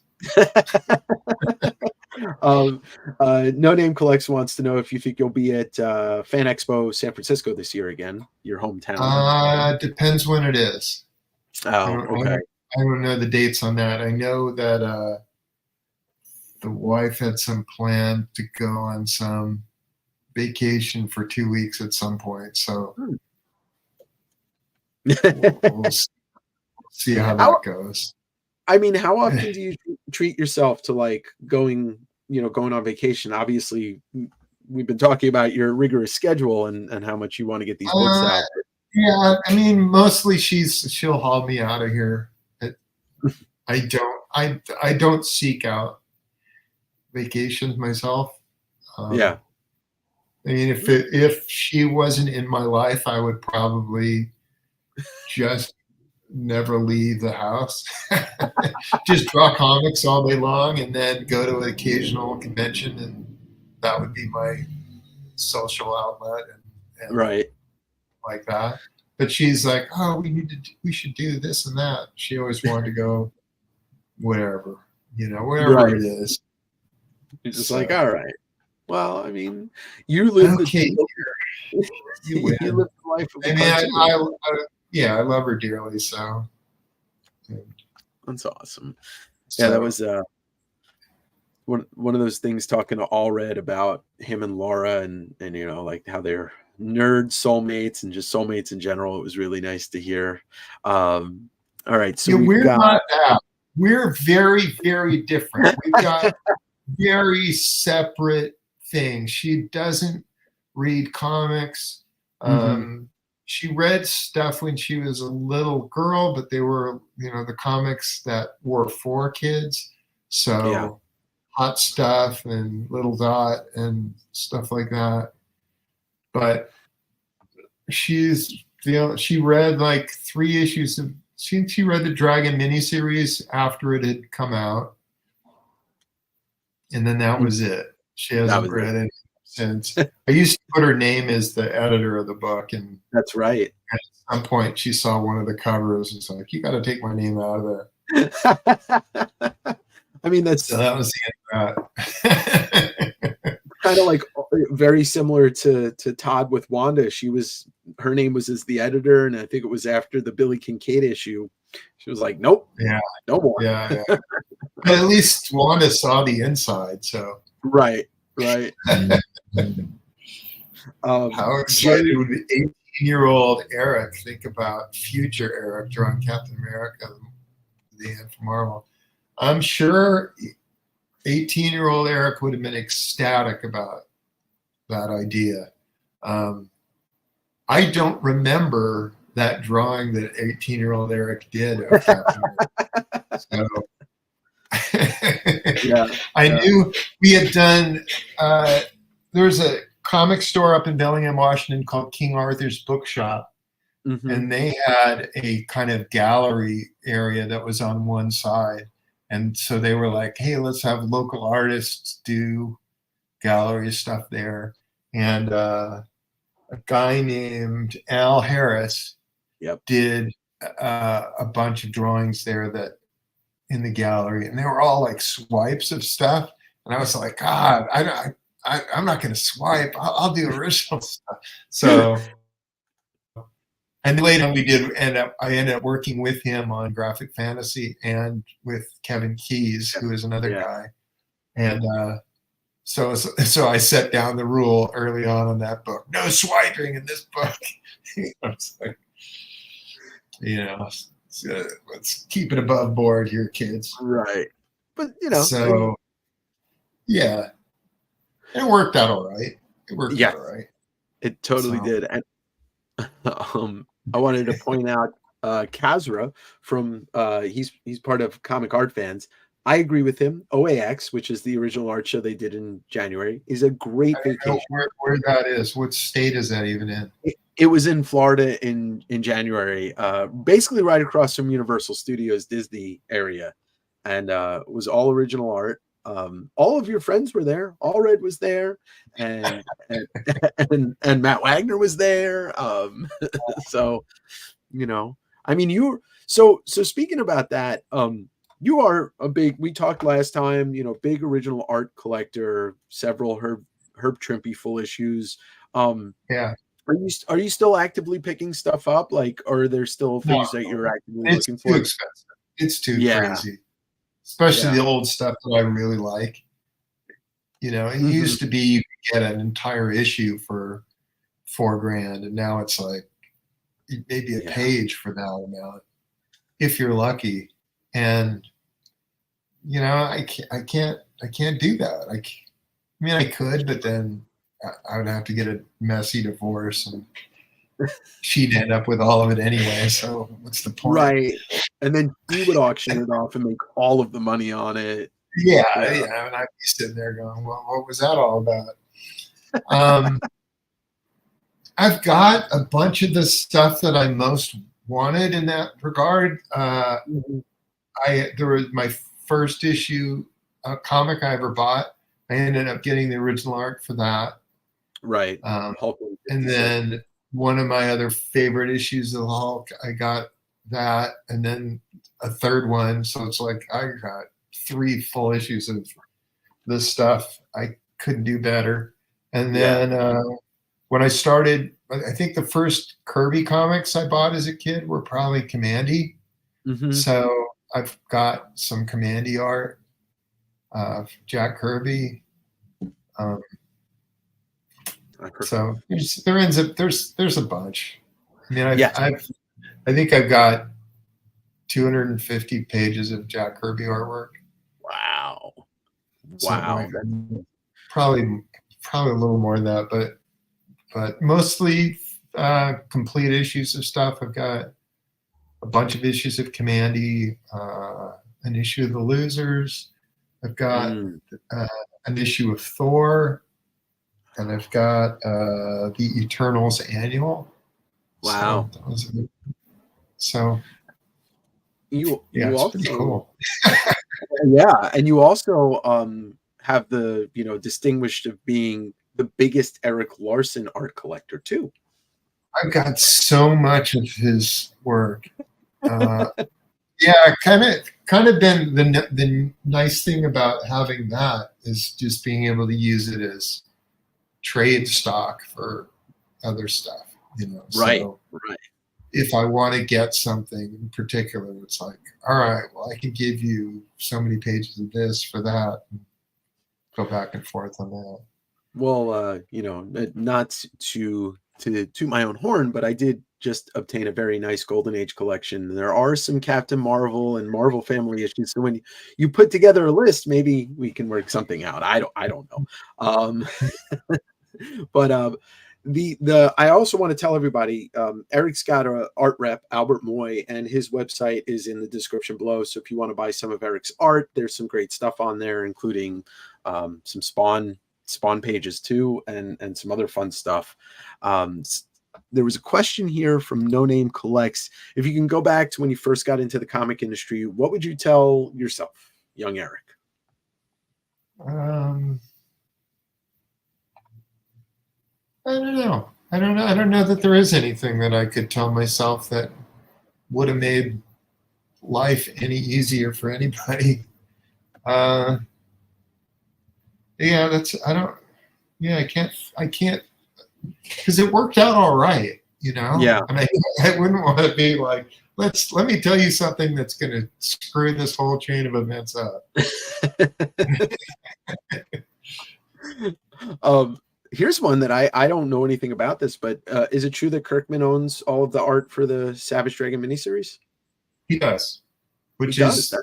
is why when we're doing this book, it could be like, well, you've got it all. You can do the scanning and you can put it all together, and Right. I'll You can do the forward. Just whatever the hell you want to do.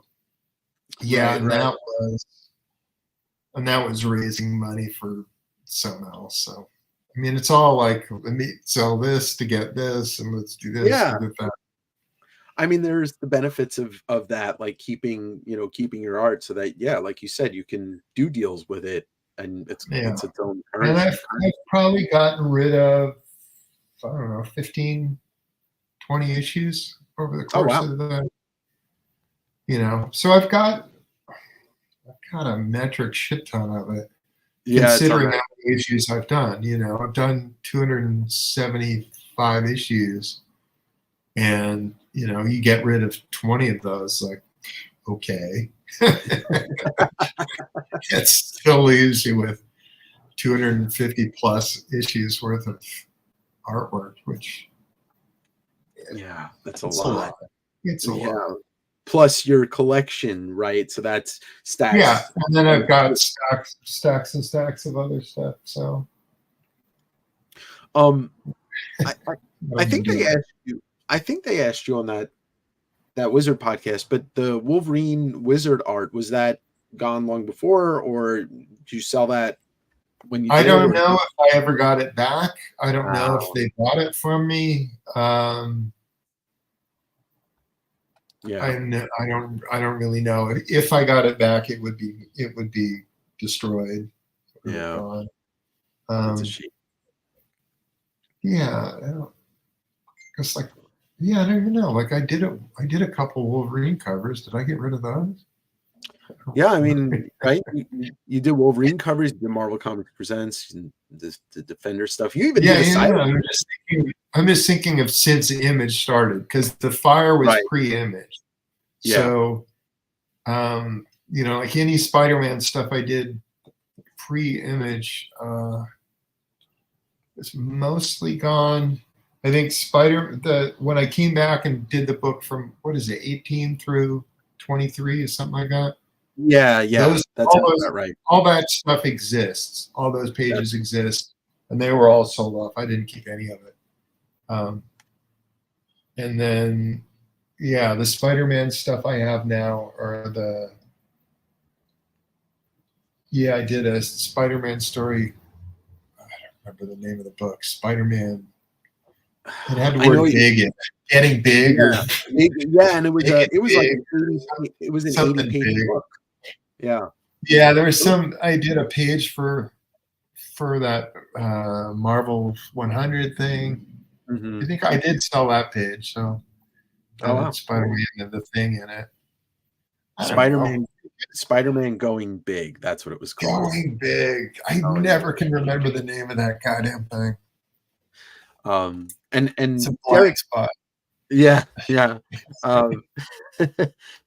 Derek asked, and we talked about this last time, but not everybody heard it and saw it. Nowadays, you use digital. Do you use digital to help with layouts and prelims, or do you do everything by hand?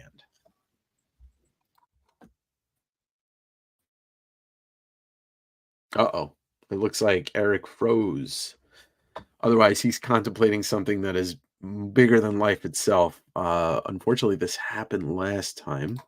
Let me just see if he pops back on. Eric, if you can hear me, you're frozen.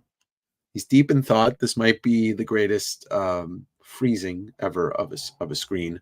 But folks, we will see if Eric pops back on. Last time we did an interview, his internet kicked the bucket after about an hour. It almost seems like his internet doesn't have the tolerancy that mine does. It's that San Francisco, that San Francisco internet. I'm just gonna message him real quick. Uh-oh, you froze.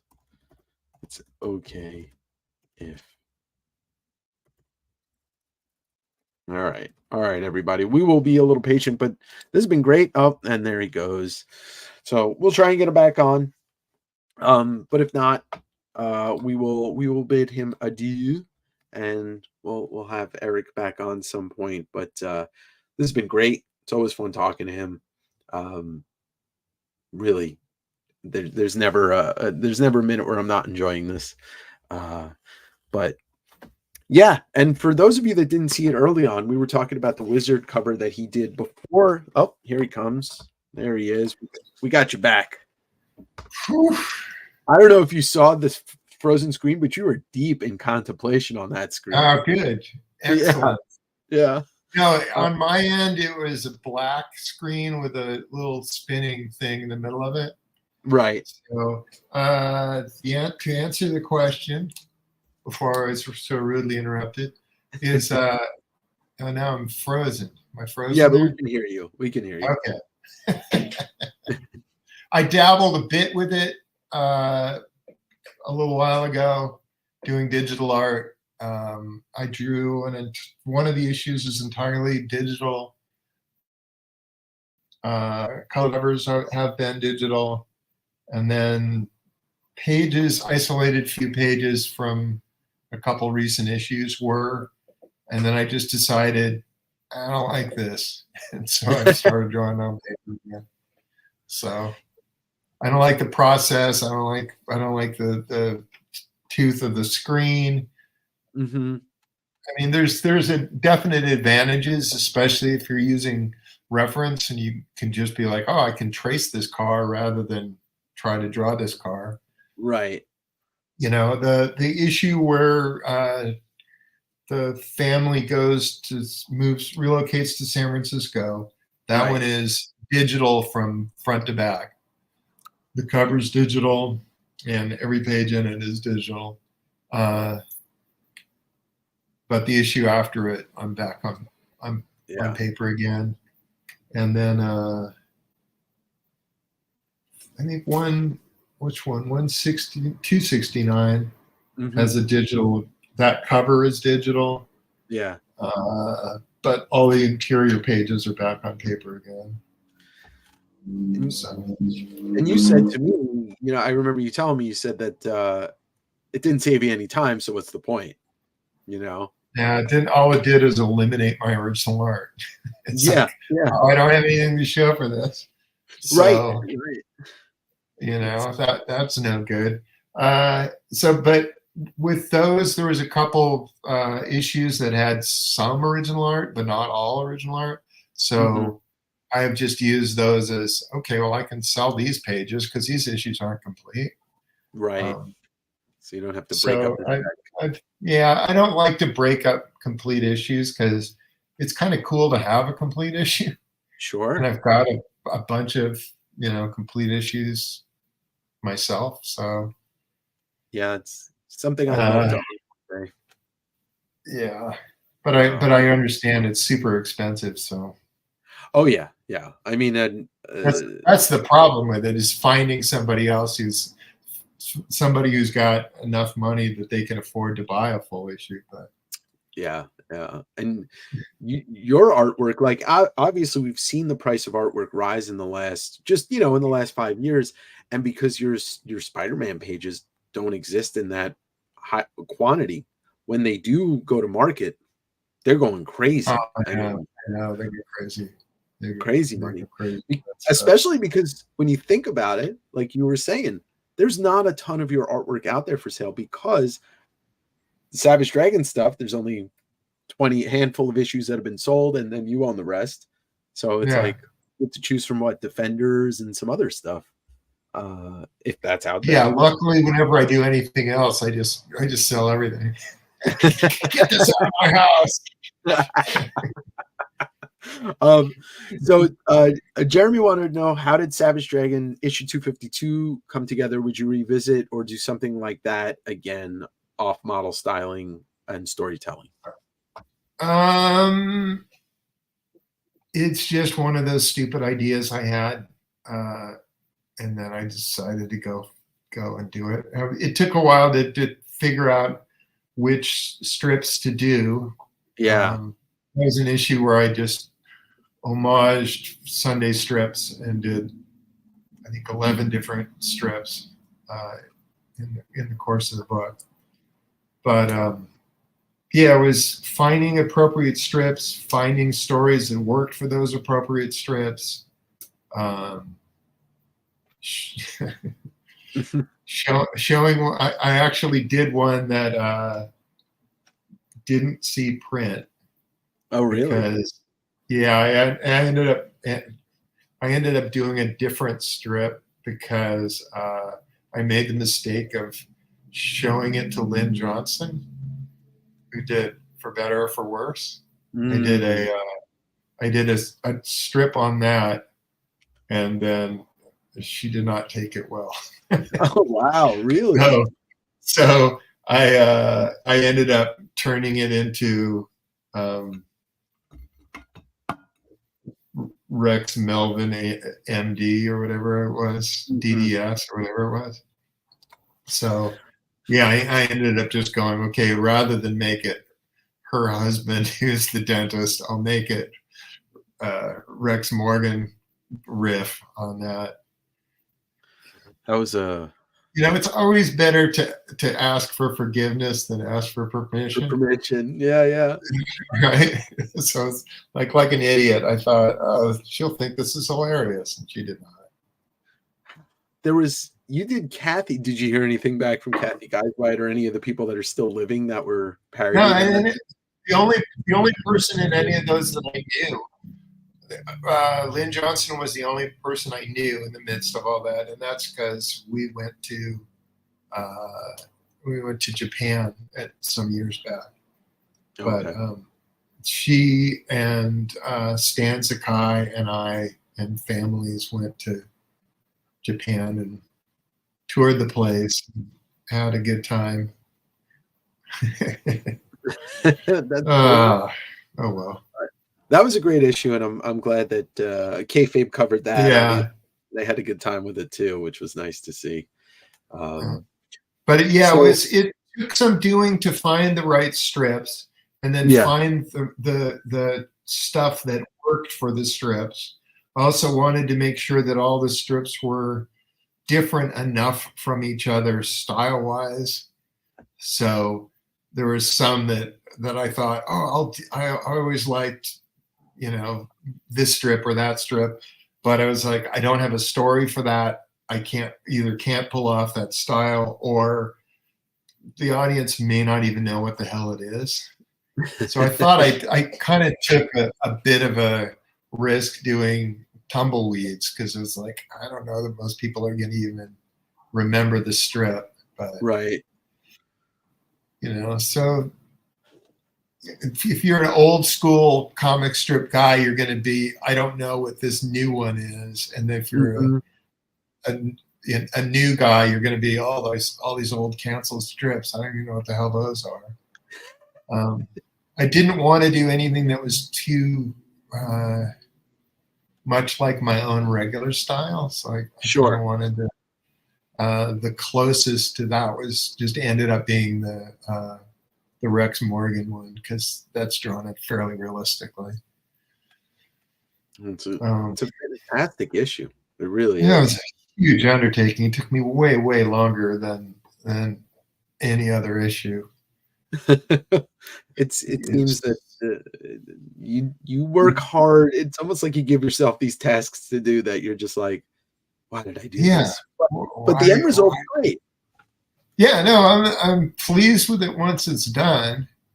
But yeah, what a pain in the ass. So at some point I want to do a comic book version where I'll do, like, here I'm doing Jack Kirby for a page, and here I'm doing whoever else I think I might be able to pull off.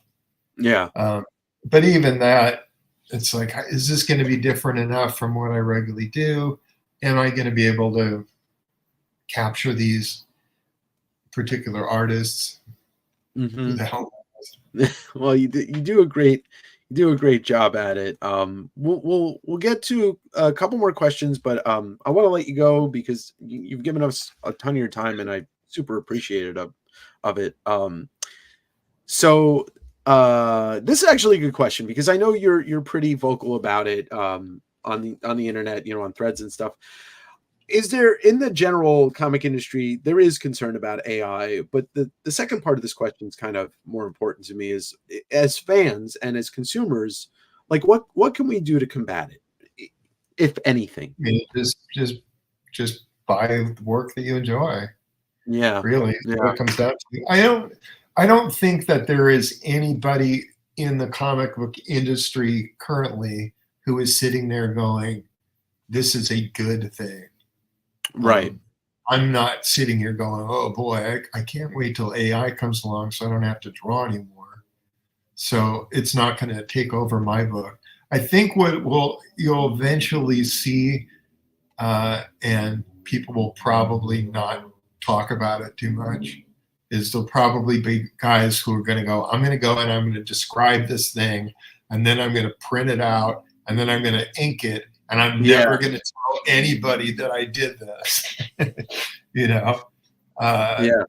Because there'll be artists who are either up against a deadline or whatever, that are going to use it as a crutch, I think, eventually. And I think that is kind of inevitable. But people are doing stuff now that we've got people constructing digital cities, so that, hey, when Spider-Man swings over town, it can be the same city that the Hulk is jumping over. We'll just use that same city, and we can, since it's a 3D model, we can move it around. Some of the Star Wars guys are using 3D models of some of those ships. Yeah. So it's like, okay, so if you're not drawing the Millennium Falcon, and is that still cool? I don't know, kind of. Because there's a bunch of stuff that you wouldn't ever have to draw again, because you got 3D models of it, and you can just screw things around. It's like,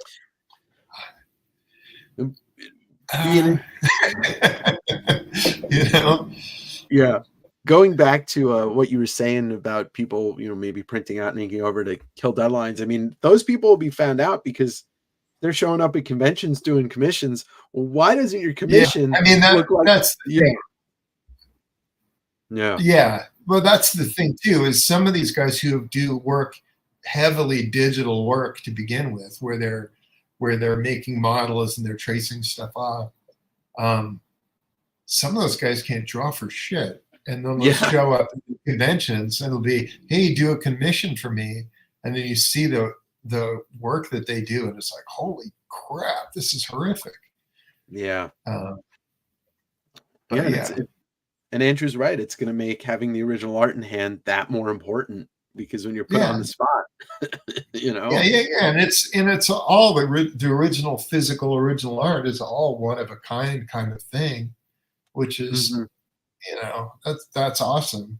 And as fun as it may be to monkey around with digital stuff, you don't have that. You don't have the physical artwork at the end of the day.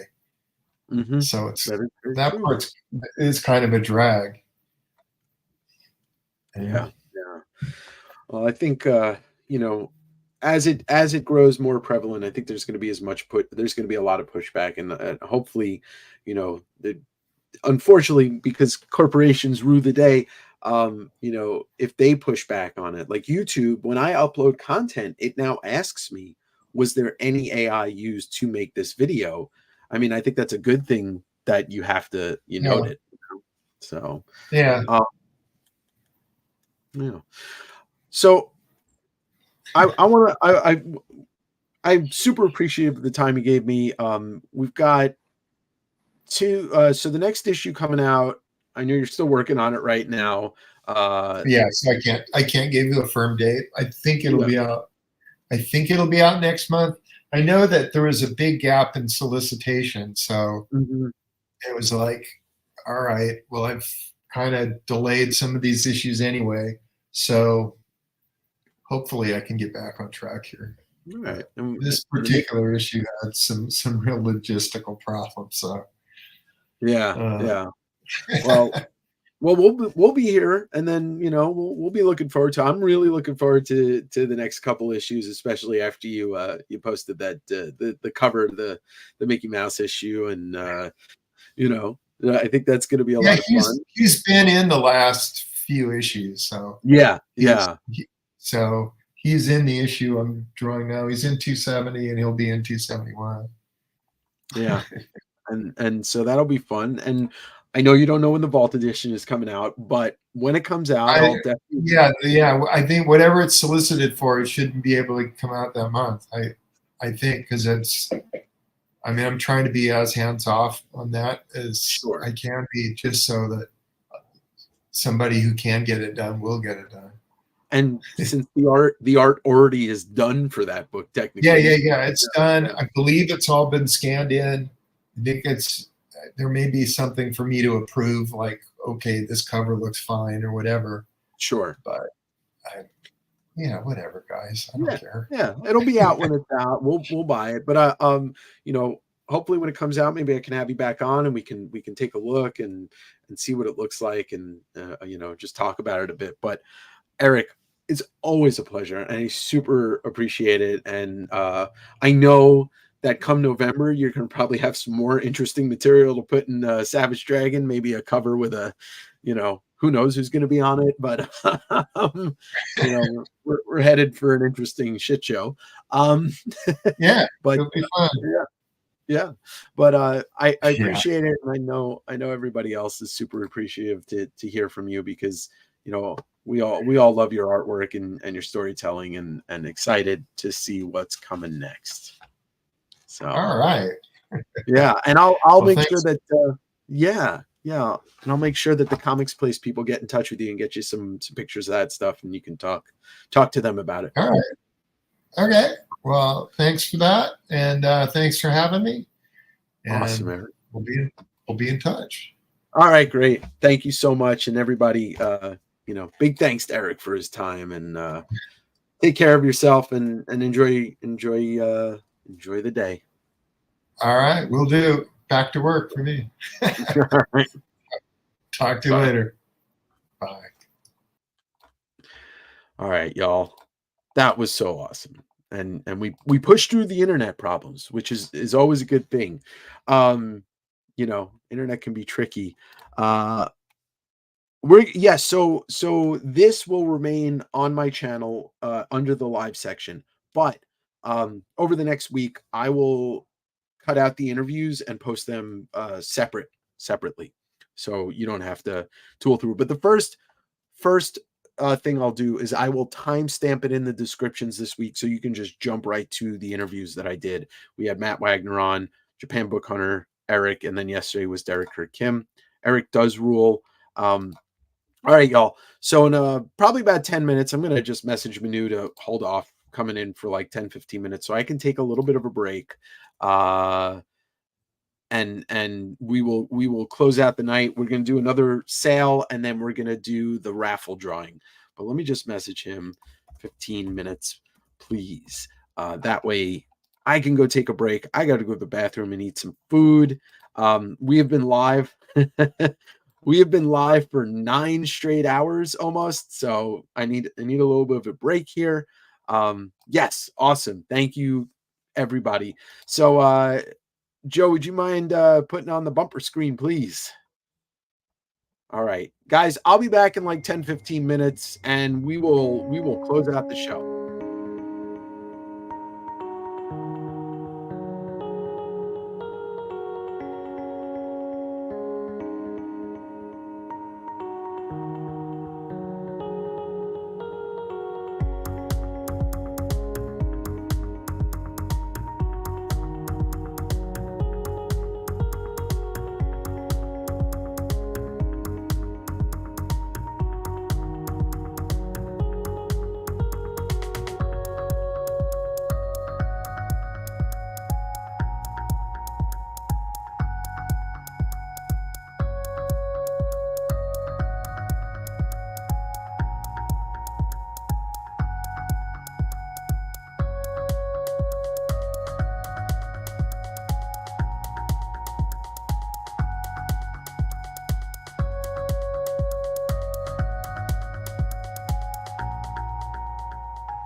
All right. All right. We are back. And why would I even waste any time? Look who's here. Yo, It's what's the up, maneuver. my man? How are The you? maneuver. Hey. Dude. Joe just left. He's driving home. Okay. So I just wanted to say goodbye to him and thank him for all his help because, you know, he was super helpful. This whole thing would not have worked without him. I do want to say something real quick. Amber, don't apologize for that question. That question was fucking awesome. Like that prompted a great response from Eric. That was awesome. The guy in the chat, we kicked him out. Like I don't mess around with that. But what happened? Oh no, some guy was okay. Yeah, it was just putting some weird stuff. But Eric, we talked about AI, and I saw some of the AI part, but I didn't hear anybody. I didn't see no, anything get weird. there was just some weird stuff said in the chat. I didn't understand what was going on, but okay. So shout out Eric Larson. Yeah, Eric was great. That was awesome. And shout out Japan Book Hunter. That was also absolutely. great. Yeah, he's in the chat. What up? What up? Yeah, so what we're gonna do? So I didn't think about something. I missed something. And that something was me not having the overhead cam ready. So okay. So I'm gonna sit here with you, and because I'm able to direct this, I just put a bunch of slabs up on the wall if anybody wants to look at that. But we're gonna sell for a little bit, and then there we go, you know, and then we'll do the drawing. Let's say it's 7 o'clock our time now, right? Yeah. Yes. Let's just say for shits and giggles, we will get to around 9 o'clock. We'll do the drawing, maybe 8:30. Depends on how my energy is.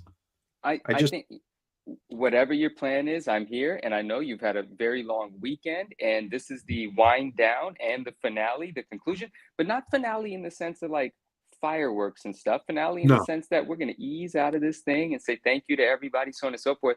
And hello, Mr. No Love. Hello, friends. Marsh, what's going on? Jose, what up? 10K slab. I think Jose is claiming your 10K slab. Let's go. I would love that, but I think he was more saying like, holy shit. Yeah. There's a ASM hey Ken, what up? Number 4. Ken on base in the house. Yeah, it's an ASM 4 for Sandman 8-0 white painter for 10K. We are Beard Brothers. We Brady, are. hello. Sean, what's up? The cool down? That is exactly what it is. Wraith, my man. Derek. Okay. Hello? I do want to show this real quick so everybody can see it. We got a bowl. We have a bowl. Hey, I have one of those because you bought me the mug that comes in that. This bowl clearly isn't big enough for the amount of tickets that we sold. That is cool, man. That is absolutely awesome. So I'll what I'm gonna do is I'm just gonna try and we'll do the drawing later, but I just wanted to show everybody this is the amount of tickets sold, and that means we raised a lot of money. I don't know the totals yet, but I just want everybody to see that. I'm going to put this to the side so that nothing gets messed up. All right. So nice yes, job, Dave. Nice job. Thank you. We're going to hang out. We're going to sell some stuff. I got cards. I got comics. Oh, nope. Sorry, Manu. What? There we go. I'm trying to find the right. All right. So let me go through these slabs real quick because I don't feel like getting up. Feel free to make offers. I might say yes, I might say no. But top row is a Tales of the Teenage Mutant Ninja Turtles #1, 9/8 white pages. Thundercats #1, newsstand, 9/8 white pages. Batman was at 2. Shit. He's getting up, guys. He didn't want to, but he's got to. Batman 366, 9/8 white page, first Jason Todd. Aliens #1, first print, 9/2 white pages. Amazing Heroes, I forget what issue that is, but it's a Turtles cover. Masters of the Universe #1, 9/6, newsstand white pages. G.I. Joe #2025, newsstand, 9/8 white pages. I don't even care anymore. All right. I love it. Guys, Dave's at the end of like 40 hours. He's just like, you know what? It doesn't even matter anymore. It's been a success already. whatever. We're gonna give things away. People are gonna win raffle stuff. I mean, Dave is going to be giving the raffle stuff away. Yeah. Our numbered friend is with us. Always nice to see you. That's Armando. right. Armando, thank you so much for the gift, my friend. Really, really special. I appreciate that. But no, I don't blame you, Dave, and I don't think anyone's tripping, you know. So that was No, the I mean wall. I have stuff for sale right here, like this Jim Lee X-Men sealed box for you go. $225 shipped, with the chance to get the Jim Lee autograph. There you go. There you go. Yeah. All What right. about you, Manu? What do you got? What do you got? You know what? I would like to. I have some stuff that we didn't show yesterday. Of course, there are cards, and Sure. but also I want to revisit some of the things that didn't sell yesterday. Thank you, Armando, and give people an opportunity at like blowout prices, like fuck it prices. You know, like fuck it. You know, whatever, Fuck it. right? And so I'm going to start the fuck it prices this way. And so we had these. Remember these Wizard One newsstands, both of them, right? Like not mid grade, but not high grade, clean looking, but have stuff. And they're newsstands. And I had them. Whoa, look at that! And so I had them originally like 325. Then we went to 300, or no, 320. Then we went to 300. Whatever the hell it was, I said 300 for the pair. I'm not going to pull these out again later tonight. There are 88 people, so if someone's here to take advantage, it'll make sense for them. $250 get you both of these. Trust me, guys, that's fucking stupid. $250 get you both of these. They're both newsstands. They both look great. It's not something I would advise anyone to do. To sell for that amount. I mean, so $250 for both. I can't do $125 a piece because it's just not fun for me. You know, $250 gotta be great. So that is there. Okay, so let's keep that in mind. And while Manu is saying fuck it prices, I'm going to show off two spawns that I never got to put out. That's Spawn 268 in a VF Plus near mint minus for $20. That's 268, and then Spawn 277 in a near mint minus for $15. If you would like both, I'll knock $5 off and do $30. There you go. So those are two spawns. Manu, I like this. Like, I'll show some items, you show some items. We'll just keep going. Super chill, man. Super chill. Yeah. So this is weird. Okay, Dave, did your J. Scott Campbell Spider-Mans come out? Not yet. I will grab those, Tyler, so you can see them, but we'll let Manu keep going. Oh, Tyler, look at this. I don't know if you have one of these. Have you ever seen this, Tyler? I need to know if you've seen this. I need to know if you have this. It was sold at Hot Topic, right? It's amazing. It's animated Venom metal wall clock. It's ridiculous. It's amazing. So this was sold at Hot Topic. It was not pricey, and it was never seen it, but that's incredible. Well, I'm about to ask you if you want to buy it, but I'm going to give you all the details first. This is not great salesmanship because watch what I'm about to do. So it was $26.90 plus shipping, I imagine. I'm going to sell it for way more than that if someone wants it. I don't know if these are available anywhere. So keep me honest. I'm not lying. I'm not saying they aren't. I don't know if they are. Quick search, I couldn't find it. Maybe they're $15 somewhere. But I'll sell this for $95 shipped. And I get some money. Someone gets a dope this because it's dope. So there you go. If somebody buys that, I'll chip in $20, but they have to promise that they wear that in public on a chain like Flava Flav. Oh man, that's an absurd promise. But if someone's gonna take you up on that, you know, whatever, right? Iconic, what's going on? Yeah, David, I wanted to show you this because I know you've been stowing away some cards. I got the Jim Lee box for $225 shipped. I don't want to put a sticky on this. So just remember that it's $95. Yeah. I don't want to sticky that. Oh, I'll put a sticky on the plastic part. No, I don't want to. Sorry. Here, let's show a cool promo sheet. This is Wolverine Marvel Masterpieces 95 uncut promo sheet, and it's $10. It's $10. I want to see which cards are on that. It's all Wolverines. Yeah. It's all Wolverine. Okay, dope. Yeah. Iconic was asking how much. I'm not sure about. I think he asked that before you showed the price of the clock. Oh yeah. I priced it at 95. Like I have no idea. You know, if someone sees it online for less, let me know. I don't really know. Yeah. On the this on this thing. Unvie Claim this. the uncut sheet, Dave. Sean is All right, claiming. Sean, I got you. Adventures of Spider-Man. I mean, Spider-Man Adventures animated series, issue number 10. This is, I do not believe a 9.8 exists of this book yet. I've been looking. Oh no, a 9.8 does. A friend of mine did tell me that he did see a 9.8 at auction many years ago, and he missed out on it, and we haven't seen one since. I say we because I trust.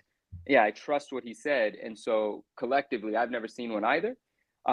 These are always sort of yellow. And this one is no exception. There is yellowing here, but that is very common on this book for owners of this book. Now, the interesting thing about this one is it's beautiful. Like, it presents really nicely on the front.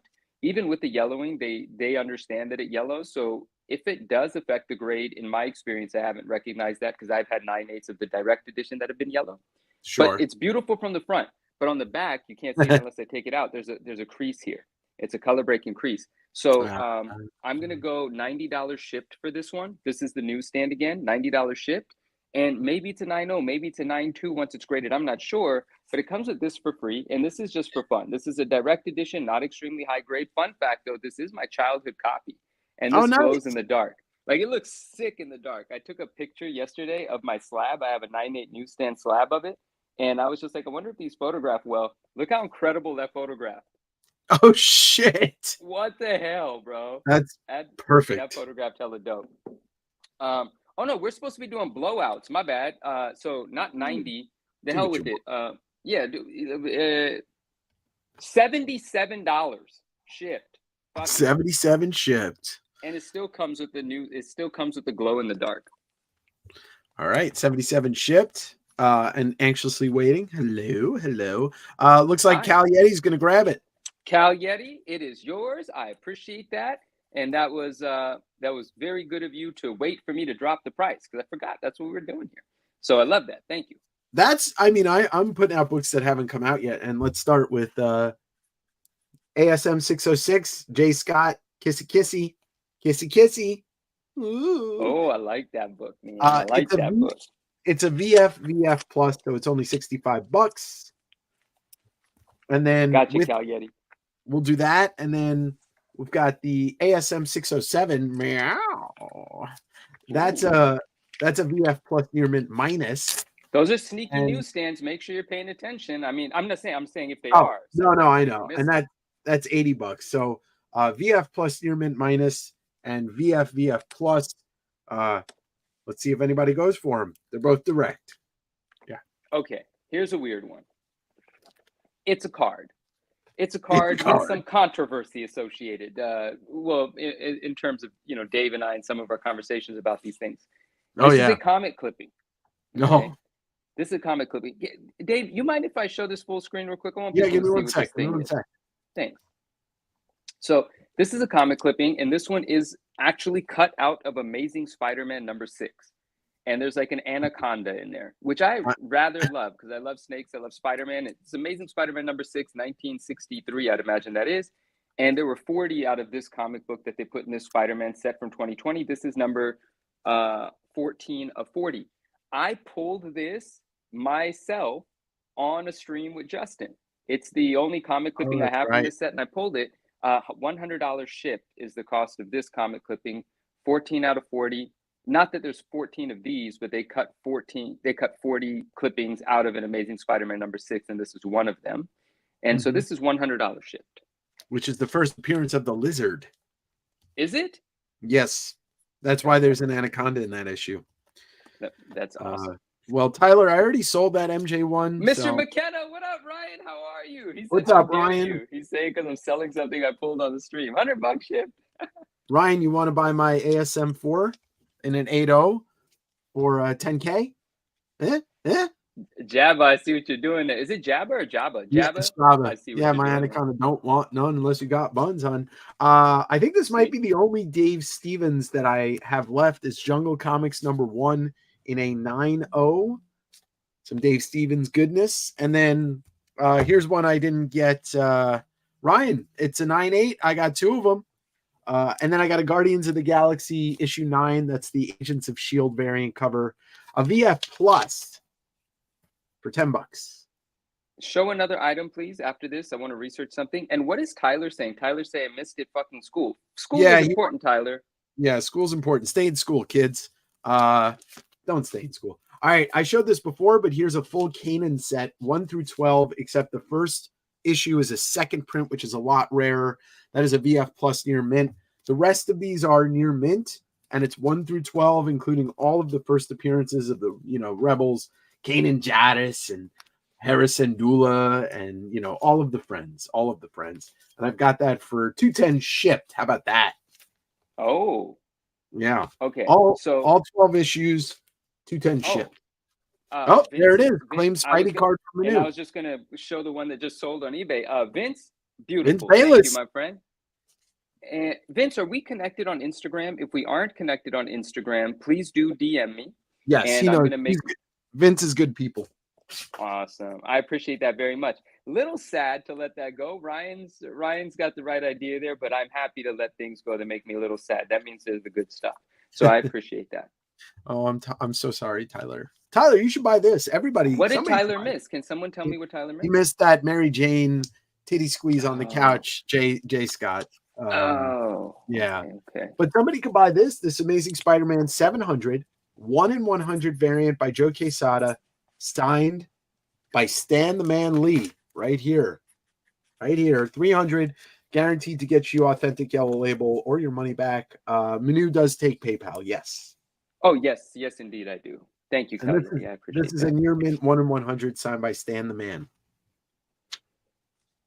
All right, I don't just want to litter, but I don't want to get up. So Just litter, dude. It's your own place. that's true. All right, me? Yes. Okay, so I just this is gonna come with a little bit of a thing and then a little bit of a thing. Okay, so people know this card. Well, maybe they don't, but people have started to talk about it, so maybe they do. But this is card number 6 from 1966 Donruss, Marvel's first card set. This is the earliest card in the set where he appears. That piece of tape is on my baggie, not on the card itself. The card isn't perfect by any means. It's probably a mid-grade card.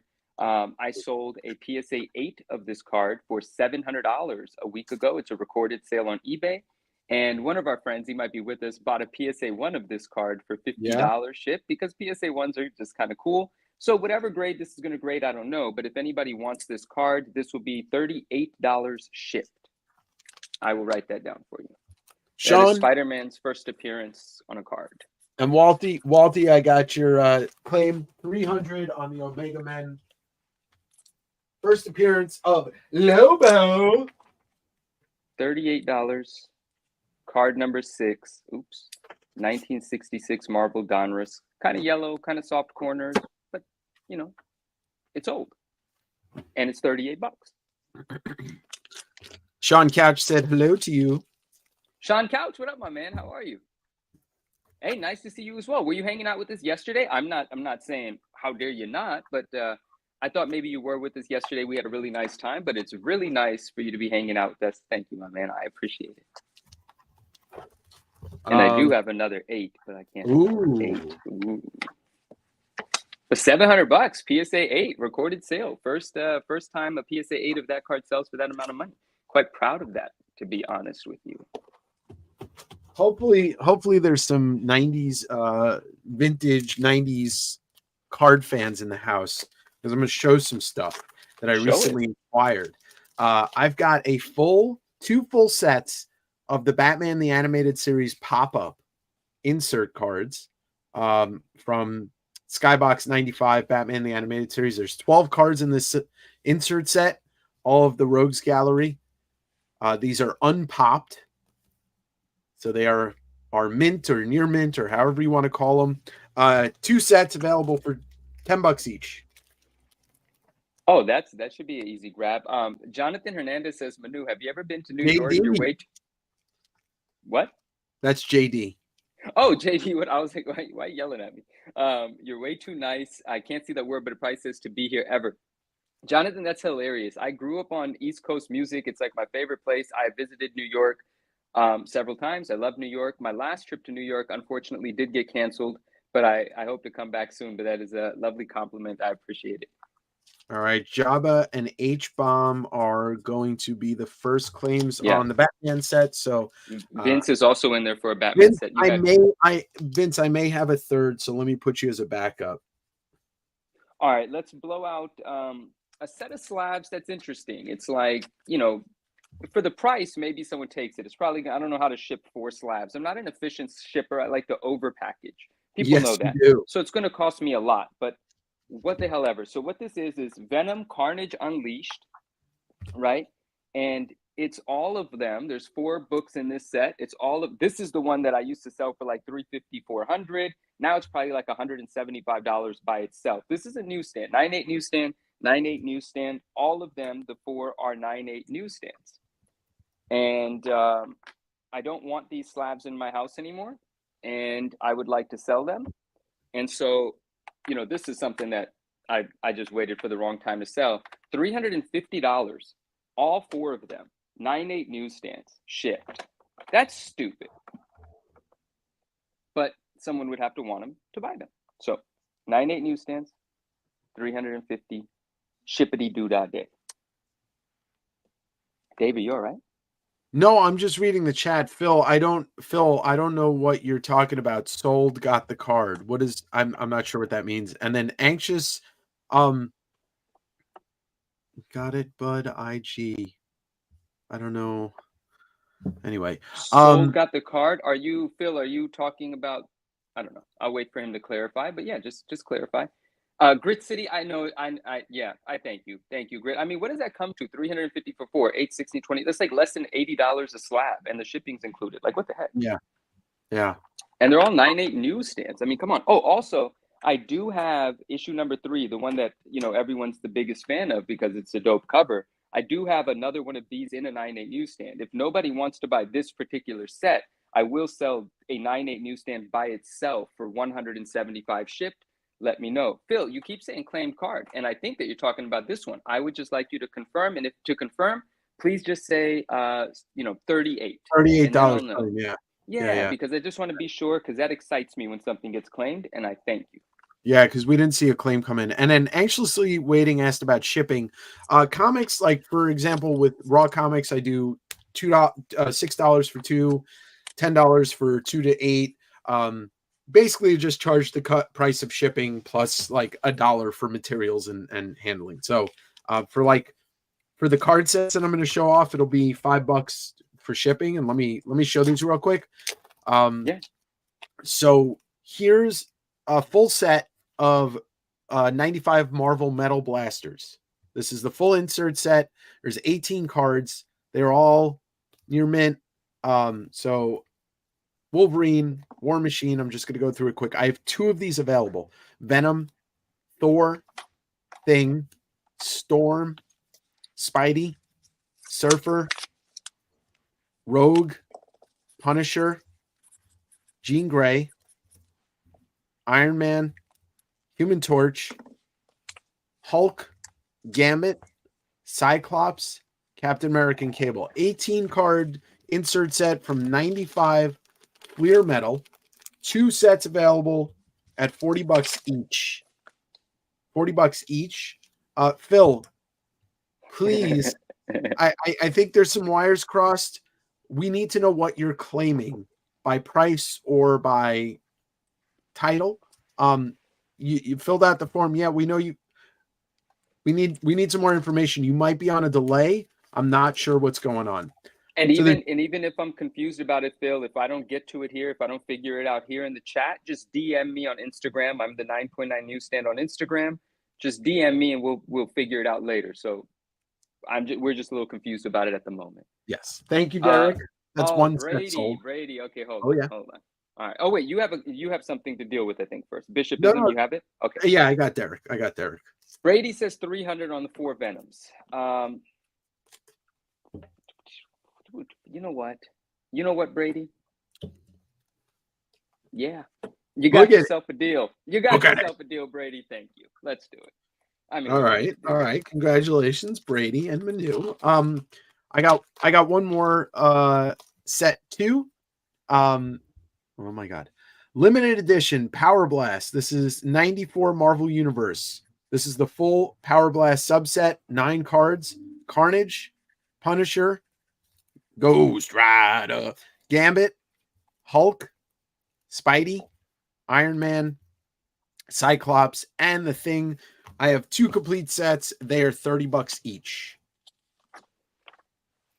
I'm going to excuse myself for a second. Phil, I think we're Okay. getting somewhere, and I'm going to clarify with you in just a second, but I think we're getting somewhere. I have to put these in a place where I know that they're being shipped out.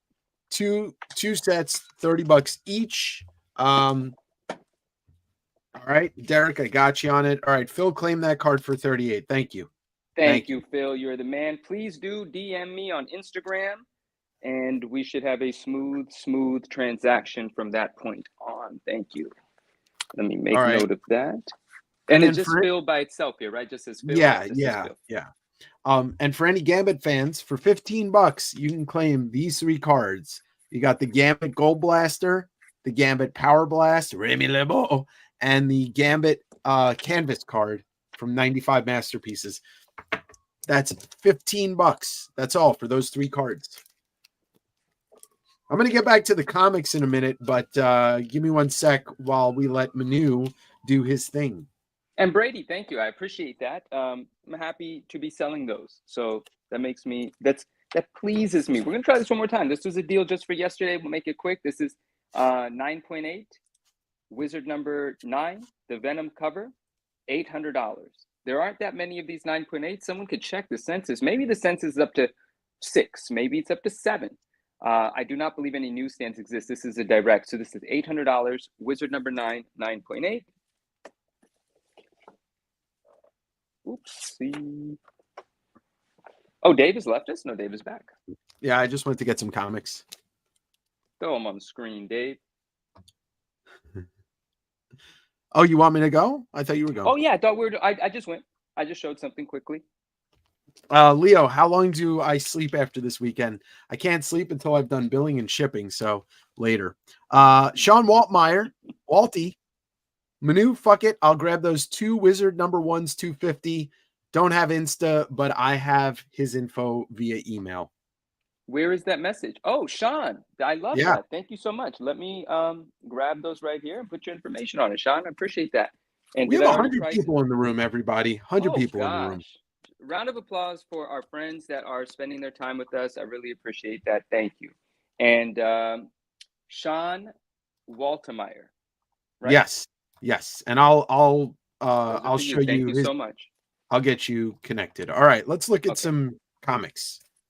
All right. Amazing Spider-Man 61. Great. First Gwen cover. And it is a 3035 for $45. Amazing Spider-Man 75. It's a VG classic cover by Johnny Romita. That's going to be $50 in a VG ASM 75. Amazing Spider-Man number 81. First appearance of the Kangaroo. That's a good, very good. A good, very good. GVG for $35. How about a X-Men 106, the first entity? It's a VF plus, a nice grade in this. That's X-Men 106, and that's going to be $45. And then I feel like Andrew P is just going to claim this on principle. All new Steve Ditko's package, 160 pages. Forget what this is, 99, I believe.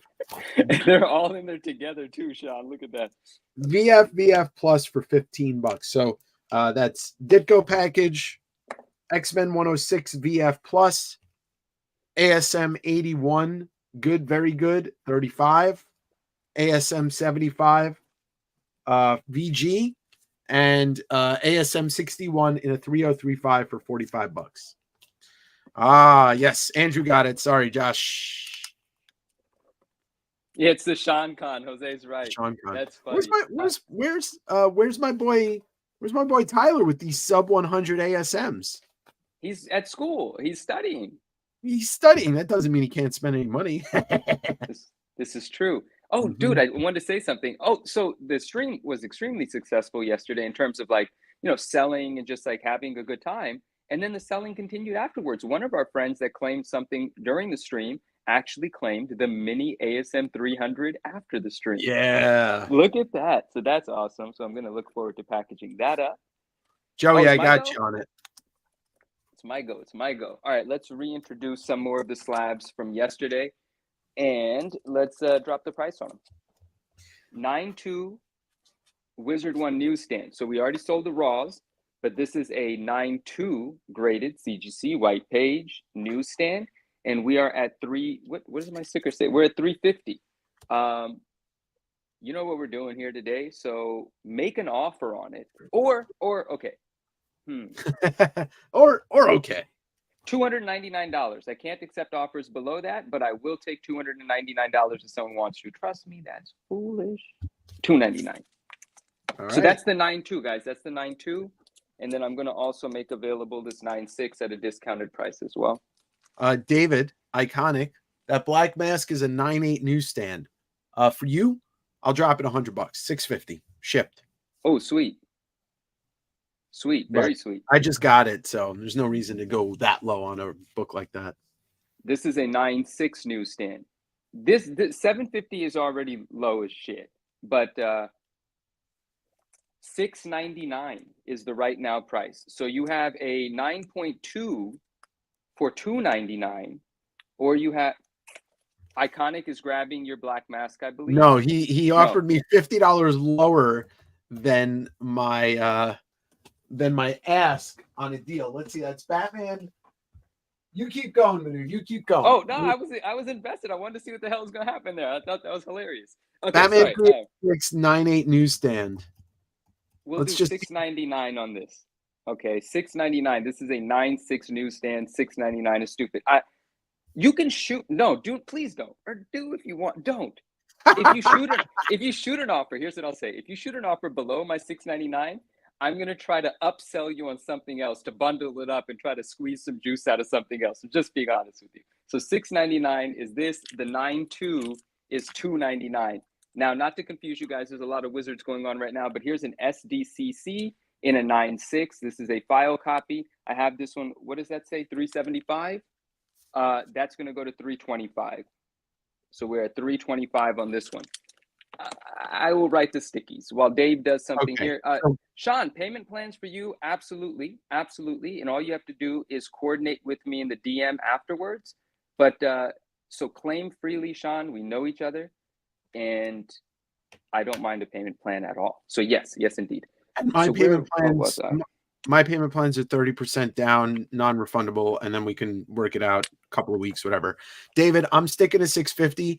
You're free to go bid on the $600 9.8 newsstand on eBay and then pay taxes and shipping on that.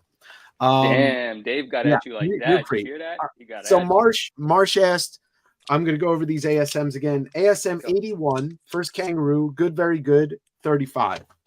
ASM 75 in a VG, $50. ASM 61, 3035, first Gwen Stacy cover, 45. ASM 607, VF plus near mint, minus $80. And ASM 606 in a VF plus for 65. All right. Martin, I will pull out the 141 for you. I think it's still here. I can't remember, but I'll take a look. Do pay plans have a VIG? What's a Lamar? What's big? What's big is an interest rate. Okay. And then sorry, carry on. And then, all right, David, we'll do a payment plan on 650 for that, brother. Oh, sweet. So that's a deal. You guys did it? Yep. Very nice. So big is interest. No, there is no interest. What I do request for a payment plan is 20% down. The 20% obviously is non-refundable. Why? It's because it's opportunity cost, right? If I wait 3 weeks and then something happens and you guys need the money, you can't pay for it. Well, I shouldn't miss out on the fact that I couldn't sell the book for 3 weeks. So that's why the 20% doesn't come back to you, but anything outside of that absolutely comes back to you. And then we could customize it in the DM, especially if we already have a rapport. If we know each other, then we have a rapport. You know, there's emotion involved in our decision making as well. Symbiotes by nature. Do you have any more cards? Of course I do. Do you want this one, my friend? I want to sell this one. You know, I have two. You know, it's one of my favorite cards. It's a PSA 10. 94 Flare. You know the card. Pink Venom, big Bagley open mouth card. I have it as 145, but we have like, you know, a thing going on today. So this is going to be $125 if anybody wants to claim this card. And David knows, just like everybody else, I price this stuff cheaper than anywhere else. And that's why I don't take no shit, like Sean said. Yeah, and what I do is not a reflection of what Dave does. You know, Dave does what Dave does, and his prices are really well priced. He does this for a living. So this is a 125. Symbiotes by nature, but I've got a lot more cards, so I will be showing them for sure. And maybe we could do something. Look, Tyler, this is pressable, but yeah, I have it as a VF plus. There's definitely this. Ooh, Derek, I love you. It's really tough to see. Paolo, give me 1 sec. Martin, I'm not sure if the 141 sold, but if it didn't, I will DM you tomorrow about it. And Paolo's asking about a book that I literally just grabbed. We've got ASM 300, See Todd by Todd, awesome. First Full Venom, 8590 for 425. And Paolo took the big swing this morning and bought the first Electro. So, okay. So I want to address something really quickly, Dave. Sure. So we were talking about the Wizards and we were talking about payment plans. And then Jabba says, what's a file copy? Heard it a couple times and I have no idea. And then Jose rightfully says in all caps, Wizard file copy discussion incoming. I'm not gonna go crazy with it right now. So I'm gonna just be really short about this. File copies were when the founders of Wizard, a family member, submitted copies from their personal stash, if you will, a warehouse. Once these got popular about a year and a half ago, you know, the money started coming in for them. They submitted a bunch. So the SDCC copies are the ones that they submitted a lot of. And the 9.8 census, I'm talking specifically about the file copy SDCC census, and I'll use 9A as an example. It went from 3 9.8s to like 50 something. And it's just a matter of fact, and you'll see it. Majority of them are file copies, like 40 of them are file copies. And so I value a non-file copy slightly more, but the sales of the file copies have brought down the values of a lot of them because there's one auction house that the guy sent all of them to. So week after week, they keep selling. So that's the file copies. There's just far more graded file copies than there are non. And that's all I mean. And when we're talking about a newsstand, the reason I love the non-file copy newsstands is because my personal philosophy is if a newsstand never made it onto a newsstand, is it actually a newsstand? See, we like the fact that newsstands had to survive an unloved life. And if they didn't have that life, well, they don't have the same narrative associated. So that's the short, but you could DM me and we could get into the weeds about it later. That's what I've got. And so you have a claim, Dave. I don't know if you saw that, but Ryan McKenna, he's asking 400 on the ASM 300. Which one of yours is the file copy? Sean is asking me which one, the one that, go ahead. Ryan, 400 on the ASM 300 is done. Lamar, I got to make sure I didn't sell that book. But it's yours if I didn't. 400, Ryan McKenna. Thank you, my friend. Sorry, Manu. I didn't mean to cut you off. No worries. I'm gonna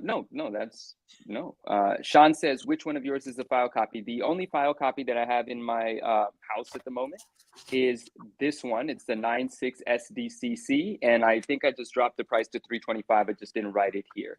So this is the only file copy that I have. The SDCC. The newsstands are non-file copies, right? Let me make sure my 9.2 is not a file copy. Yes. A bunch of people asked me about the ASM 4 variant, the first silk. I'm gonna go look for that now. Keep going, Manu. Okay, I will. Symbiotes by Nature says, can someone essentially crack open a file copy and it would lose the line note?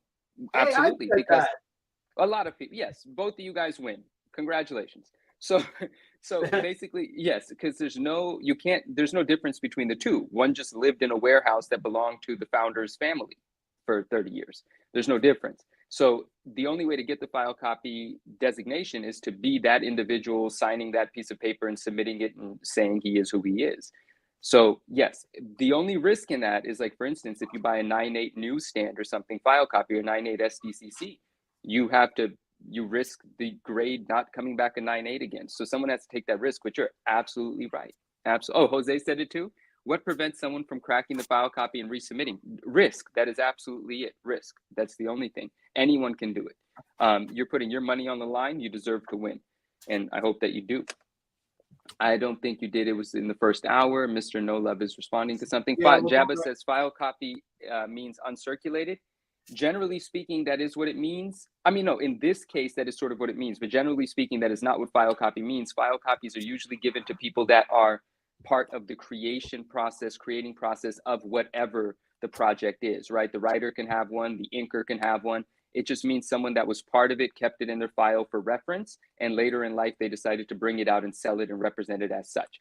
File copies do not, by definition, mean uncirculated. In this particular case, that is loosely what they mean in the case of Wizards. Lamar, okay. I got the snatch for you, so you're all set at 35. Guys, I think I sold the silk. I think. Okay, you think? All right. Yeah, it doesn't, I can't really seem to find it, and I kind of remember selling it. But I have a bunch of other stuff that's in some stuff that I feel like should have sold. I'm going to go through. Let me know when when you want me to go. Oh no, yeah. No, I want to. Yes, you hold. Please, thank you. Batman All right. Beyond number 6. We're going to throw this up here again. This is a newsstand, incredibly difficult. This is a 9.4. It may be the highest grade graded in a newsstand. I can't even find a raw copy that's even close to this condition. I'm asking $200, but since we're doing what we're doing today, $160 is going to take this book. This is a newsstand, 9.4, Batman Beyond number 6, dope cover. Yeah, symbiote Batman. Symbiote Batman, indeed. So we'll do, what did I say, 160? Keep that in mind, guys, and I'll make a note here, and I will not forget. All right, I don't know how this didn't sell. I got a Marvel Tales 233, Todd, Mark Jeweler, VF Plus near mint minus, OG X-Men crew, $40 on that. Yes, Anthony, I do. I can, it was 110. They were all, I think, near mint. Amazing Spider-Man 82, 6065, Electro cover for $40. ASM number 93, Prowler cover, VG Fine, $40. And then I'll just do one other book, and then I'll throw it back to Manu real quickly. But let's do a Golden Age book. Yes, Anthony, I got you on it for $100. Shock Suspense Stories, issue number 11. Johnny Craig cover. It's a 3035. It's complete. It's attached. It's $250. Some pre-code horror. I need to learn more about that stuff. You have the claims. You've shown some things. I'm going to address something here. I got Tyler on 82 and Anthony on the set. Yeah. Right, indeed. And Sean says, Manu, what is the poster? Or no, sorry. What is that Spider-Man picture hanging to your left? Sean, my friend, this is a Todd McFarlane calendar from 1991. It's full poster size. And I had 4 of them, 1 being mine and 3 that were available for sale. They all sold yesterday. 1 went for $115, 1 went for $95, and 1 went for $75, and that was based on condition. And they all sold yesterday. There's an awesome poster over there as well. And I sold a sealed one of that one for $135 yesterday. That cleans out my McFarlane posters for now. I appreciate you asking, though, because I love it. I did keep one of each for myself, of course. You got a claim on the Batman and oh, Sean and Marsh. I just want Marsh. I want to make sure you're claiming 93 and Tyler got 82, but 93 is the Prowler issue. Sean, I really appreciate that. Thank you. $160.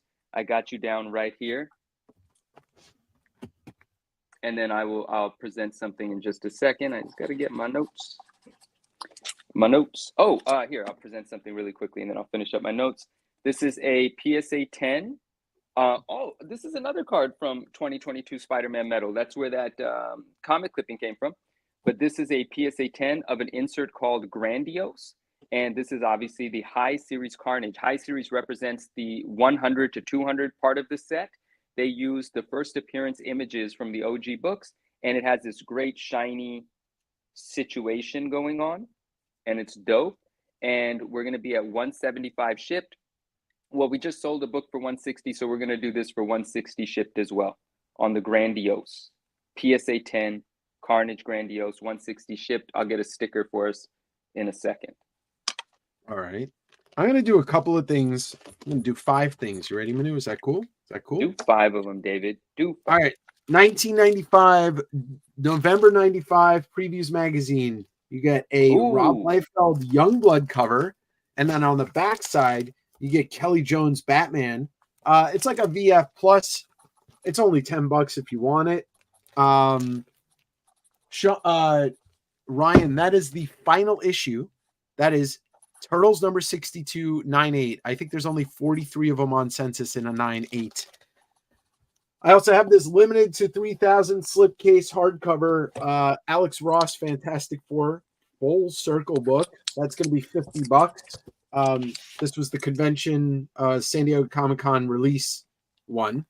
Thank you, Derek. There you go. There you go. For those art and autograph fans comes Strength of Man.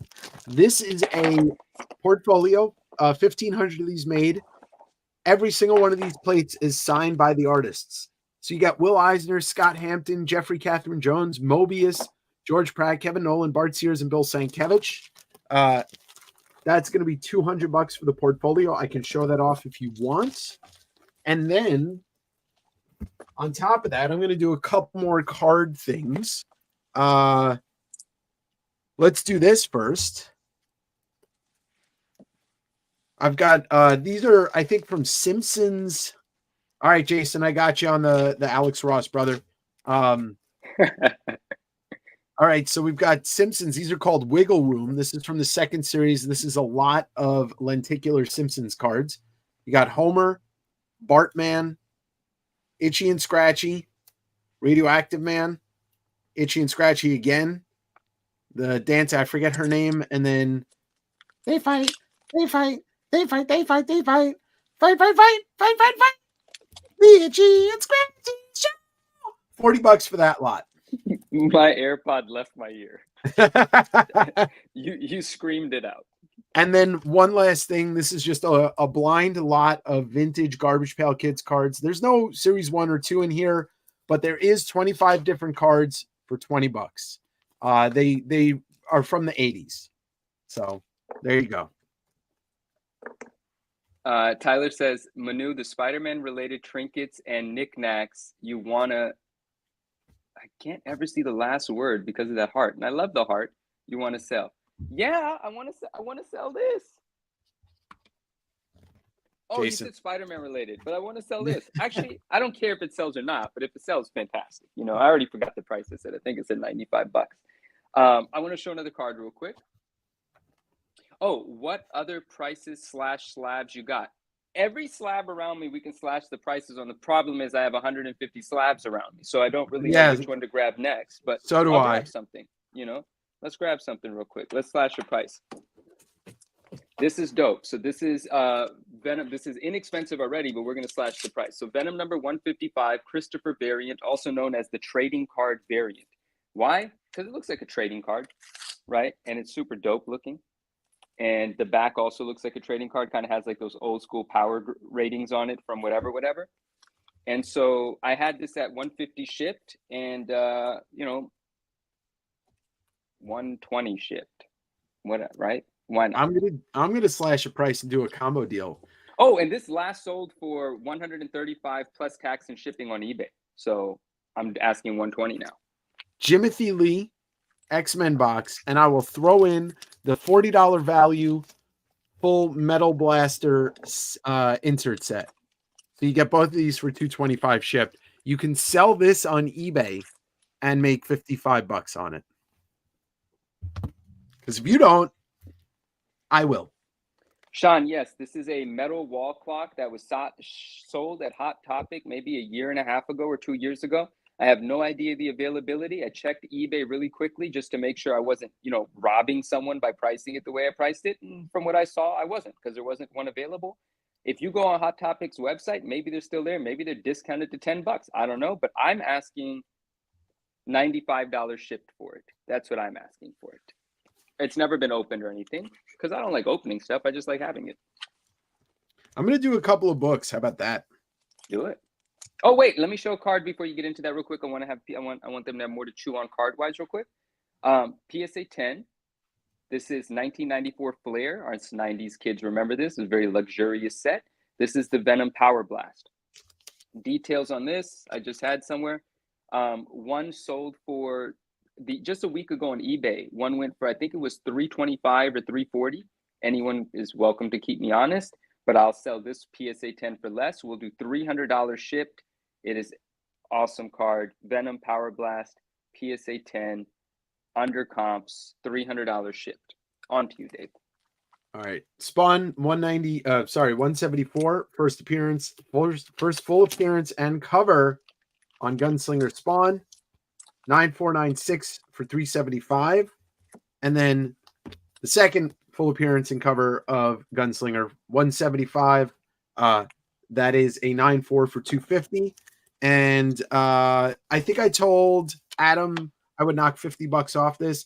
Adam, I'm not looking for trade right now. Sorry, buddy. But I would do 575 shipped on the pair. Alex, yeah, I do have some DC cards. I'll show it off. Is that which Gonzalez is that? Sorry, that sounded rude, but is that New Jersey or?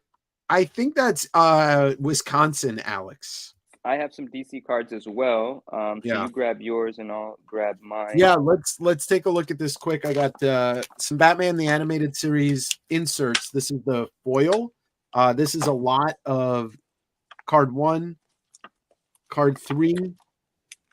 This is card 6 and card 9 of the insert set. I'm asking 20 for those. Tyler, that is disrespectful, and I will shut you down if you're trying to get $600+ books for $300. Unless you were just looking. Are you looking for this one, Tyler? You can take that for $300. Tyler, I love that sort of thing. I think that's spicy and sassy, and I think Tyler, that's great. Tyler is like the fucking. He runs the chat. So, and then here's the thermal cards from that Batman the Animated Series. I got these two. Card 2 and 3, and that's gonna be $10. Vladi cartoonist, yeah, I like when that happens too. I'm happy that that's the experience you're having. That's dope. $10 for those. And Tyler has educated us on the fan. Oh, I mean on the fan on the clock. Yeah. It says $26.90 on the price sticker too. He said it was originally sold at Hot Topic, retail $26.90, and it is sold out. It's probably sold out for a long time. So $95 is not absurd if someone wants it. So this is going to be a doozy. I don't know how to price this card, but I do want to show it, and it's weird, and people know about it. No, not that many people. Adam, I'm feeling generous. You can take that for $200. There you go. Look at that. Ryan says, I like the disrespectful offer. I saved those for Manu, though. Well, you know what it is? Yeah, here's the thing. I mean, not for nothing. Let's be realistic. What? Yeah. If you spend a bunch of money with me, you're going to get deals. If you help run my fucking YouTube channel, we're going to get deals. Come on. Yeah. And if you own Metropolis, the auction house, you're going to get 9.9s when you submit to Matt Nelson personally, because they're going to sell it for $1 bajillion, and it's going to be an advertisement for the inevitable pre-screen that's going to come out for something that's very closely related to my heart. Or what if you're a hobby hero submitting books? Well, I think they've revoked my hobby hero card, but I don't even have that plaque in this room. Okay, I don't even know what is that. Who's this for? Tyler, you get this. It's for Hello, everyone. David Manu. Hope yes, this is for everyone. Hope this is Mr. Collector, my man. What's going on? He said, "Hello, David Manu. Hope everyone had a great weekend. Smash that like button.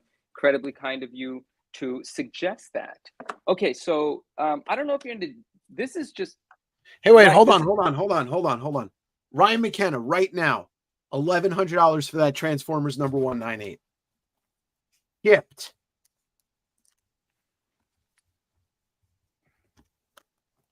I'm trying to see what that thing even cost. I can't even see it on the wall. Where is it? Oh, $13.50. $13.50.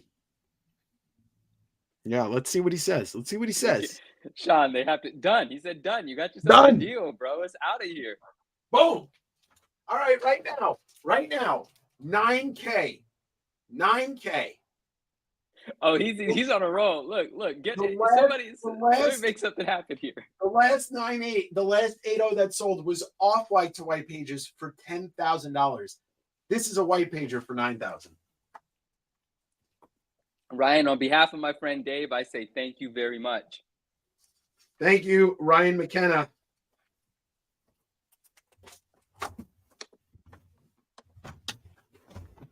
What's he doing next? What's he gonna do next? Oh, I don't know. I'm letting you rock. You're rocking. Oh no, All you right. can go. You can go. You can go, dog. You can go. You can go, dog. Venom's first ever card-like thing. This is a 1988 Comic Images sticker. The same image is used in 1989 on a card. This is a PSA 9. I do have a PSA 10. We could talk about that in a second. There were 4 of these PSA 10s. There are 4. I had all 4. I sold 3.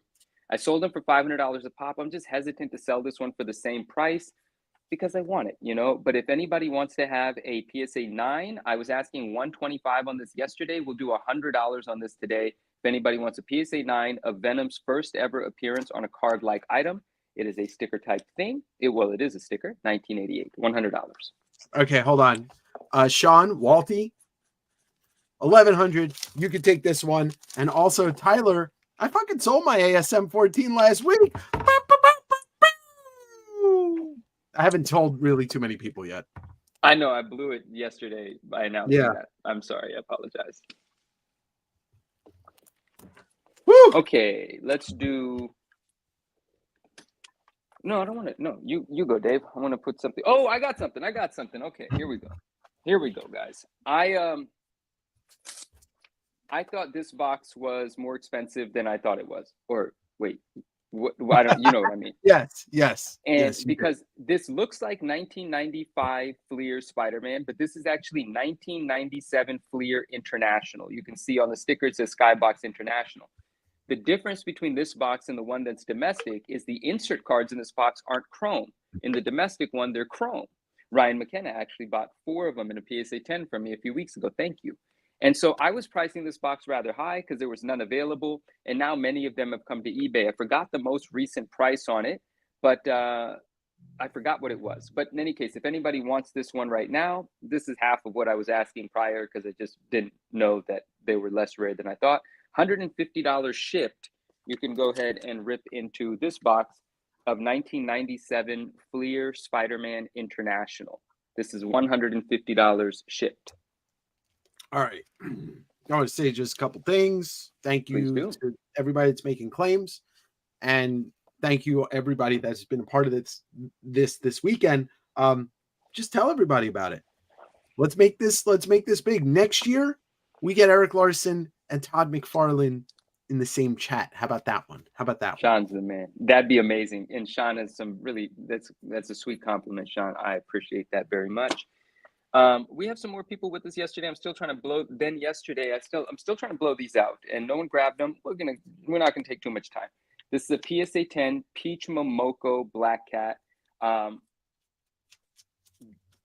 have 3 of them, so I would like to sell them. These are $75 shipped a piece. If anybody would like to claim them. Now, if anyone cares, that's discounted substantially from what I sold my original 3 from, which were $200 a piece, I think it was. But I still have 3 left, so they got to go. $75 a piece shipped.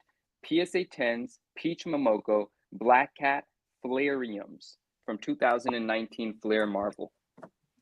Let me show some more. Let me show some more books. ASM 101 second print. It's Morbin time. VF Plus for $15. Actually, Rit, you just asked about this, and it's sitting right here. Deadpool number 11. This is the Mario NES homage by Hastings. It is a near mint minus for $125. It's a second print. Yeah, John. Aliens Platinum Edition, near mint, thick boy from Dark Horse, Simon Bisley cover, $25. And Leon, I'll see what I can find. And Cheval Noir, yes, number 10, near mint for $15. Ryan, I don't have Slab. I have a 9/8 contender, but I don't remember if it's sold or not. And Scotty Massage Body McKean, I got you on that. Massage Ventress. I was going to be opportunistic here with what Ryan said, but I'm not going to be opportunistic. No. It's because it requires. It's so messed up. No, it's fine. Yeah, no, never mind. Ryan, love you. Oh yeah, so the 9-8 contender's gone. All right, Joey, I got you on advantage of a thing I could have done. I don't want to. But if I get a 9-8 of that book, I will definitely let you know, Ryan. Are you looking for Ryan's? Do you mind? Do you want a newsstand or do you want a direct edition? Basically, I'm saying I can make it happen for you, and I just, I don't know. All right, let's take a look at this. Spawn Gunslinger Virgin variant, issue number. Cover C. Jesus, it doesn't even say what issue number this is. Hold on. Issue number 24, full Todd Sig. This is around a 9.6. Comes with a certificate of authenticity from Todd McFarlane, 175. Hell yeah, I can grab some UXMs, full Todd. And let me just do two books that have not come out, today. Amazing Spider-Man 572 variant. That is a VF Plus for $6. And then I've got the 572 second print with the first Venom Scorpion amalgam guy. That is a John Romita Jr. variant cover, $35 VF Plus. Rit, I'll do 110, but yeah, I'm not going to sell this for cheaper than I sold the last one. They are very impossible to find. But I'll do 110 on it. All right, Marsh, I got you on the $6 572.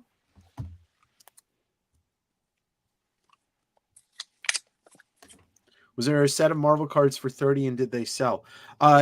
There was 30. So there was the subset, Ken. It was the I had two of them. It's the Power Blast set of 9. I sold one for 30, and there's the other one. All the treasuries are gone. Yes, Bill. And then I'll look for UXM. Manu, take it. Oh, okay. I want to move these, and so I'm going to slash the prices dramatically. I don't remember. I think I was asking 400 for all three. I don't remember. Anyway, sorry. 1994 Marvel Universe, PSA 10 of the Carnage, PSA 10 of the Spidey, and PSA 10 of the Venom. Independently, these sell anywhere between $150 and $200 a pop. If anyone would like all three right now, I'm going to take $275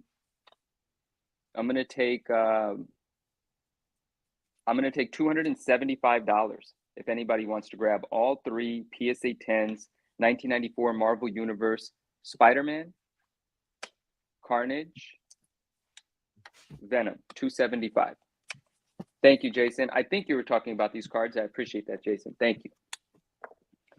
And yeah, what did I say? $275 takes all three shipped. Manu and Dave are PSA 10. Tyler's your PSA 11, my friend. You're at PSA 11. Any PSA 10 on 92 masterpieces? Yeah. Ryan, thank you. Love you. I have nothing more to say than I love you. I appreciate that very much. Right. Thank you, Ryan. Ken, I got you on that set. I'm going to show some more cards too. Rit, I got you on the Deadpool for 110. And then let's see. Hold on. And Leon, I didn't forget you. All right. Thank I'm going to do a little bit. I want to show a bunch of stuff. Is that cool, Manu? Sure. Yeah, it better be fucking cool. Damn right. 95 masterpiece. 93 Marvel masterpieces, full set. $30. Right there, which is cheap. Really good deal. Full set. Sorry. What did you? Oh, I see it. Yeah, 93. First cameo of Gunslinger Spawn, Spawn 120, 119, 90 for 90. All right, David, I got you on the set. Jason, how are you? It's going really well tonight. Thank you, my man. We're having a good time. So let me get Leon asked for trades. I've got the first 3 profit trades from Image, Brandon Graham. These are all signed and sketched. This one is Simon Roy. Did a autograph and a sketch. This one is also Simon Roy as well as Berninger doing, it's really, oh, there we go, some sketching doodles. And then this one should also be Berninger and Simon Roy. Take all 3 trades for 35 total. What else we got? Scotty Massage Body McKean might want to see this. Any other rare Star Wars collectors in here? Shadows of the Empire. This is the first edition hardcover. And this is quadruple signed and numbered. It is signed by John Wagner, P. Craig Russell, Hugh Fleming, and Killian Plunkett, numbered out of 1,000 on the first page. This thing sells for over $200 normally. I've got it for $185, and it is absolutely beautiful condition. Here's a hardcover Son of Superman, Howard Chaykin book, $10.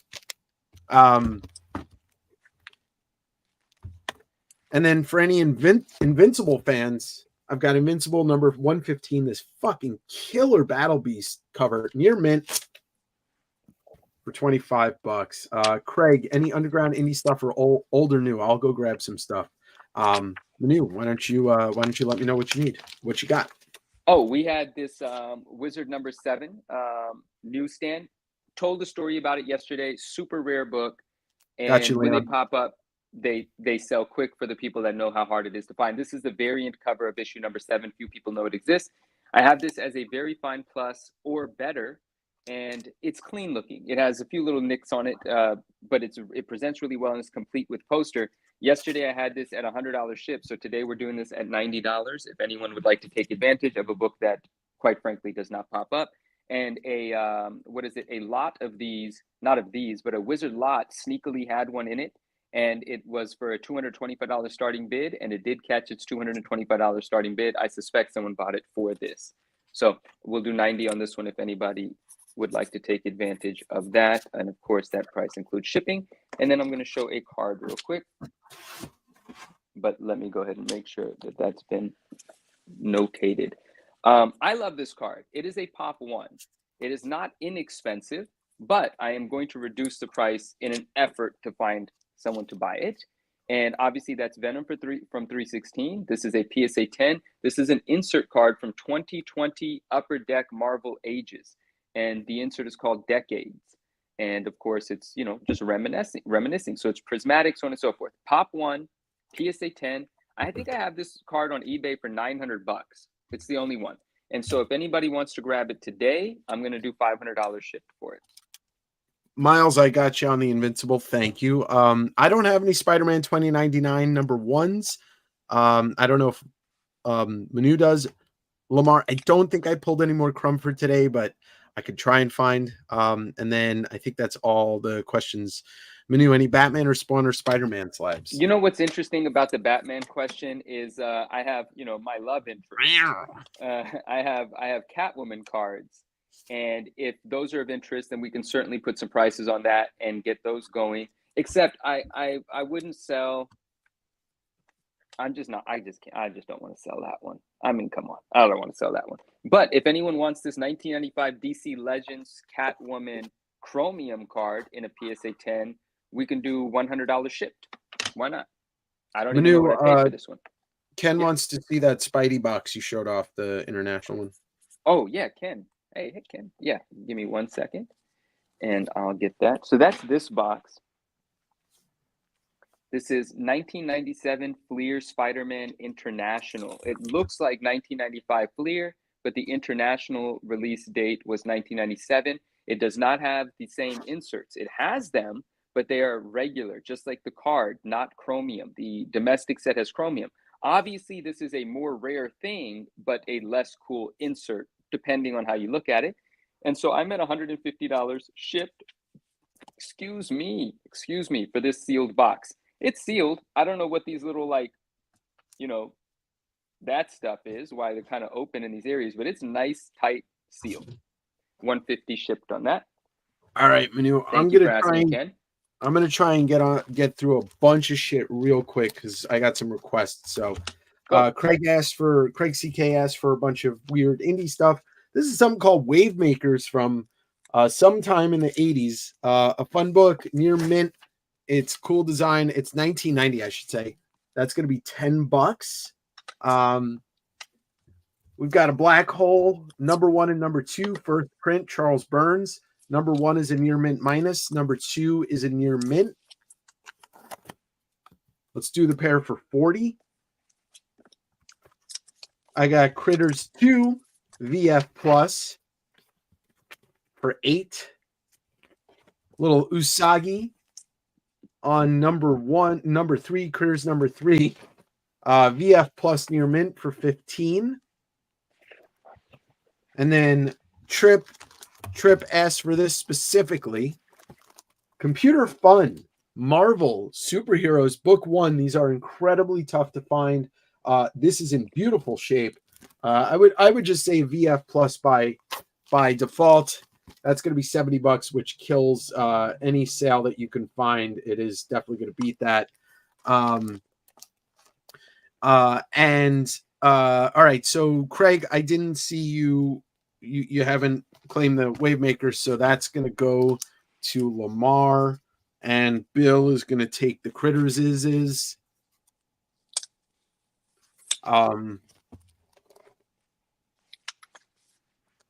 Oh, you take the Burns. Okay. All right. Craig's going to take the Burns.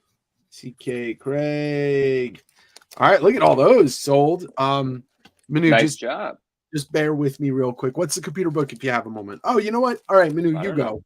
And I will show off the computer book. Oh, okay. And I should have ran the cert really quickly. I neglected to. RMS, if you're with me, could you please help me with this one? I forgot. This is Black Suit Spider-Man's first card. This is 1987 Comic Images. It's dope, dude. It's a dope card. This is first card. A 10 does not exist. PSA 9, which this is a PSA 9, is the highest grade. And I would be willing to ship this to somebody for $200 shipped. 1987 Comic Images, Black Suit Spidey's first card. And this is a PSA 9. And so, well, there is no 10. I would love to be offering you guys a 10. I'd love to have a 10 one day. There is not one yet. So one of the PSA 9s available here for $200 shipped. Lamar, this computer book is 1984. So the dawn of the computer, the home computer. All right, let's run through some more. Mandarin Spawn first appearance, Spawn 165 and a near mint minus for 70. Scotty, I'll talk to you about the Marvel Spotlight. Give me a couple minutes and I'll grab it. Knights of the Old Republic 9 first Revan VF Plus for 100.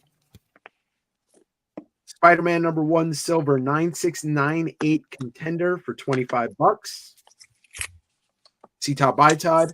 1952 G.I. Joe number 9, a beautiful copy in a 7.0. This is a 70-year-old book. We got Uncanny X-Men number 158 tied for the second appearance of Rogue in a VF for $10. Uncanny X-Men 191 first Nimrod in a VF range for $8. And then I'm going to show 2 more trade paperback type things. This is an extremely, extremely rare trade paperback. The full collection of Freddy vs. Jason vs. Ash from Dynamite and Wildstorm. This is the cheapest one. The last 2 sales have been $115 and $90. This is a VF Plus for $85. And something I think should have sold. I know it's not the cheapest thing in the world, but this is the original Terminator hardcover from Dark Horse. And it is also the signed edition, signed by John Arcudi, Chris Warner, and Paul Guinan. 1,500 copies exist. This is issue 27, copy 27. Comes in this neat slipcase, $65.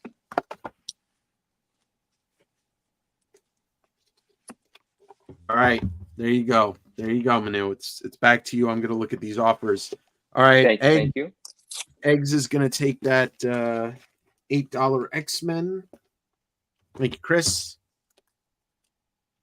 This is from Wizard, and it is chrome, and it's a die cut. It's a 1996 Spider-Man Wizard card. Many of us remember this. This is a PSA 10. I will match whatever might be available on eBay if it is less, but I suspect there isn't one for less. Or you could make me an offer, but it's a PSA 10 of the chromium die cut Wizard card. You see, it's die cut. It's a very difficult PSA 10 because it's die cut. And so I'm at $275 shipped, or best offer on this one. And then right here, this is actually considered Carnage's first card, but there was also a Marvel Universe set that came out the same year and also had a Carnage appearance in it. This one is the more difficult PSA 10 to get. This is a PSA 10, 1992. And yes, it does call it Spawn. It does say Spawn, and that's rather interesting because even on the back it calls it Spawn, but that's because they categorize him as the spawn of Venom. That's why. So this is Carnage's first card, as they would say, and it's a PSA 10, and we're looking at $200 shipped on that one. Then we have 1994 Marvel Universe, the first card out of the set. It's a Spider-Man card, and James, I got you. It's like New York City in the background, so on and so forth. And these ones are called, what are these called again? Freeze frames. These are freeze frames. Card number 1 out of 1994 Marvel Universe. This is an incredibly difficult PSA 10. There aren't that many. They do sell for more than I'm offering it for. I'm at $135 shipped for this. So that'll be my round for consideration at the moment. We got $135 shipped on the first card out of 94 Marvel Universe. We've got $200 shipped on Carnage's first card from 1992 Spider-Man. And then we have $275 shipped on the die-cut chrome Wizard Spider-Man card from 1996. That's my round of considerations right now, Dave. All right. If I missed anybody's claims or offers, just let me know, but I got everybody, I think. All right. For those of you asking for some indie stuff, Crumb and all of that too, hold tight. Scotty, let's take a look at this. Marvel Spotlight, number 5, first appearance of Ghost Rider. So this has some color touch right here. It's really hard to see. There's a little corner bend that's folded, and that's where the color touch is. Now, I have this as a 5.5. It will get a purple label. You could definitely cut this off. You can see the color touch from the inside. I think it'll retain the grade. I don't think it's going to drop lower than maybe a 5.0. So I have it at 800, Scotty. Feel free to make an offer if you don't want to pay it, or if you don't want to buy it, then I'll just go massage my own Ventress. Yeah. And then for your consideration in that, I also have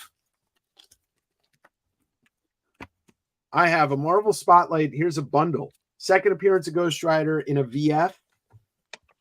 Third appearance in a 6.0. And then you get Marvel Spotlight 9 and a 7.0, and then Marvel Spotlight 11 and a 6.065. $175 for that bundle. And then why is Manu laughing? Because I'll massage my own Ventress. Yeah, it's hella fun. If anybody wanted to take both of these instead of $975, I'll do $800. And I right like down the Derek's line. comment as well. $800 for all of this. All right. Ryan, and I now, know you missed that card. I'm about to make it available again, reluctantly. And if someone grabs it, it's theirs. But I'm about to do it again. all right, let's go. Let me show. Okay. So I got a Weirdo issue number 25, Robert Crumb cover, VF plus near mint, $40. This might be the last issue. I'm not 100% sure. Something called Dogs of Mars, signed on the interior cover by Paul Mayberry. That's going to be $15, that trade paperback. Distillery, this is the Devil's Cut first issue. All right, so it's signed by Tulalote Jacques, Jamie McKelvey, Ward, Lee Garbett, and Ram V. This was signed at the opening party. That's going to be $35 for that signed awesome book. Kerry Gammel's self-published zine called Tales of the Cyclone. This is issue 1. It's a VF range. That's $20. Y'all asked for weird. Here comes Cracked Magazine Super Special number 14 with a Spawn cover by John Severin. VF Plus, $12. And then here comes a rare one. Get ready, Bill. Original Sin, the prequel to Gunfighters in Hell. Joe Vigil and David Barber, signed by Joe Vigil. That's Tim's brother. This is extremely rare. It is near mint, and it's $50. Great. Scotty, I see what you're saying. Dave, ow. And then he just stopped. Yeah, right. Yeah, that's a tease for sure. My goodness. No, you have to now massage your own interest, all right? Because you can't have blue interest. You just can't, okay? We're going to incentivize this with something silly, but something that I really like. And anyway, if anyone does pick this up, Black Suit Spidey's first card for 200 ship, you get a free pair of socks. These are still sealed. They're from Huff. It has Symbiote Suit Spidey on them. It says Huff here. It has pink webs. So that's just interesting. Anyway, that's what I'm going to insulate your package with. A free pair of Huff Black Suit Spidey socks if you pick up the Black Suit card. All right. And then Craig. All right. I've got. Oh, okay, Lamar. No worries. All right. Thank you, Bill. Thank you, Vince. Thank you, Craig. Thank you, everybody. You guys are the best. Okay. We're going into a book. And thank you, Lamar, for the information. You're my friend. Look at that. He's such a nice guy. No, they're not, Derek. They're not lightly used. They're heavily used. No, they're brand new. So this is The Adventures of Spider-Man. It is a 9.8 white page. This is a very interesting book because this is not Spider-Man Adventures. This is The Adventures of Spider-Man animated series Venom on their Doc Ock. It's a flip book. You get The Adventures of X-Men on the back, but you get flipped. It's the newsstand. So this is a tough one. So flip book from the newsstand. You get animated X-Men. You get animated Spidey. All of that is all of the rage at the moment.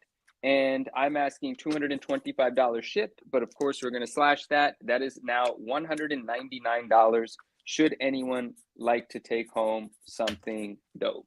And Marsh, I'm going to stick to 35. I imported that book from the UK, and I will not lose any money on that.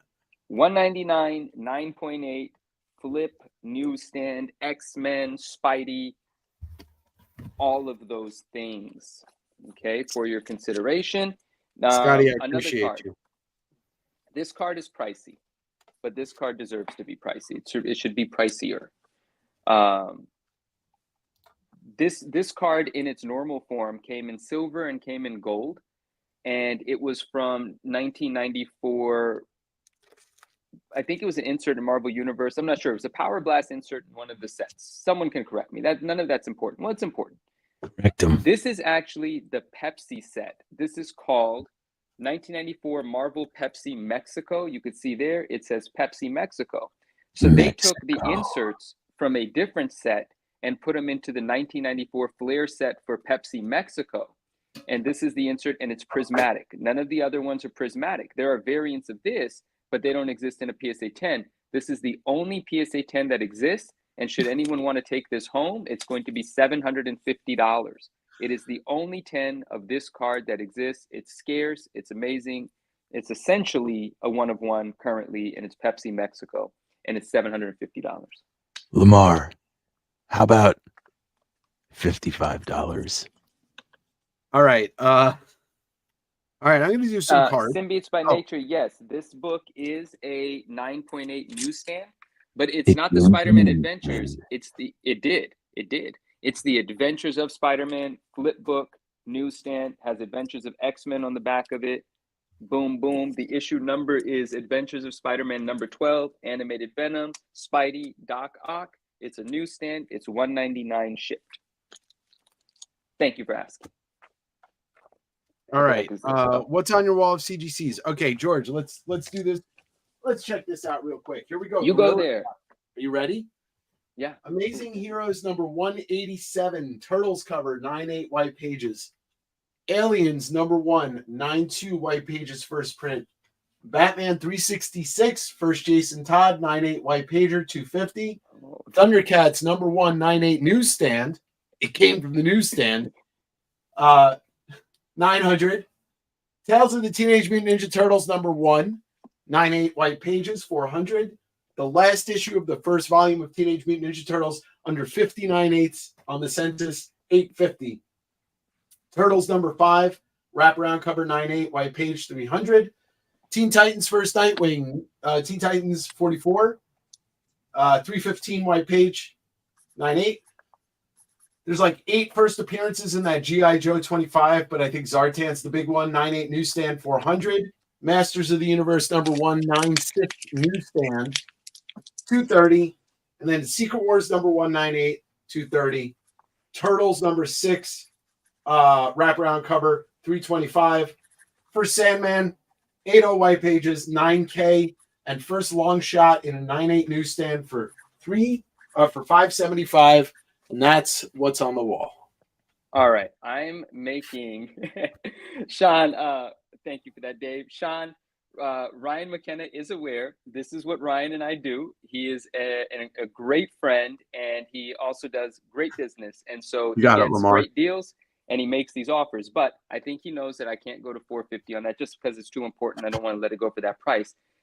So I am going to offer a one-time deal to Ryan right now. And if he takes it, great. If he doesn't, that is perfectly fine as well. But I would like to extend this offer. And of course, it's open to anyone because it is an open price now. So he said $450. I can't do $450. But this is the Ryan McKenna special, the Mr. McKenna special, $621. And it is open to anybody now. It is the Pop One Pepsi Mexico Carnage insert. Was $750. Should have been more, but is now for Mr. McKenna. And for anyone that might want to, is $621. And thank you. All right, I'm going to do a stack of cards right here. You ready? I've got 8. I think Ryan's going to chime in and tell me how sick of a deal this is. This is the full 22 card 95 masterpieces canvas set. All 22 cards. They're all high grade. There's like almost not a flaw on here. I've got that for $150. And I know they go for a lot more, but I think I might have 2 sets of that. I've got a full set of the Fleer Ultra Masterpieces Chromium insert. That's 9 cards of Carnage, Venom, and Spider-Man. Let me show them off. Here we go. Here we go. Carnage. Carnage. Carnage. Spidey. Spidey. Spidey. Venom. Venom. Venom. So that is the full 9-card set, and that is going to be $50. Also a nice steal is the canvas set with War Machine. I think War Machine's in there. Let's see. Do we know? He should be in here. I mean, it's... You can look up the checklist if anybody's wondering. I don't want to show off 22 cards because I want to show off a bunch of stuff. Ryan, one sec, Dave. Sorry, Ryan. I totally understand because that is an expensive card, and there's no pressure there at all. And I appreciate you. But yes, it is open to anybody. And should anybody, yeah, it's open to anybody. Sorry, Dave. Carry on. All right, and then so that's those 2 sets. We're gonna do a couple more. What's up, Maddie? All right, I'm gonna show a graded card really quickly. Actually, you do the cards. I'm going to sort through some books while you do that. It gives me a chance to look at some more books to show. All right. We've got Spider-Man Ultra, the Golden Web insert set, another 9-card set, Black Cat, Carnage, Hobgoblin, Kraven, Lizard, Scorpion, Spidey, Venom, and Vulture. That's the complete set. $30 right there.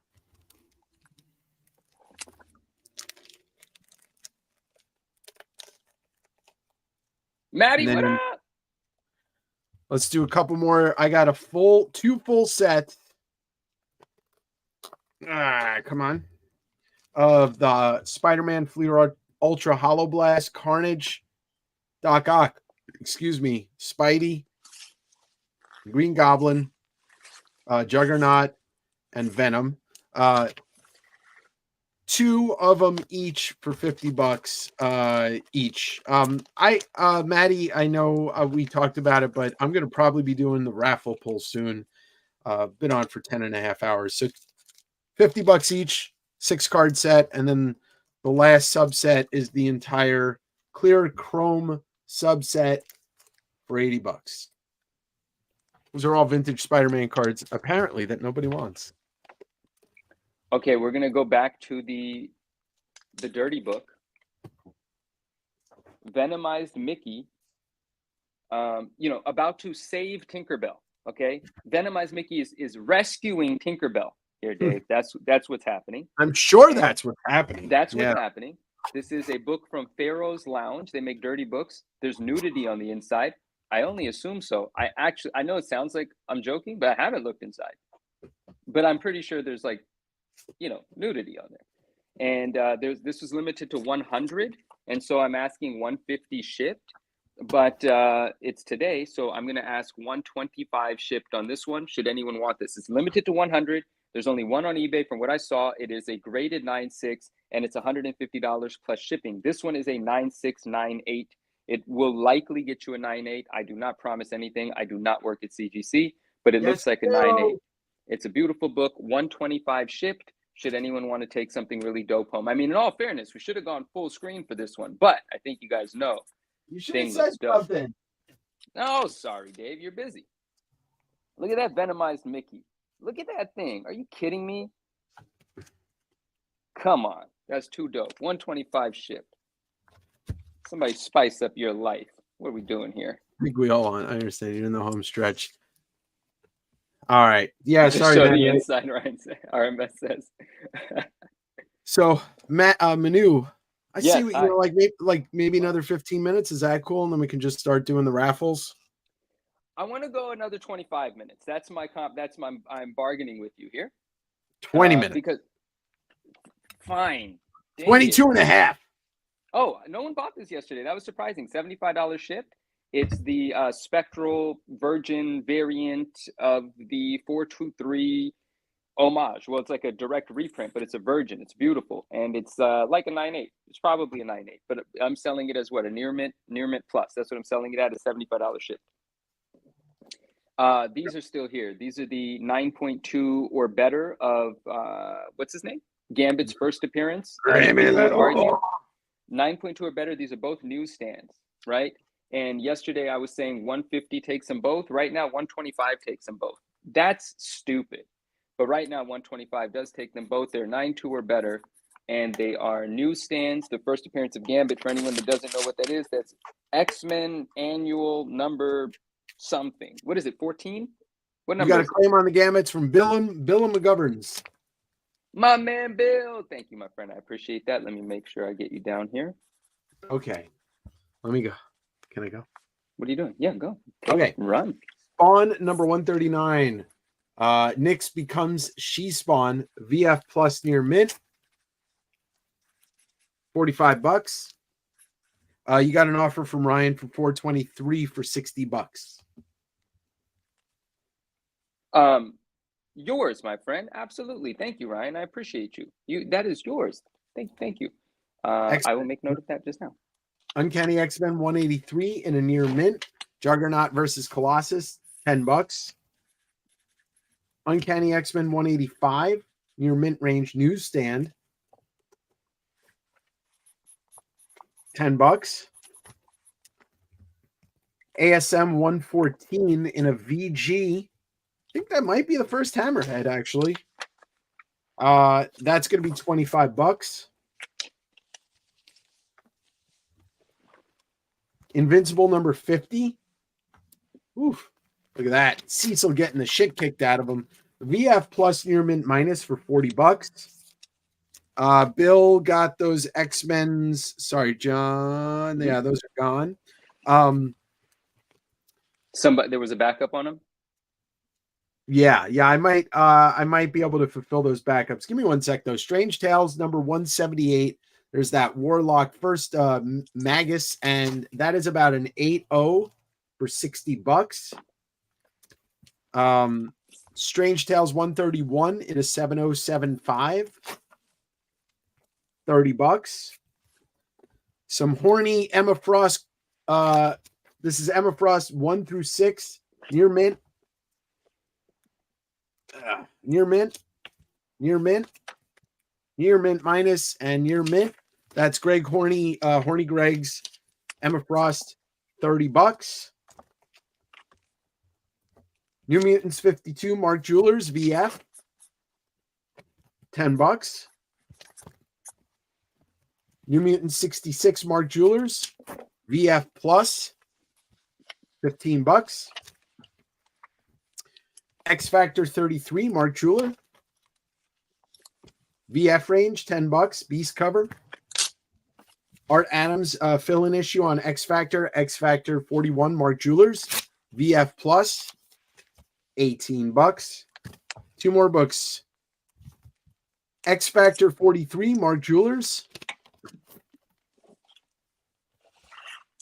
VF, $10. And finally, Invincible Iron Man 134, VF Plus, Mark Jewelers, $15. All right. Let me get to these claims real quick. All right. So we've got Bill McGovern claiming. You can go, Manu. Oh, I wanna take another shot at this one here.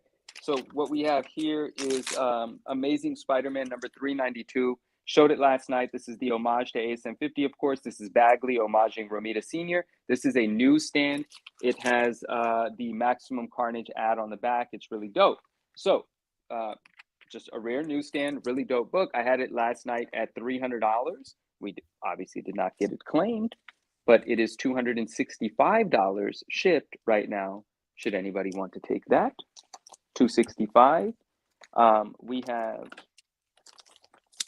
Spider-Woman Volume 2, Number 1 in a 9.8 newsstand. If anyone's into it, it is dope. It's a newsstand. It's not extremely common. That's $150 shipped. Oh wait, we'll do $125 on this in case anyone wants it. $125. That's what that is now. $125 for the newsstand of Spider-Girl number 1. And Dave, don't jump in just yet. I slashed the price on something silently and I put it on the screen, but I didn't get a chance to talk about it. This is the Carnage trade paperback, and it is a 9.8 white pager. As we discussed, it has 363 on the back of it. It's really dope. I sold the 9.8 yellow label of this one, signed one for obviously substantially more. There's not that many of these in existence in a 9.8 at all. Yesterday I was asking $375. Now this has been slashed to $325. Should anybody want the Carnage trade paperback? It's a slightly embossed cover, and yeah. So that's from 1993 in a 9.8, $325 ship. All right. So let me just go over. Mr. Collector got the Emma Frost. Joey, I got you on the Iron Man. Bill, I got you on the X Factor Mark Jewelers and the New Mutants Mark Jewelers. Sorry, hell yeah. Marsh, I got you on the Strange Tales. Uncanny 185. Hell yeah, I put you on the backup. I might have another one. And then Uncanny 183. Martin and hell yeah, I put you on the backup for those. And Bill, you got that as well. So that should be everybody's claims on those. All right, gentlemen, ladies and gentlemen, a little bit of a story time, and then I will put a price on them. So I have sold these before, and I have talked about them before, but these are really cool. So this is actually fabric, and it's actually a sticker. It's a sticker made by this security company. And the reason it is a fabric sticker is because July 2nd, 1992, Grateful Dead had a show in Nobleville, Indiana. And this is actually the backstage pass. It's a licensed Spider-Man backstage pass for the Grateful Dead. It was people thought it was so cool that they made a card out of it for a later year.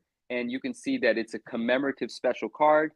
And it is based on this. They did it. The same people did. Or no, somebody else did. But in any case, these are scarce. And I will sell both of these together for $320 shipped. And yeah, that's all. $320 shipped for 1992 Grateful Dead backstage passes. These are both rather clean. At the same time, this is actually a really nice example of this one. It's obviously unstuck, unpeeled. And if you want to have a moment to take a look at eBay, what's available, I think there is one available. No one has the pair available. No one even has this one available. What the hell did I just say I was charging for it? Justin, what's going on, my man? What's up, Justin? 320. Did I say 320? I might have said 320. That's what it is now. It's 320. I think it was 320. All right. Guys, if there's any requests that anybody wants to make, it's a good time for that. I'm going to show, I'll pick some more stuff out, but I have an X-Men 300 newsstand 9.6 range 15 and direct for 10 9.6. These are both 9.6 range, 15 for the newsstand, 10 for the direct. Sean, I can try. I don't know if I have that many, but I will write you down on the 185. Sean, I think PSA might grade that. Beckett, I'm certain. Well, I shouldn't say I'm certain, but I feel like Beckett likely would. But they might grade it. I never considered grading it. I just wanted to make sure I had a really clean copy for myself. Incoming disrespectful offer from Manu. Where is it at? 165 on Adventures of Spider-Man 12. Give me 1 second. Let me think about that. I just want to think about that. Maybe I'm going to counter you. You said 165, my friend. If you can come to 175, it's a deal. If you can come to 175, you have a deal. Please let me know. I'm looking for 10 more bucks, my brother. 10 more bucks, because you know that's 10 more bucks. 175. I want to write Carlos on here. Can I do it? We'll see what he says. Thank you for the offer, and that offer is far from disrespectful. Thank you, my man. He said, done deal. My brother, I appreciate you very much. Let me write you down right here. Any other requests? Ooh, Manu, your Marvel sign is upside down. I know it is, Justin. It was intentional. I like it that way. Look how cool that is. Isn't that dope? I love it. All right, let me write this down. Sorry, Dave, I'm making sure that I don't lose track of how much I am selling this item for, so I didn't check. All right, so let me see. Golden Age, J. Scott Campbell, Adam Hughes, Bruce Timm. I have a disrespectful offer. Oh, sincere apology, 150 for the Secret Wars 1. Ryan, you got your disrespectful offer. 200 and it's yours. Linsner book. It wasn't a book. I'll show that off, Ken. Give me 1 sec. Thank you, my man. I appreciate you very much. That's awesome. Glad I get to ship that to you. All right. I'll be right back. I'll be right here. We still have a Venom clock. Maybe it's not supposed to be sold. I'm not sure, but it is $95 shipped. It is still available. Please let me know. And we still have the Skybox unopened box of the Fleer Skybox International 1997 Spider-Man for $150. If you want to make an offer on it, make an offer on it, please. And oh, Dave has left me. Let me read the chat real quick. Right here. I'm just no, it's cool. It's cool. A lot of disrespectful offers. I love them. Send them this way, and we'll make sure that Dave doesn't get agitated or anything like that. And I know they do concert tickets, so maybe. Oh, okay, yes, they might. Eyewitness says, Manu, what's that Venom face? Oh, this Venom face is actually a metal alarm clock. And I'm not an alarm clock, a wall clock. It was sold at Hot Topic maybe a year or two ago. It was like less than $30. It was $26.90 retail, but it's sold out. It's sold out. I can't find any on eBay. So I'm asking $95 shipped for it. It is a metal Venom wall clock. This has never been opened. It's still sealed. It's dope. I'd be happy to sell it. RMS, I can't do that. I love you though. Thank you. I love you. Manu, 225 on the Carnage trade paperback. Oh my gosh, 225 from 325? Hold on, Ryan. All right. 225. No, we have to work on something. 225 is too low. We have to work on something. Holy cow, what the hell? What's the middle of 325 and 225? 275. Ryan, I'll do 275. You gotta just, if you want it, I'll do 275. And I'm gonna pretend I didn't, but I'll do 275 if you want to do it. There's no pressure. I love your offer. I asked for the offers. I love that offer. There's no pressure. You don't have to buy it. I won't feel like I missed out on a sale because I can't do the 225. Hey Manu. Yes. We're gonna shut you up for a second. What happened? No, I need to. There's like 12 things that we need to address in here. Hey, we're very fortunate for that. We're very fortunate for that, Dave. Very fortunate for that. Shut up. All right, Bill, I got you on the newsstand for 10. Ryan didn't come back with his, Ryan,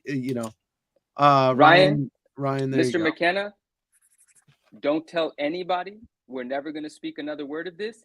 It's yours for $250. We are never going to speak another word of that to anyone. It is yours for $250. That is foolery, ladies and gentlemen. Foolery. And I love that I'm a part of it. And I love that Ryan's a part of it. $250. Sorry, Dave, carry on. All right. If I missed anything, I'm sorry. I'm sorry. You can always put it back in the chat. Okay. Ken asked about this. This is a Sirius portfolio from Joseph Michael Linsner and the Dark One of Dawn and Dark One. A bunch of really cool plates. I could show that if you really want. It's going to be $30.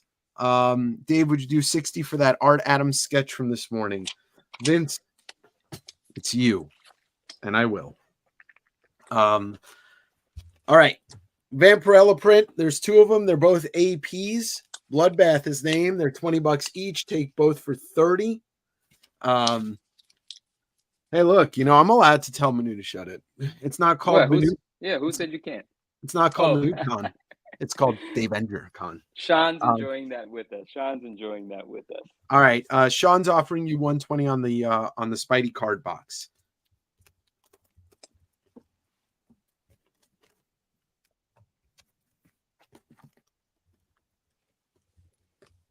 All right. While he's Sean, you got a deal. You purchased from me today multiple things. You have yourself a deal. Thank you. I appreciate that. $120. It's done. It is yours. Thank you. So this, Adam, you got it on the Revan, and Derek, it's Eric Basilduya, I think his name is. He goes by Ebaz. Would I do 190?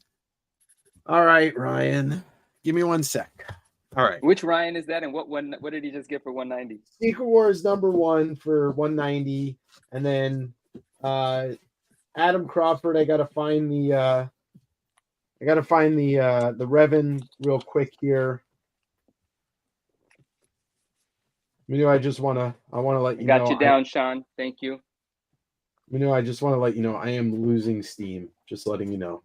Well, I don't need your steam for me to talk. But I understand. And let's just catch up. Let's see where we're at here. Oh, we still have stuff to do. That's right. Ryan McKenna said, Dave, I'm sorry, got distracted with Manu. Oh, we've already covered that. Sean, thank you for that offer. I've accepted that one. Hey, Manu, can I see the Black Suit Spidey card? Comic Ozzy, of course you can. That is this card here. It is a PSA 9. It's the highest graded of this card. There is no 10. And I think RMS was kind enough to do the research for us here. This is a Pop 6. I believe it was this card he's referring to. I'm asking $200, but that's the wrong thing. I'm asking $200, but I did say this. It does come with a free pair of socks. These are Black Suit Spider-Man socks. They're not worn. They're from Huff. They're licensed, so on and so forth, yada, yada. All right, I don't have to sell it that hard. It's Black Suit Spidey's first card. It's dope. $200 if you'd like it. Thank you for asking. Show non-issue 1 Wizards can. Yes, I can. I will do that right now. Thank you very much. Ryan tenderized Dave and Manu. He did, bro. Ryan knows what he's doing, man, and he definitely did. All right, so let me start with this 9.8 that I have left. I just want who claimed this? It was 250, I think. Shit, I think it was Paolo for 250. Somebody remember who claimed the. What's up, Justin? Thank you for stopping by, Justin. Oh, shoot. I think it was Paolo. I'm going to have to go back. Oh, it was Sean. Okay. I cannot believe I sold that for $250. We are never telling anybody that. That is insanity, but I'm happy to do it. Too bad it's on the internet, right?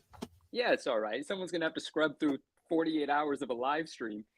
This is a 9.8 of issue number 18, and yesterday I had it at $250 and it didn't sell. So then I did $225 and it didn't go. So you know what we're doing? We're doing $200 shipped if anybody wants to take this.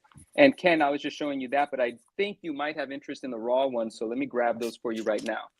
But and there's Ryan clarifying, correct. There are no 10s on that Black Suit Spidey. And here we are. Oh, sorry, $200 now for the 9.8 of this. Dave, you sit tight. I have to show some non-number 1 Wizards real quick. It has been requested of us.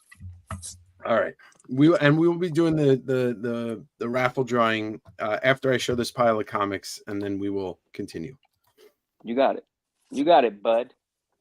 Okay, so starting with the highest grade of the rares, because the rest of them are not high grade.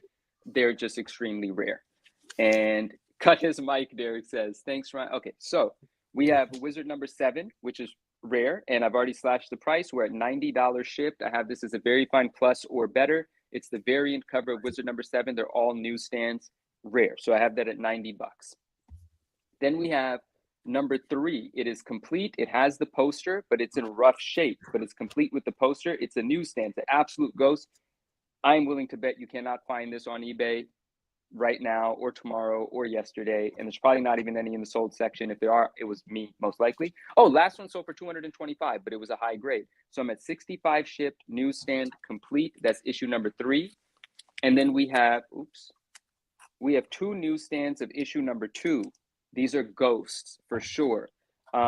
These are both newsstands. One has the poster, one does not. The one without the poster is, they're both readers, but the one without the poster is kind of clean. And the other one with the poster is a reader also, but not as clean. And the prices that I'm asking on these is $90 for the one with the poster and $80 for the one without. And yes, and these are newsstands. So if someone's wondering, how come these aren't $15? These are newsstands. These are impossible to find. And that's why they're priced that way. And obviously I'm open to offers. And then I have a reader newsstand of issue number 9, complete with poster. And that's, you know, if anyone wants it, that's a relatively easy pickup at $45. You pretty much can't beat that. And so those are the non-newsstand, non-issue number 1 raws that I have available right now. I mean, I have dozens more, but we're not doing digging right now, just showing what I brought out. And so definitely let me know if you have any questions or if you have any interest. I should actually have one more of those Vampirella prints if anybody wants. I'll do it for 15 since I just sold 2 for 30. All right. All right. Here we go. You ready? Rust number 1. This has got that preview ad of Spawn in the back, which is the same as the previews in the back of the Malibu Sun. That's a 9496 for $15. I got a Batman number 6, first full Court of Owls. This is the Gary Frank 1 in 25, an extremely hard book to get. VF Plus near mint for $150. Golden Age Adventure Comics 174, a beautiful like Good Girl Lana Lang cover. This is a 6.5 with extremely white pages for Brady, come up $10 more for me, please, Brady. I want to say yes. Can we please do $75? All right. Thank you. For Bill McGovern, probably. Plan 9 from Outer Space, the adaptation of the Ed Wood movie, near mint range, square bound for $15.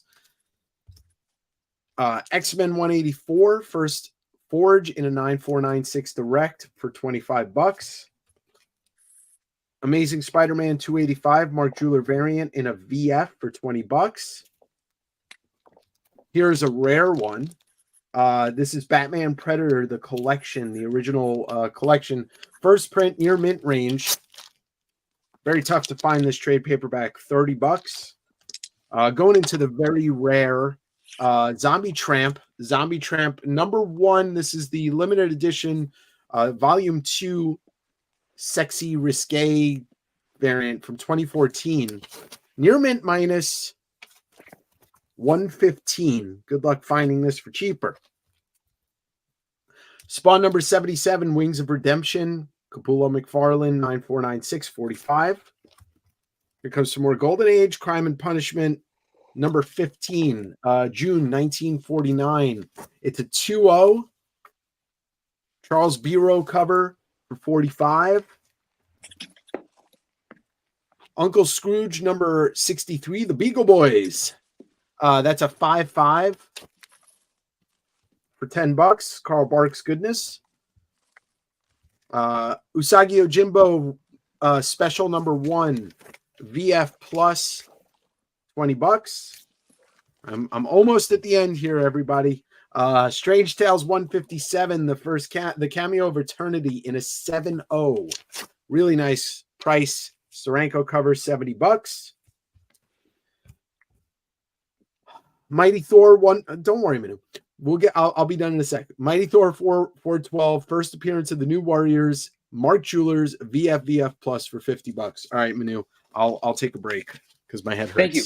I appreciate it. And well, no, I don't appreciate that your head hurts. I hope your head feels better. Where is what I was looking at? Brian Stanley says, "Hey Manu, which issues the Wizard 9.8?" I have a few right now, and I have a few on their way, and can absolutely make a deal on those as well. And you're not committed unless they arrive perfectly, of course. So I have Wizard number 9 in a 9.8. It is a direct edition. I don't believe a 9.8 newsstand exists of this one. And that's asking $800 on that one. That is an extremely difficult book, extremely dope. I've sold that for over $2,000 before. That one's $800. Then I have a 9.8 also of issue number 18, which is considerably less expensive, and I've already slashed the price a few times. So this is issue number 18, 9.8 white pages, Venom, Spidey, and the wraparound has Carnage, but you have to open it to see that. And we're at $200 on that one. So we had $800 on issue 9, Venom, Bart Sears, and we have $200, sorry, $800 on 9, $200 on 18. This is also Bart Sears, by the way. And in terms of what's en route, I have two 9.8 of Wizard 1 SDCCs coming. And I'm at $1,000 or best offer. They are non-file copies. Much fewer of them are not file copies. Many of them are file copies. So I have two 9.8 SDCCs coming, $1,000 or best offer. Feel free to claim in advance. I'm inclined to take a better offer in advance. You know how that goes. And so let's see what's being said here. Is Wizard 7 the only early Wizard that has a variant? Yes, it's the only one that has, actually no, it's the only one that has an entirely different cover, but issue number 6, which is the Hulk cover, has 3 different versions. It has your standard green, and there's a green newsstand. Hulk is green, and there's a green newsstand, and then there's a gray Hulk, and the gray Hulk is only a newsstand, but it's the green newsstand that's the rare one, not the gray one. Those are all newsstands. But that has 3 versions. So those would be some of the earlier ones. And DM me if you want to know more, but that's the answer to that question. Gray Hulk instead of green. Sean is correct. And Marsh Squad said 45 on Strange Tales. Dave, that's directed at you. I'll do 60 March, but I'm not knocking that much off of a 7-0 on that, man. Come on. Got it. And let me throw a little Black Cat in there really quickly. I just want to let everybody know. I want to just Bryce, you got Rust. Derek, you got Plan 9. Scotty, you got Batman. Nick, you got Crime. Andrew got Usagi. Cal got Scrooge, and Forge went to what's his face? Eggs. What the hell? Dude, I'm 11 hours. No, 11 hours. I'm proud of you. 60 has been accepted, my friend. All right. 60 has been accepted. This is a Black Cat cover by J. Scott Campbell. She's hanging upside down after having robbed a jewelry store. The security guards can't figure out where she is because she's up here looking all, Black Catty. And what's the issue number? It's issue number 2, and it's the Virgin cover, but I also have it signed. So this is the same one, signed by Campbell in gold. And of course, this is still in the Campbell packaging, unopened with the certificate. And I will do both of these together for... I had 70 on the signed one, but both of them will do for $85 shipped. I got to write that down. Derek, the heck with it. We'll do 80 shipped. 80 shipped takes them both. That's actually stupid. So trees! The trees! 80 shipped gets you a signed one and a non-signed one, both virgins, both high grade, and one of them is obviously still sealed with the COA. Black Cat number 2. I want to get to some questions. Manu will be hosting the after party on Instagram after the. I do want to do that. You can Dave, you can host the after party, but all right. I don't know if that means he's coming, but maybe we'll do that. Hey Manu, I may message you on Instagram tomorrow about the Wizards. Yes, please have a couple of questions, but don't want to message me tomorrow, Brian. I look forward to that. I'm gonna just show the rest of this pile of books. Manu, you show a couple more things. And then we're going to do the raffle drawing because we have like 30 items. It's going to take 45 minutes to get through everything. Oh, wait, what did you say? You want me to show one more thing and then we're on to it? I'm going to show the rest of his books. You're going to show a couple things. I'm going to gather the raffle prizes and we'll get ready to go. Batman 231 in a VF plus for 35. Daredevil 242, Mark Jeweler. It's got like this little dingy spot thing. So it's a fine plus VF minus for $20. Doctor Strange 19, Mark Jeweler, VF plus. Amazing Spider-Man 55 in a 6.0 for $100. This never got to come out. This is Buzz #1 from Kitchen Sink. Daniel Clowes, Jim Woodring, a couple other great names. That is a near mint for 20. Amazing Spider-Man 654.1.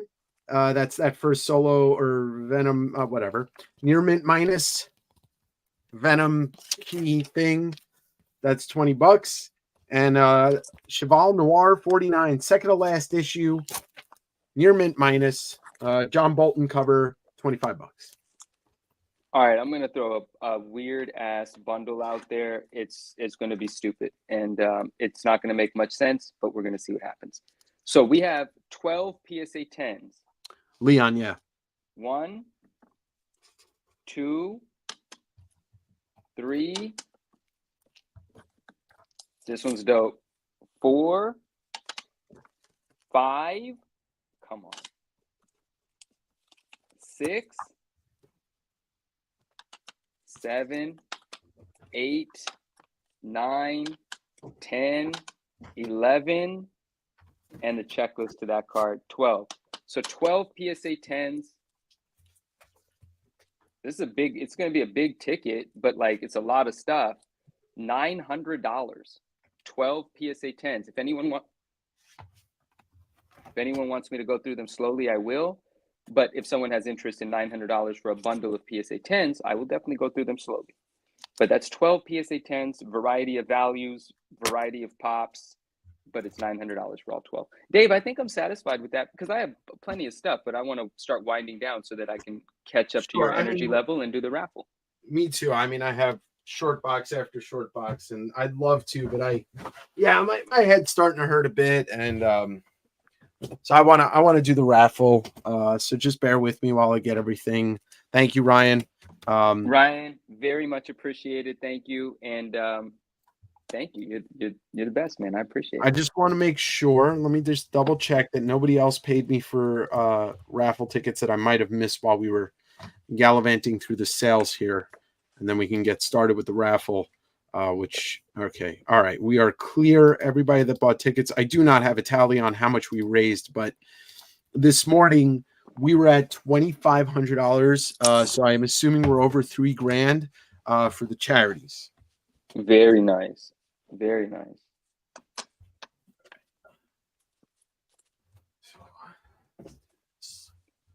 I'm going to shut down this camera here. Shut him down. So we can just be the both of us here. Just all of our friends hanging with us. Thank you, everybody. You know, I like to say you ain't got to buy to kick it. I mean that. Like, I just love that you guys are here, and I really appreciate it. And as always, if there's anything that I can help you with, if you have any questions for me, let me know.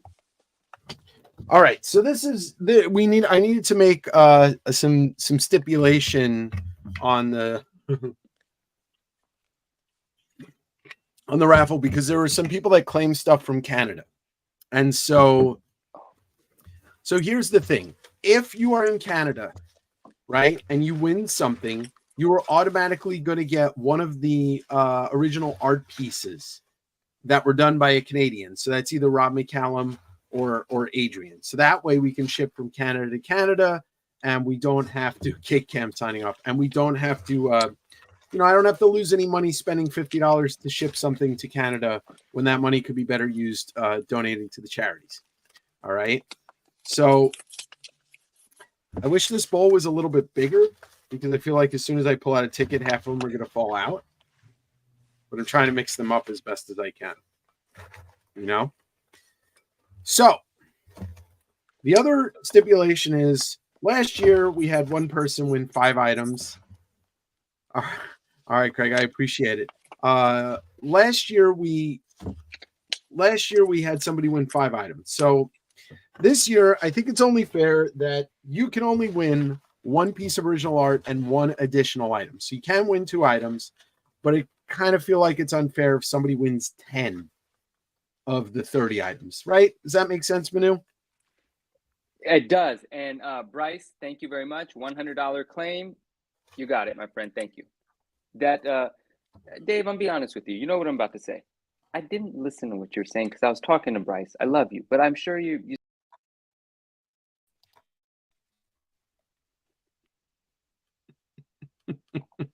happened? Oh, I when you were talking, I just kicked you right off the stream because you said you weren't listening to me, so I didn't want to listen to you. All right.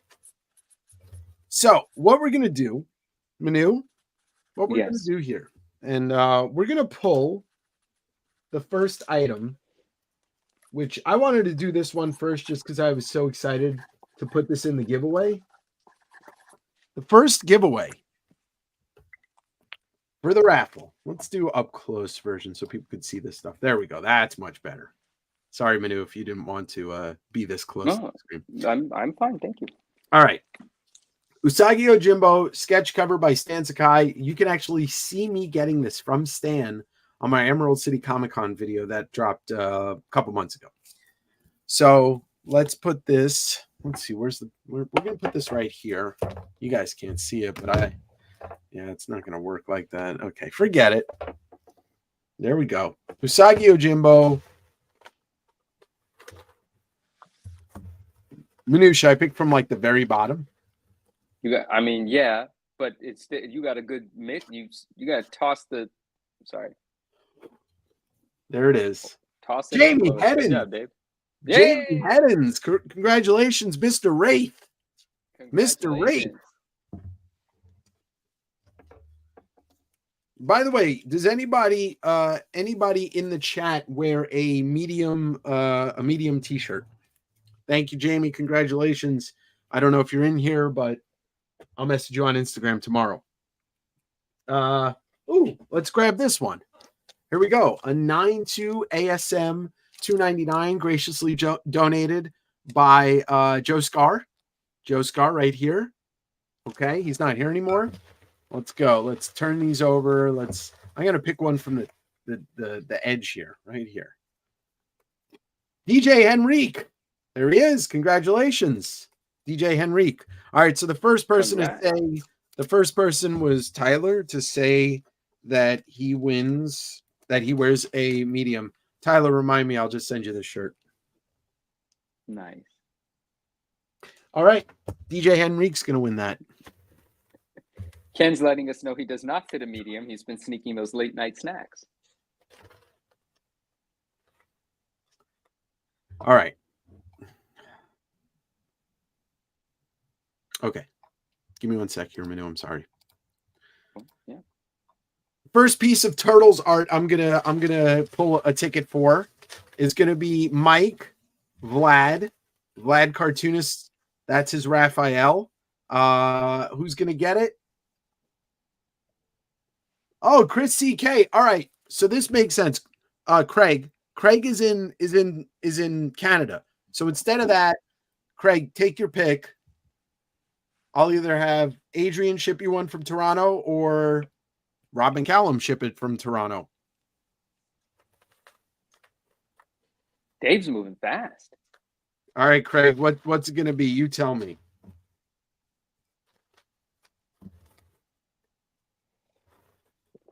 He's in the chat. So he was Craig CK. We'll give. All right, he's going to take Rob McCallum's piece. All right, so let me just write myself a note here.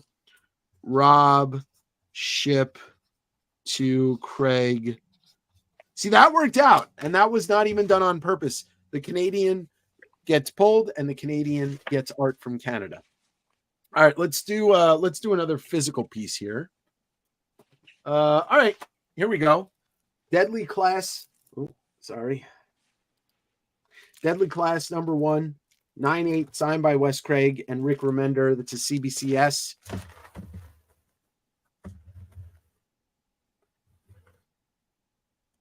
We can't see what you're doing, but we trust you. Oh, sorry. There you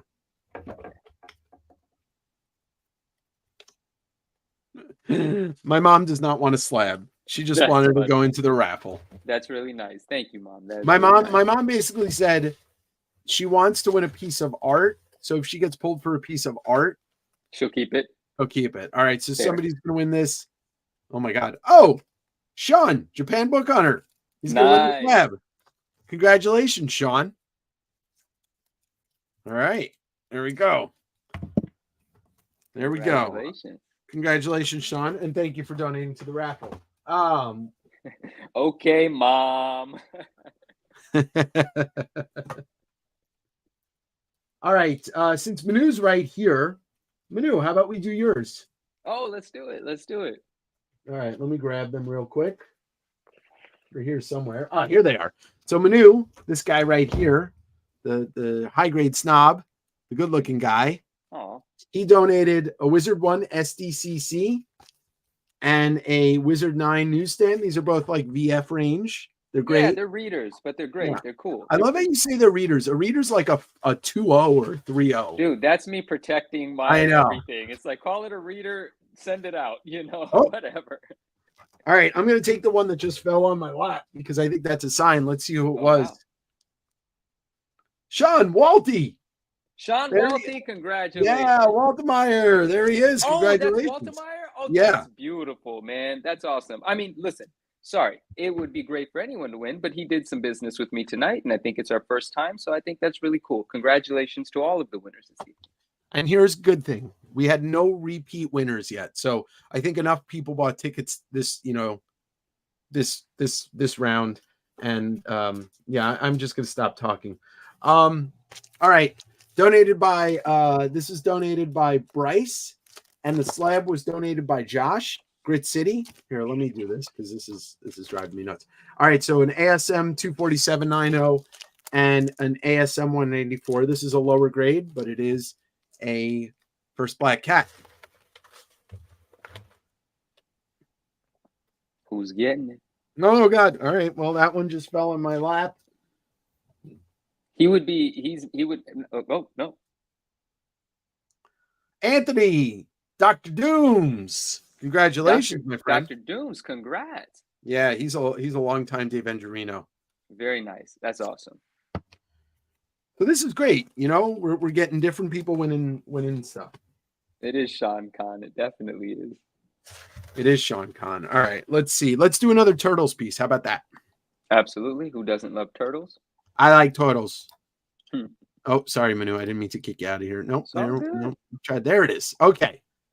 So the next Turtles piece, we'll do Vlad's because I tried to do that, but it went to Canada. So let's see who's going to win this.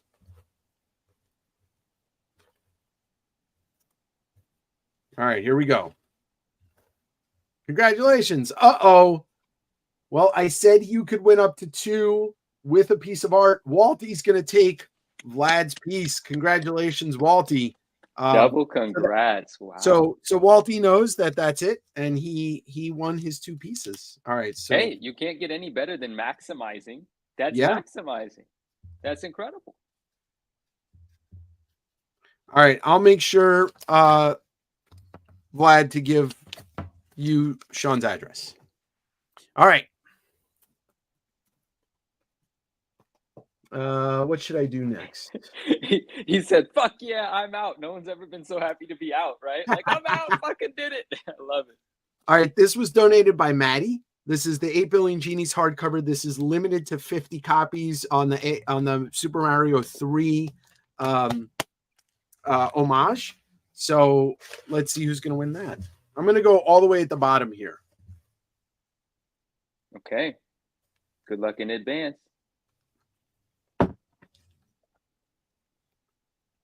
Uh-oh. We've got Jamie Heddens, but we already made the rule, and he won the physical piece. So it was you could only win 1 piece of art and 1 non-piece of art, and he won one non-piece. So that was when I was not listening. So I'll just believe that was the rule. Sorry, Jamie. Dang. Jamie. He already won something, though. It's great. You did. You won something. That is good. That is good. I didn't make the rules, Jamie. Don't.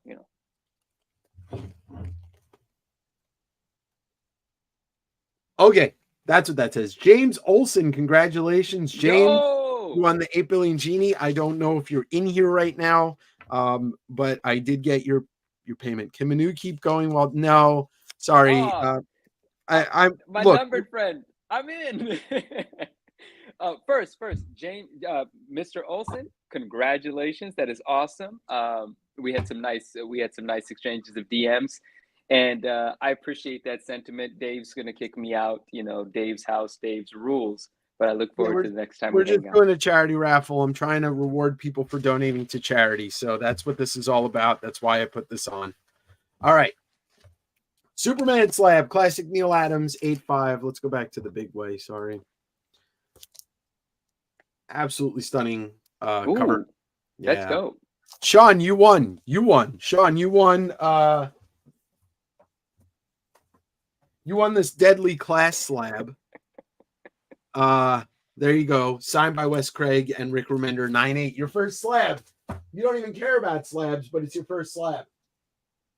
Well, I mean, for someone that doesn't buy slabs, to get one without paying for it is the right way to do it. Yeah. All right. Let's do this Superman 8.5. Here we go. Oh, this one just fell out. And it's going to be Locker Nuts. My buddy Jack. My buddy Jack. Very cool.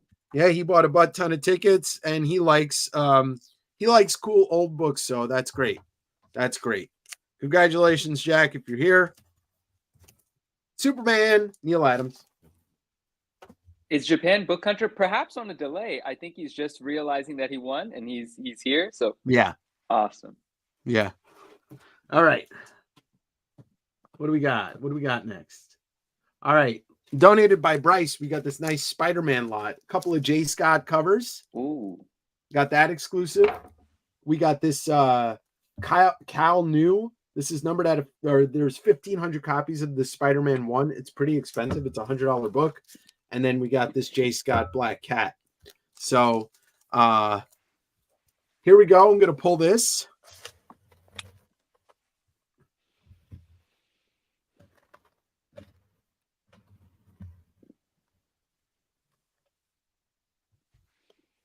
Oh my God. Joe Scar, aka Joey Bag of Donuts, won those. And he is a huge J. Scott fan and a huge Spider-Man fan. So that is pretty dope. That is very dope. Brian, I'm going to counter. I'm thinking of a counter. I love you. Thank you. Here you go. All right. So I got to say I made a mistake. Jamie Hedden's actually won the first piece of art. So Jamie, I'm going to donate whatever you want. Davenger's t-shirt. You pick something from the merch shop and it's on me. Oh, nice. I don't know what. Okay, nice. Nice. I'll talk to you to tomorrow. you and thank you to Ryan. Thank you both of you guys. And Ryan is right in asking you to make a counter. I love both of you guys, but I'm going to think about it. Oh, Brian had the joke going in the stream the other night when Ryan was opening all of the Marvel masterpieces, and it was the B Ryan sort of thing happening. That was hilarious. That is you, right? That is you. That was fun. That was a fun night. All right, let's do the next piece of art. So this was already given away. Let's do I'm going to save Adrian's just in case we get another Canadian pull. We're going to do Gabby's piece, this beautiful Turtles Akira homage. All right, Sean, we'll talk about that tomorrow. You can actually we'll talk about it. This is a beautifully painted piece, an homage to Akira and Turtles. Oh God. See, this is the problem with these tickets. They're so slippery and they keep just flying out. Okay, here we go. We're going to pick this one right here under my finger.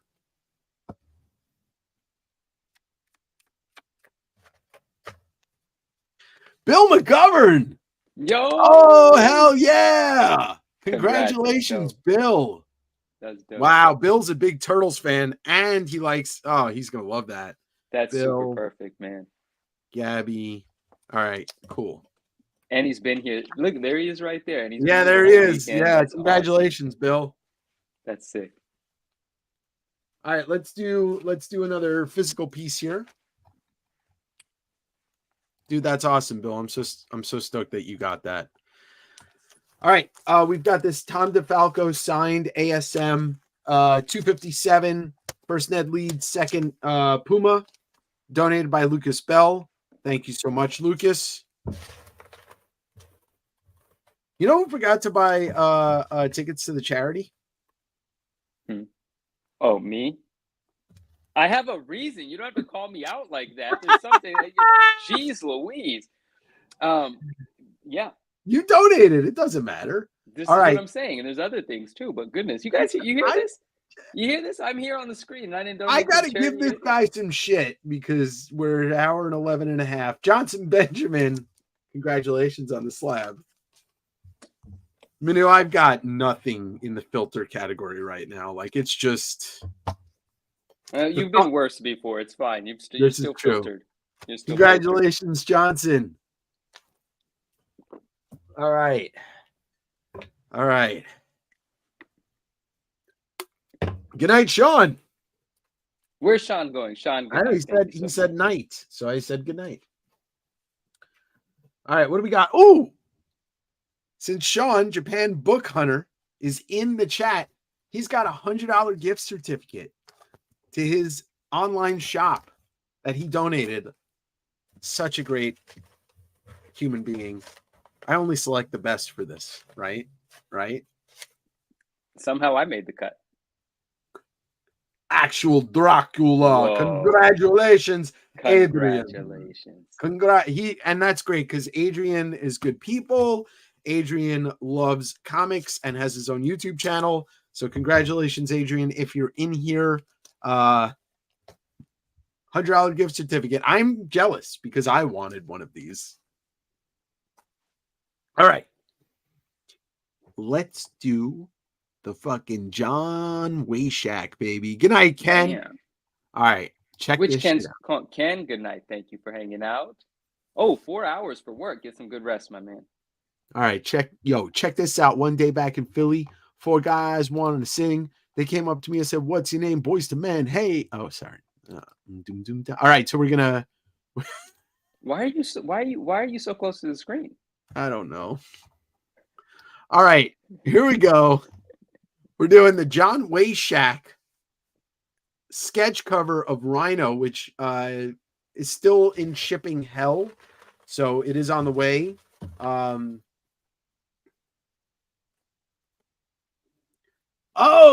Craig CK already won a piece of art. So rules are rules. We have to stick to it. He understands. Dave and his rules. Look, because I just feel bad. I don't want people to be like, "Oh, one person won every piece of art," you know? I know. That's why I didn't donate, because you were going to rule me out. All right, here we go. Let me just take this one really quick. Parker Jackson is going to win. Parker is a person I don't know, but he did buy tickets. Parker Jackson, congratulations. You're getting this amazing John Wayshak piece. All right. Let me write that down. Parker Jackson Wayshak. If I would send it with the Pope Book 99. There you go. Congratulations, Parker. I don't know if you're in here. Wait, what's the Pope Book? Is 99 a reference to me, or is 9? Did you sell a 9.9 today? No, I just sold the Pope Book to somebody. Bought it for Tyler. You know how he is. Oh, nice. Tyler hates the Pope Book. All right. Parker Jackson can't lose. Here we go. If it's the Parker Jackson I know, he's an amazing artist. All right, maybe it is. All right, we're gonna do this little combo that that Josh Good City Russ gave me. It's a Doctor Strange 40.85 slab that comes with the Marvel Legends Doctor Strange figure. All right.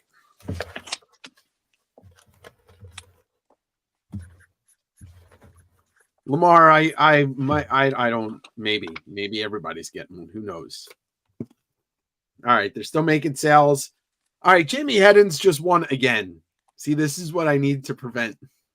Well, you know, I will say one thing. You threw me under the bus. I'm going to throw you under the bus. I'm going to say one thing. I love you. I'm going to say this. You should tell people in advance, because people are buying tickets to increase their chances of winning. You got to tell them that they're not allowed multiple wins in advance. I'm just saying. He already won Brian, twice. thank you. I love you, Brian. I love you. I love you. Thank you. He already won twice. I hear you. And I did. I talked about it on the stream like 3 times already.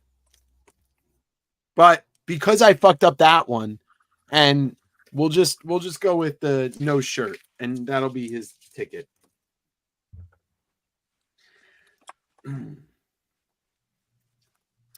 Yeah, last year was wild, and I'm trying to prevent. Dude, Derpa won 5 times last year.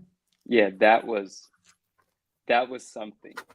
And that was your first time ever doing it. I remember it was like, what's going on here? All right, here we go. We got the signed Chip Zdarsky Spider-Man Life Story and the first 2 volumes of Sex Criminals. So you're going to get all 3 of those. I'll just take this one right here. Wooters, James, congratulations, my friend. Congratulations, Wooters.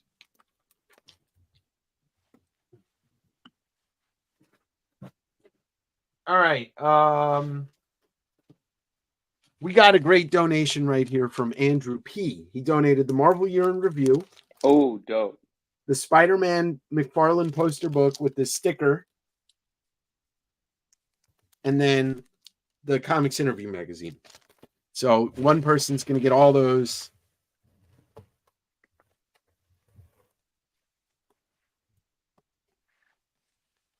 Adrian K from Instagram. Thank you, my friend. Congratulations. RMS says, please win. I'm sorry, Ryan. Oh, he wanted to win that. Oh, yeah. Brian, I appreciate that very much. And in the DM, we'll talk about that because obviously that's going to be in on Monday, and I'll show it to you, and we'll make sure that everything is on the up and up with those, no damage to the cases and what have you. But I'm really glad that we're able to make that happen. Thank you. If I manifest this, I'll feel bad, and everybody will say it's rigged. Wait, did I just lose it? Yeah, oh no, yeah. We got a Doom print from Dave Correa, and then Atomic J donated this 10 CGC 90 Marvel Universe Doom pack. Here we go. Oh, James, cool. You're in here. Glad to see it. All right. Bill McGovern won art, and that's his second prize. Congratulations, Bill. Congratulations, Bill. Congratulations, Bill. Say it like that. I can't. Only you have that talent. The reason who I was going to try and manifest to win this is Jesus. Doom card? Yeah. He bought 5 tickets. Oh, nice. It would have been fitting, but congratulations, Bill. Card. All right, let's do another piece of original art. The Turtles will do the last US piece, and I'll save that Adrian's piece and make sure somebody wins from Canada. All right, so this is Jeremy Heiler's piece. This is an amazing Donatello piece. I'm gonna shuffle these cards up, these tickets up a little bit. All right, here we go. This is going to be the winner of Jeremy's Donatello piece. Sam Pearson, not Cam, that's Sam. Congratulations, Sam Pearson. Sam Pearson, Heiler, Turtle, and Brady. Yes, I did.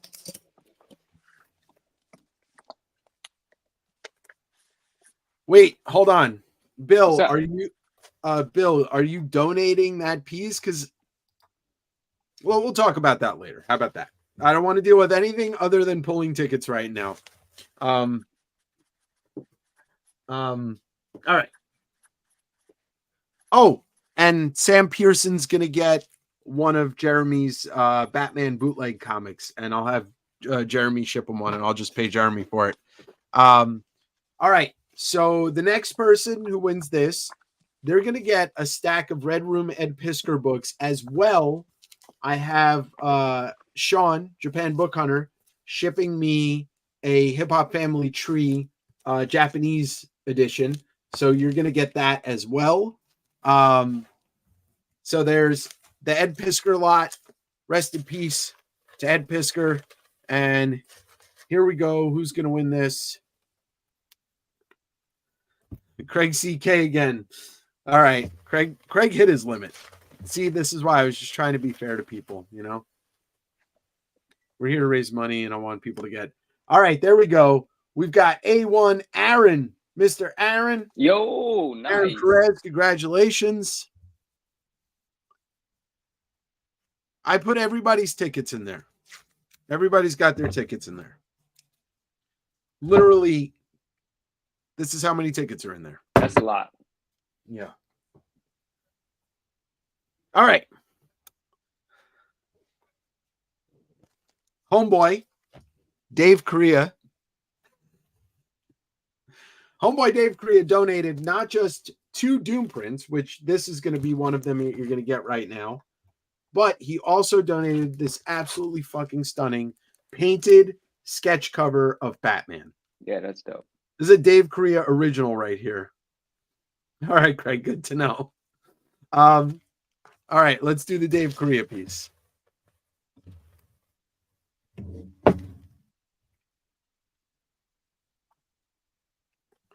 Anthony Dooms. Nice. It's an original piece. He didn't win an original piece yet. Boom. Boom. Right? Help me. Anybody? Sean says, I used to work with Dave Korea, so it's very weird to hear that name so often in here. Well, that's Sean. I didn't know that. But yeah, Sean, Dave is the other Dave in the West Coast Davengers. Nice. I That's mean, him. like, yeah. Yeah. Oh, no, he said I used to work with a Dave Korea. Okay. Got it. Okay. Got it. That, yeah, okay. All right. Congratulations to the name I just said, Anthony Dooms. Yeah, there we go. All right. All right, here we go. Becky Clunan and Tula Lotte donated signed copies of Somna 1, Somna 2, the horniest erotic supernatural comic ever made, and I threw in a copy of issue 3. This is the complete story. They were just on my show a couple months ago or a couple weeks ago, and let's give this away to somebody. Love you, Dave. Dave, what up? JD, Jonathan David. Nice. Congratulations, my friend. Congratulations. Even though he didn't buy anything from me today at the sale. Bitter Dave. I am the farthest from bitter right now. Oh. All right. These are going to be the next 2 winners. Because I just picked up the tickets with my teeth. All right, first winner on this ticket. You witnessed that correctly, my friend. It is upside down intentionally. I like it that way. Congratulations, JD. Josh, Grid City Rust, donated this first print set of Dark Knight Returns. Thank you, Josh. And here we go. Thank you, Craig. Have a good night, Craig. Thank you. Hey, another New Yorker, Mr. Fake Light Switches himself, 112, Joey. Thank you. What is that reference? What's a fake light switch? So when he does claim sales, right? It's against this brick wall, and there's just a light switch on it. And I asked him the first time I saw him, I was like, "What? Like hit the light switch." He's like, "Oh, it doesn't do anything." I'm like, "Why do you have a fucking fake light switch on there?" And I'm like, "Do you make them? Is that what you do?" So I always tease him about the fake light switch. I say that he's got like a, like he sells fake light switches to people. All right, so congratulations, Joey. That's yours. All right, and then the next ticket, which is right here. Oh shit. All right. We're gonna do. Yeah, it's decor on another level. All right. Hi. I'm trying to take this out of the thing. All right, so this is the original. I pulled this out of the PC. This is that original Batman the Animated Series poster. It's gigantic. Ooh. The next person is going to win this. That's dope. Otherwise, it's just bricks. All right. So Batman the Animated Series poster. I already pulled the ticket. I have no clue who it is because it's upside down here. So let's see who it is. A1 Aaron. Oh, Aaron just won. Oh, well. I thought they're allowed 2. No, 1 art and 1 non-art. That way, everybody gets a fair shot at winning art, even if they win something else. All right. Beanie. Yellow Beanie. All the Buccos winning right now. Congratulations, Beanie. Oh, he's gonna love that because you know what? He loves like vintage posters and stuff like that, so he'll love it. Very much. I am close to losing my shit completely. All right. We've got a couple more items left, and then I'm gonna do a couple of impromptu giveaways. Yeah, how's that sound? Let's give it up for Manu for sitting here and taking my shit. Oh, I got something for you when the stream is over. But yes, thank you, Dave. Oh yeah, you ain't got shit on me. King Kong ain't got shit on me. All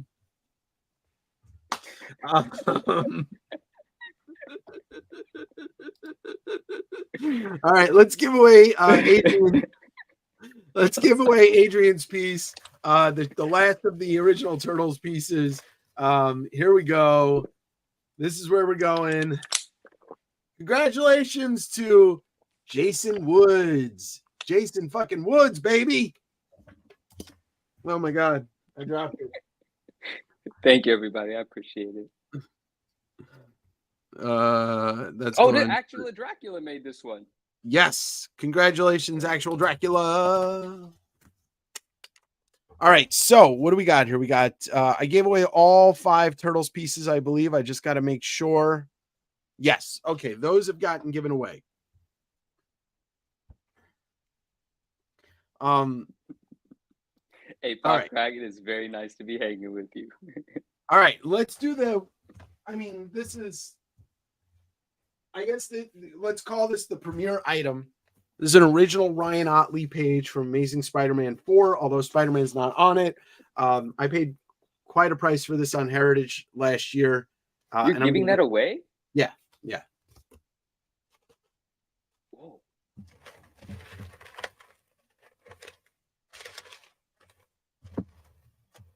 Whoa. All right, here we go. I'm going right down the center.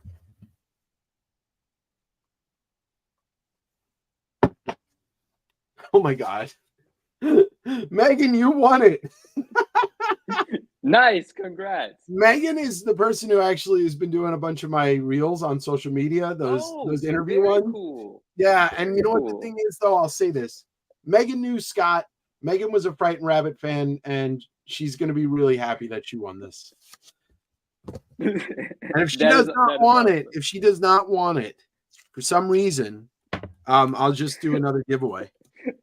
Everyone's like, Manu is so mad that he didn't buy any tickets now. Yeah.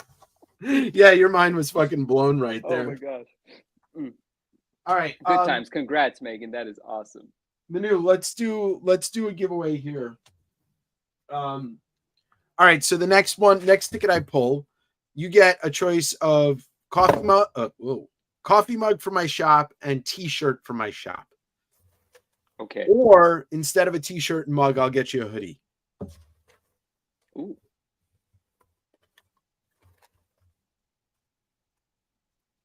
Miguel Ochoa, congratulations. Miguel Ochoa, congrats. Let's write that down. Ochoa shirt and mug or hoodie. From your website, right? Yeah, from the web store. And that the link is below in the description if you want to buy something. Manu, what else should I give away? Posters. I love posters. All right, let me grab one. This is a sweet man. This is a very sweet man. I've been gone for too long. Dave has a shop. But Pop Crack, yeah, Dave put up a website. It's probably called westcoastdavengers.com, most likely. I can guarantee his name is in it. Yeah, the link for it's in the description below. Oh, well, there you go. That's the easiest direction there. And there's a bunch of merch there. Everyone should buy this. Everyone should buy all the stickers, but the Spawner Man, well, I call it Spawner Man, but Dave calls it Spawner Man, I believe. No. I adopted what you say, Spawner Man. I love it. And it's just the sickest thing ever. Like, look at that design. So you cooked that up and Joe made it a reality, right? Yeah, I think it was me and Joe's idea, but I want to give more of a credit to Joe for that. All right, I'm going to give away this Spawn Batman poster. I think it was hung up in a shop once, but there we go. All right, Spawn Batman poster. Isn't that Kickstarter Spawn? Oh yeah, I'll give that away in a sec. Hold on. It's right here. I can see it. All right, who's gonna win this poster? Nick. Congratulations, Nick. Nicky Poo. And we're gonna give away that other thing too. Isn't there? That other thing? Yeah, I totally forgot about this. I was gonna pair this up with something else, but Bryce donated this Spawn 10 Remastered, which is the part of the Dave Sim Kickstarter thing where he was doing these. Mm-hmm. So let's give that out too. Awesome, Vlad. Our friend Ken on bass. Oh, that's dope. And Ken he has gone to bed. He's got work in like 3.5 hours. So congratulations to Ken. All right. Eyewitness, you're probably saying that because you know Dave will rip that t-shirt right off. I've been witness to that. Yeah, you have been witness to that. Dave is the GOAT. One more. I don't think anyone else could do this. This is what Dave does. One more. Let me grab something. Okay. So this is going to be special. Dave's leaving the room for this one. I have an idea, but I don't know. Dave, you have a lot of comic books. I know. Look at all those boxes. I know. I know. I know.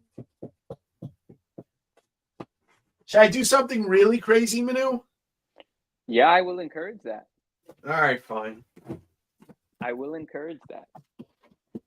I just have to find it, and then once I find it, I'll give it away. Oh, Dunn messed up. Wants you to give away the palm trees. Good for him. Bryce. So that's Dave saying he loves you. You know how that goes. I get it all the time. All right, this is it. My last act of kindness to give somebody something that I paid a fuck ton of money for. Whoa. All right. Dave is being very generous. Oh gosh. Whoa.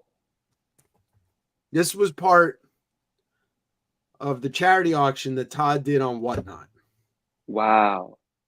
I bought 4 items in a lot. I paid over $1,000 for. So technically I paid $250 for this. Wow. All right. So I will buy someone's raffle tickets for $10. You double your money. Convert your name to mine. Let's go.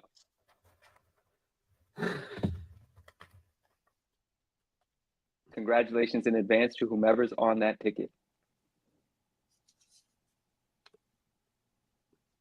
Barry Kelly. Congratulations, my friend. Barry Kelly. I don't know if you're in here right now, but I met Barry through Kayfabe and the King Kayfabers. So congratulations, Barry, for winning that Spawn. Yeah, that gunslinger comes with a COA from Todd. Full Todd.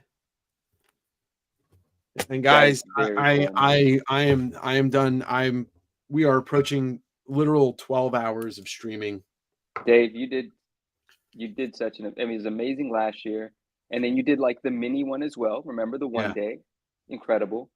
But I mean, this was just on another level. So congratulations on making it happen. Thank you for having me be a part of it. And thank you for just an opportunity for us to hang out all weekend. I mean it when I say I don't think anyone else could do this. I think you're made for this. You're committed to it. It's incredible. Congratulations on getting it done, my friend. No, thank you. And thank you to Manu, Sean, Japan Book Hunter, Maddie, Vlad, Gabby, Adrian, Rob, Jeremy, Derek Kirk Kim, Eric Larson, Matt Wagner, all of you that have been here for the entire time, even if you were here for an hour, Tyler, Trip, John, Joe. Couldn't have done this without Joe. 100% right, done absolutely. This without Joe. Sean, and look, if you want to donate some money to the charity and you can always hit me up tomorrow. I'm not going to make the donation till midweek. I'll start billing probably tomorrow afternoon, so bear with me.